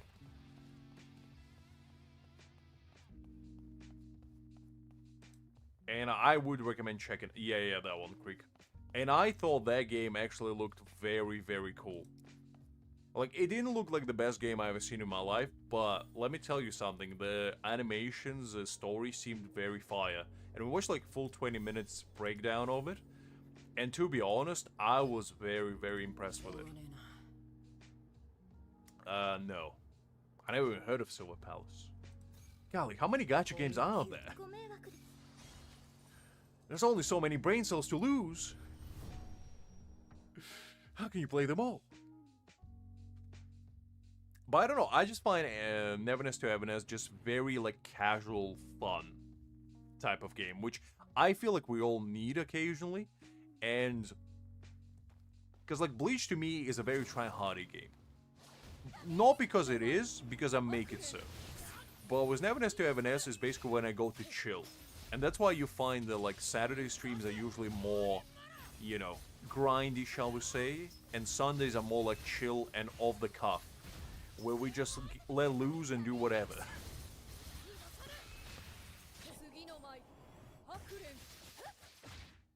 Detective, you already lost me, Pale. Do I look like Sherlock Holmes to you? I just want to press buttons and see pretty colors flash. You telling me I need to think in my gacha game? Unbelievable. Who allowed this?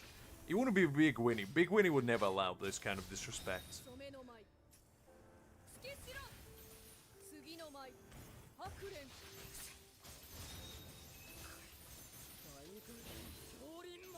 I mean, I'll check it out, probably, I don't know, but...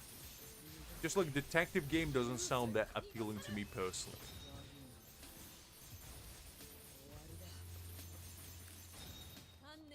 I will try new games when they come out. Whether they are good or not. I'll give them a shot.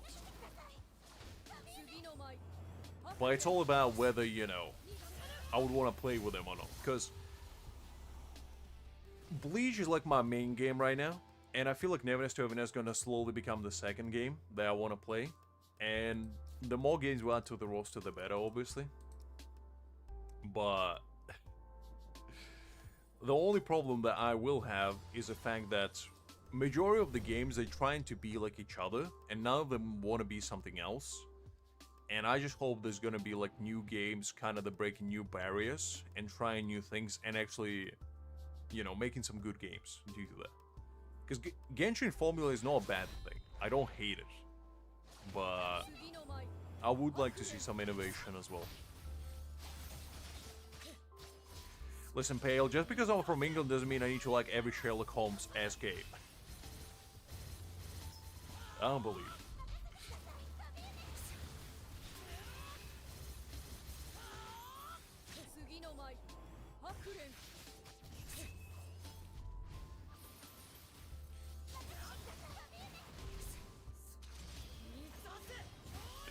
Fair enough, Pale, fair enough. I mean, to be honest, I do make myself sound like a caveman that doesn't want to engage in any basic cognitive thinking, but for the most part, the thing is, puzzles are like my biggest weakness in any game, and the games that have puzzles usually are my mortal enemies. That's why I like Noches Showdown so much, because there's no puzzles. You just do things. And that's why it's good. It doesn't make me think.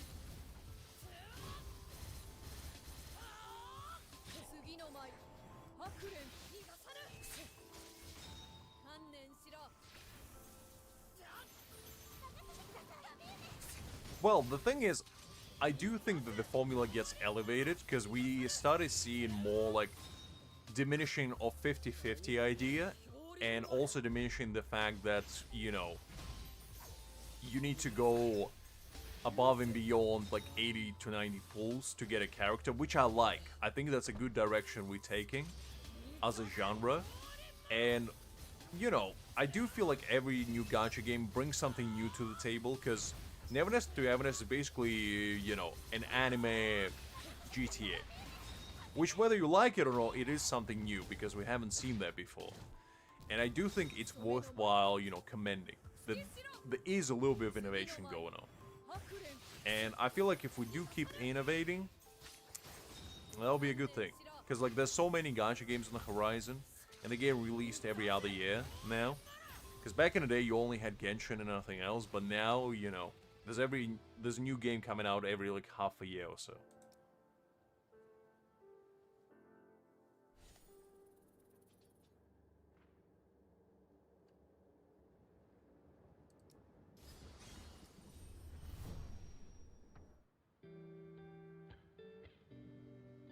Well, exactly. And that's why I appreciate it. Because, like, the other gacha game that I really thought had a lot of potential was Duet Night Abyss. And I played the game for, like, consecutive 2 months. And I really thought it had a lot of potential going on, but the thing is, the combat just felt really stale. Like, the story was good. I like the environment, I like the idea that you can grind your characters. But the problem was, the grind was boring, and the combat just felt one-dimensional, which made it, like, less exciting for me personally, because, like, if combat is not engaging, the game just doesn't feel that great to me. But it was something new, you know? And even if concepts, like, don't work out necessarily, I do like that, you know, there's companies out there that are trying to put out something new, and something that breaks, like, the norms. Because to be fair, if people just use Genshin formula and just keep releasing the same games, people will still play them. And they still probably would make oodles caboodles of money, but just the fact that they don't, I think it's a good thing.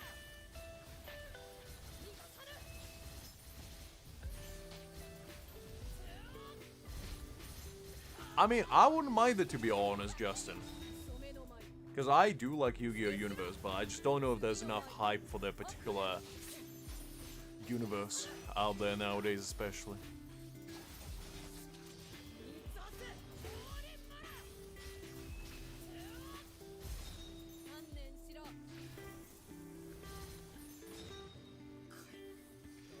I know, Pale, I know. But this is basically just a background noise, you know? This is a little chat time. When we come on this account, we just chill. We already sweated enough today.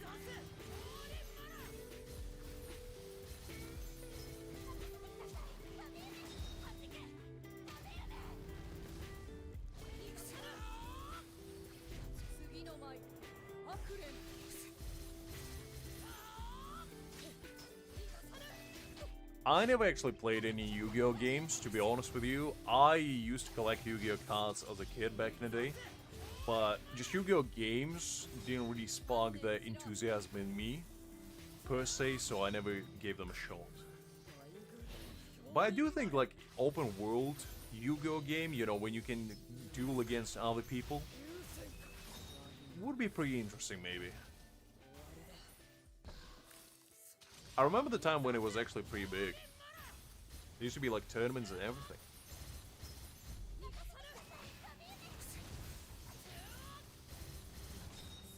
I feel like just, like, the staying power of Yu-Gi-Oh dwindled. Because, back when I was growing up, Yu-Gi-Oh was, like, the hottest thing ever. And everybody wanted to be, like, Seto Kaiba, you know, carrying a silver briefcase with a bunch of blue eyes white dragons inside. And nowadays, you know, the modern generation probably don't even know what Yu-Gi-Oh is. They probably think it's some meme on TikTok. But it is a shame, because it was pretty fun.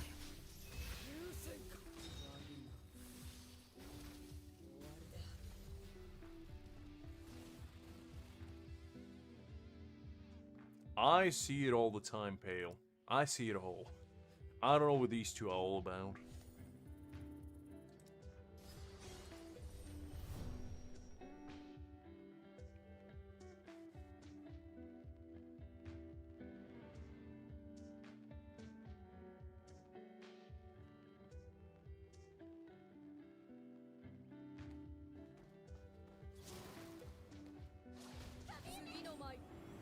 VA? What kind of VA are you talking about? Liz, are you seeing ghosts again? Do I need to get the exorcism on the case? I'll get Greg out with a bucket of holy water if I have to.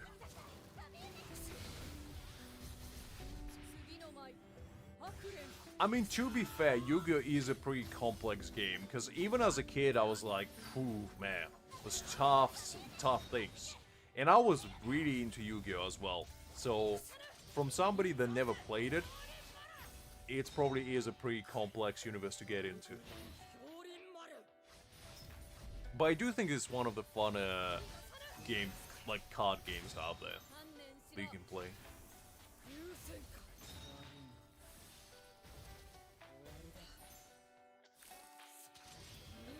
Listen, Liz, I'm just asking a question. Because it did look like you were possessed by a ghost for a second, and I just had to take drastic measures.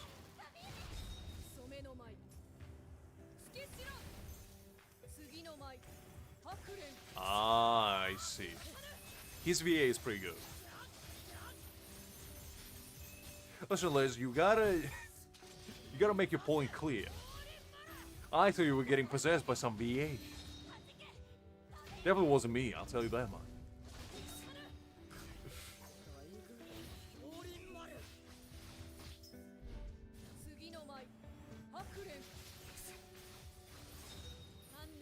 No, I know. I just saw you were mentioning random VAs out of nowhere. And I was like, she better be not having another coronary in my case.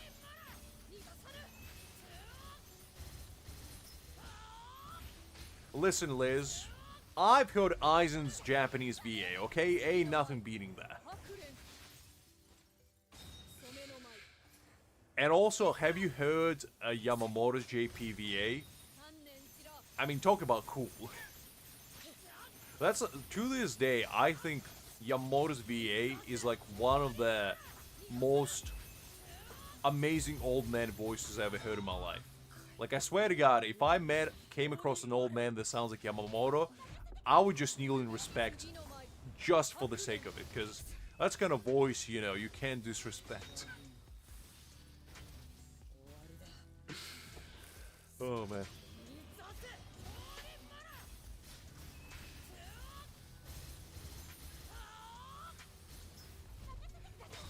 I like the Pale is stressing out about games.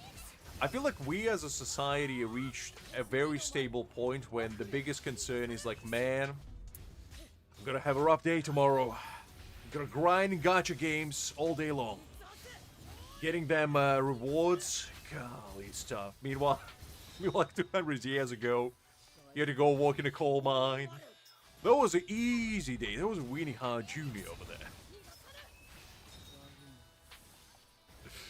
Fair enough, Fail. Fair enough. Have you ever tried grinding analysts in a gacha game? You telling me going in a coal mine can beat that? Unbelievable. What, you gonna get lung disease there? Tough luck. Have you ever tried to lose 50-50, big man? Golly, that's the worst pain you can possibly have. Do you know the pain of missing your dailies even once? You wouldn't, you heathen. Oh, man. Oh, yeah, the Wooden Waves did get collab with, Cyberpunk, wasn't it? I believe. Actually, I was gonna check it out just for the sake of seeing what is up there. I was gonna download before Anniversary ended, but to be honest, I was too busy. So I didn't get the chance. But that's okay. That's okay. I was hoping we're gonna get Keanu Reeves, because I was hoping there was actually the game collab. And then I realized it was an anime collab, and my disappointment has never been bigger in my life. Because I wanted to have Keanu in the game. If Keanu was in the game, I'm back. I'm back tomorrow. I'm back yesterday, in fact. I'm back this minute. But unfortunately, we're not getting Keanu. Oh. Exactly. Shinsama, exactly. Employment is eternal curse that we all afflicted with.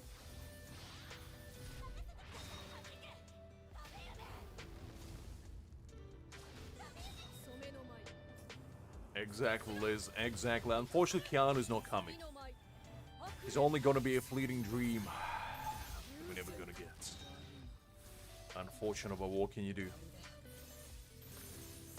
Exactly, Liz. That is my point. Missed opportunity. Just give me Keanu. That's all I want. Is it too much to ask?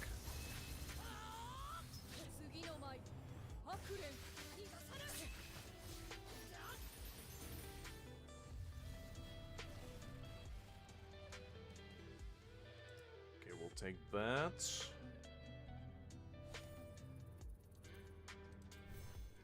Now let's do Yami's one.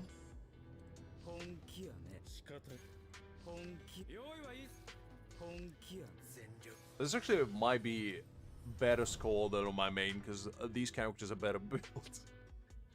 Which would be interesting if that is the case.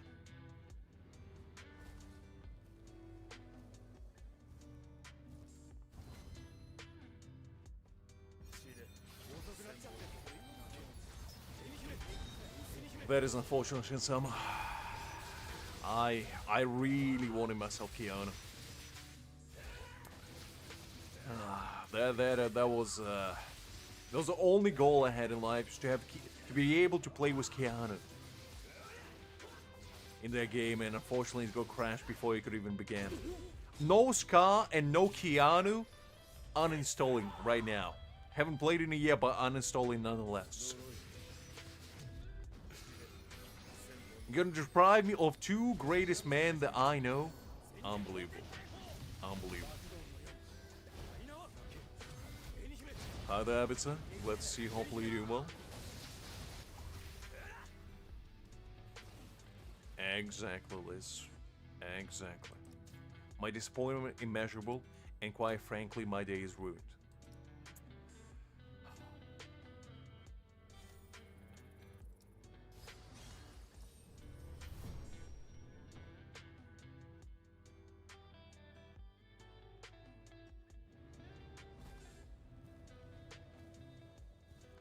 I played Cyberpunk when it just released, and it was a dumpster fire in the best way possible. And I just played for Keanu. I didn't play like the upgraded version, like, you know, where they fixed quote-unquote all the bugs, but my friend used to have it, and I would come over to his place and we would play together, and man, it was an interesting experience.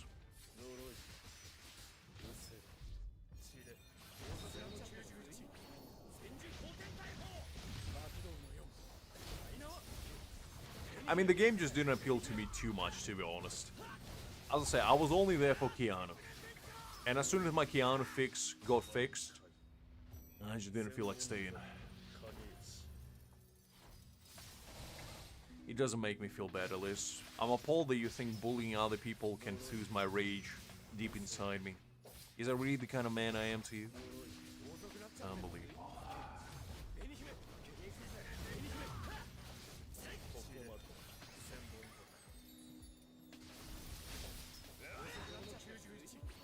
I don't have any hate, Liz. Only advice. The best advice, in fact, this world has ever seen. And if you don't want to have it, that is okay.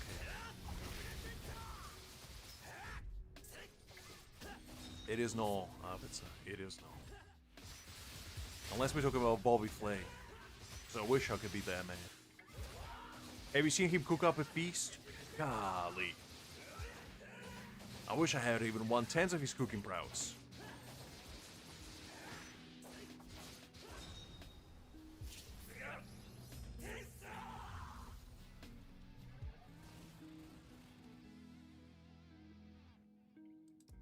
That's fair, Pale. That's absolutely fair.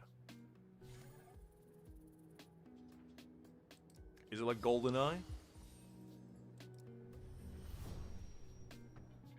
Listen, Greg, I always want a feast.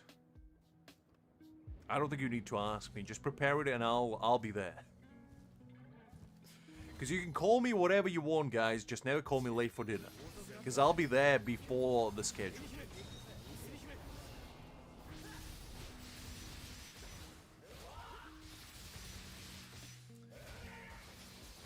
I see, Greg, I see. Well, as long as you don't drain your luck before next Saturday, I'll be okay with it. Also, congrats. I don't know who you go, but congrats nonetheless.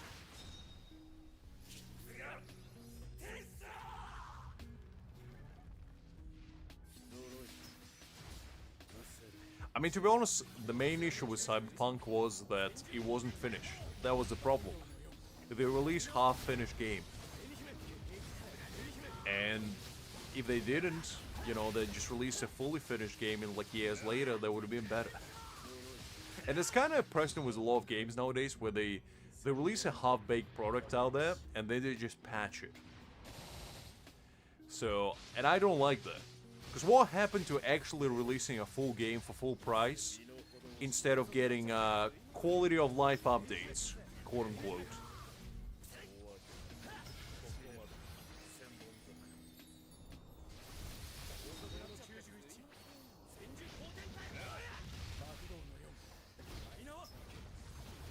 We're talking about games in general, Greg. I guess for now, Cyberpunk and why Keanu is the greatest man alive. Any thoughts? You see, I never played on consoles, so I don't know about that. But on PC, the problem wasn't frames. The problem was the bugs. You could literally be driving in a car, and out of nowhere, your character would just T-pose and fly into oblivion. There was one time when I was just driving on the road, you know, having a nice, intimate conversation with Keanu, and out of nowhere, my character just started just started doing polka dance on the roof of the car. And I was like, well, this is fascinating, but that's not the kind of experience I was hoping for.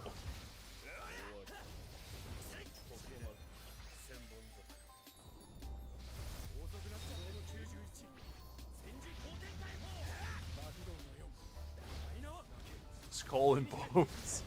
Now that's a throwback shit. Kinsama, that's a throwback I like any.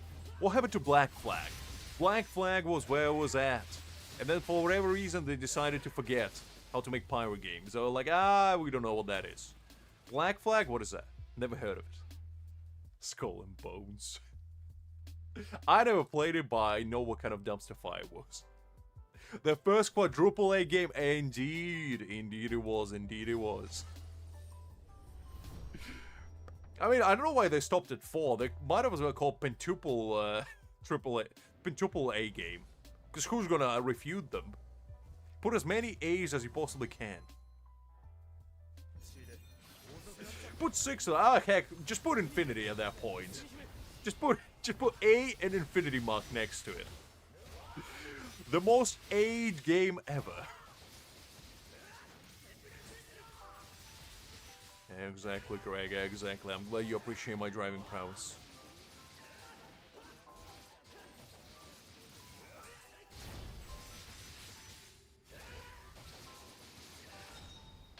Exactly. You see, that's the kind of determination and trust I need from all of you guys when you're driving with me in a vehicle.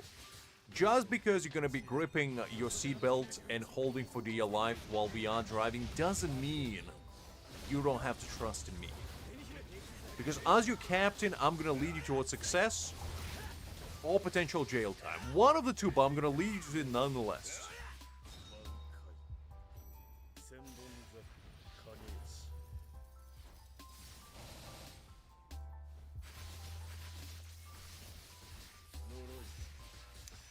No worries, pal. Was a pleasure seeing you as always. Get a good night resting you, and I'll catch you later.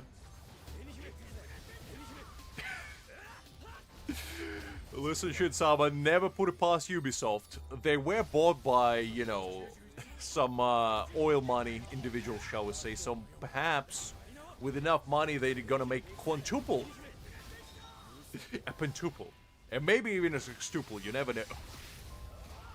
I just imagine right next to the copy, they're gonna put as many A's as they physically can fit inside of the box cover. To the point where you don't even know what you're reading anymore. It's gonna be like Black Flag. That's gonna be the representation of how good the game is. So never forget it. The more A's, the better. Everybody knows that. Ah, right. I didn't think about it that way. So you get your Black Flag cover, and then you get the second box which just has A's plastered all over it. And when you boot up the disc, all it has is just a ginormous... You know those DVDs, saver screens? It's just gonna have a ginormous A. They're gonna bounce from, you know, your right to the left, from left to right, on your screen indefinitely. And it's gonna be called Black Flag Remastered. And then after 70 hours of gameplay, you're just gonna get the cutscenes and the EA ginormous logo saying Electronic Arts, we build different.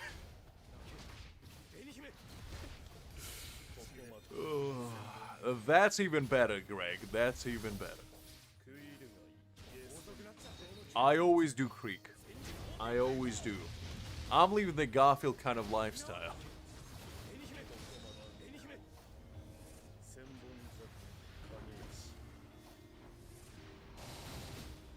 I mean, to be honest with you, I don't even remember the last time they made a good game. Like, let's be honest. When was the last time they made a good game?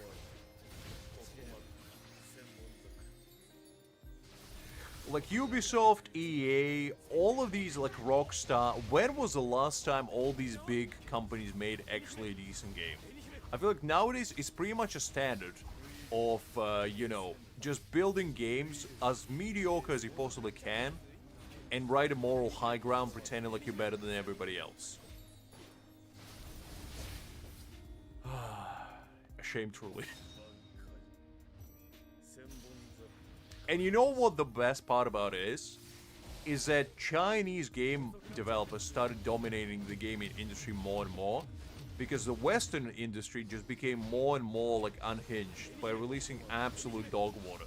Meanwhile, you know, I feel like Black Myth Wukong definitely brought a lot of people's eyes to like the actual Chinese gaming industry. And obviously in a gacha world, it's been dominating for the past 5 years. So we were aware of it, but like the normies out there haven't been. So yeah, Cash card. I mean, to play GTA 6, you basically need to give Rockstar your bank details and your past bank statements, proving that you earn at least 6 figures. And basically, every single day you play GTA, you're gonna pay them $69.99 for the privilege of experiencing their game. And if you can't afford it, well, Rockstar is just isn't for you. Do you want to be a Rockstar? Well, if you do, you gotta cash in. You cash in or you cash in out.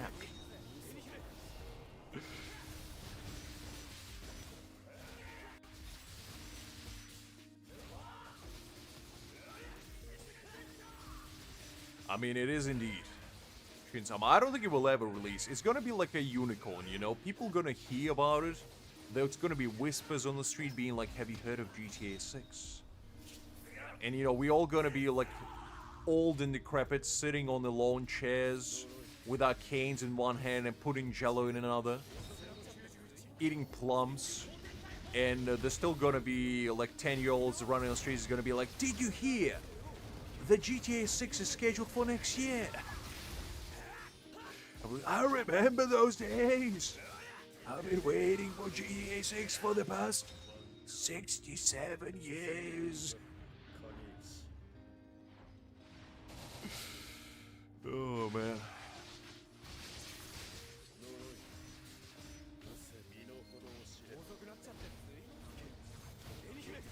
I mean, to be honest, same, Greg, same. I think it's not 30 plus in here, but it's about 20. And that's already, well, 25, somewhere there. It's already too much.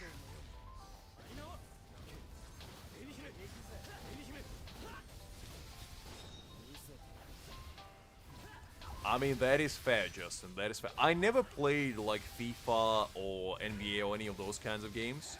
But I do know that people go crazy in them.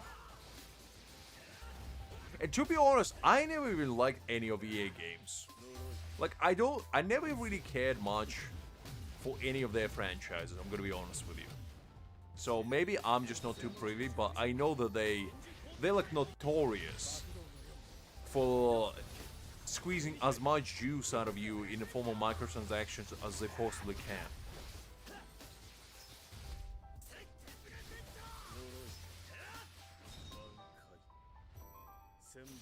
And that's a kind of like development I don't really like with games in general nowadays.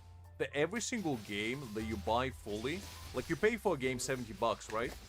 But you don't get the full game. You get the idea of the game, and then the rest of the content you either have to pay through DLCs, or you have to pay play an ungodly amount of time to actually unlock the locked content by basically selling your soul away and playing the game exclusively 24/7 for like months upon months. And I don't like that.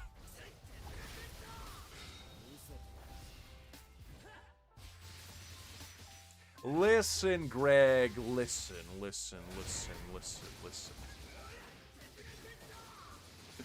This game doesn't squish money out of me. I'm supporting it willingly because it's a good game. Oh, golly, this guy. And to be honest, I'm not going crazy. It's not like I'm buying every pack imaginable.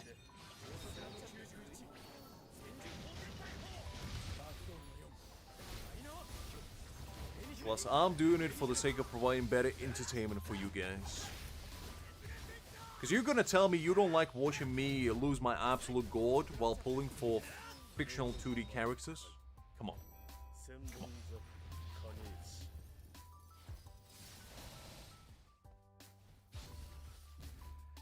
Look, Creek, I'm doing it so you don't have to. Somebody has to do it. Listen, Greg, you don't have to call me out like that.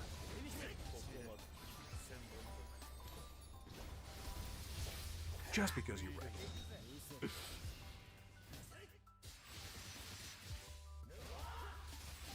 I mean, to be fair, in a gacha industry, Greg, believe it or not, this game is one of the most generous ones out there. There's literally people out here who are 100% free to play that probably have better accounts than I do after spending like 150 bucks on the game. And what does that say about me or about the game? I don't know. However, there are cases like that out there.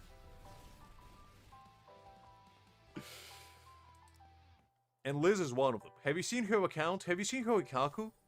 Greg, let me tell you. What do you mean it's not that hard? What are you trying to say? Golly, this guy. I think Doc actually started playing this game, Greg. So if you do, your goal will be to beat him.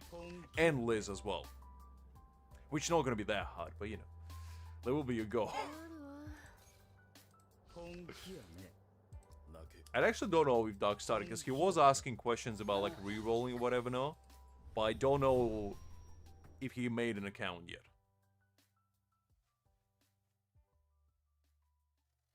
I would be pretty intrigued if he did.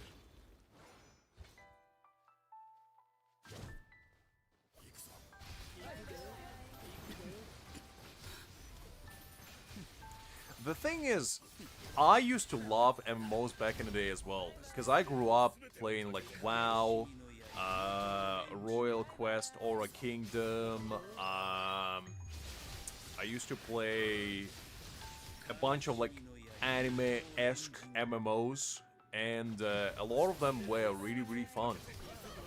So I grew up playing a lot of RPGs in general. And the thing that I realize the more I play them is that they're too fun. And they suck away your life like nothing else. So nowadays I don't play MMOs for that specific reasons, but I do agree that we don't have like... You never hear of like the next big MMO nowadays. When back in the day they used to be like the hot topic. You had new MMOs coming out literally every other month. And honestly that was pretty exciting. But now, yeah, gacha is pretty much the standard. Listen, Greg. You are always welcome to join the fray. You'll understand the appeal. As soon as you wield the power that is Aizen and what's in your hands, you'll understand.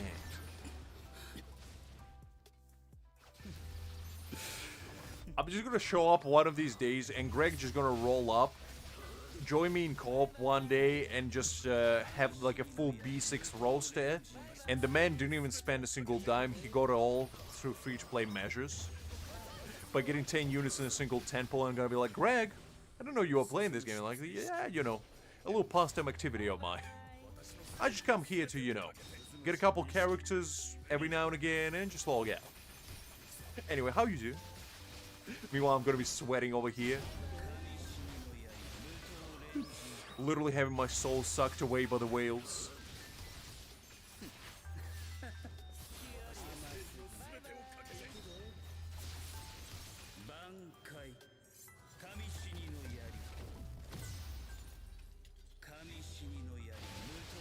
I'm not a whaleless. I am merely a mackerel.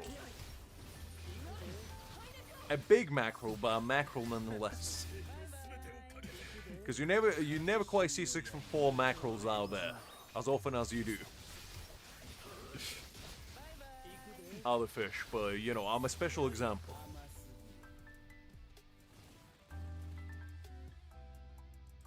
If I'm a whale, what does it make Liz? Creek, answer me there. Because she might as well be Leviathan at that point. In fact, she could gonna be a Cthulhu all the way.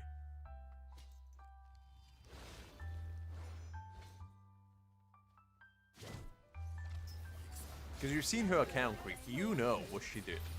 You know what kind of power she wields. Exactly, Creek. Exactly. The whale lifestyle, you never choose it. It always chooses you.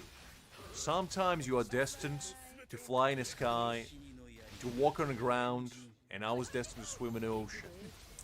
And they just like for you.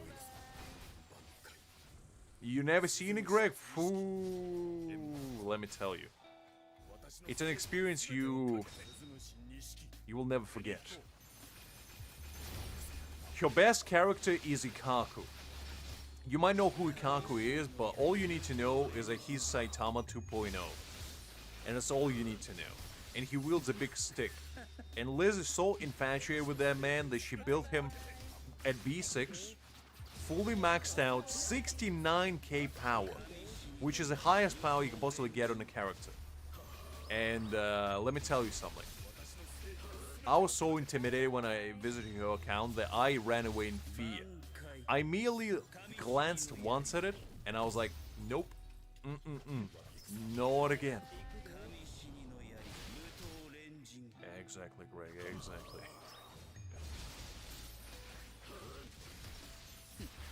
A fake bald man? Well, I never thought about it this way.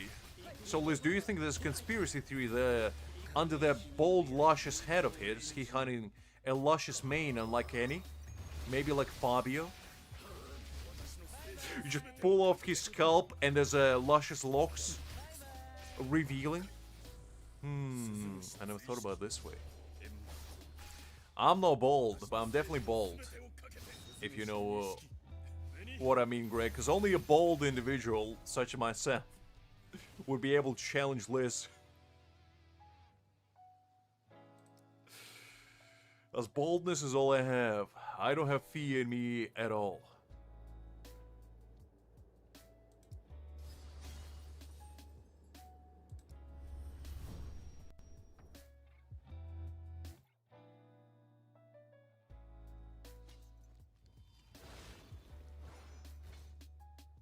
Listen, Liz, there's no shame in liking bald individuals.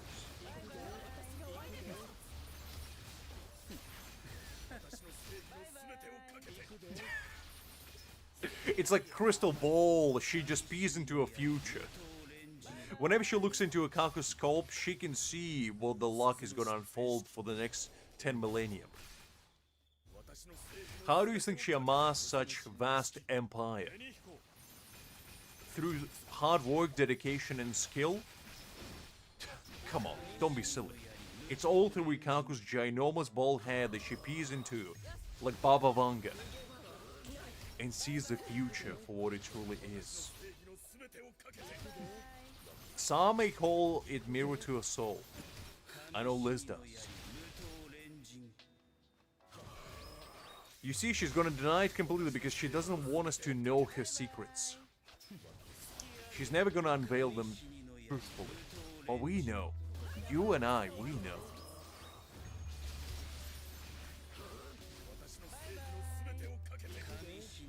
Is it loud, Greg? And will it get me blasted off YouTube if I watch it?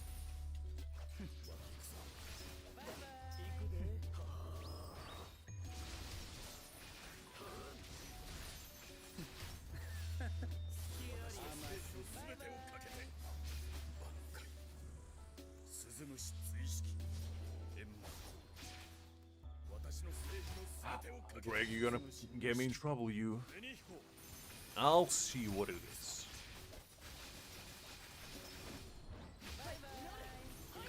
Okay, that's good. As long as there's no copyright music, that's all I kinda care for. Listen, if Greg gets me rickrolled again, you are my witness, Liz. I allow you to smite that man where he stands. Okay, you know what?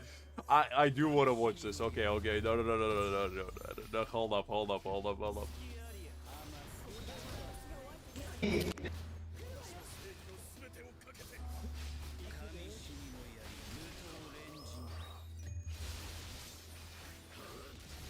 You know what? Okay, you know what? No, I do think we all need to see this, because this is quite impressive. I'm gonna mute the sound, because it is very, very loud, but I don't think you need to know the sound. Okay, hold up. Let me pull this up quickly. Today, Dude, it is incredibly loud. Golly, it's loud. Okay, hold up. Hold up. today's episode of Whose Head is Shinier? That's very fucking reflective. Ooh, wow. Golly, that's a shiny head. Liz, don't get too excited. Liz, calm yourself. Liz, maintain your dignity, your decorum, and you... Golly, that's actually impressive. Jesus Christ. That's a man that my rival Kaku. Golly, was that Officer Johnson? Golly. Ooh, jeez, Luis, look at that man. That's one shiny head. I can see the reflection of the future from that man's skull.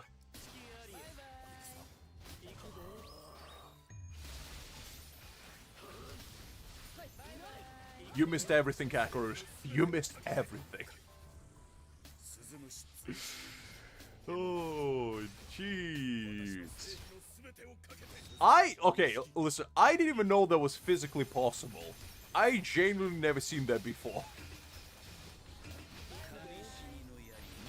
And now I'm impressed. Now I'm genuinely impressed.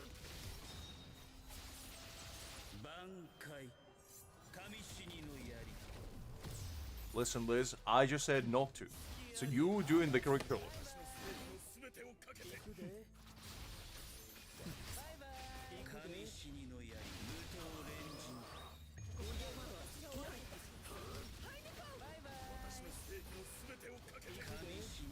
That was pretty funny though, not gonna lie, Greg, that was a really good one.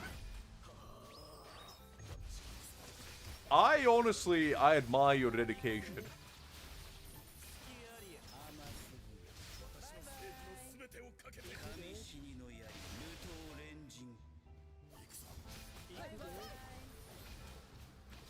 Because if I ever find myself in a situation where I need illumination, I'm bringing that man with me and a flashlight. And I'm not going to use flashlight to illuminate it. I'm just going to shine at that man's head, and all the light in the world is going to be at my disposal.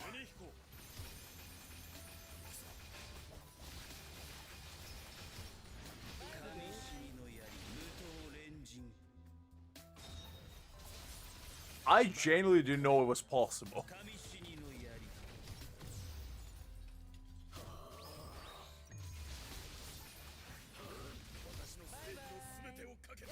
It is indeed a skill. It is indeed a skill. A skill that I wouldn't be brave enough to even try to replicate. I wonder if there was like a special flashlight though. Because I doubt you can do that with, you know, just like a regular Dinky Winky one. Because that looked like a special purpose. But even if it is, that's still like incredibly impressive. Okay, let's see, what do we get? Ooh, we actually go all the rewards. Barely. We go 55.3k. Barely. And I go 39% actually, which is not too bad. Not too bad. I'll take it. I'll take it. Exactly. Exactly. Which is my point with the calculus. You see, that's kind of power you could withhold within your hands if you accept him. And you just refuse. You just refuse. Okay, let's collect this stuff as well.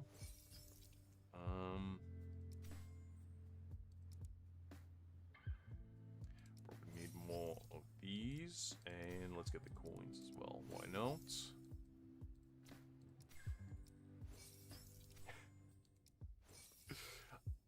Listen, Greg, I never doubted you even for a second in my life. I do have stand-up pulls, but I'm not using them, Greg. On both of my accounts, I'm saving them until the day Aizen comes to stand-up pull. Which might take 10 eons, but I will be waiting nonetheless. Let's see. Let's collect this one as well, actually. Okay, fine, Greg. Fine, for you, I'll do one single pull. Fine. There you go. There you go. That was for you, Greg! That was for you! I don't mind one pull, that's fine. And to be fair, I am close to like this bonus one, I just don't know who I want yet. So Greg, you still have 8 pulls in the future, so you can ask me to do one pull in any foreseeable future and see what happens. Because I'll allow you that much. Let's see. Let's do some stamp grinding. See if we can get something good.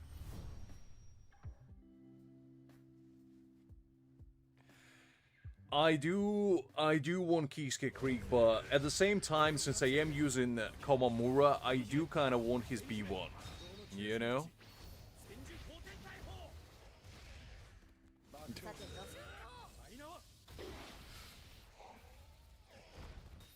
Indeed it is, Kankuro, indeed it is. Ikaku? I don't think I want Ikaku. I think you want Ikaku, Liz. Golly. I know, Justin, I know. And that's why I'm waiting for him to be in a standing pool. So I can get his almighty powers on my side.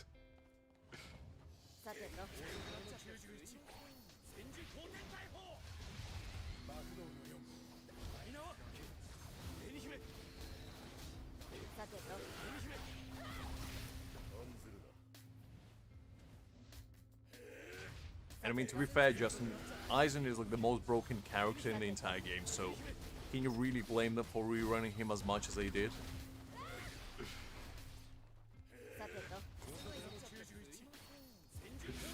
Oof.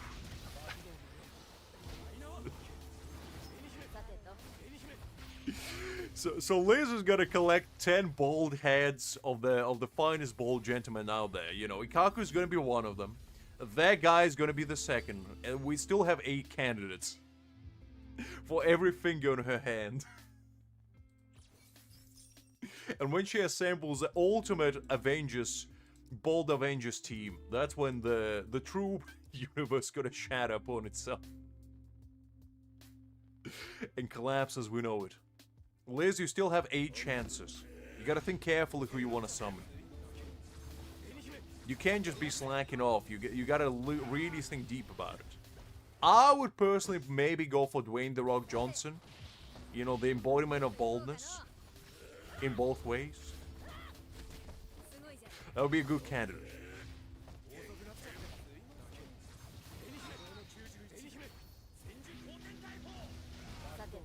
Saitama could be another one. You know, he is a leader of the bald people. The Baldinians, they call them. He pioneered. He's like Superman, you know? He just landed on Earth as bold as it gets, and he just spreading the good word.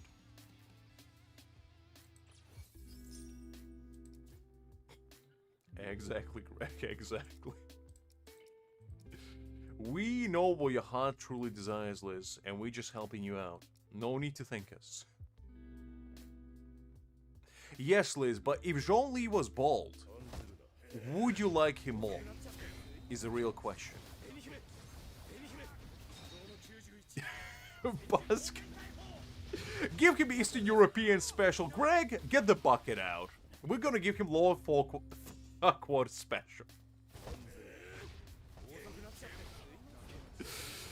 Oh, man.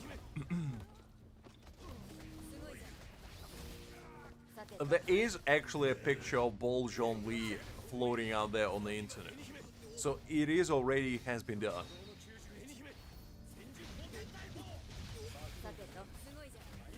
Oh. Not the bucket? Okay, well. Maybe I got a little bit too far ahead of myself. I apologize, Liz. The bucket treatment is only reserved for special occasions.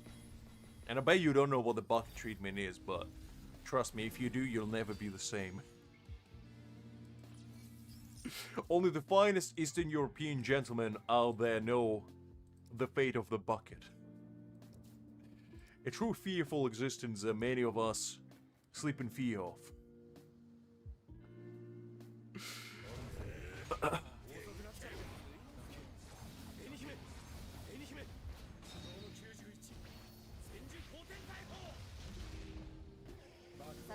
Exactly. I never had the bucket done to me, but what I did have is when I was, I think, in 4th grade or something, there was an outbreak of lice. And basically, I got such a bad case that my parents had to literally shave all my hair because I was just constantly itching, and they couldn't apply like medicine properly, so they had to like basically make me young Ikaku for like solid months, and in order to get lice out, and that was quite an experience. And honestly, I much rather prefer the bucket at that point.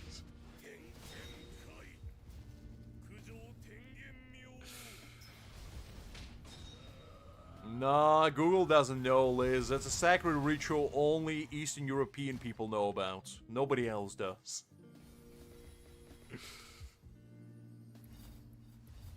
Probably, Justin. Probably. Listen, Liz. It's a bucket. I don't know what else to tell you. It's a bucket treatment. You get a bucket, and you pray to the almighty Lord Aizen for forgiveness. That's all that happens. Bucket is a special way to sort of weigh boys from men. Because every man that goes through the bucket treatment becomes a boy. And every boy that goes through a bucket treatment becomes a toddler. And every toddler that goes through a bucket treatment basically regresses back to the womb. Never to be seen again from such shame.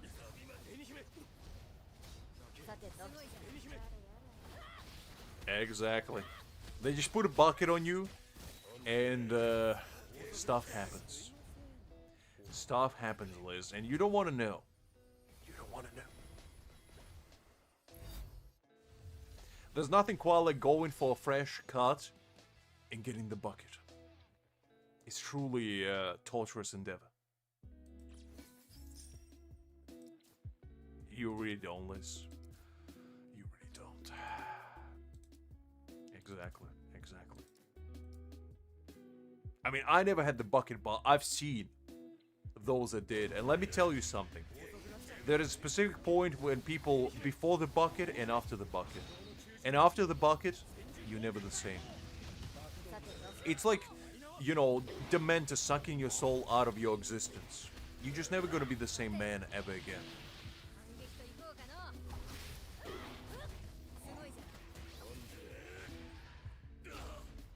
Well, Liz, it involves a bucket.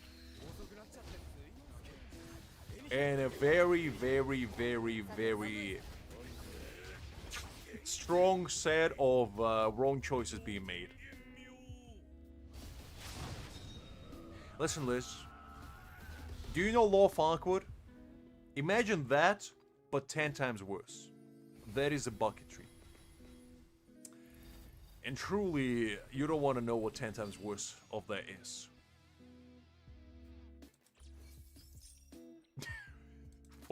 Forced coercion, I'd say, Greg. Because only through coercion will you be able to withhold such humiliation. I won't, Greg, I won't. I won't divulge our secrets.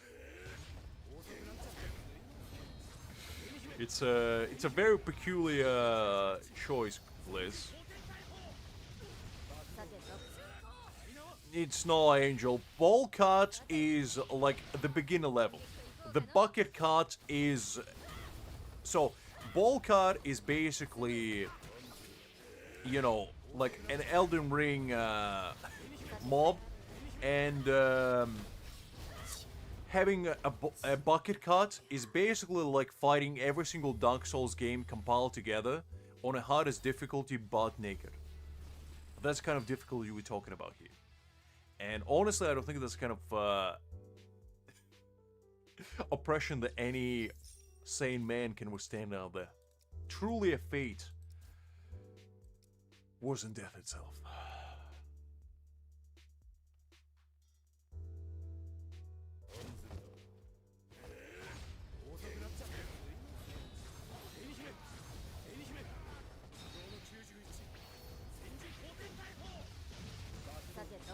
Listen, Liz. Imagine a ball cut, but with the bucket. That's the kind of thing we're talking about here.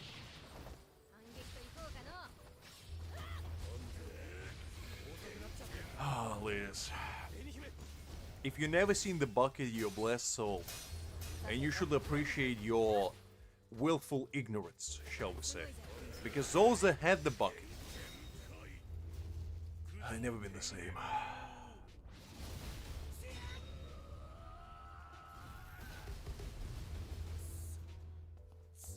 Don't worry, Angel. It's fine being without luck over here, trust me. I'm on the fourth front lines over here. Oh, man. Ooh, that's actually not a bad one, but I think I already got a pretty decent piece.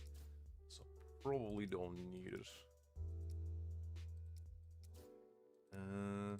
Let me actually check what I got rocking there. I think I got crit damage one. Let's see. Hold up, let me check what I have. I got this one, which is better, but I do have Rukia, who I'm using one for. Actually, I have a better one here as well, Greg. I'm sorry to say, I'll level it up once, just for you, Greg, just for you, big man. I'll level it once, but I don't expect anything great from it. And let's see. Where was it? There we go. I'll level it one just for you, Greg. Just for you. Since you asked me such politely. We got defense, Greg. I hope you're happy. This man, I swear. It's okay. It's okay. Happens to the best of us.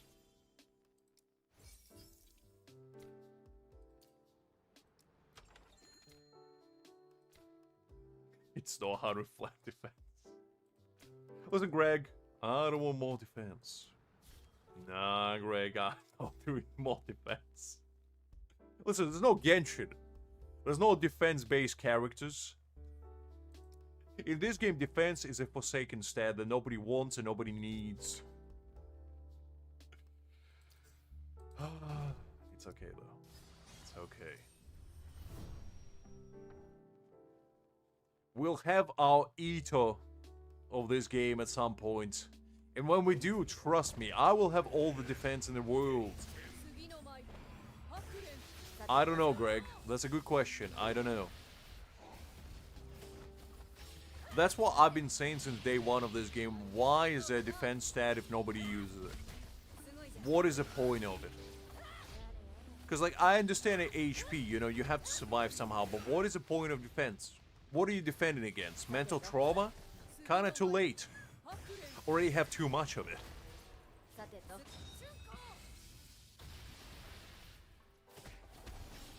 I know. And I don't get it. What are you afraid of? Just don't get hit. Just don't die. It's that simple. Give me more ways to attack, no more ways to defend. Defense is worthless. Attack is true power. Okay, let's see.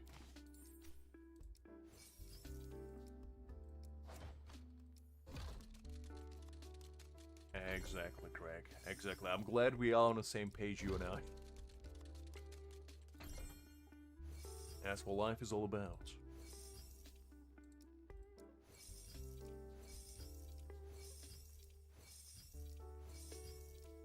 Okay, we got all the rewards here. I actually go to goal 3. So, I'm confuzzled. I got first rank and I only advanced by 1 slot. I thought getting the first place is supposed to advance you twice. I feel like I'm being bamboozled.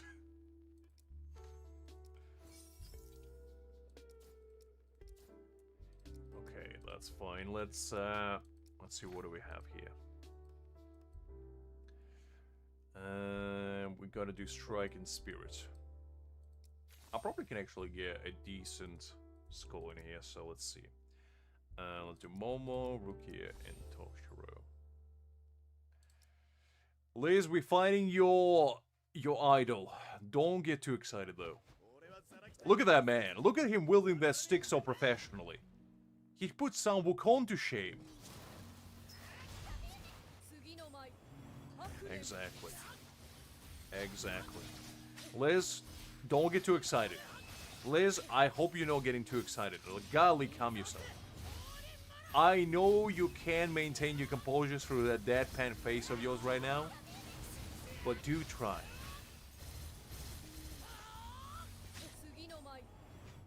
Listen, how else would you describe it to Liz? And Greg.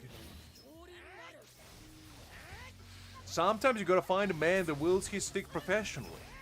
You don't want an amateur stick wielder, do you? You want somebody professional.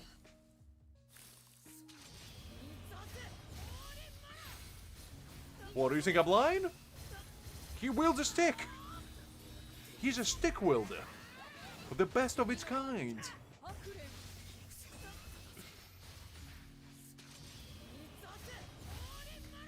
Listen, Angel, there's nothing wrong with a man wielding a stick. Golly.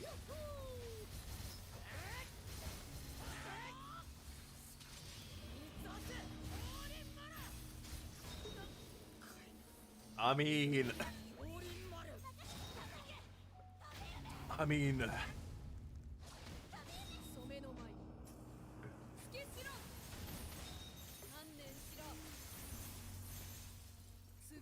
Well, they're both bald.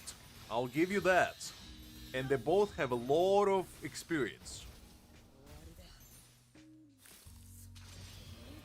In stick wielding, that is. So I guess there is a pretty uncanny resemblance.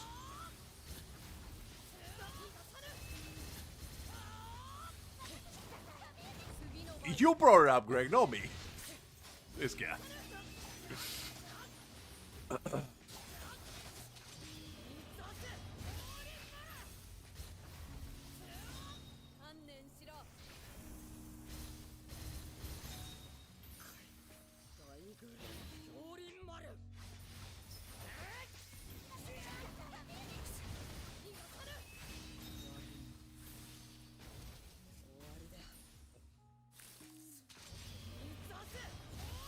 Liz doesn't want to switch topics. Golly, Greg. What are you doing to the poor woman? You're gonna raise her blood pressure so high, she's never gonna recover from this.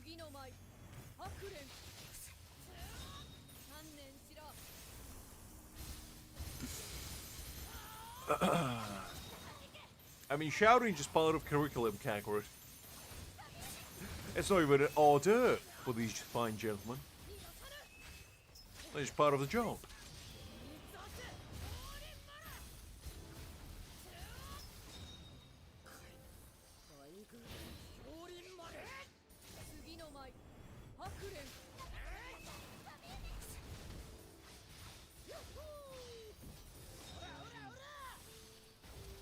You do, Liz?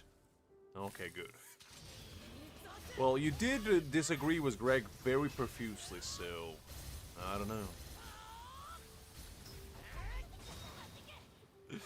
Nobody does, Liz. Nobody does.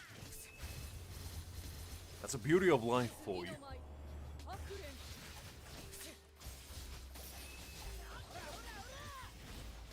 I mean, Greg, better question, how can you not? How can you not know Ikaku? Unbelievable. Don't you know who he is? He's a ball god. The baldiest of them all.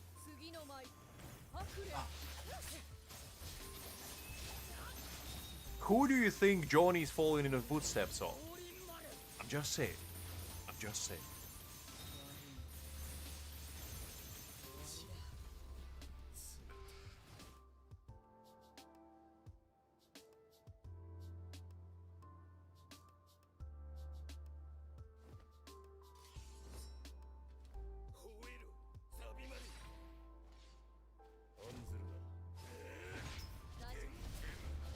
I mean, to be fair, you do get a point. There is a pretty good contender, Greg. But we haven't seen Ikaku do that trick yet.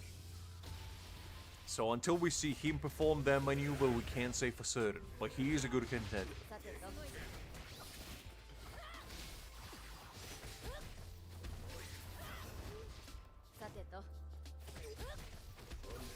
Listen, Liz, this is not a trial. We're not condemning you to liking bald gentlemen over here. Unless you would like that. I mean, we can take it the trial court style. さてとさて反撃といこうかのすごいじゃんどうじゃ Liz looked for electrician and somehow stumbled upon a very different kind of clogging issue, shall we say. ガード開始しましたはい Those wires did get fixed, but not in the way she was hoping. さてとさて反撃といこうかの No, that's Kakarot, the second, basically. さてと The OG Kakarot has been lost to the eons of time. The man disappeared. He appears occasionally, but I haven't seen him in quite some time. さてと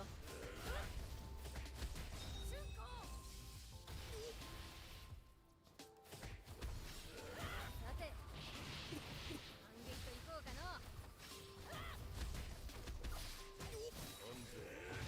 さてとさて反撃といこうかのさてとすごいじゃん了解しましたはい Exactly, exactly.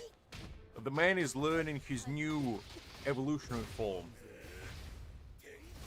Ultra Instinct Deluxe Supreme version.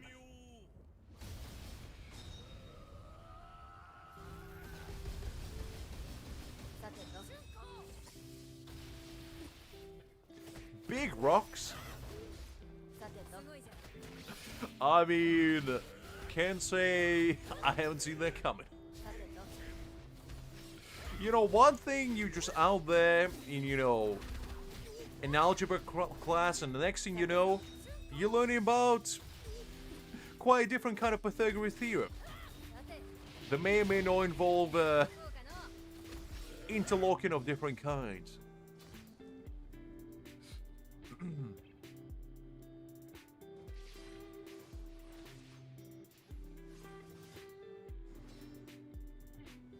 How do you know I provide Ultra Instinct kind of lessons, Greg?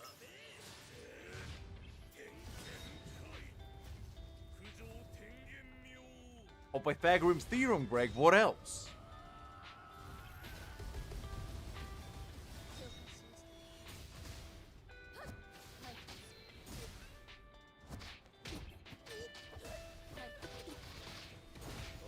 This guy. さてとさてと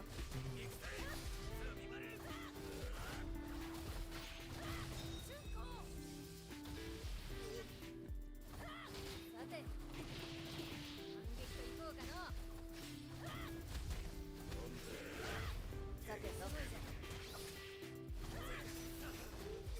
さてとさてと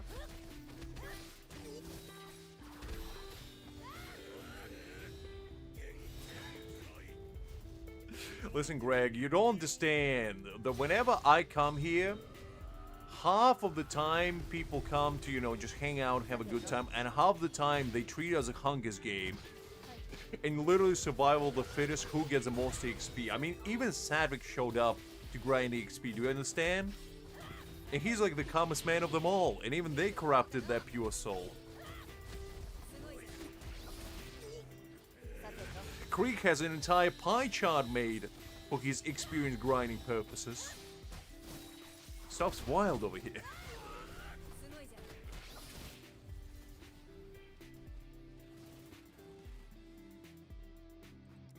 Oh, actually, hold up. I think that was decent enough. Alright, enough the bald man for now. Let me actually check. Did I manage to squeeze my way into the top 8?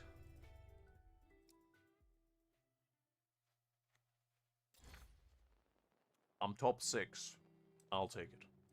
It's good enough for me.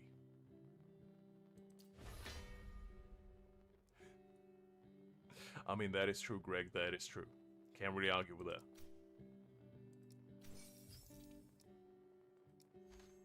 fine. It's fine, Greg. Grammar is overrated, let's be honest. Who needs it? Definitely not me, and definitely not you.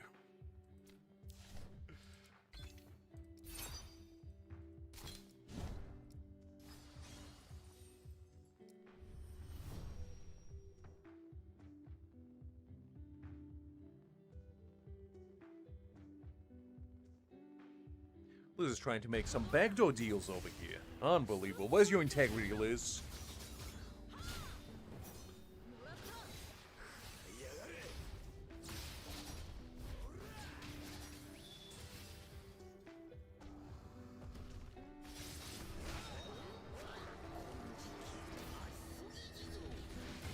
No worries, Liz. Get some nice food in you, and I'll catch you later. Don't worry, I'll guard your Ikaku for you while you're gone. I'll make sure that he doesn't, you know, double time on you.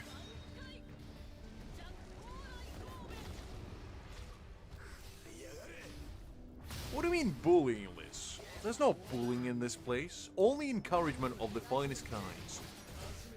Bullying is a negative emotion. We merely want you to be the best version of yourself. And it is not bullying. It's encouragement. In its purest form. Because bullying entails wishing you bad things. And we're wishing you nothing but the best. And we want you to be at your best. At any given point. And you will appreciate at some point in the future. There will be a time when you arrive here and you're gonna be like, guys, you know, all this time, I thought you were slandering me. But in fact, you were right. There'll be a beautiful day, Liz. That'll be such a beautiful day. When you truly achieve your true form as a bold emperor, it's gonna be glorious. You're gonna have your 10 bold infinity stones of ultimate power, and all of them gonna be shining as bright as Ikaku's head. Every single one of them.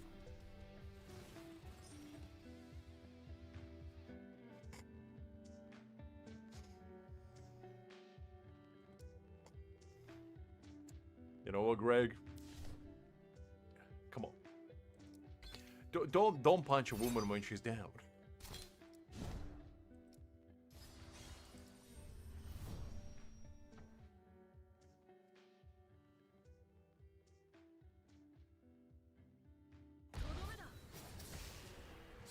I'm no wheezing at all. I'm just merely, you know, engaging in a old ritual known as chuckling about the predicament that we find ourselves in. That is all.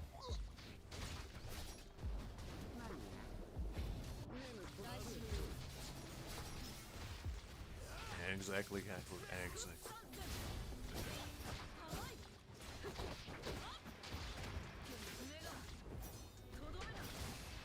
I'm not doing anything, Greg. I'm here having fun, having a good time, and providing a service of eternal enlightenment.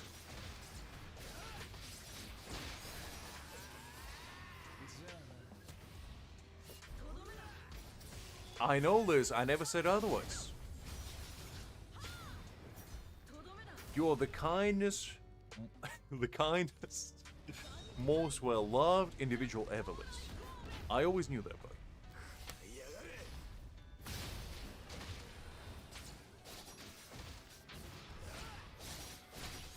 And I always said that some things come in small packages. And some of the greatest things come in small packages indeed, and you're just the biggest representation of that.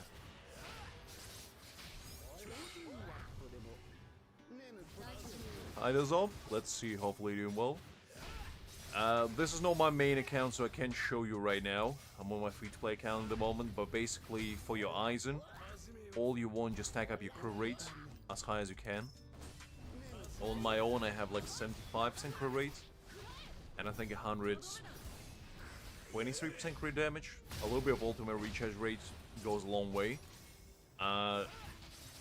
Urahara basically crit damage all the way, stack as high as you can, ultimate recharge a little bit, if you can, on the third piece, but crit damage is all he needs to give you high buffs. Szayelaporro, all you need is about 5 to 80 attack and 185% crit damage. That's basically it. That's all he needs, and you'll be fine.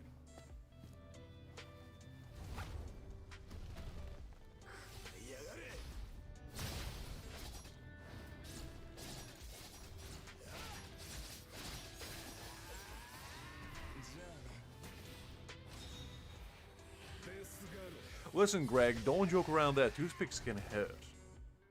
Those are pretty pointy. She's gonna throw them like a javelin at you guys. I'm not taming nobody, Kakarot.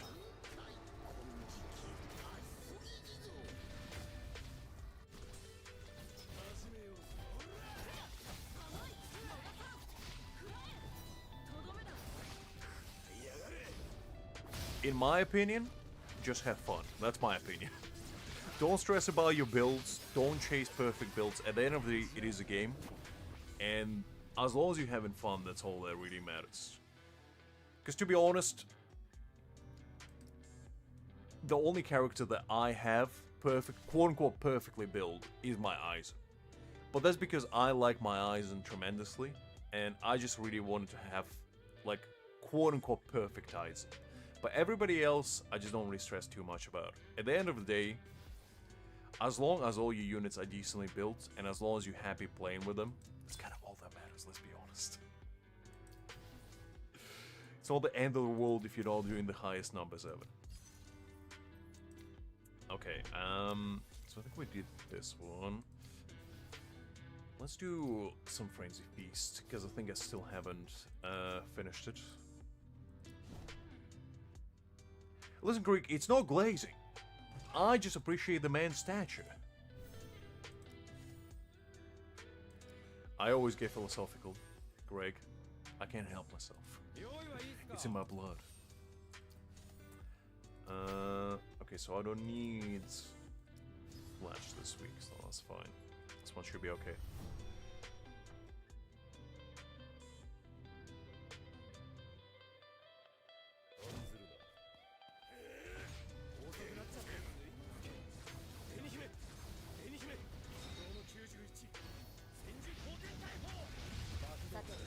I don't know how I said it, Greg. I was tired out of my mind. Philosophical?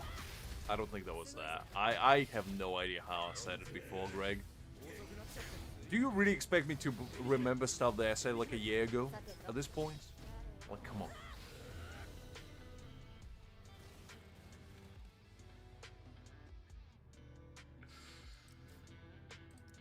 Sometimes, you know, the longer these streams go on, the less sanity I have to give. Not that I had plenty to give to begin with, but you know, the longer it goes on, the less I have.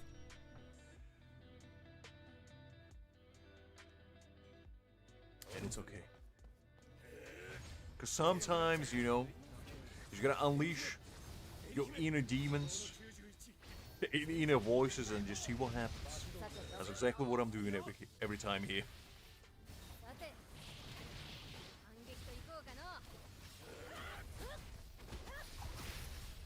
Just wait until we get to tomorrow. Tomorrow I'm gonna really get philosophical on you all.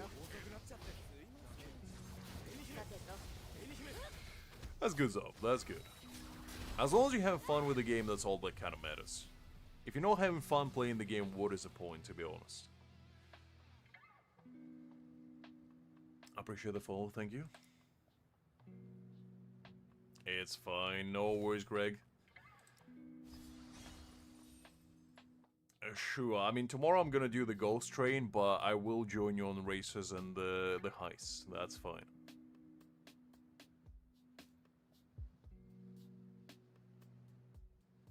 I mean, to be honest, I haven't played the game that much either. I only did, like, dailies. Because I've been trying to get my units to the point where I was, like, happy with them. I still don't think I am 100%, but, you know, they're as good as I can get them. Nah, it's fine, Greg. Don't worry about it. Because as I said, I'm probably gonna do, you know, the Ghost Train first thing for like a couple hours or so. So you'll have plenty of time. 反撃といこうかのすごいじゃん Yeah, it is Frenzy Feast random. さてと Just doing my weeklies. Like a good Samaritan. すごいじゃん Also have fun, Greg, if you're still around. Forgot to mention that.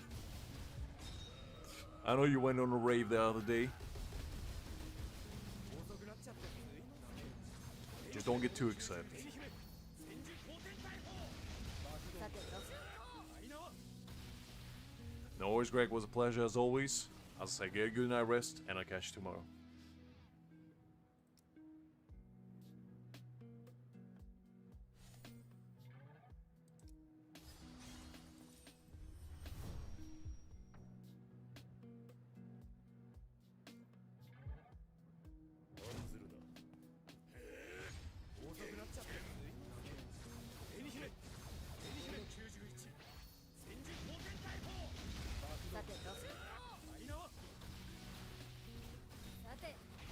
It's fine, random.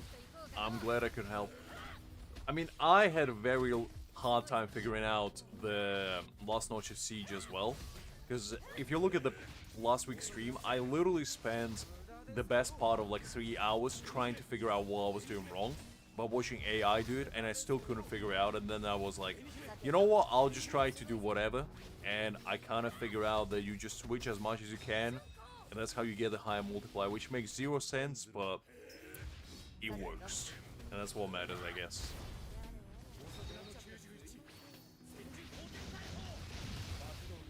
She always is, Kakarot, she always is. さてとすごいじゃん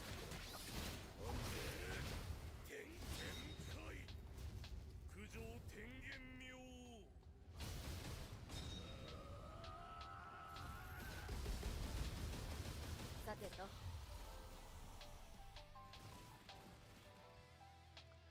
Alright, that was decent.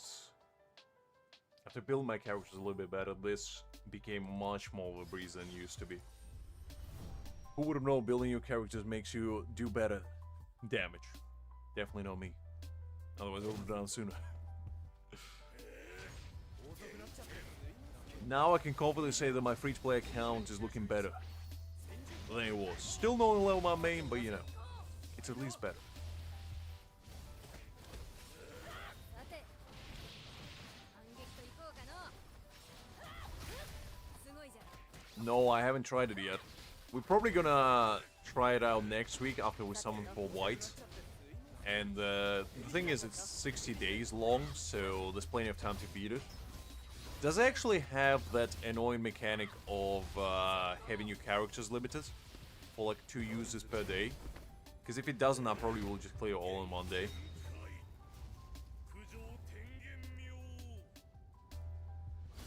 But I do like that they actually added in onto Trial Tower, because, you know, it does feel like they kinda forgot about it a little bit.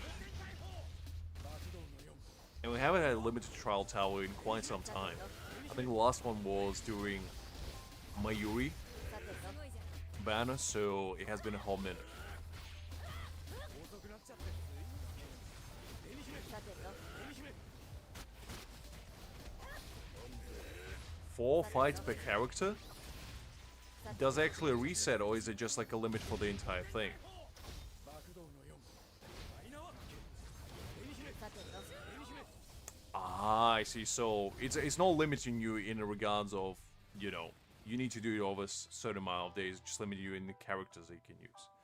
That's actually probably for the better, because if they didn't, I probably would have just used Aizen for every single run.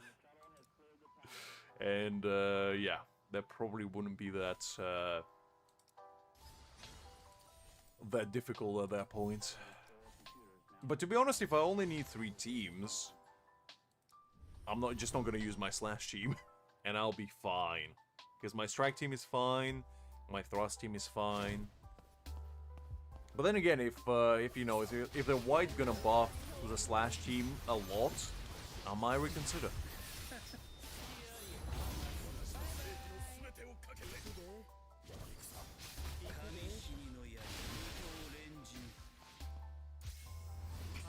4 team types. Also, you do need just a slasher one. That's a shame, because I feel like my slasher one is really gonna drag me down. I'm just really hoping that White Ichigo is gonna pump up the numbers for my bankai one. And if he doesn't, man, I'm gonna be kinda screwed. But we'll see, we'll see. Because I'm still not sure if I'm gonna pull for any dupes for my White Ichigo, to be honest. I'm probably gonna get maybe B1 if it's really good. B2 tops. But I'm not gonna go higher than that. Because I feel like, obviously, the battlefield unit, the tactic units rather, keep calling them battlefield skill units. The tactic units are way more higher value, and usually, you know, at least with every single tactic unit that we got, they were pretty big improvement to overall team. So I think it's always good to invest in them a little bit more than what you would do with like DPS character or support, because their longevity is probably going to be higher. At least I hope so. Because I mean, Slash Team is suffering right now. He needs any help he can get. Because comparing to every other typing that we have right now, and even though like Strike Team is not technically finalized yet, you do have an option with Mayuri, so it does round it up decently enough. But like Slash Team, just man, it's just rough. Like Ichigo doing 5 million on his ultimate just feels very, very lackluster. And I assume Kenpachi's team is not that much better.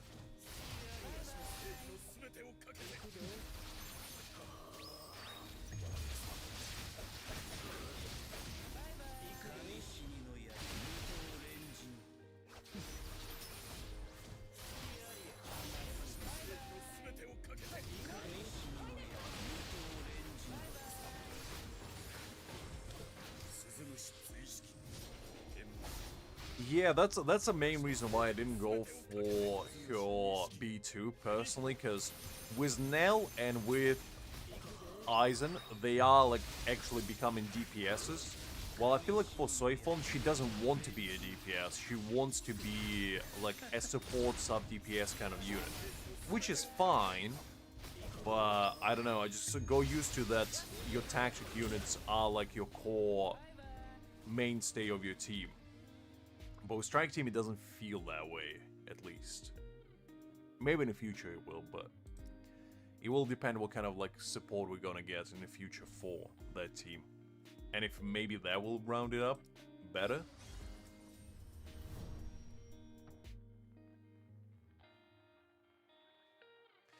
Yeah, I mean, I don't have Kenpachi, so I can't really say whether he's good or bad. But from the limited experience I did play with him, he did seem fun, but he was a bit slow.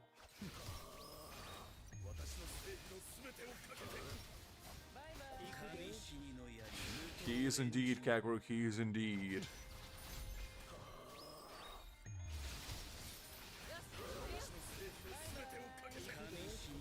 The man in for gold, he existed for a second.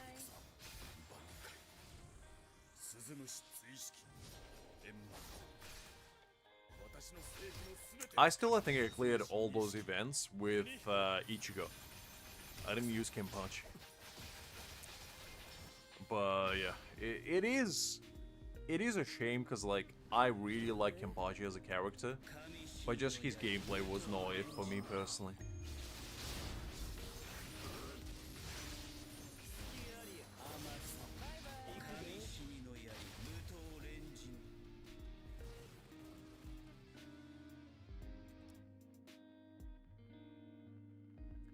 Either lose, glad to see, hopefully do well. I mean, they're just part of the course usually. I am pretty mad and I am a man, so you got me there. Can we refute any of those statements? We're just having fun, Luz. We're just having fun. You got Byakuya at B2 and you're not even using him? This woman, I swear to God.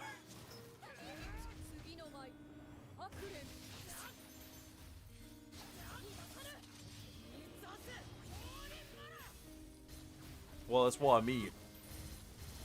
And you got B6 Zikaku and he's still level 1, Liz. Unbelievable. Well, I know, and that's why I think you probably should go with Ichigo, to be honest. Like, legitimately. Especially if you're gonna go for Ulquiorra anyway, because, like, Toshiro is just not gonna give you enough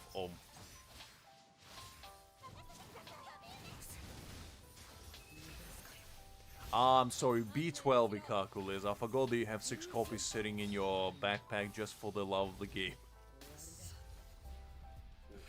My apologies, my apologies.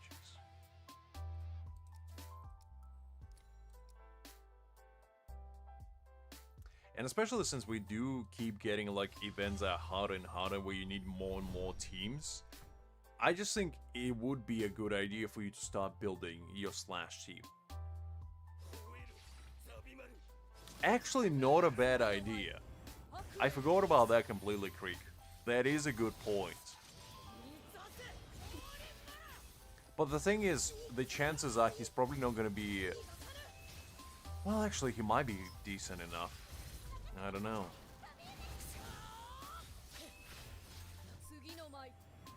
No, Creek, you keep forgetting that Ulquiorra will be Spirit. Don't forget. She's looking for the Slash character.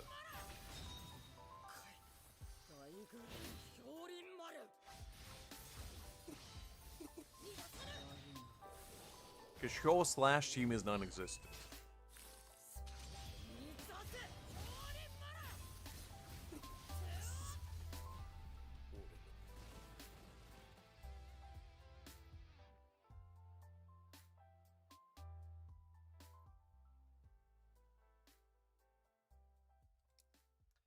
I mean, realistically speaking, that would be the smartest choice.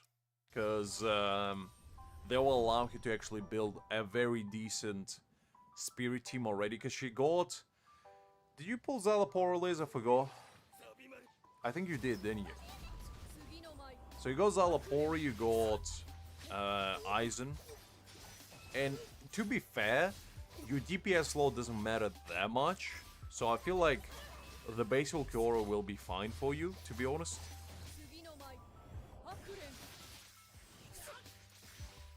I think, realistically speaking, if you're going for white Ichigo, definitely get the bankai one then. Because, like, bankai Ichigo is not the greatest unit ever, but if white Ichigo actually buffs him significantly, I do think it will be worthwhile investing. I just banked on it being the case, that's why I got his B1. So, I don't know. Look, Liz, do you expect me to remember everything I'm doing? I forgot what I did yesterday. Let alone 3 weeks ago. That is true, Creek. That is true. Can't really argue with that.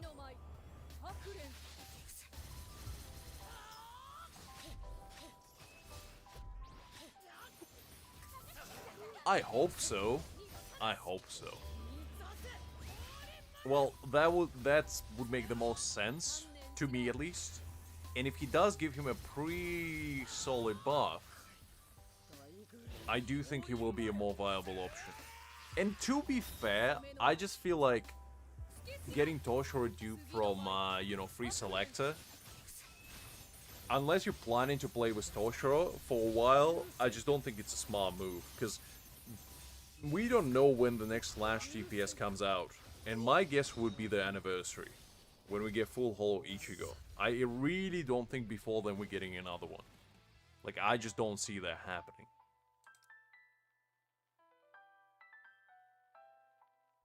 I personally, yes, Liz. I'd say Ichigo would be a best bet. Because you do want a Slash team. Like, you technically don't need it, but you do want it, especially for like events that we have right now, with full Slash team where you need to use it in order to get all the rewards. I do think it's pretty necessary to have one. Like, it doesn't have to be an amazing team, but at least something usable. And if you're gonna go for white anyway, you need a DPS for that team. And you already have Urahara, so you know. he's kind of gonna carry you for the most part in that team. I mean, to be honest, Urahara been working overtime for Slash team, and even that man can carry it. Without him, that team would be just nothing, really. He's the only glue to that recipe that keeps it together.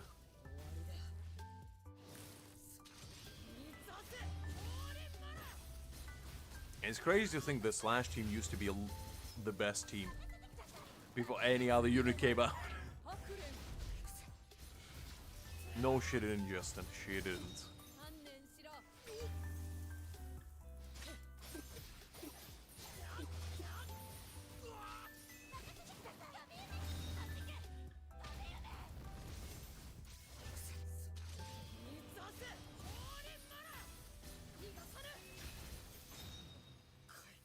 What kind of help do you want, Liz? Mental support, physical support, emotional, spiritual support?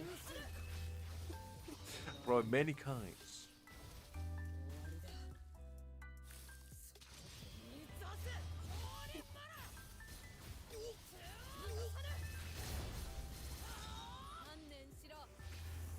All of them, Liz? That's a bit greedy, don't you find?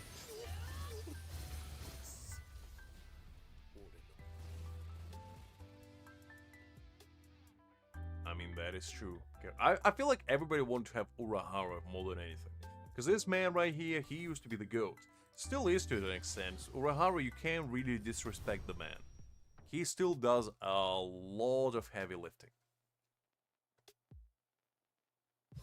Yeah, but I didn't expect you to choose all of them, Liz. I don't know, Justin. Even if you do get lucky on white, I don't think I'll pull Kenpachi personally. Like, I just don't really see his staying power. At least, unless he buffs, he gets a massive buff while having, you know, white Ichigo on team. But even then, I don't know. Yeah, it's...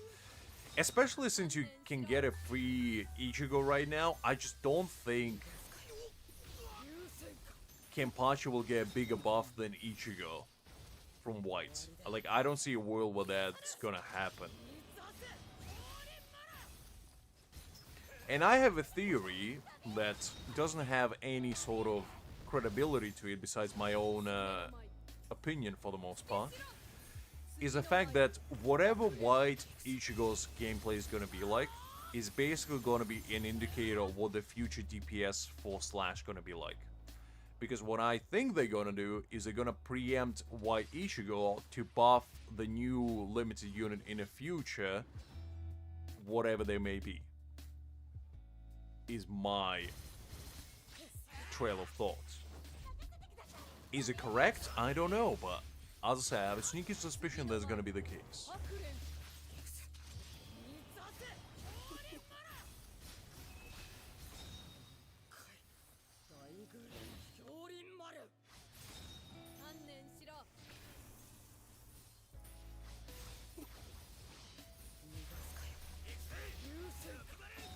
Well, that's why I feel like they're probably not gonna bother with another, like, Slash support for a while, because majority of people probably not gonna replace a Kisuke anyway.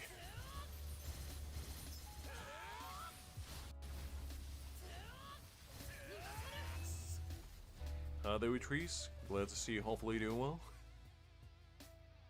I don't know when Jushiro start learning Getsuga, but fair enough.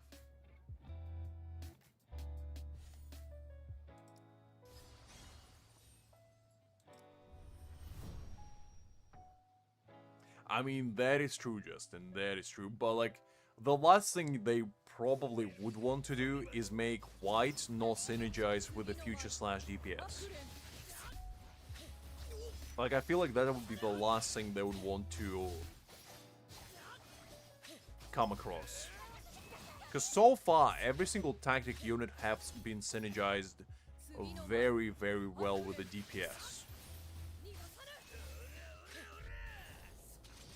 And I feel like especially if it's gonna be full whole Ichigo anniversary unit, they probably will rerun White with him as a tactic unit. So you would think that they would want him to be like as good as he possibly can be for their character.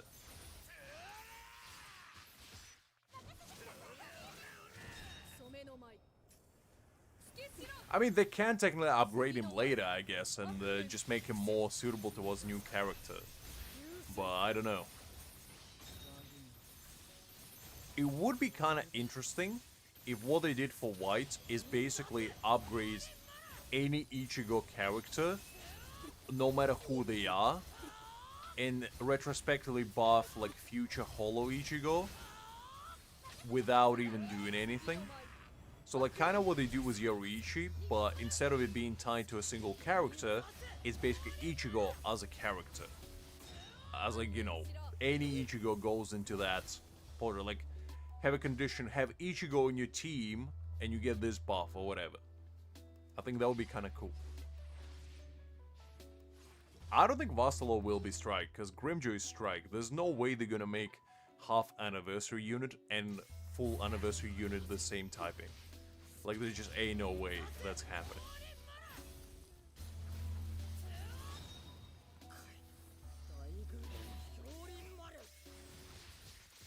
I don't mind it, to be honest, Justin. I do prefer Aizen's ability of 30% to everything. But to be honest, I do understand that it is kind of broken, in a way. So 40% to a specific type, I don't mind it. Well, that's the only man that I think probably could dethrone Aizen. And to be honest, I will still use my Aizen. I will just put Yamamoto with Aizen. Because, like, I will just boot Ulquiorra out of my team if I have to and use Yamamoto with Aizen. And just build another spirit team with Ulquiorra later. Because I refuse to get my Aizen out of the team. He'll forever be there. Until the end of times. In fact, what I'm banking on is when I'm going to have a full team of Aizens. 3 Aizens, and that's going to be the only team I'll ever play. It'll be a glorious day.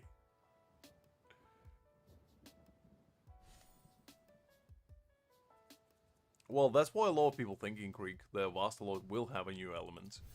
And to be honest, I wouldn't be against it personally, because I think that would be decent enough.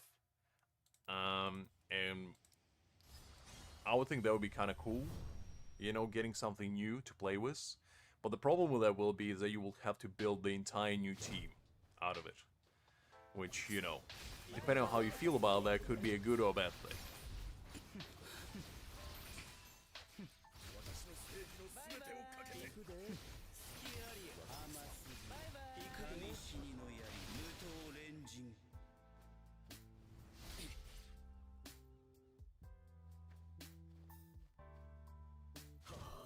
I mean, there was leaks back in the day about Appease type characters, and a lot of people were speculating that Full Hall Ichigo will be like the new Peace character that will come out, and they're gonna introduce like the new typing for first anniversary, which to be fair would make sense to have it, you know, come out with a big bang.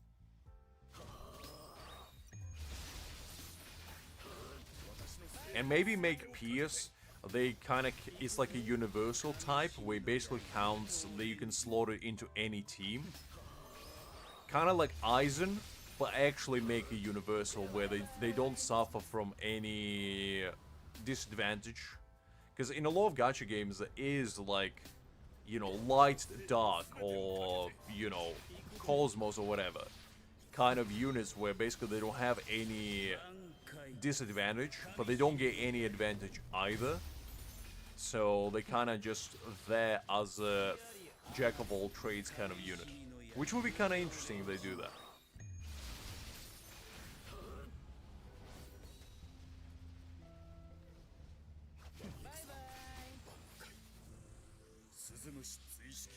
I don't think so, Gago. I mean, the war tugs, it was gonna be called Pierce, but that wasn't never officially confirmed. It was just a hearsay here and there, basically. Well, kinda. That would make it kinda interesting, because then you would have a little bit more flexibility with your team building, essentially. I don't know if they'll do it, but you know, it is an option. It is an option.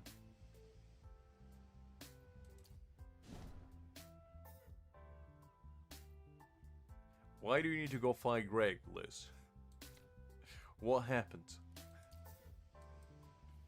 Why were you displeased, Liz? What kind of atrocity did Greg commit upon you?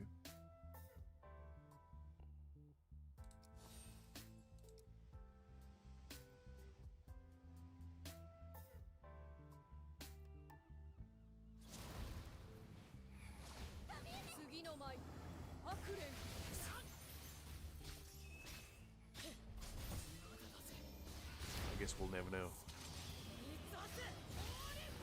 Was Naked Man on TMs? What kind of bullying is that? Just sending you pictures of Naked Man? Golly. Bullying has really advanced. It is indeed, Lewis. It is indeed. The free-to-players of them all, some may say.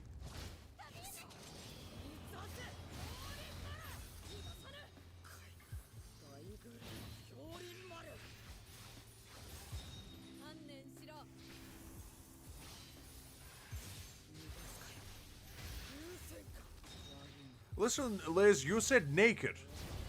That wasn't even close to bold. You said NAKD. How does that translate to bold? And you blaming me? Golly, Liz.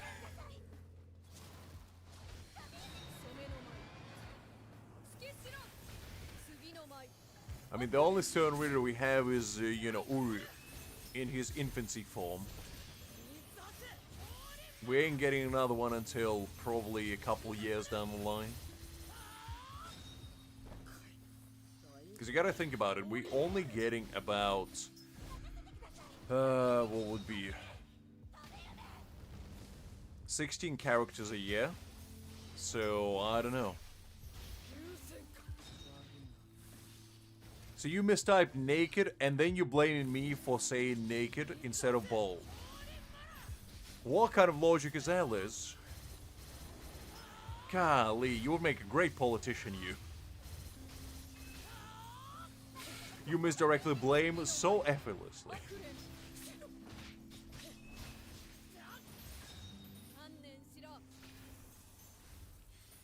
I do know Pepsi Man Kakarot. I don't know if Liz does, but I know.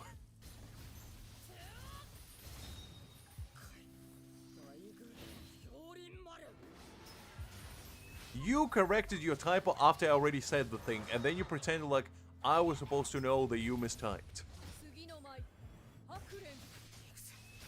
I think actually Pepsi Man used to be pretty big in Latin part of the world, wasn't it, Liz? During your era. Listen, I don't know the difference between them, which trees, I'm gonna be honest with you. I just know that they're Quincy's, and then they call them Stern Ritters because, you know, Yahweh gave them some powers, and, you know, yada yada yada, they became more powerful. It's all nerdy stuff. All I care about is Big Stash Man doing big stash things. And that's exactly what Yahweh's doing. To be honest, I don't remember that much about that particular part of it all. I only paid attention to Aizen, I'm gonna be honest with you.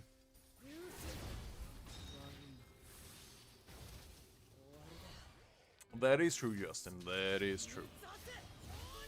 And to be honest, I like that because it gives you more flexibility, especially as free-to-plays, to actually skip units in good consciousness and still get something out of it. Because FOMO is definitely a big factor in these kinds of games.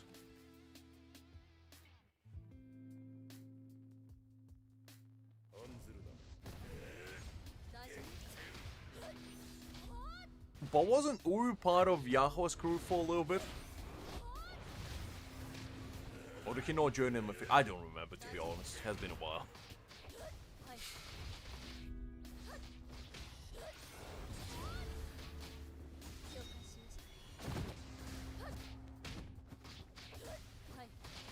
I mean, I do think Ruki and Uru are pretty decent characters, to be honest. They do feel better than majority of like SI units that we have.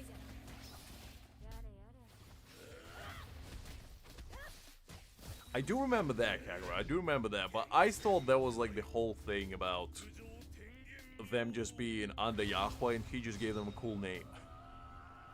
So Quincy's wasn't giving him enough street cred.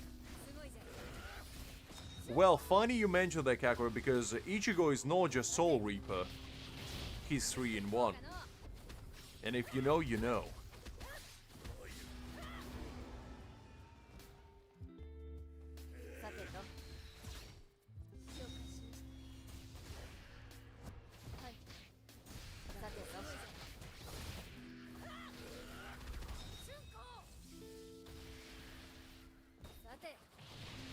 You see, Retrieve, that's what happens when you get Big Stash Man in a helm. He does big stash things. Pretty much, Kagura, pretty much. He's like, you know those shampoo bottles, the 3-in-1? The shampoo, the body wash, and the conditioner, all in one? That's what Ichigo is. He can do it all.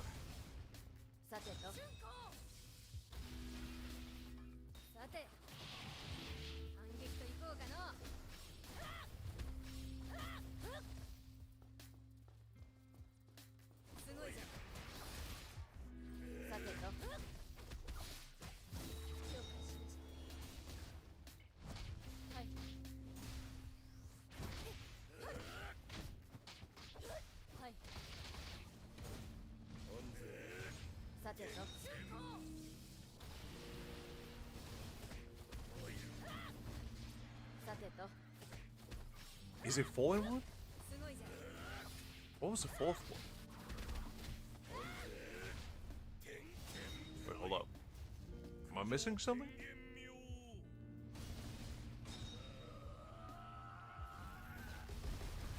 Ah, no, yeah, you're right. You're right. I did forget the last one.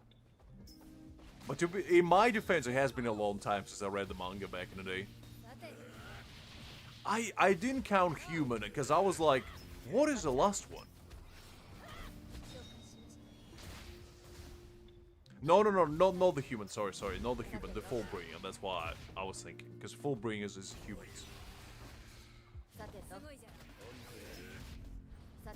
You forgot the Hollows one, Kakuru, the most important one. Come on. If you count human, there's 5-in-1 at that point.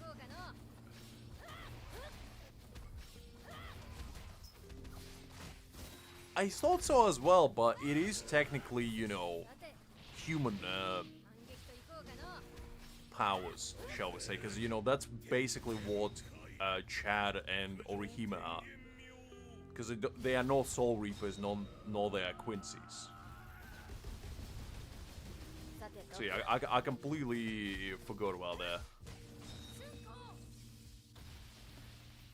Because I always knew, like, what was it? Quincy, Soul Reaper, Hollow. That was like the main three there. But I keep forgetting the, you know, his entire Kujo arc, shall we say, where he was getting disciplined.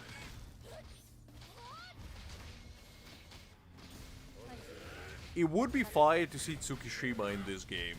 Because that man is an absolute menace.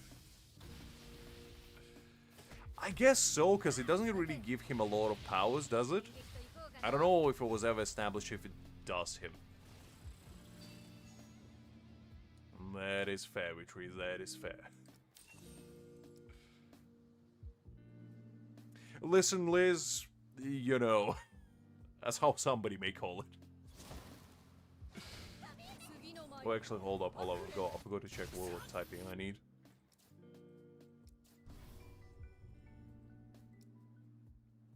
Cousin Shu. Well, that's one way of calling them.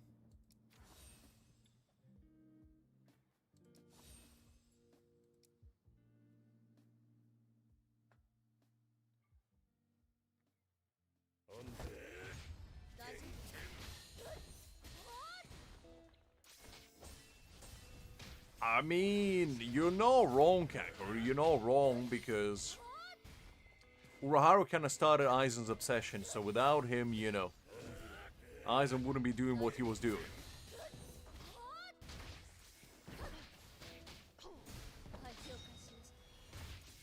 And to be fair, I still think to this day that Urahara was like the biggest menace of Bleach. The man literally invented the power to make somebody a god, and now he runs a candy store. Like, golly, come on.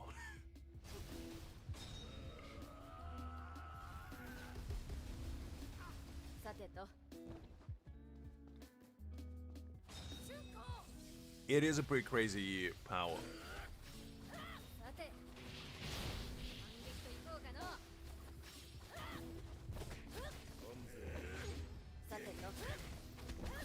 That's why I would be very intrigued what they do with it in this game. Because technically he doesn't fight, like he didn't fight that much, or if at all. But I'm just would be very intrigued what they would cook up with his skill set.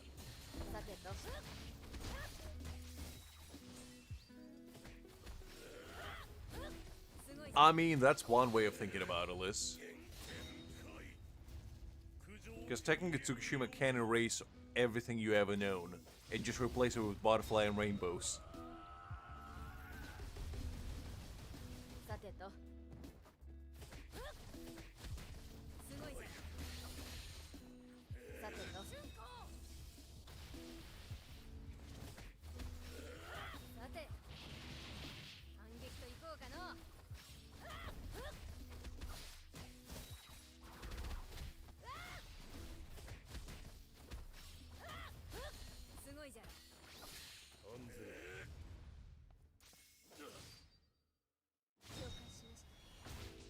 I mean, I know, Kakeru, I know, but with great power comes great responsibility, as when wise men said.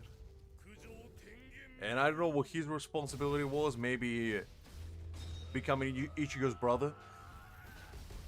But let me tell you, he took that responsibility very seriously.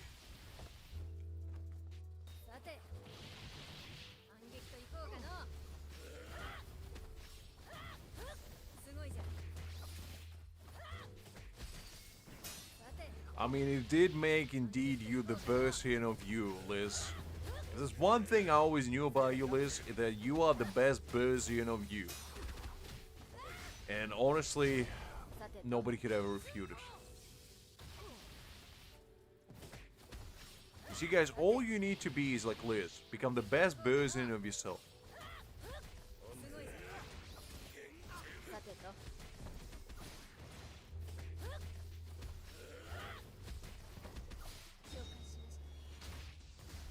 That's one way of looking at Mayuri trees.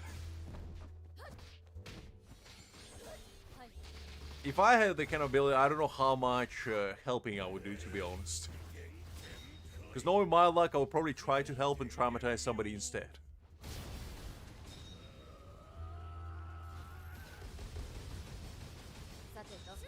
I don't know if even he's powerful enough to do that, Kakarot. I don't know. There's only one way to find out.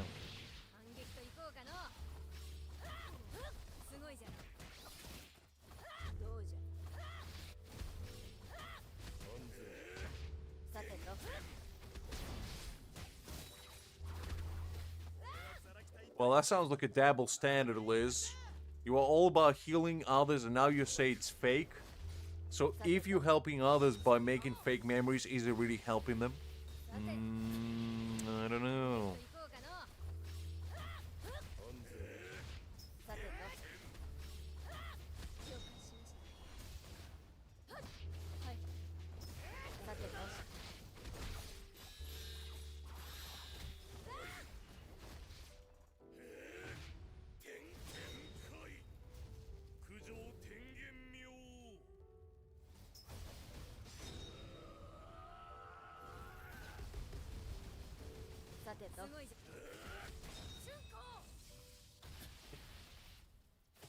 Why are you pointing a finger at me? What did I do?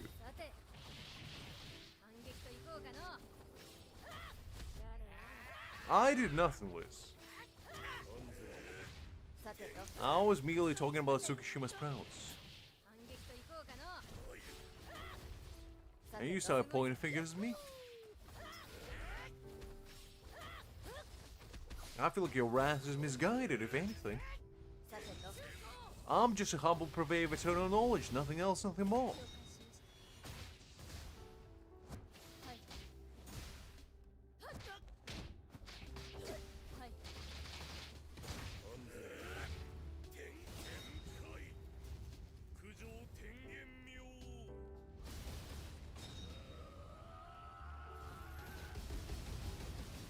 さてとさてと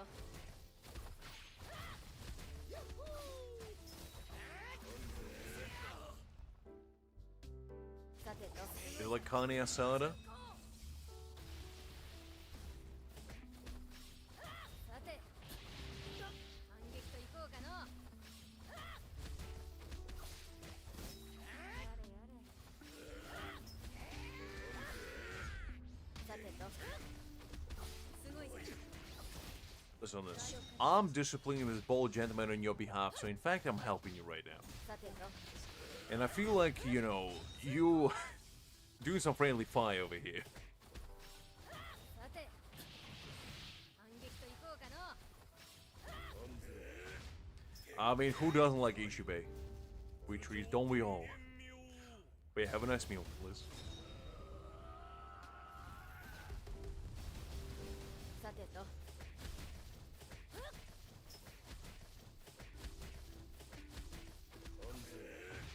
さてと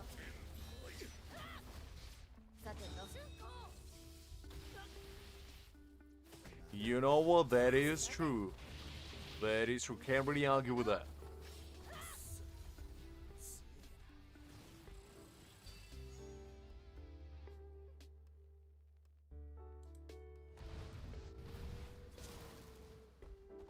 次の舞白蓮残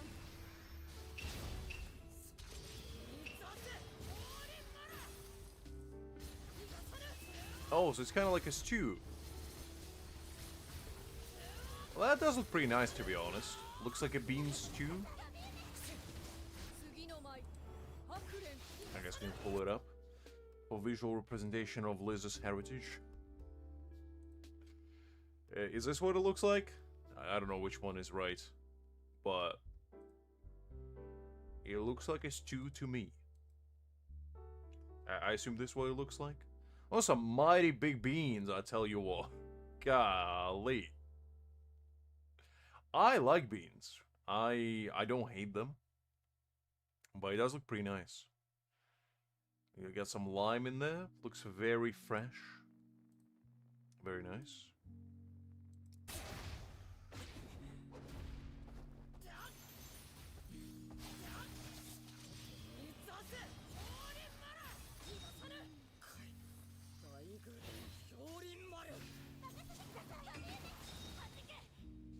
I do like a good stew, you know? Ooh, gold curry. I never had a curry with a goat. That's pretty interesting.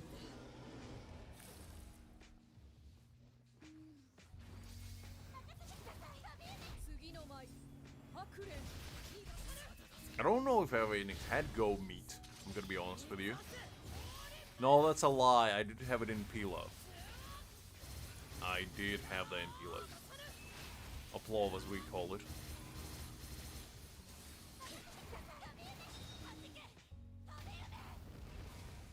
I mean, it looks good.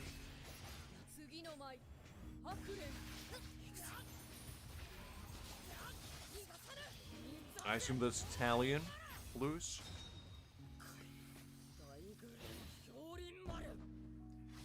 I'm getting culturally enriched tonight.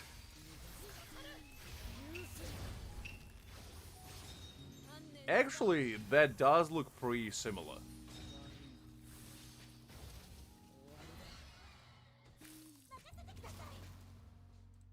Not gonna lie, it looks almost one-to-one.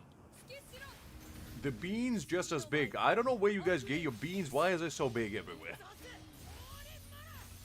I only ever seen small beans.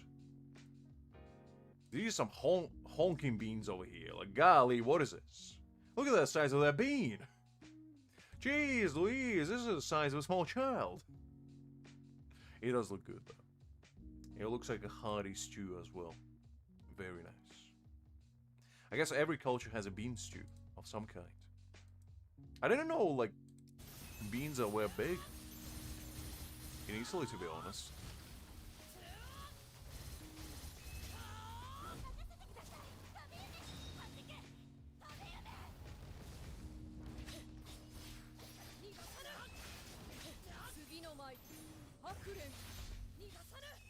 I'll take your word for it, Liz. I'll try anything at least once in life. Well, to be honest, from you, I kind of expected, Liz, because Mexico is, you know, known for their love for beans. I get that 100%. I just didn't expect it from Italy.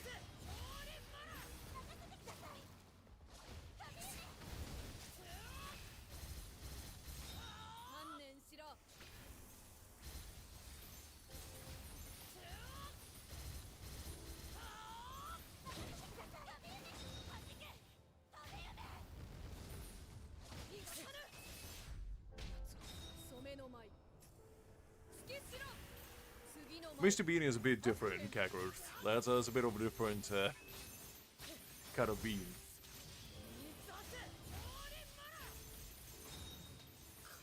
I mean, I like me a good legume, don't get me wrong. But I'm not like crazy about beans. I like them, I'll eat them, but you know, I'm not gonna be as enthused by them as you are, Liz.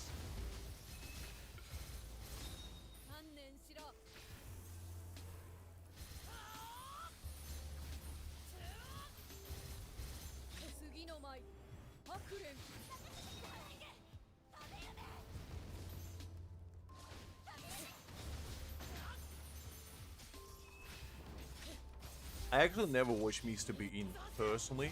I obviously know about it growing up in England, but I never really got fascinated by it, shall we say. I know about cartoon. I know about cartoon.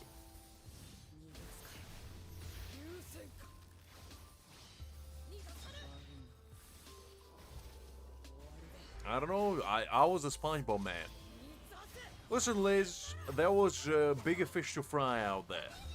I learned about anime at the age of 10. Do you really think I had time for cartoons?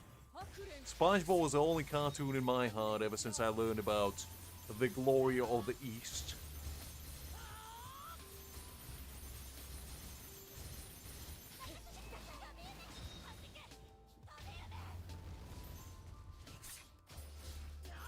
That's the only one I know. I never watched, like, the movie, actually.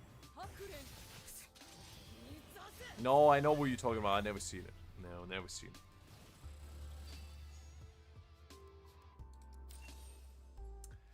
Yeah, let's do that. That should be fine. To be honest, it's not like I'm against it. Just, as I said, never had a chance to watch it.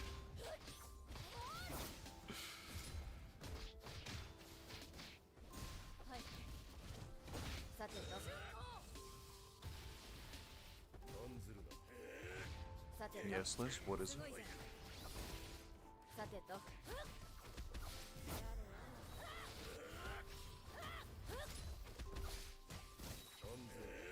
No, I know, but I never see. I know who that is. I'm not oblivious to that extent. I'm just saying I never seen it.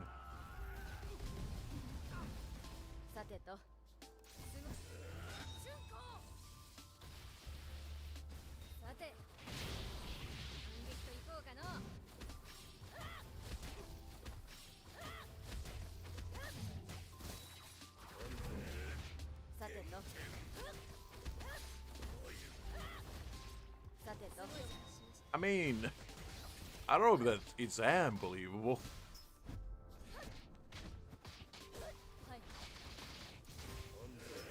Look, Liz, I was a special little boy.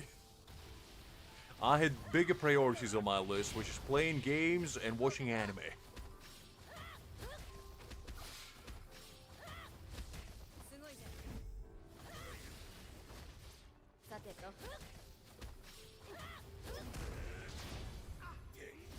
But to be honest, I haven't really watched that many movies in a long, long while.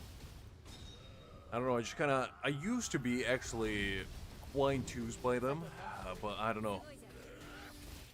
As I grew older and more wise, I just didn't have the time or the passion for them as much.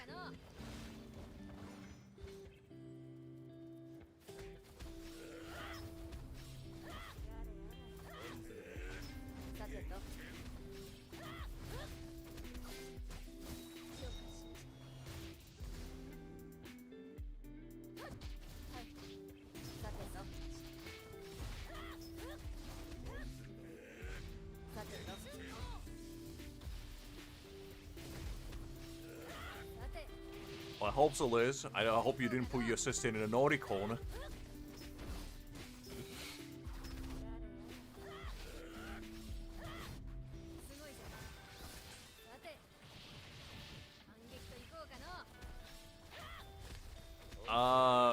I'm gonna be honest with you, Kakarot. Nowadays, I'm more of a manhwa man. I read things, I don't watch them. Which, you know, reading is cringe, but let's be honest. So I was watching anime at this point of it in time. Have you seen the new releases? Golly.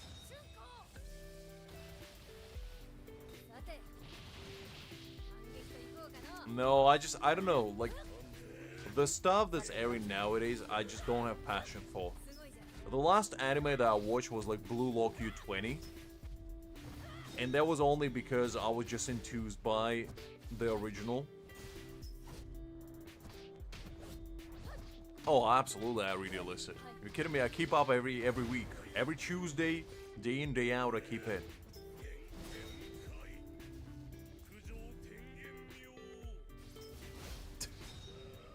I thought it was alright, Kagura. I don't know. I thought it was fine.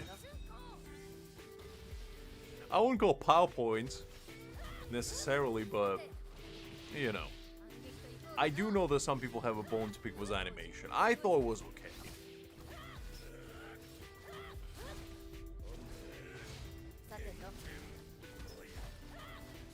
It wasn't amazing, but it was fine. I was just more enthused by the characters. Because I read the manga, and manga was really fun.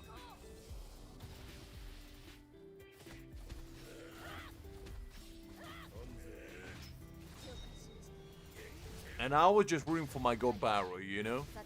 I just wanted to see my boy win for once. That is true, Lewis. That is true, but nothing... That's like, you know... That's like comparing a rock to a boulder. It's not really fair. One is much bigger than the other. Because clearly, One Punch Man is a small mom and pop's kind of franchise that, you know, just doesn't have enough pull for the audience. So they had to make it with, you know, 2 toothpicks, a couple doubloons, and enough determination to fill in a full stadium. You know, so it's not really fair to compare the two. It's not like One Punch Man is one of the most popular anime series of all time. No, no, no. Who told you that? No, they're clearly lying to you.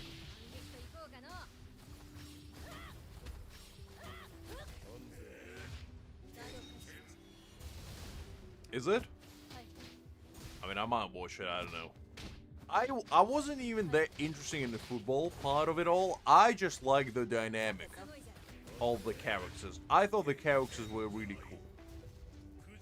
It's kind of for the same reason why I watched Kuroko no Basket back in the day. I like basketball, but that wasn't the main selling point. I just like the characters. Because like sports animes to me are usually either exceptionally bland or I'm staying for the characters. Because like sports are just not something I'm getting enthused by. Give me 2 gentlemen hacking each other with 2 big swords, and then you have my attention with a bunch of flashy animations and, you know, some bankais. And then you have my full attention. You get, you know, 11 teenage boys kicking ball around. Yeah, no, not my thing.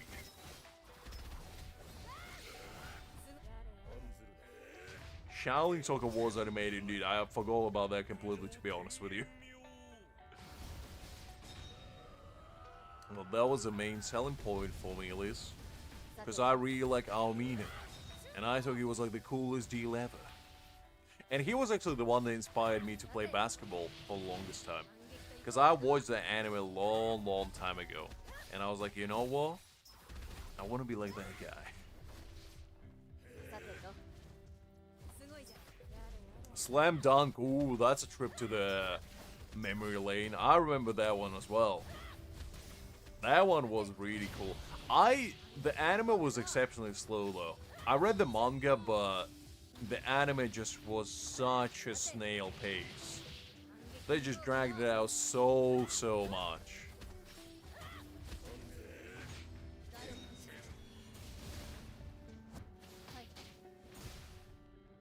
That's like an era of old school anime, you know, the kind where they actually had to make good plot, good characters, and actually put some stakes on the line.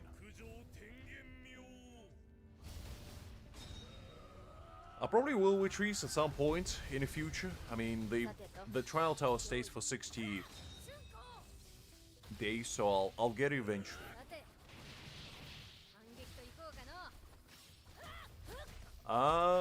Hockey? Doesn't ring a bell, to be honest. There might be one that I just don't know about, but... Ooh, Great Ichigo Nizuka. No, that's not a sport anime, Kakeru, but... I do like that one as well. I remember watching that one back in the day. It's kind of in the same lane as Gintama for me, where it's just weird to the point where it becomes so good that you don't even care. And that's kind of where Ichigo Nizuka is for me. I love the anime as well.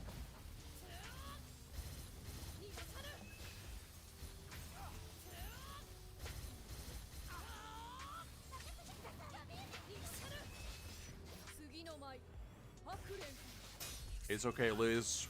If you forgot about it, it probably wasn't anything important. It's fine.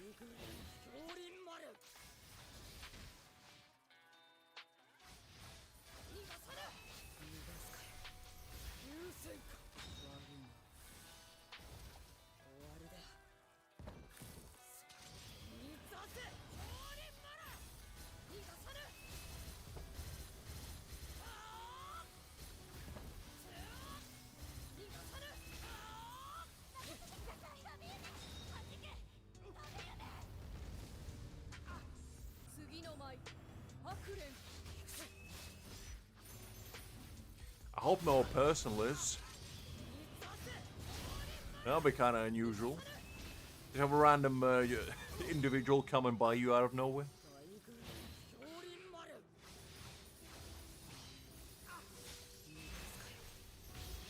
I mean, you basically describe a plot to quite a few animes, Kakarot.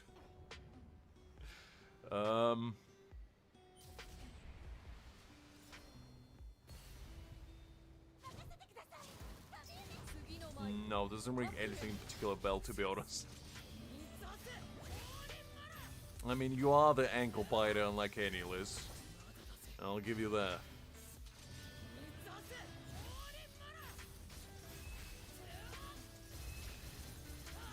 There's gonna be trees. Liz is the kind of lady to repel even the Death Note.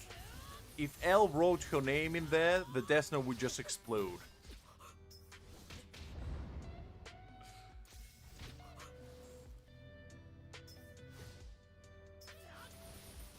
I don't know about that, Liz. You do give a big Uncle Biter energy.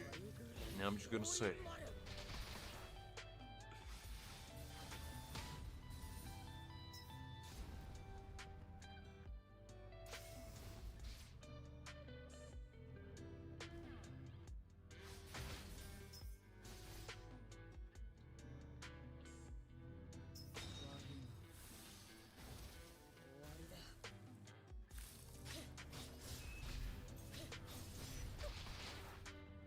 I didn't say you were. I just say you were an ankle biter.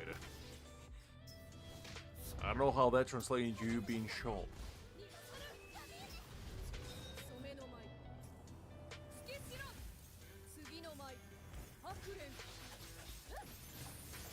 Okay, our Toshiro unfortunately go isekais.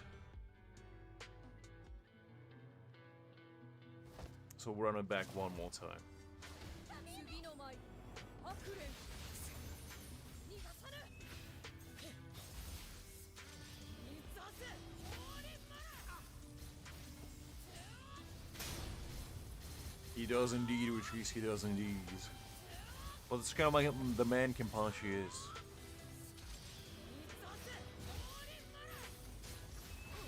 I don't know, Liz. That's for you to decide and for us to find out.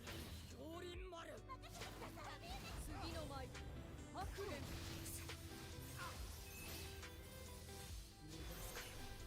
流水水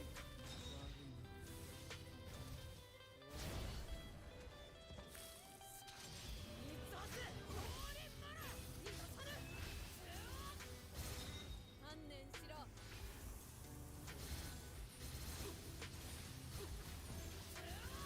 Listen, Liz, don't be mad at the player, be mad at the game. Listen, you don't have to bite my ankles for me to find out. I'm just saying. 次の舞白蓮逃がさぬ観念し I already know. You don't have to prove anything to me, Liz, trust me.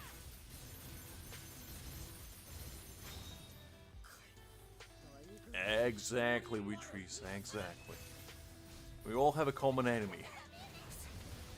逃がさぬ流水か終わりだ水させ降臨まら逃がさ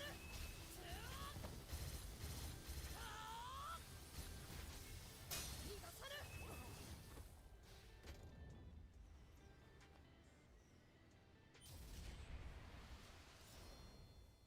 2 episodes only?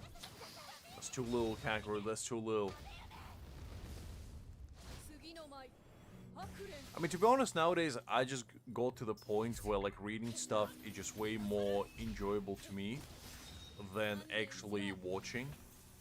And I don't know if that's just me growing up into a husk of my previous self, where anything fun just doesn't enthuse me anymore, but I don't know, just reading made me realize that things could be better. 染めの舞 Because golly, watching 20-minute episodes sometimes just feels like a torture. Meanwhile, I can read an episode of the, or like a chapter of manga, and have a great time. 水させ降臨まら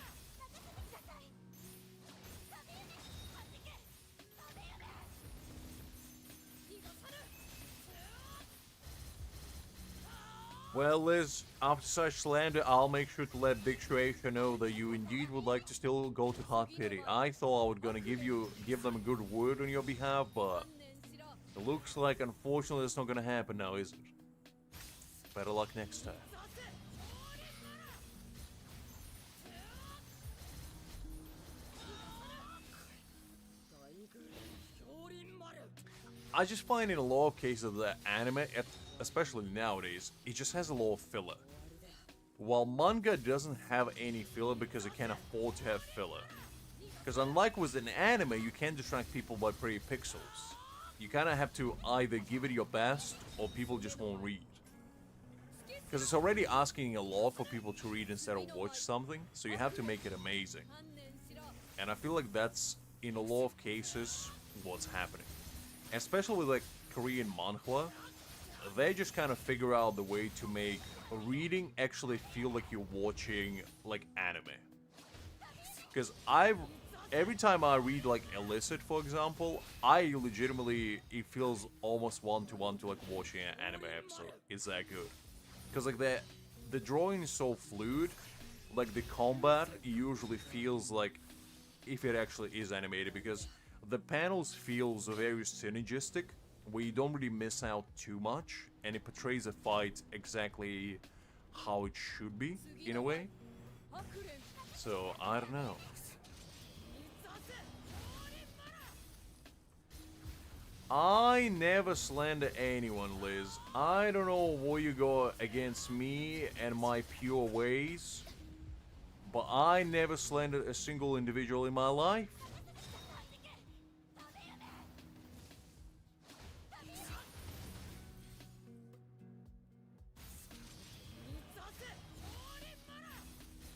Well, Liz, you should. I never watched Burn the Witch. I know that's like an offshoot Kubo's work. Like a little love child after Bleach, but I never seen it. So I don't know if it's good or bad. And the only reason why I even knew about it is when I used to play Bleach Brave Souls, they had like a collab with them. And I realized that there was another Kubo's work. But I'd never seen it. So I got no idea if it's good or bad.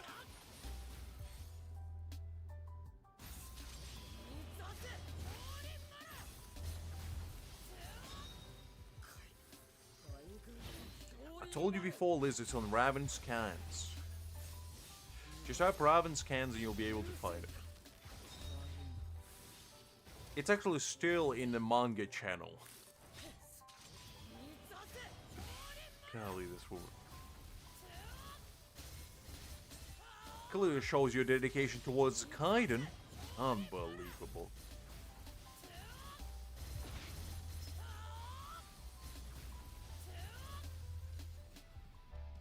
Nah, I read on Raven Scans just because it's easier. Their website is an absolute cesspit of ads, but as long as you got on Brave browser, you're good to go. That's what I use. Okay. So this one's sorted. Not too bad would be Deadlock. I think this is actually the first time I managed to beat Deadlock. Not 3-star clear, but you know. It's good enough. We'll take what we can get.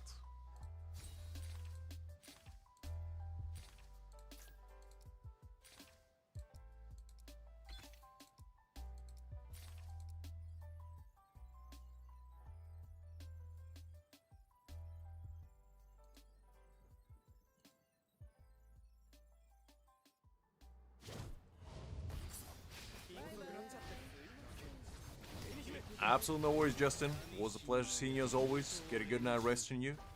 Well, for you it's still evening, but still get a good night rest today. And I'll catch you later.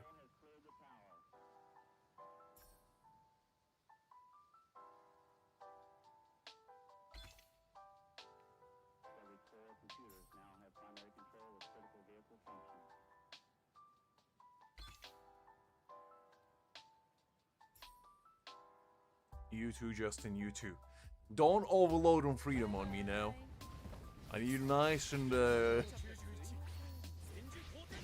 cohesive, shall we say. I know it might be tempting. Try to resist.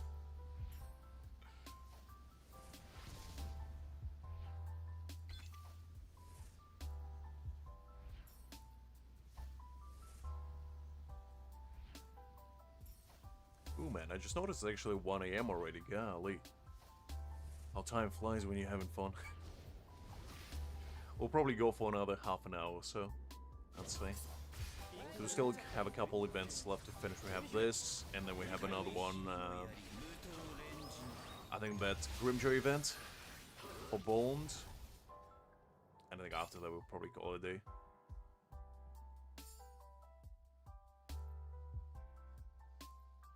Which now that I think about it might take another hour. But it's fine, it's fine. Saturday, you know, I got nothing to do tomorrow except survive.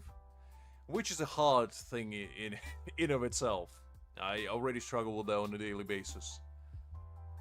But we'll try our best, we'll try our best.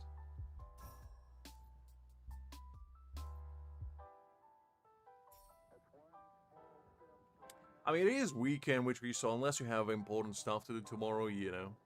It is what it is. I miss those days when I used to stay awake for, like, weekends.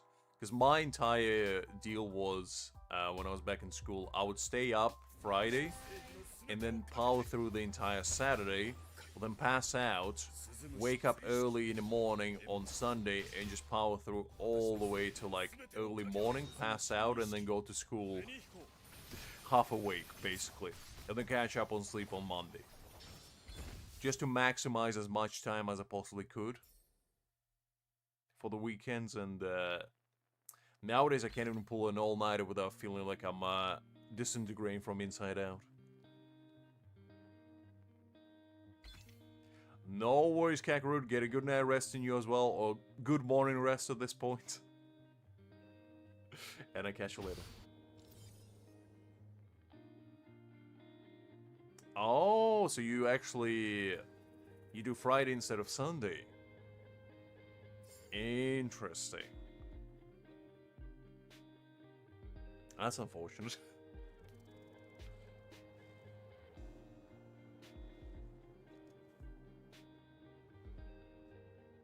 I mean, to be honest, back in my college days, I used to have only 3 days a week, like, study sessions, and I believe it was... From memory, it was Wednesday, Thursday, and Friday, so I always had, like, Monday and Tuesday off. And I had basically 4 days off, and it was a blast. Because I would just spend the entire, like, weekends doing whatever I wanted, and then on Monday and Tuesday I would study a little bit. It was great.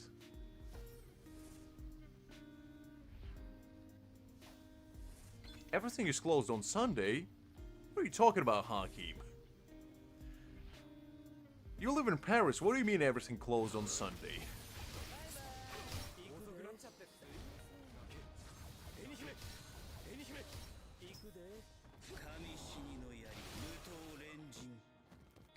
That's like a prime time for people to go out.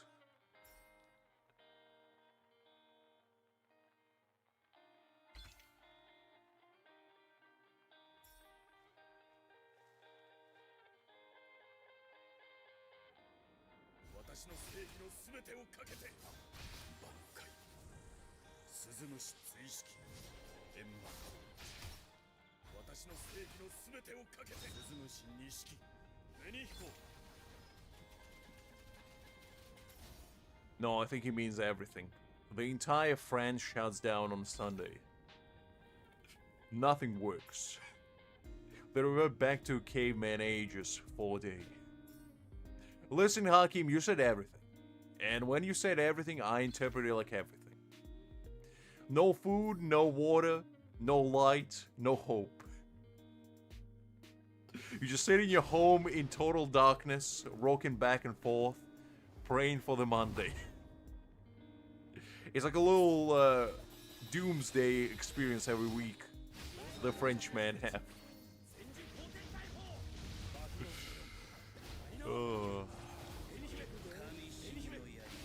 That's how they stay nice and strong, you know, preparing for the winter. A little trial by fire, if you will. No gravity, no laws exist, nothing. You basically get put in the echo chamber. As you know, the Forever Alone room that Squidward went to in one episode of SpongeBob, that's where you go. And spend the entire day there. Oh, are you celebrating something? Hi there, Nightmare. Glad to see you. Hopefully you're doing well. I didn't know there was any celebration today.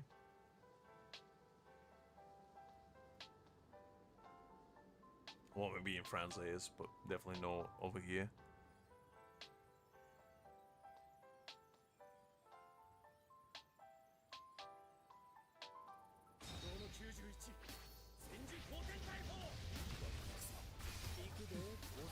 Ah, so they just celebrating the... I see. The football stuff. That's fair, that's fair.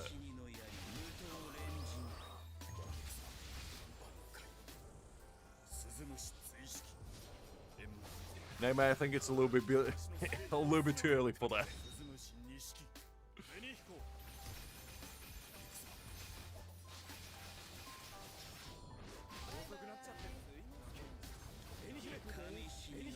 To be honest, I'm glad that you guys won, because if we won, I feel like tomorrow I would just go out and everything would be like exploding out there. Every pub would have like been packed, and there would be just a bunch of drunk people throwing fireworks in the air, trying to make them explode. which I'd rather avoid.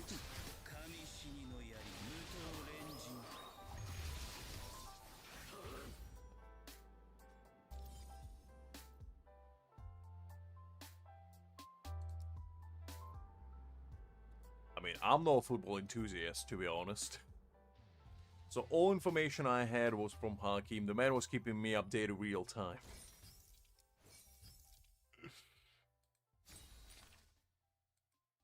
Good, good, that's how I like it. No single noise inside. I mean, to be honest, I don't live in London, but even when I live, there's quite a few tenacious football fans, shall we say.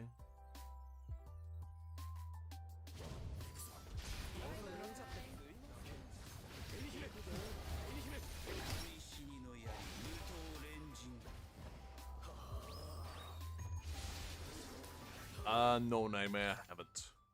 I heard about it, but I haven't tried it myself.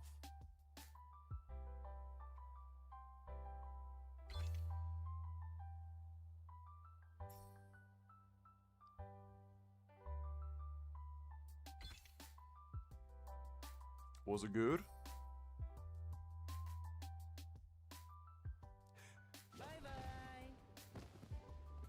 You see, this is why war starts. It all starts with a small disagreement. Next thing you know is gonna be London versus Paris behind the McDonald's parking lot. Oh man. Listen, Hakim, for my own sake, I don't want England to even try to win. Because I still remember the one time they won and they'll never let you forget it.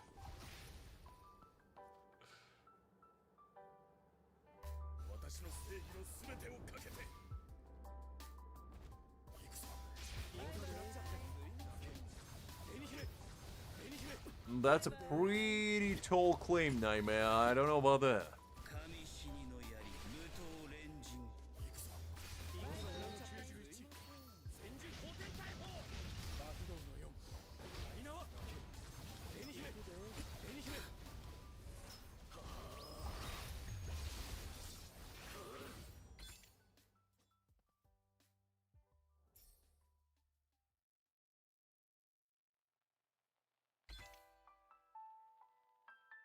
That's very kind of you to say, Nightmare. I don't know if I deserve that kind of praise.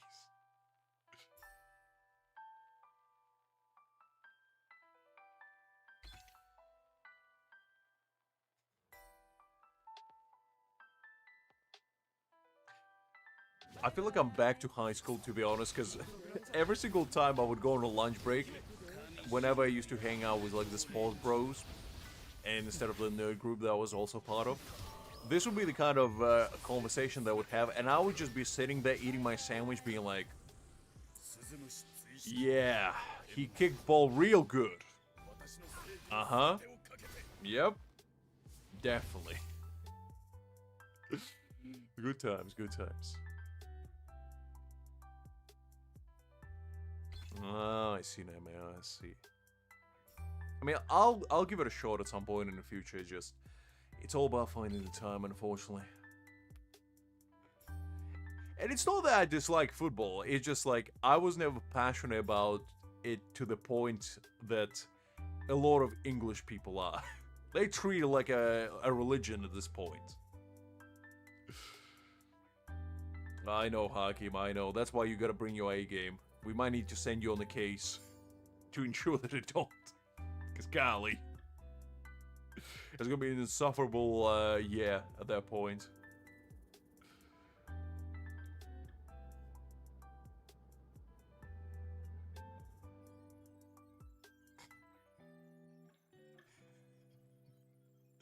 I mean, I feel like just, like, English fans in general just have a very bad rap when it comes to football. Just because they get way too excited about stuff. They're just gonna treat it like, you know, anything else. If they win, they win. If they lose, they lose. Because, golly. I don't guess that they're excited about anything in life. Or somebody gets excited about 22 millionaires kicking ball on a pitch for 180 minutes.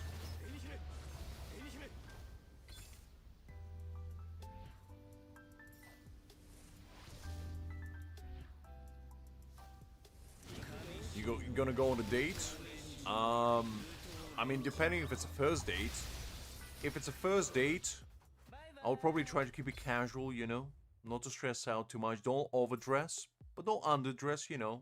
Go with a nice business cash kind of approach. And, you know, just try to test the waters. See if the individual you're going on a date with is your type. And the first question that you always ask on a date is, who is the best anime character ever? And if they answer anything besides Aizen, you know they're not meant to be for you, Nightmare. They're just not all meant to happen. Because if you find somebody that says Aizen, that's how you know it's your soulmate. But yeah, basically, to give you proper advice, yes. Just try to be, you know, not too tacky. And try not to be too, like, pushy about stuff. Just let it naturally flow, and whatever happens, happens. If you have a good time, great. If you don't find that little connection, just take it as a sign that it wasn't meant to be. But don't stress out about too much.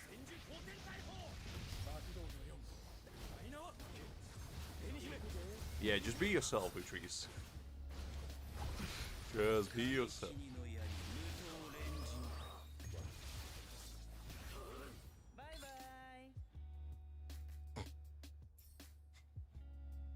You're lucky she's not around, Hakim. She would have let you know what for. I think she went out for milk. But when she's back, whew, you're gonna hear it.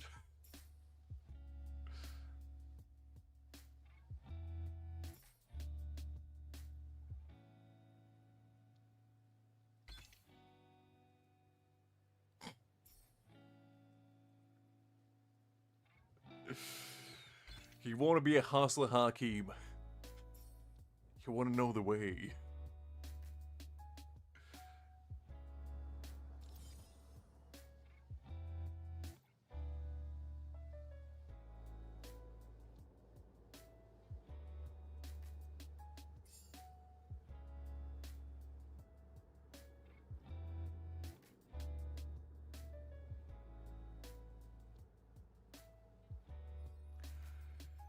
I've been described as many things, but cool was definitely not one of them, Nightmare. That's a new one.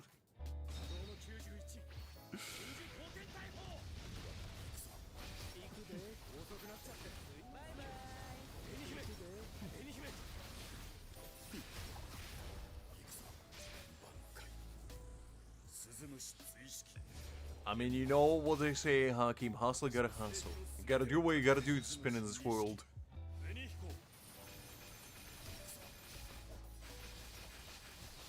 Ooh, so she actually asked you out, no the other way around. That's even better, Nightmare.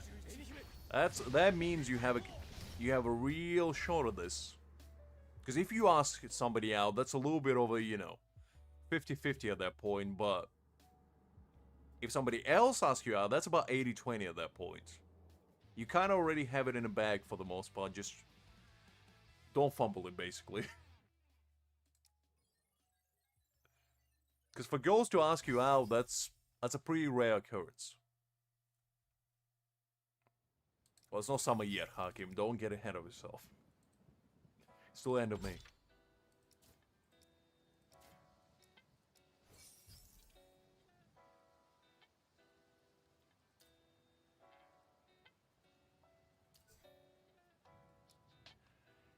As I said, Nightmare, just try your best to, you know, don't try to put on airs and just be yourself. That's the best advice anyone can give you, to be honest. And if the lady that you're going with on a date doesn't like that, you know, just wasn't meant to be. Because the worst thing that you can do is, you know, pretend to be somebody you're not. And it's usually very easy to spot as well if somebody does that.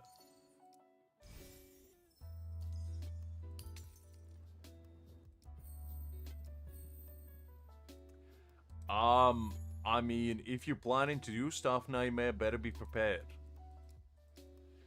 Just in case, you never know. Better be safe than sorry. If you're not planning to do anything, don't, but, you know, as I said, no shame in staying on the cautious side.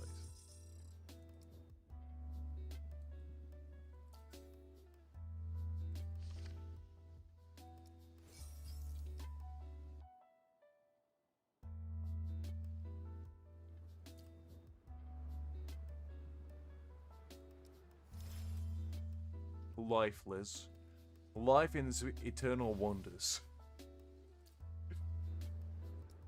Okay, let's claim all the stuff.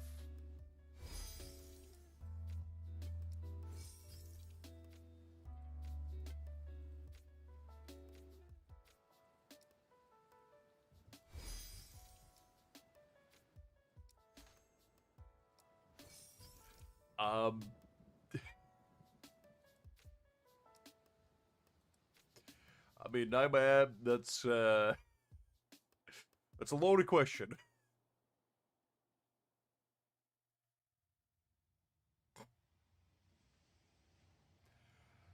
Ooh, man.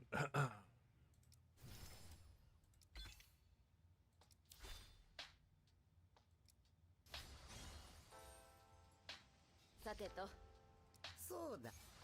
分かっている。今すぐ。用意だ。いいぜ。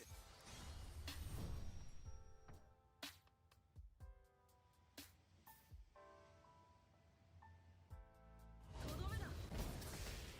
一つ参戦行くぞ。 KLL days calculating how much money do you need to have in order to buy the Porsche game. Been doing real life calculus over there.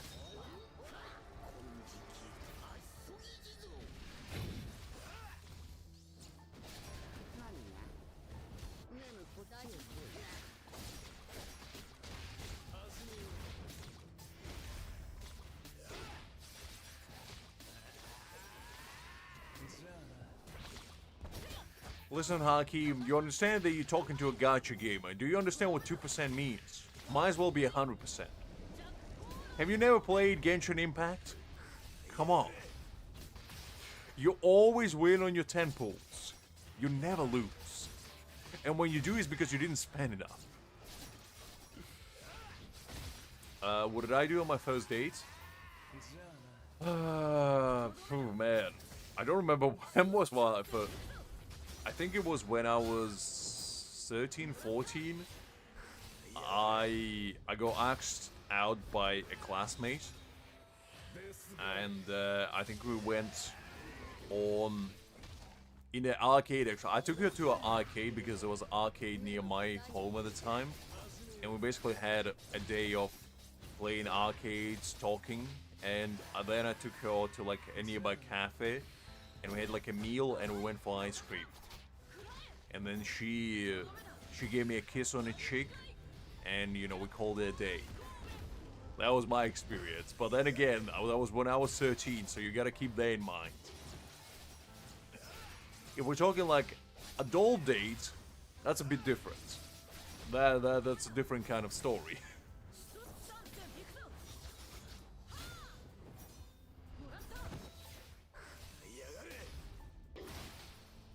I mean, I wasn't like a second coming of Don Juan when I was a kid, but you know, I was relatively fortunate in regard that I had, and okay, before I say this, I'm not trying to portray myself as, you know, a ladies' man. That wasn't really what this is all about, but in a lot of cases, I was very fortunate is that in, man, I'm gonna regret saying this, but in ladies' attention, shall we say. Because all of the dates I went to, I was never the one to ask for them. And I know that sounds wrong. And trust me, that's not the kind of impression I'm trying to portray here. I wasn't playing hard to get, I wasn't doing anything special. It was just... I don't know. I don't know, just... Sometimes I would just, you know, be hanging out, doing my thing, and a nice lady would approach me and ask me if I want to go out. And sometimes I say yes, sometimes no, you know, it's one of those things. And I'm just saying, it's not me flexing, Liz. I'm just telling you my experience.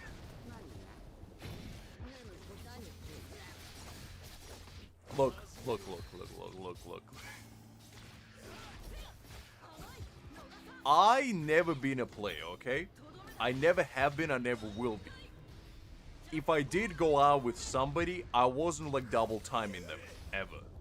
Because if I was going out with somebody, that was it. Even if we went in a relationship, I was not gonna go on a date with one lady and then go on another date with somebody else. That's not the kind of gentleman I am. However, at the same time, as I said, I did have a lot of infatuation, shall we say, from my side. For whatever reason. And that's just how it is. So I don't have like the most authentic experience with dating, I guess. Because my experience is warped through my own lens. However, the few times I did ask somebody on a date, it went really well. And all I did really is just try to... Basically, I treated it kind of like a sales pitch, where I try to sell myself in the most natural way possible by showcasing my good sides and be like, this is who I am, and I want to know who you are, and let's see what happens kind of mentality. So, I don't know. I basically was playing in my head like I was on Shark Tank, trying to sell them some sort of, you know, a magical water ball that refills itself with a mere thought, or whatever. Just really trying my best.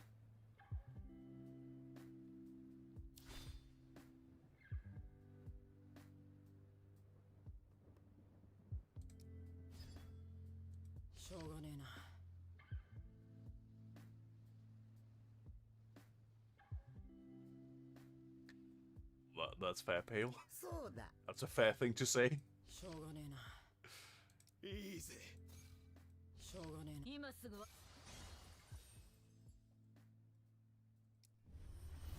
I don't know that, Hakim. I'm just telling you, that's why whenever somebody does ask me about like dating advice or whatever, no, I always hesitate to say anything because I understand that my experience is not what 95% of people out there will have. But I always found that being, you know, just yourself and trying to, you know, portray your good qualities always kind of works out for me at least.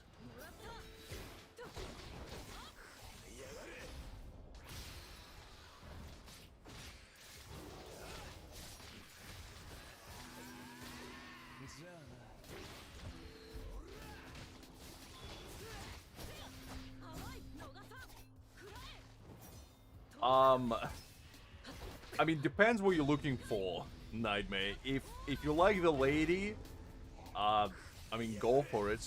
Just stay safe, but, you know. If you're trying to figure out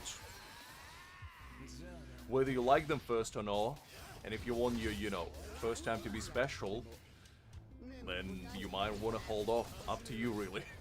Just really depends what you're looking for.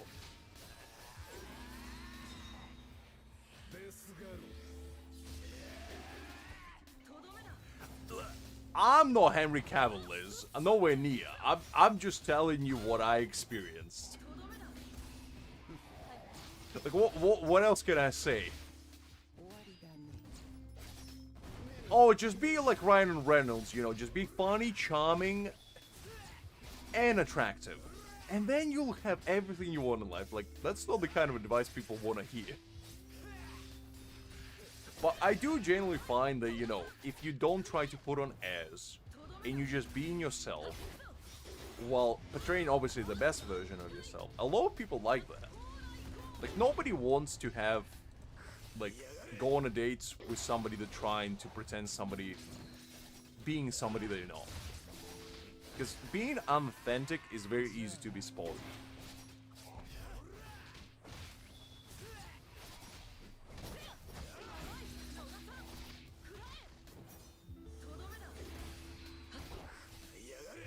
I know, Liz, I know.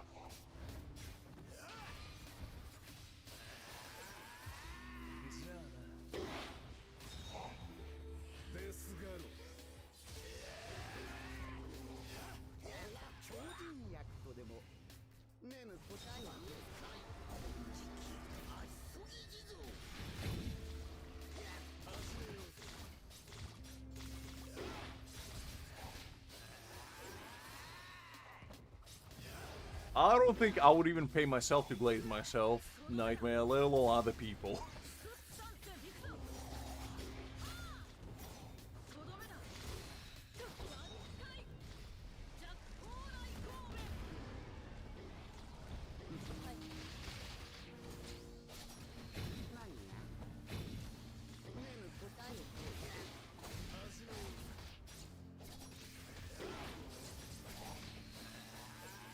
I'm glad we agreed for once, Liz. I don't know, just being genuine is not that hard, and I feel like a lot of people try to, you know, too hard to impress somebody, when all they need to do is just don't fumble. Like, genuinely, in a lot of cases, if somebody is, like, interested in you, the only thing they care about is who you are.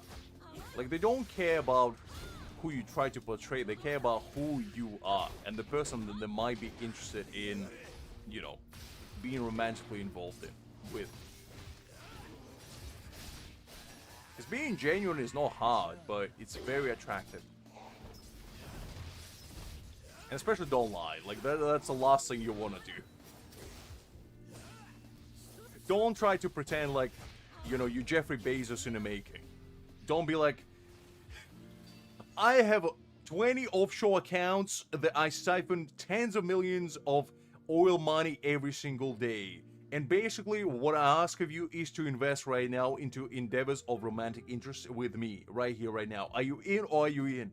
I need the answer right now. Like, don't do something like that, you know?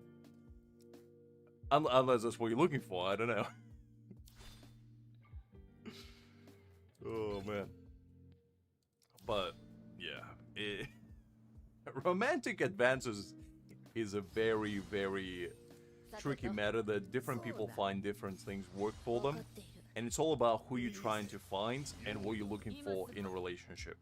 Because for different people, they look for different things. Some people look for companionship, some people look for just like fun time, and other people maybe look for long-term prospects. You never know. So it's all about what you're looking for and just making sure that you don't make dumb choices.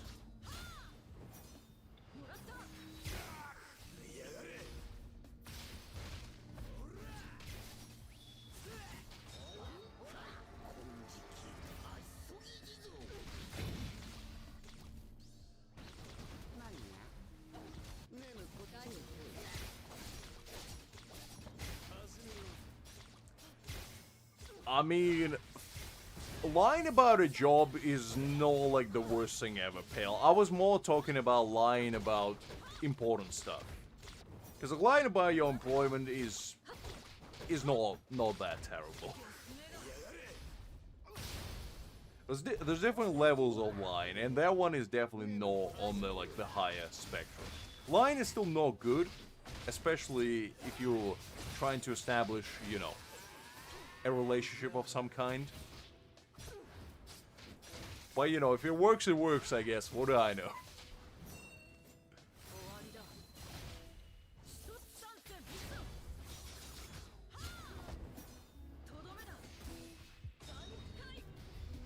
The last time I properly dated, probably about 5 years ago. I've been on dates since, but like, I never been in a relationship again. And there was a couple reasons for that. The main one is due to my like time schedule. It's just dating is too exhausting. And the second one is just due to the fact that I haven't really just found anyone that I was particularly romantically interested in, shall we say. So the last time I had like a proper relationship was when I was 20. It is a retreat. It's a lot of work. Unfortunately, it's not as easy as, you know, just calling somebody's favor.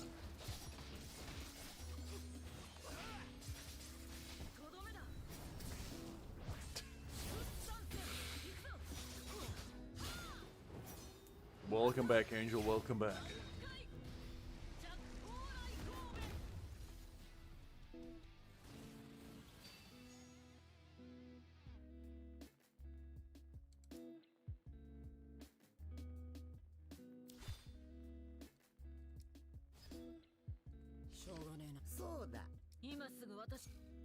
いいぜそうだ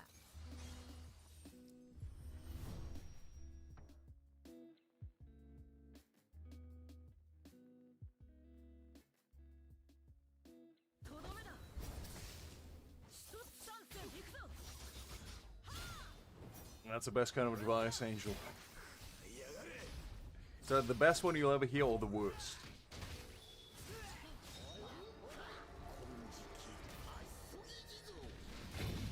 I don't know if I'm ready to answer Liz Bagon.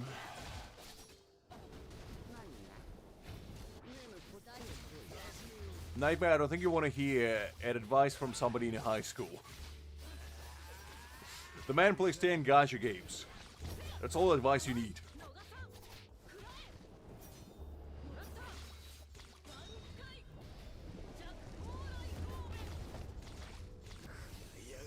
I don't think so, Hakim. I think if you openly admit you cheating on somebody, that actually takes way more courage and way more integrity to admit to your mistake and try to redeem your ways by acknowledging your past deeds being wrong. And if the person that, you know, you're in a relationship with truly cares about you, they might give you another chance. You know, I personally feel like admitting to your mistakes like that is better than covering them up.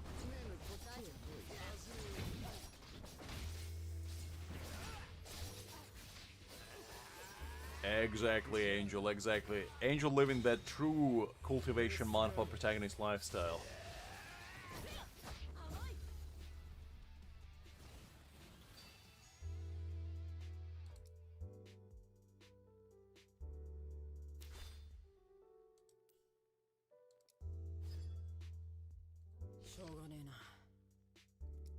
Let's go with this. 今すぐわ いいぜ I mean, in all my previous experiences, I ask somebody or they ask me if we wanted to be like a couple. Because going on a date doesn't make you a couple. It just, you know, it's when it's intermediate phase in between relationship.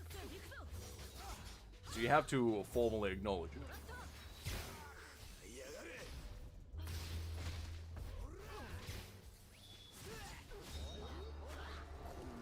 Nah, Hakim, you're not protecting anyone. The only thing you're protecting is yourself. You're protecting yourself because you're afraid to admit your wrongdoings to your partner. There's no protecting them. It does nothing. If you cheated, you did a bad thing. And if you're a real man, you admit to your mistakes. You're not hiding them.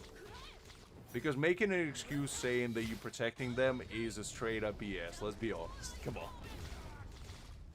If somebody told me that, if somebody, like, let's say I was in a relationship and my partner cheated on me, and she said that, you know, she didn't tell me immediately because she was trying to protect my feelings, I would straight up just call BS on that. Like, genuinely. Because what are you protecting? Me? Okay, breaking down to me, what are you protecting exactly? Are you protecting my feelings? Well, why are you cheating to begin with? If you wanted to protect my feelings, don't cheat. If you cheated already, admit it. And then we might have a conversation and find out why you did so. And depending on what you say, then, you know, we might establish a continuous course of action.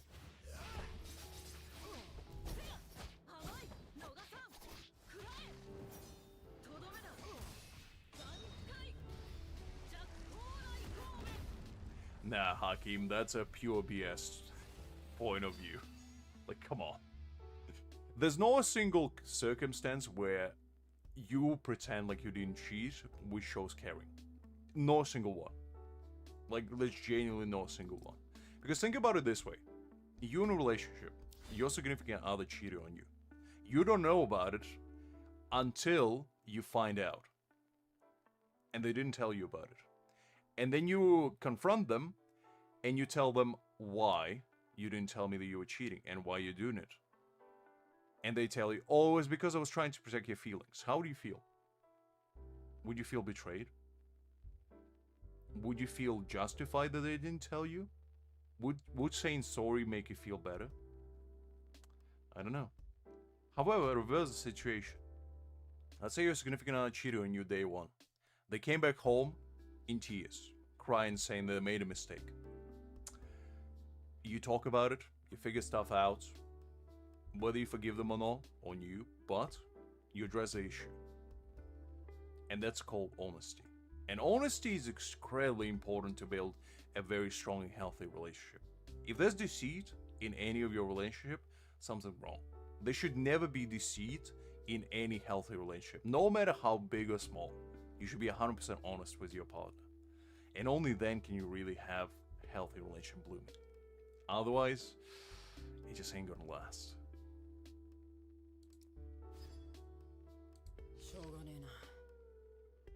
Hakeem. Dating is not food. Like, eating something else is fine as long as you didn't commit to one dish.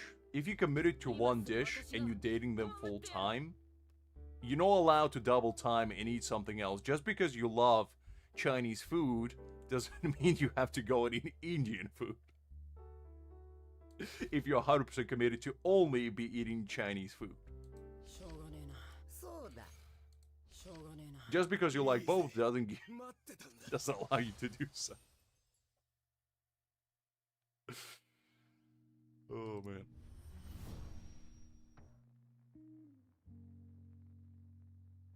I know it's a metaphor, Hakim, I'm just telling you. If you ever get in a relationship, I'm just giving you like a genuine advice. Don't cheat. Just don't. If you're not happy with a relationship and you feel like you want to cheat, address it with your partner. And if you're not happy with them, just break up.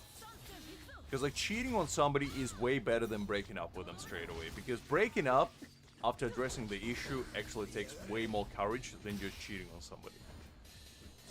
Because cheating doesn't resolve anything, it adds more problems. And addressing issues is like the first step to healthy relationship of any kind. Exactly, Angel, exactly. I mean, I know it sounds comedic, but genuinely, if you do address issues like that straight away before you do anything, you might find out why you have those thoughts, because any thinking like that is predetermined. And what I mean by that is it derives from a certain standpoint.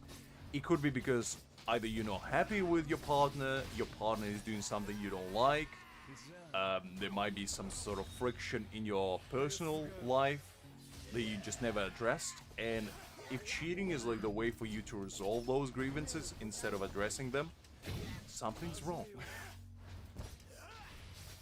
Cheat should never be an answer, basically. That's what I'm saying.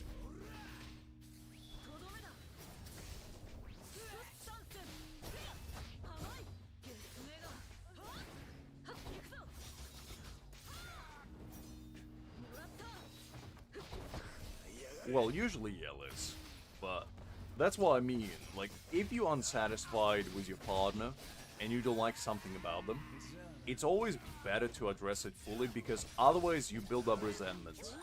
And if you build up resentment, you're basically gonna face an issue in the future where the resentment is gonna pile up until it's gonna explode all at once, and it might result in you doing something you might regret, or will probably definitely regret, and just gonna lead to unfortunate circumstances.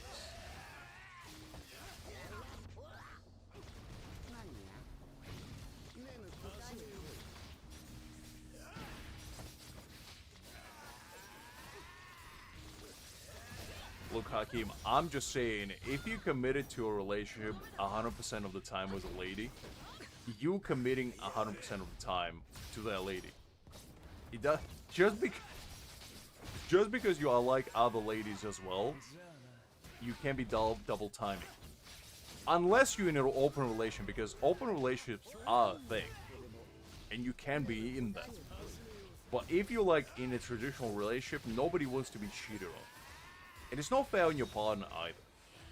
Because they give you like 100% of their honesty most likely, and they want, you know, you to be the same. And if you can't fulfill that, just don't get in a relationship. It's that simple. Because you're avoiding yourself a headache, you're avoiding somebody else's headache, and I feel like it just makes your life easier to begin with. And there's nothing wrong with not being in a relationship and just, you know, having fun around. It just, if you are committing to something, you gotta commit 100%.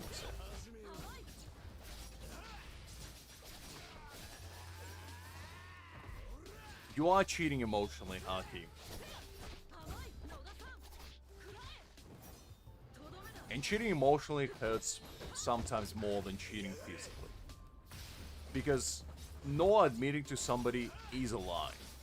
Especially something like that. Because, as I said, unless you're in an open relationship, nobody expects you to cheat. It's kind of an unwritten rule. Because, like, let's say you get married, right? And your partner just starts cheating on you left, right, and center. How would you feel about that? Because when you get into a relationship, it's the same principle. You basically get an unwritten agreement that you are exclusive to each other unless stated otherwise. And as such, you should commit 100% of your time to that person.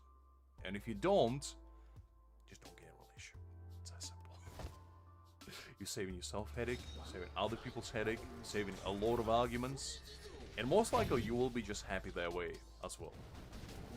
Like, you don't have to be in a relationship. You really don't.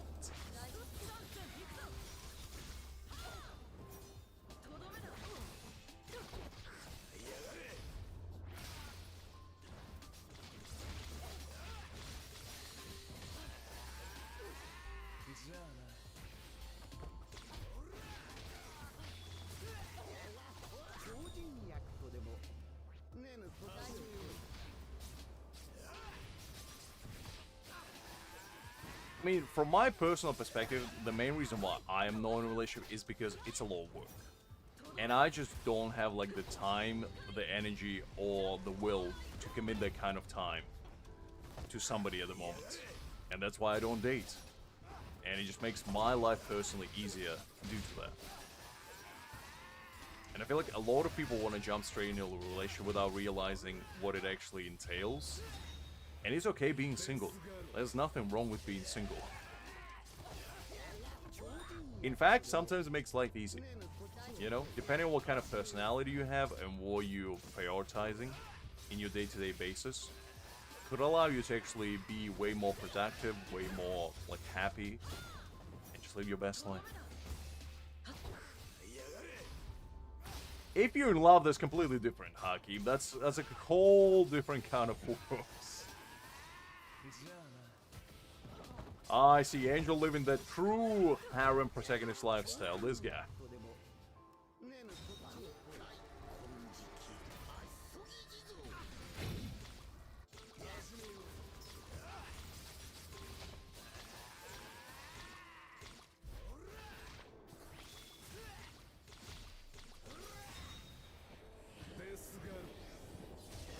I feel like if you're in love already, you're probably not going to be thinking about, you know, double timing on your partner. Because one thing being in a relationship out of convenience or out of circumstances, and another out of pure, like, genuine love. Because a lot of people don't really know what love is until they actually get in a relationship. Because in a lot of cases, especially like your first relationships, are there because, you know, you've been told that you have to be in a relationship, or, you know, you just kind of like somebody's company. And the difference between like and love is pretty significant. Because, like, personally, in all three relationships that I've been in, I don't know if I genuinely, like, 100% been in love. I definitely like my partners, I definitely enjoy their company, but, like, I can't say with 100% certainty that I was, like, 100% in love. And I feel like that's usually the case for a lot of people, because love is not something you acquire immediately. It's something you build over time through, like, experiences, through different encounters, and just understanding what the other person, like, has to offer. You know? So I feel like in most cases, for me, I never been, like, love struck. Maybe that's just my personality, but, like, I always, in a relationship that I've been in, I always seen it as me being able to hang out with a cool person together. And obviously, I had genuine like feelings for them, but I wouldn't say it was 100% love necessarily.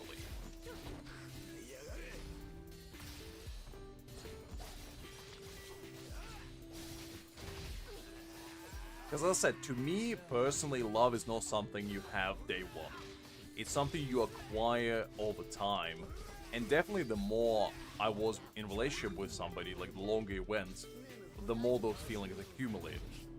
But I don't think I ever reached like to the point where I can trust unconditionally the other person with anything and everything. I don't think I ever reached that point. And I feel like that's only something you can reach through having like 100% genuine connection, which I don't think I ever had. Because if I did, I would still be in a relationship, obviously. Because like love to me is basically a resource, and the more you have of it, the more trust you can accumulate, and the more passion you have for another person. Because like let's say when you get in a relationship, your love is like at 50%, shall we say. You still love the individual that you're with, but like you're not 100% invested in them. You're not like constantly, you know, trying your best to be the best possible partner you possibly can be. However, the more you're in a relationship, the more those feelings like accumulate, the more you start thinking about your partner, the more you're like, okay, I need to do this, that, and the other because my partner can do it, or I need to help them out, this and the other. And the purest example of you like being 100% committed, I feel like, is when you start doing things for your partner without being asked to. Just to like help them out, or you know, just to be nice to them. And I feel like that's like the first step of genuinely caring for somebody. And if you don't have that, if you have to be like asked to do something, or you know, somebody has to tell you that, you know, I need help with this and the other, it doesn't mean you don't care about the individual. It just shows that, you know, you're not fully invested in them yet. And there's nothing wrong with that. As I say, it takes all time, it takes patience, and it's normal, basically.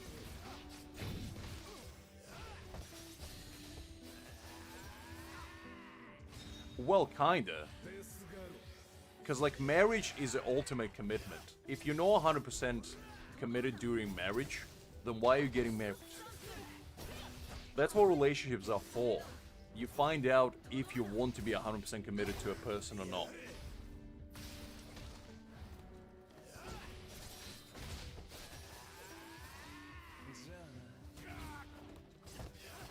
I mean, fair enough, Angel, fair enough. But that's a different kind of hassle. But that's called marriage with benefits. It's basically, if you go to another country and you marry somebody that's a citizen of that country, you get basically free citizenship. Without doing any exams or anything like that.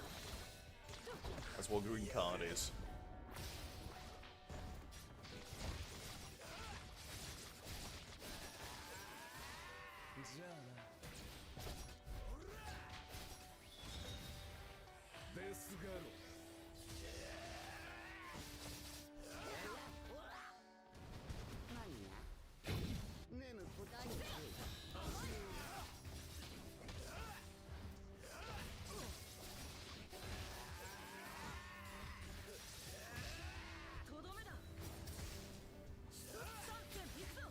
Oh, absolutely, Witrice, because, like, there's a difference between having a relationship just out of convenience and having a genuine connection.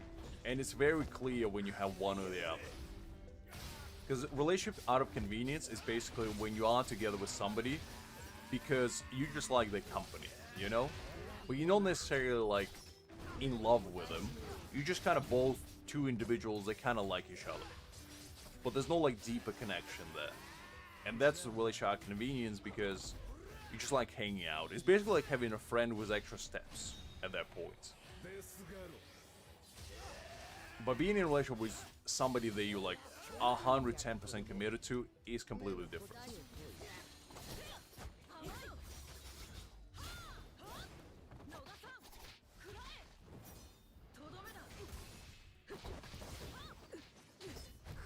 I don't think Disneyland kind of experiences are possible, Hakeem. Life is way too rough to have, you know, your Prince White Shining coming out to your rescue. It's all about finding the person that you just like enough to, you know, be in a relationship with them. And if you like them enough, the feelings will develop.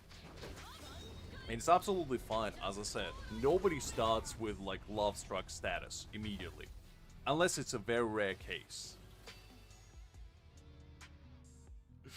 You'll never have, like, a perfect relationship. There's no such thing as perfect relationship. Every single individual out there has their own flaws. And that's okay. There's nothing wrong with that. Nobody's perfect. However, everybody has, you know, their redeeming factors as well. No being perfect is okay. It's all about trying your best to be the best version of 今 yourself. すぐ私分かっている That's fair, Angel, that's fair. 用意ならそうだ。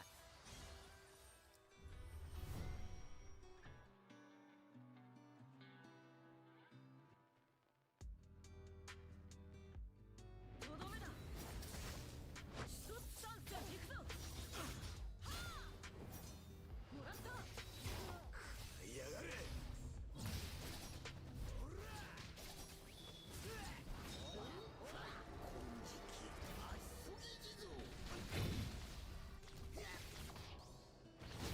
I mean, I don't really know, Nightmare, about that.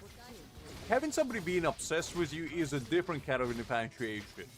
I don't think obsession is a good thing. Because the last thing you want is waking up and, you know, having Godfather type of message being left with a horse head next to your pillow.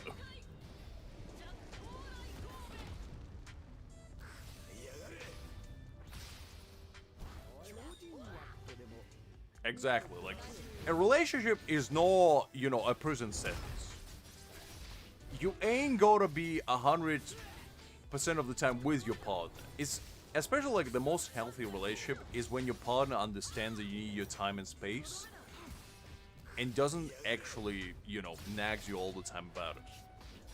Because the last thing you want is having somebody on your back 24/7. That's not the kind of relationship you want. Because that's a recipe for disaster.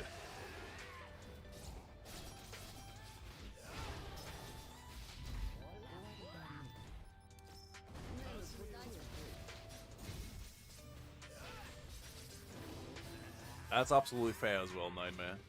You don't have to be a player to, like, get into good relationship. In fact, sometimes it works the opposite.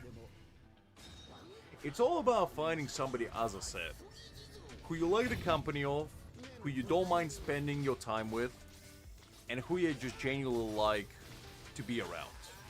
If you have all those three, you get in a relationship, you figure stuff out. If it works out, great. If it doesn't, it is what it is. But I feel like you can never force the feelings that you have for somebody else. If you genuinely acquire affection and like the feeling of love to somebody, that's, I feel like, is a sign that you're destined to be with somebody. If you don't have them naturally accumulated and you forcefully try to acquire it, I feel like that's a bad thing.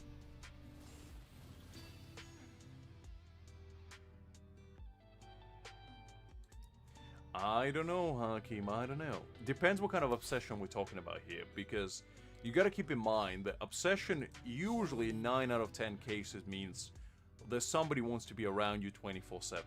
今すぐ私が That's the obsession that usually has a definition of it. しょうがねえ。 However, if somebody just really, really likes you, that's no obsession.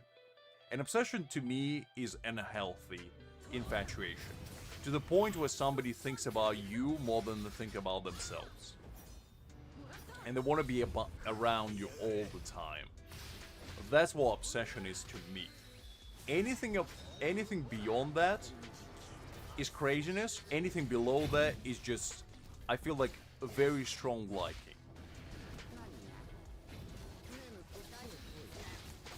I don't think so, Hakim, personally. Like, I don't think you have to be obsessed with somebody to be with them. You just have to like them enough. Hakim, you're not playing Elden Ring. Nobody's just gonna come and snatch your wife from you. What are you talking about? What kind of battles are you gonna get entangled with your partner? It's not a Pokemon battle. Nobody's just gonna challenge you to a Duel of Honor. This man.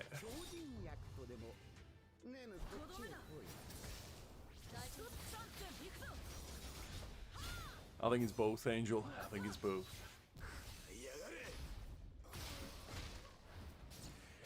Hakim, obsession and not creepy are not coexistent terms. It can be. Because you gotta understand, the obsession is not healthy. Obsession with anything. Like, let's say you're obsessed with ice cream, and you eat ice cream all the time. That's not healthy. Similar principle applies to a relationship.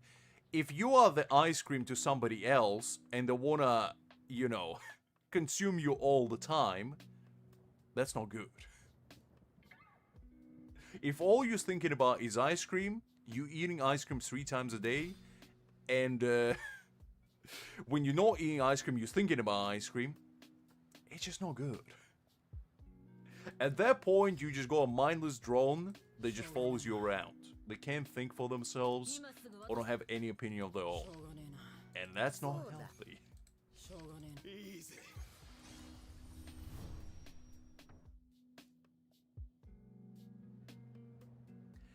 Hakim, I'm gonna be honest with you. And this might be an opening moment for you. If you're in a happy relationship, your significant other is not just gonna cheat on you. It just ain't happening. You can literally be looking like Jabba the Hutt, and if your partner genuinely loves you, they're not gonna go for Brad Pitt. They're just not gonna. That's usually the point of relationship. If you're really that insecure about your own ability to maintain healthy relationship that you worry about your partner cheating all the time, that's a problem. And that means that you just have an imposter syndrome at that point, and you don't think you're good enough for your partner to maintain a healthy relationship. If you're confident in yourself, that's the last thing you're thinking about. Whether my partner is cheating on me. It's just not happening. If you're thinking about that, there's a problem there. And whatever said problem may be, that's kind of giveaway. I mean, that's fair, Hakim. That's fair, but I'm just saying. Like, if you're genuinely happy with somebody, you never think about them doing anything behind your back. And if they do, that just means you never had the connection to begin with. It just didn't happen. And that's unfortunate, but that just, you know, that's just part of life for you.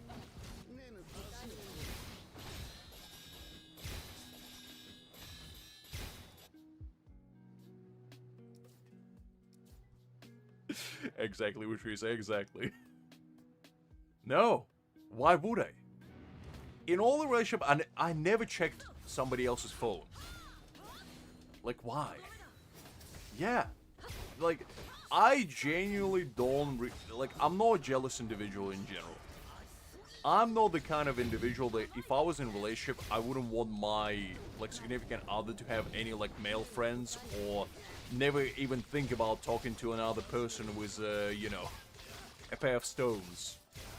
Like, there's just not the kind of person I am, but I guess I can understand the mentality behind it, just I don't agree with it. Because to me, personally, if you're confident enough in yourself as a person, you don't have those kinds of thoughts. Like, you just don't. If you have these kinds of thoughts, you really are just not happy with who you are.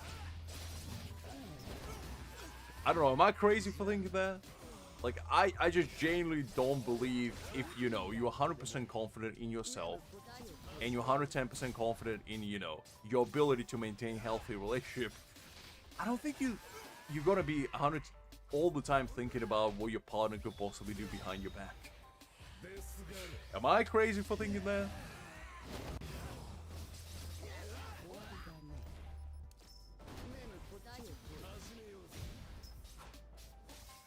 I mean, fair enough, Hakim, but I feel like if you're thinking about your time being wasted, you might be looking for the wrong kind of individuals.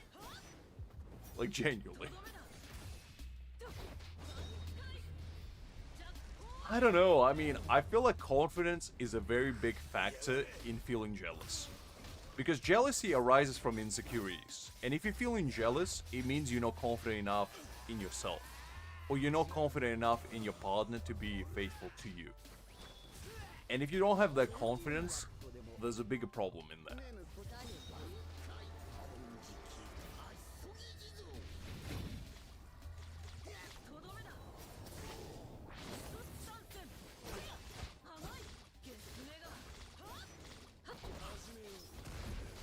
I mean, fair enough, Hakim. I'm just saying. If I was in a relationship with somebody and I just saw them going through my phone out of nowhere without telling me, I would be a little bit perturbed, not gonna lie. Because that's a weird thing to do. You don't just go over somebody's phone for no reason.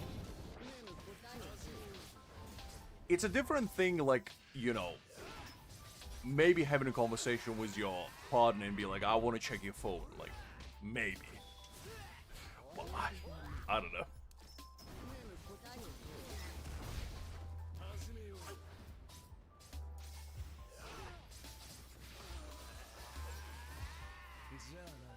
I mean, fair enough, Huggy. But like I said, since you're not in a relationship, it's fine. But like, I'm just saying, if you do ever get in a relationship, that kind of thing ain't gonna fly with your partner. I'm just saying to you right now. If you check in somebody else's phone, be 110% prepared for them to check yours.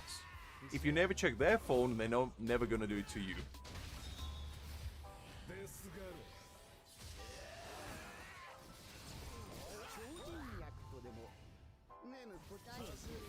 Ooh. Okay, let's go.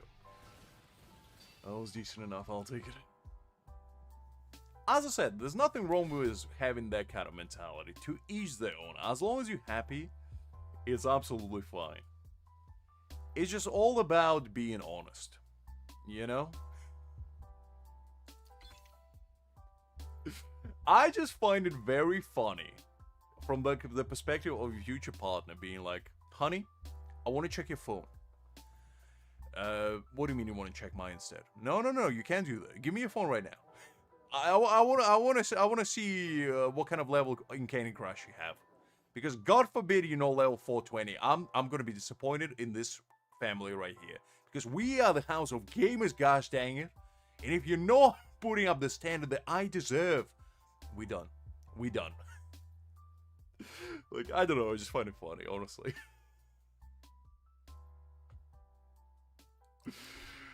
I know you half joking. I know. But, like, it's just still funny to me. I don't know. It's not the kind of conversation I expect to have at, like, 2 a.m. It's expensive, Nightmare. Do you know the cost of raising kids nowadays? It's expensive. And a lot of people just can't afford it. So, yeah.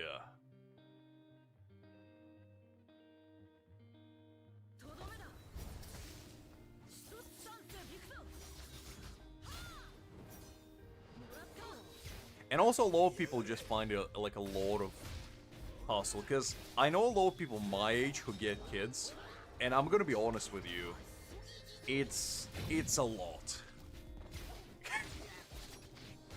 Can Angel just pre-order one? You know, can he go to Mr. Gabe Newell and just be like, Mr. Gabe, can I get a kid package?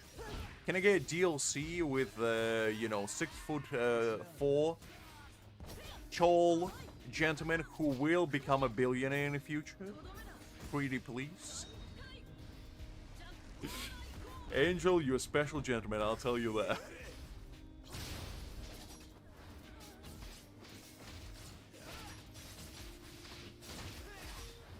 I mean, I feel like having kids is just a lot of dedication. And to be honest, I just don't really see myself as well having one. At least not in the near future. It's just too much work. I don't know that, man. I mean, I can't say for the future, but right now, like at the point where I am in my life, I don't think I want kids for at least another decade. At the bare minimum. And even then, I don't know. Because you gotta understand that having a kid is basically dedicating your large chunk of your life, the next 18 years, to raising essentially an investment. Because what kids are is an investment in your future. Basically, where you try to procreate your genes and get them out there so your kids can achieve something maybe that you couldn't achieve. Or, you know, make something of them that maybe you couldn't achieve. And there's kind of like prolonging lineage and creating generational influence, in a way.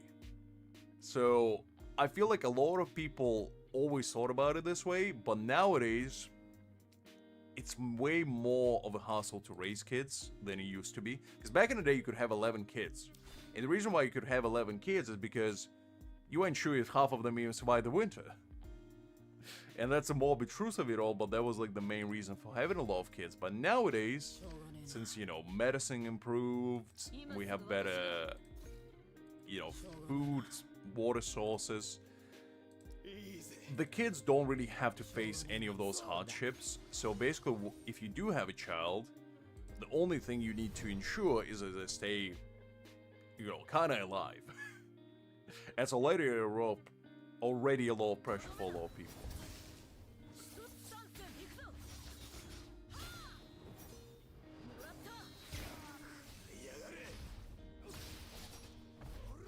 Economy indeed. Because, like, a lot of people struggling to even sustain themselves, let alone another human being.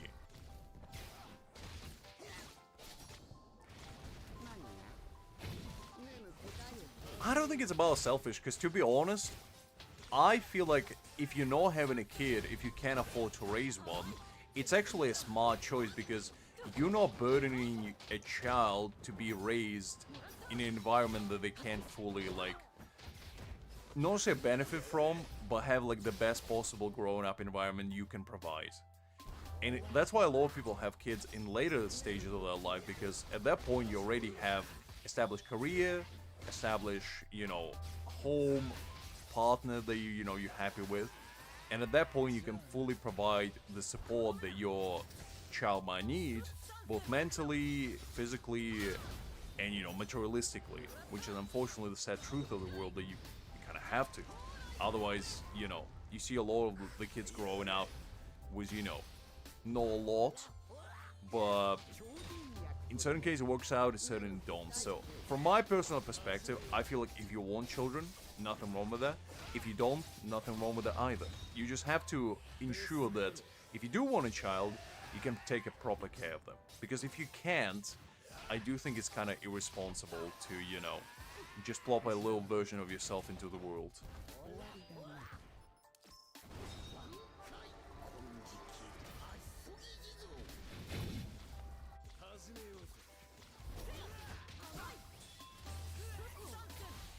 Well, that's another thing. If both parents are working and you have zero time to actually raise them, that could be a bad idea as well. It's all about, you know, evaluating what your situation is and whether you can you know, raise a child in a way that you want to, rather than, you know, you just do due to circumstance. And let's be honest, 9 times out of 10, a lot of kids out there, they don't have like a perfect childhood. But I feel like if you provide your best efforts to raising a kid, that's the only thing you really should be caring about. Because at the end of the day, you know, nobody's perfect, and nobody's gonna have like a perfect family. However, I feel like if you try to establish as great of an environment as you possibly can provide for your future offsprings, that's kind of the best thing you can do.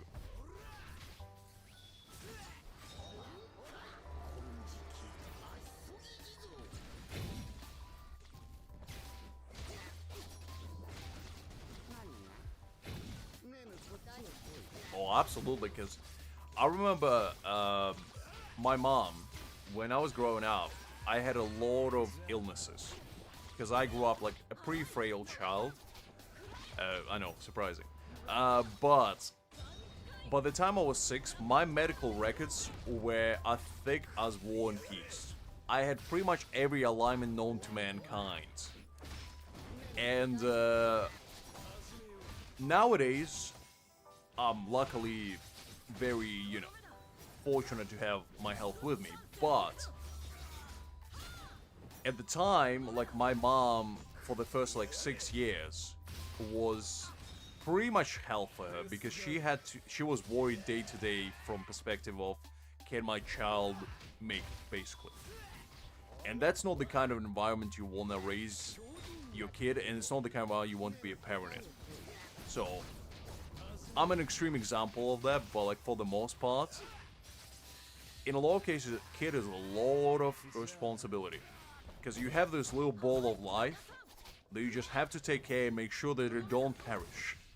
And it's a lot of responsibility. Listen, Angel, just because it's true doesn't mean I didn't spawn some natural causes as well.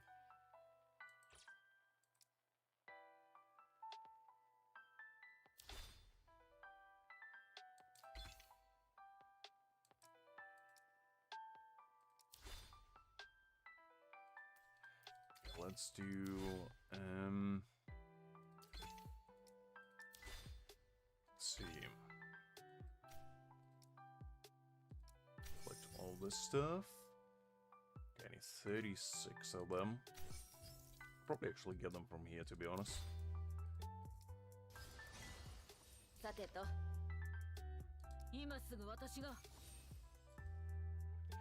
I don't know, Nightmare. I mean, I wish I was responsible enough to have a kid, but unfortunately, I just don't think I am. And that's my main reason for not having a child at the moment. In the future, it might change. You never know. By the time I'm 40, and living in a space shuttle somewhere on Mars, I might change my mind. But right now, I just don't know.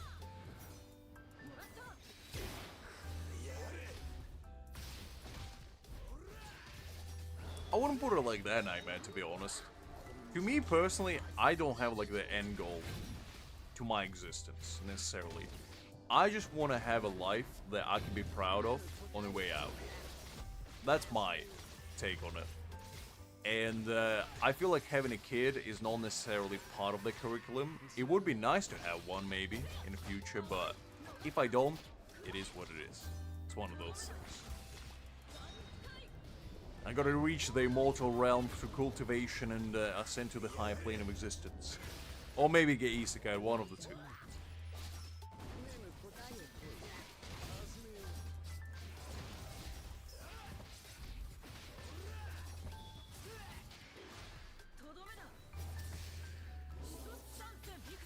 I mean, you do have to be exceptionally responsible, Angel, unfortunately. You can't just be having kids willy-nilly.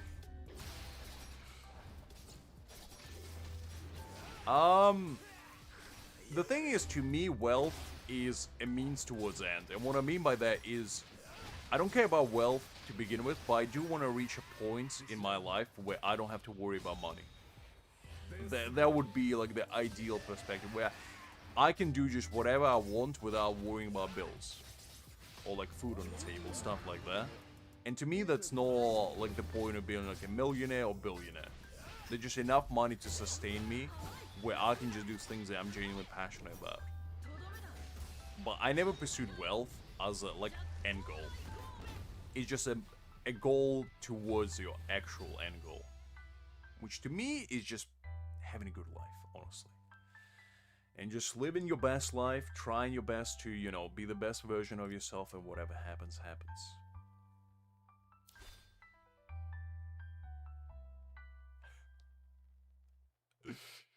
I mean, fair enough, Angel. Fair enough. Can't really argue with that. Kinda. I mean, as I said, the thing is, the more money you have, the more problems you have usually. That's just kind of how it is. So, I just want to reach to the point where I can have a passive income where I don't have to worry about anything.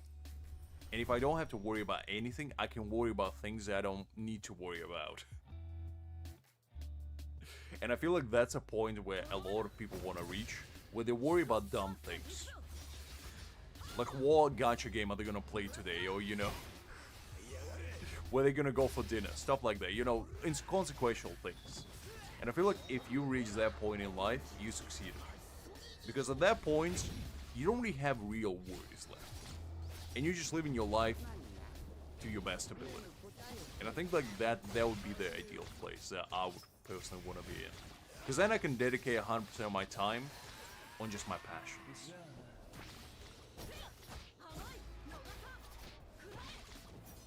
Hakim, trust me. At certain points you get to certain levels of wealth where money just becomes a burden. And what I mean by that is if your money all tied to like large corporations or businesses, you gotta understand that you gotta run them. If your money all tied to like investments and passive income, you don't have to worry about anything. So, and a lot of rich people keep climbing richer because like, let's be honest, if you become a billionaire, what would be the point of growing richer? None really, because how much more money do you need to live a happy life? And like you won't be able to take all your money to you with afterlife.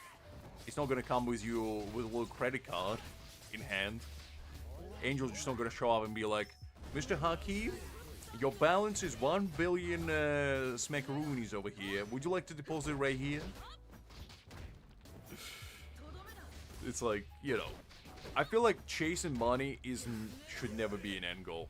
You should realize like, at certain points, you just have enough. And at that point, you just gotta live your life. Because if you never reach that point, you always gotta chase the bag. And if you're always chasing the bag, you'll never be happy. And if you're never happy, what is the point? Basically.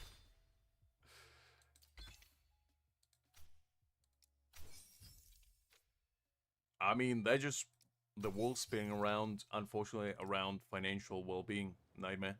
Just how it is. And you gotta be always, you know, ready to do what you gotta do. Excuse me.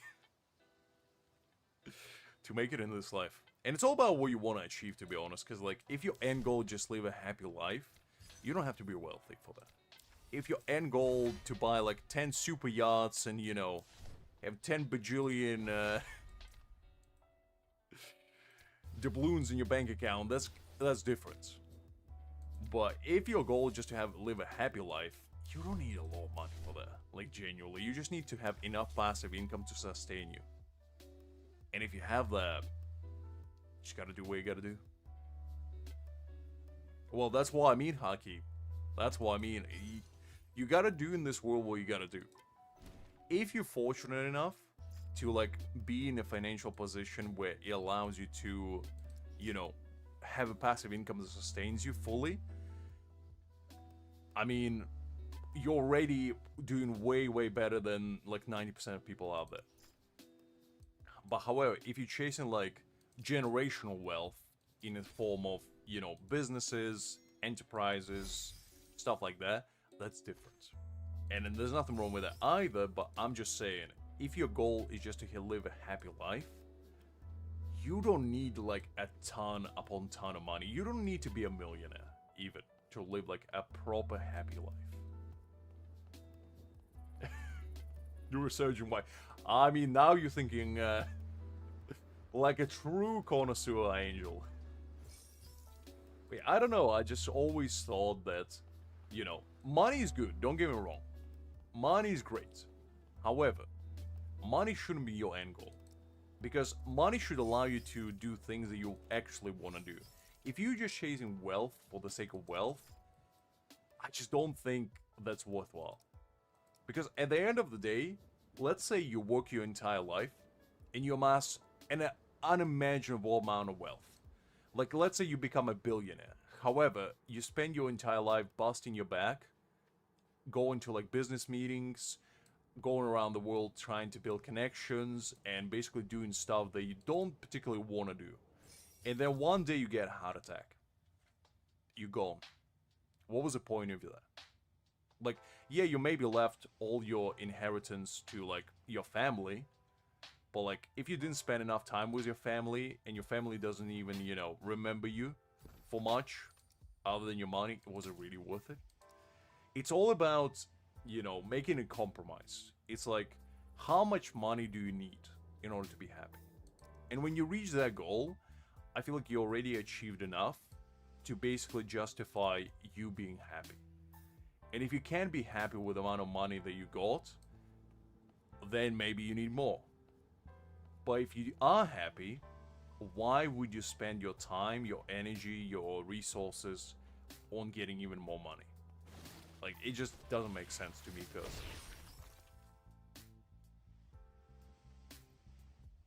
Well, that's what I mean, Hakim. In a lot of cases, people chase money to have more money.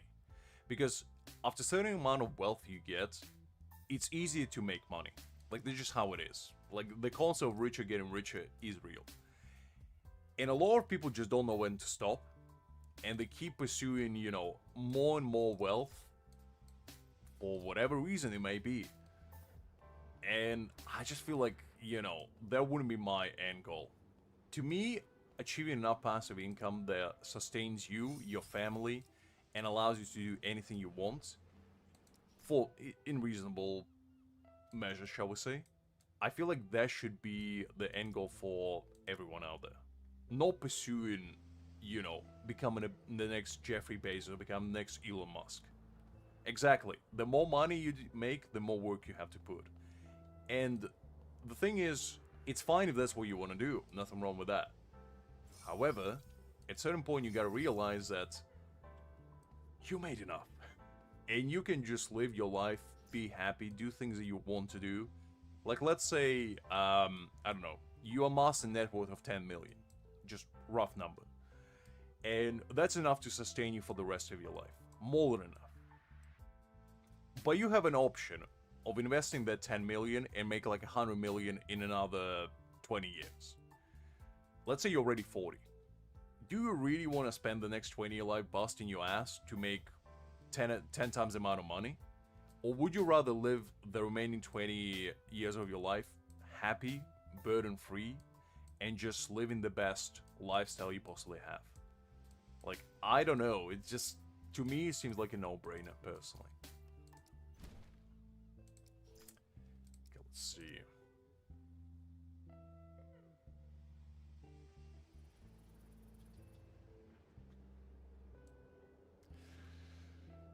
That is true, to be honest.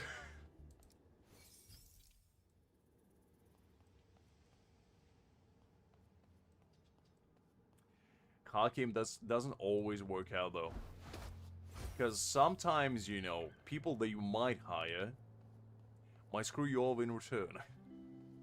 Because it's all well and good hiring more people to do your work, but you gotta realize that as the one that owns a business, you are at the end responsible. If your employees mess up, you gotta clean it up. And that's more hustle, it's more headache, it's more worries. Because, like, let's say, for example, you hire a bunch of people, right? And they screw you over. They basically get your stocks tanked, and they put company at the verge of bankruptcy. You would be the one responsible to get the company out of that slope. However, if you didn't have the headache to begin with, you could just live a life. You know? It's just how it is. That's why I feel like you always have to be ready to, like, cash out and just start living your life, honestly. It's one thing leaving your, like, inheritance or business to your family or somebody you trust 100% to manage it for you. However, you have to be 100% hands-free. You shouldn't get involved with it whatsoever. That's the only way I feel like you would feel burden-free and happy. That is true, Hakim. That is true. But that's what I feel like. If you made enough money and you are happy with the way you're living, just eliminate all the worries altogether. As you said, either 100% give all the control of all your, like, businesses or whatever to somebody else, and then be 100% hands-free. Just receive, like, the payments every month in your bank account of the nice little dividend for being CFO or whatever. Or Sell it all completely and just live your life. Okay, I don't think you get what I'm saying. I'm saying you should cash out when you can and just live your life. So you don't have to worry about anything. Like, legitimately anything. Just live your life, be happy, and, you know, do what you can. Because at the end of the day, you never know when you're gonna get isekai from this realm. Because you could be, like, the most successful man imaginable in, like, your 30s, and they just oncoming truck-kun gonna come out of nowhere and get your butt isekais. When you're happy. Hakim, when you have enough money to sustain you. To the point where you want to be sustained. Like, depending on what your goal in life is, if you want to have, like, super yacht upon super yacht is obviously different. But if you want to just be able to travel freely, you want to be able to go out to eat, you don't want to worry about any bills, any clothes that you want to buy, anything like that. Your family is covered, you covered, your future kids may be covered as well. You literally have to worry about nothing. You have enough money in your bank account, you have enough passive income that comes from your investments or whatever. That's a point when you're happy. That's a point where you don't have to do anything. That's a point when you cash out.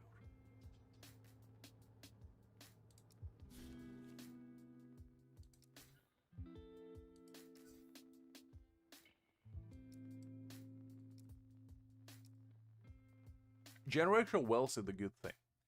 However,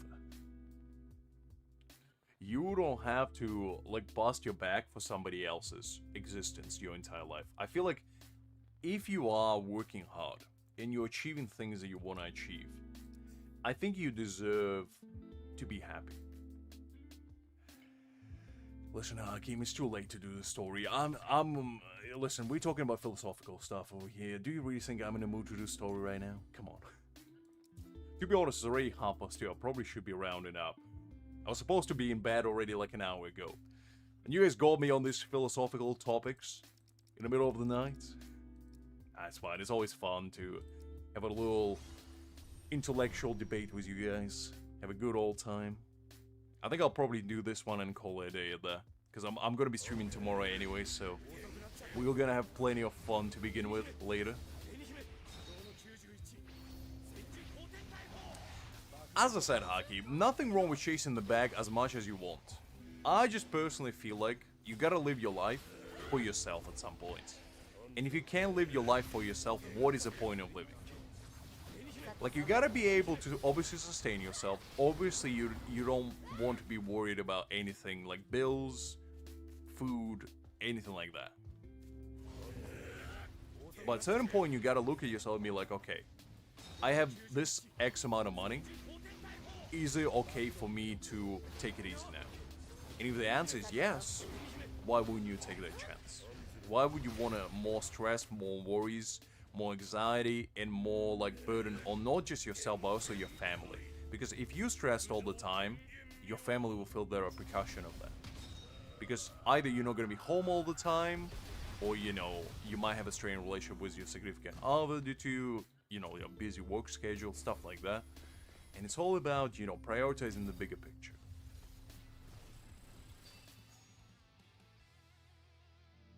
No, I wasn't saying that, Haki. I wasn't saying if you're working like paycheck to paycheck, that's a completely different story. I was saying if you can afford to retire early, you should.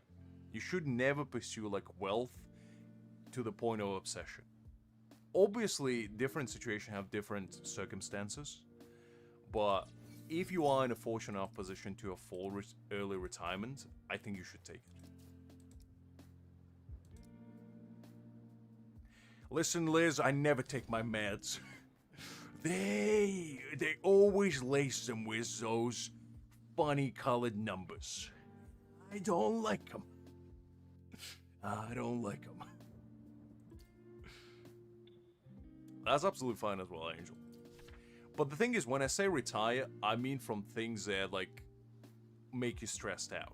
If your job is, if you're fortunate enough to have a job that you actually like, and you like doing it, that's a completely different matter.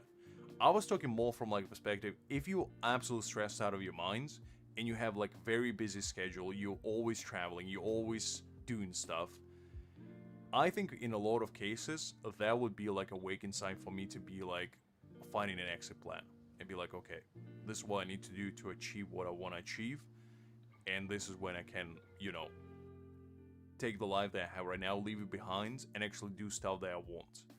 Because to me, when you retire, it's not like you just hang your jersey in the rafters and be like, okay, I'm done with life. No, no, no. What I meant by that is you go out there and you do things that you actually want to do. You go traveling. You go pursue hobbies. You go with your significant other on adventures. Like, stuff that you actually want to do. And I think, yeah.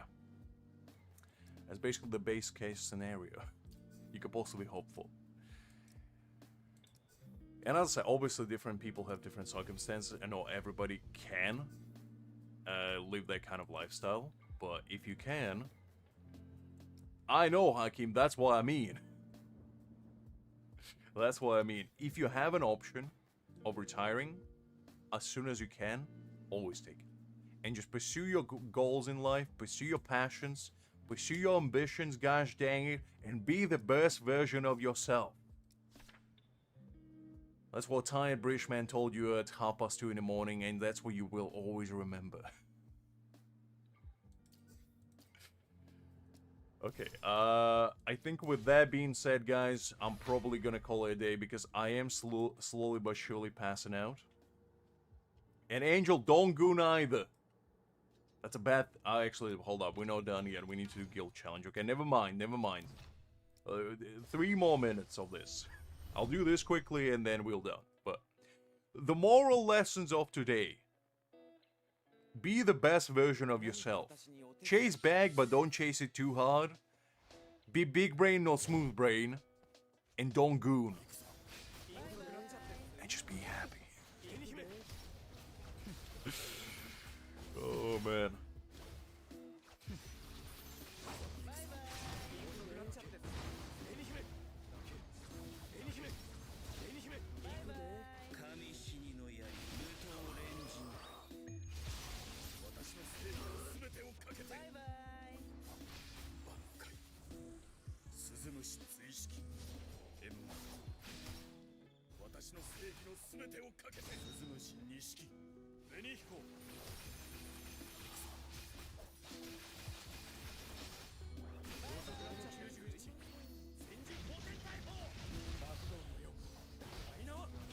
Angel, you'll get your time in the sun. Don't worry. School is a necessary evil for you to realize that life could be so much worse.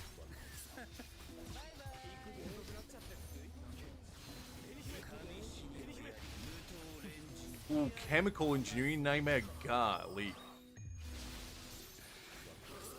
Nah. Listen, Angel, what do you mean I died? Unbelievable. Let's get mad. I never been alive to begin with. My soul is merely an ethereal projection. It just stays in this corporeal realm. Just to suffer.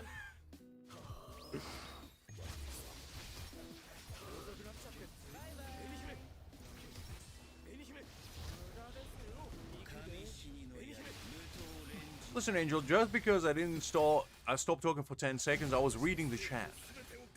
Golly, this man. I was making a dramatic pose. You see that ADHD brain right there of mortal generation, unbelievable.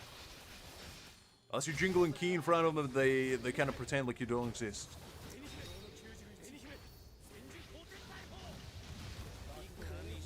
It's absolutely fine, man. And like, I want you all guys to understand today, everything we discussed, nobody's right and nobody's wrong, okay? Everything we spoke about today is purely opinions. And I just want you to know that you can always share them with me. I will never judge you too harshly. I'm joking. I'll never judge you to begin with. But I just always enjoy like discussing with you topics which some may be, you know, more lighthearted, some may be more heavy-handed. But I always think it's a good, like, just thing to be able to, you know, just share your opinions, see what other people think, and maybe you change your opinion due to somebody else's opinion, or, more likely not, and you just had a good time due to that. Listening to a British man losing his mind for like 10 hours. But, I just want you guys to always feel like you can talk about whatever you want. As long as it's civil, and as long as you're not slinging mud at each other, it's whatever. I always welcome banter. In a healthy way.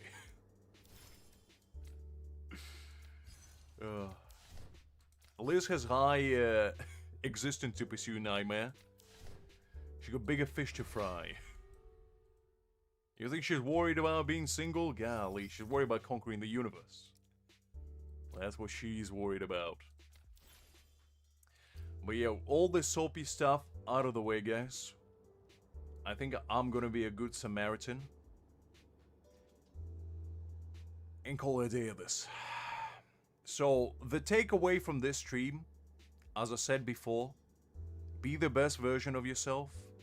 Chase a bag, but don't chase it too hard. And most importantly, don't be like Angel. Don't goon. Just don't. I know it might be tempting, but don't. Just don't. Anyway, guys, I hope you all had fun. I hope you enjoyed yourself. And I'll be back today. When I say today, basically in like 10 hours. This actually precisely in 12 hours. So I will be seeing you less than half a day. So don't worry, I will be back, stronger than ever, and just as confused and just as chaotic neutral as I am today. Probably even more tomorrow, because tomorrow we're gonna get Greg on a horn. He's gonna be probably half drunk, show up as a true Eastern European gentleman that he is, and we're gonna have a blast. And we're gonna do, like, the Ghost Train, like the Abyss equivalent of that game, of Neverness to Everness. No, tomorrow's Neverness, Nightmare. We'll do Bleach next week. Next week we're gonna pull for Whites, so, yeah. What do you mean Stalker Lux, Sweet Trees? Come on, come on. But yeah, good morning, good night, and good evening, all of you. And I'll see you all in 12 hours. Get a good night rest, and I'll see you all later. Until then, bye-bye.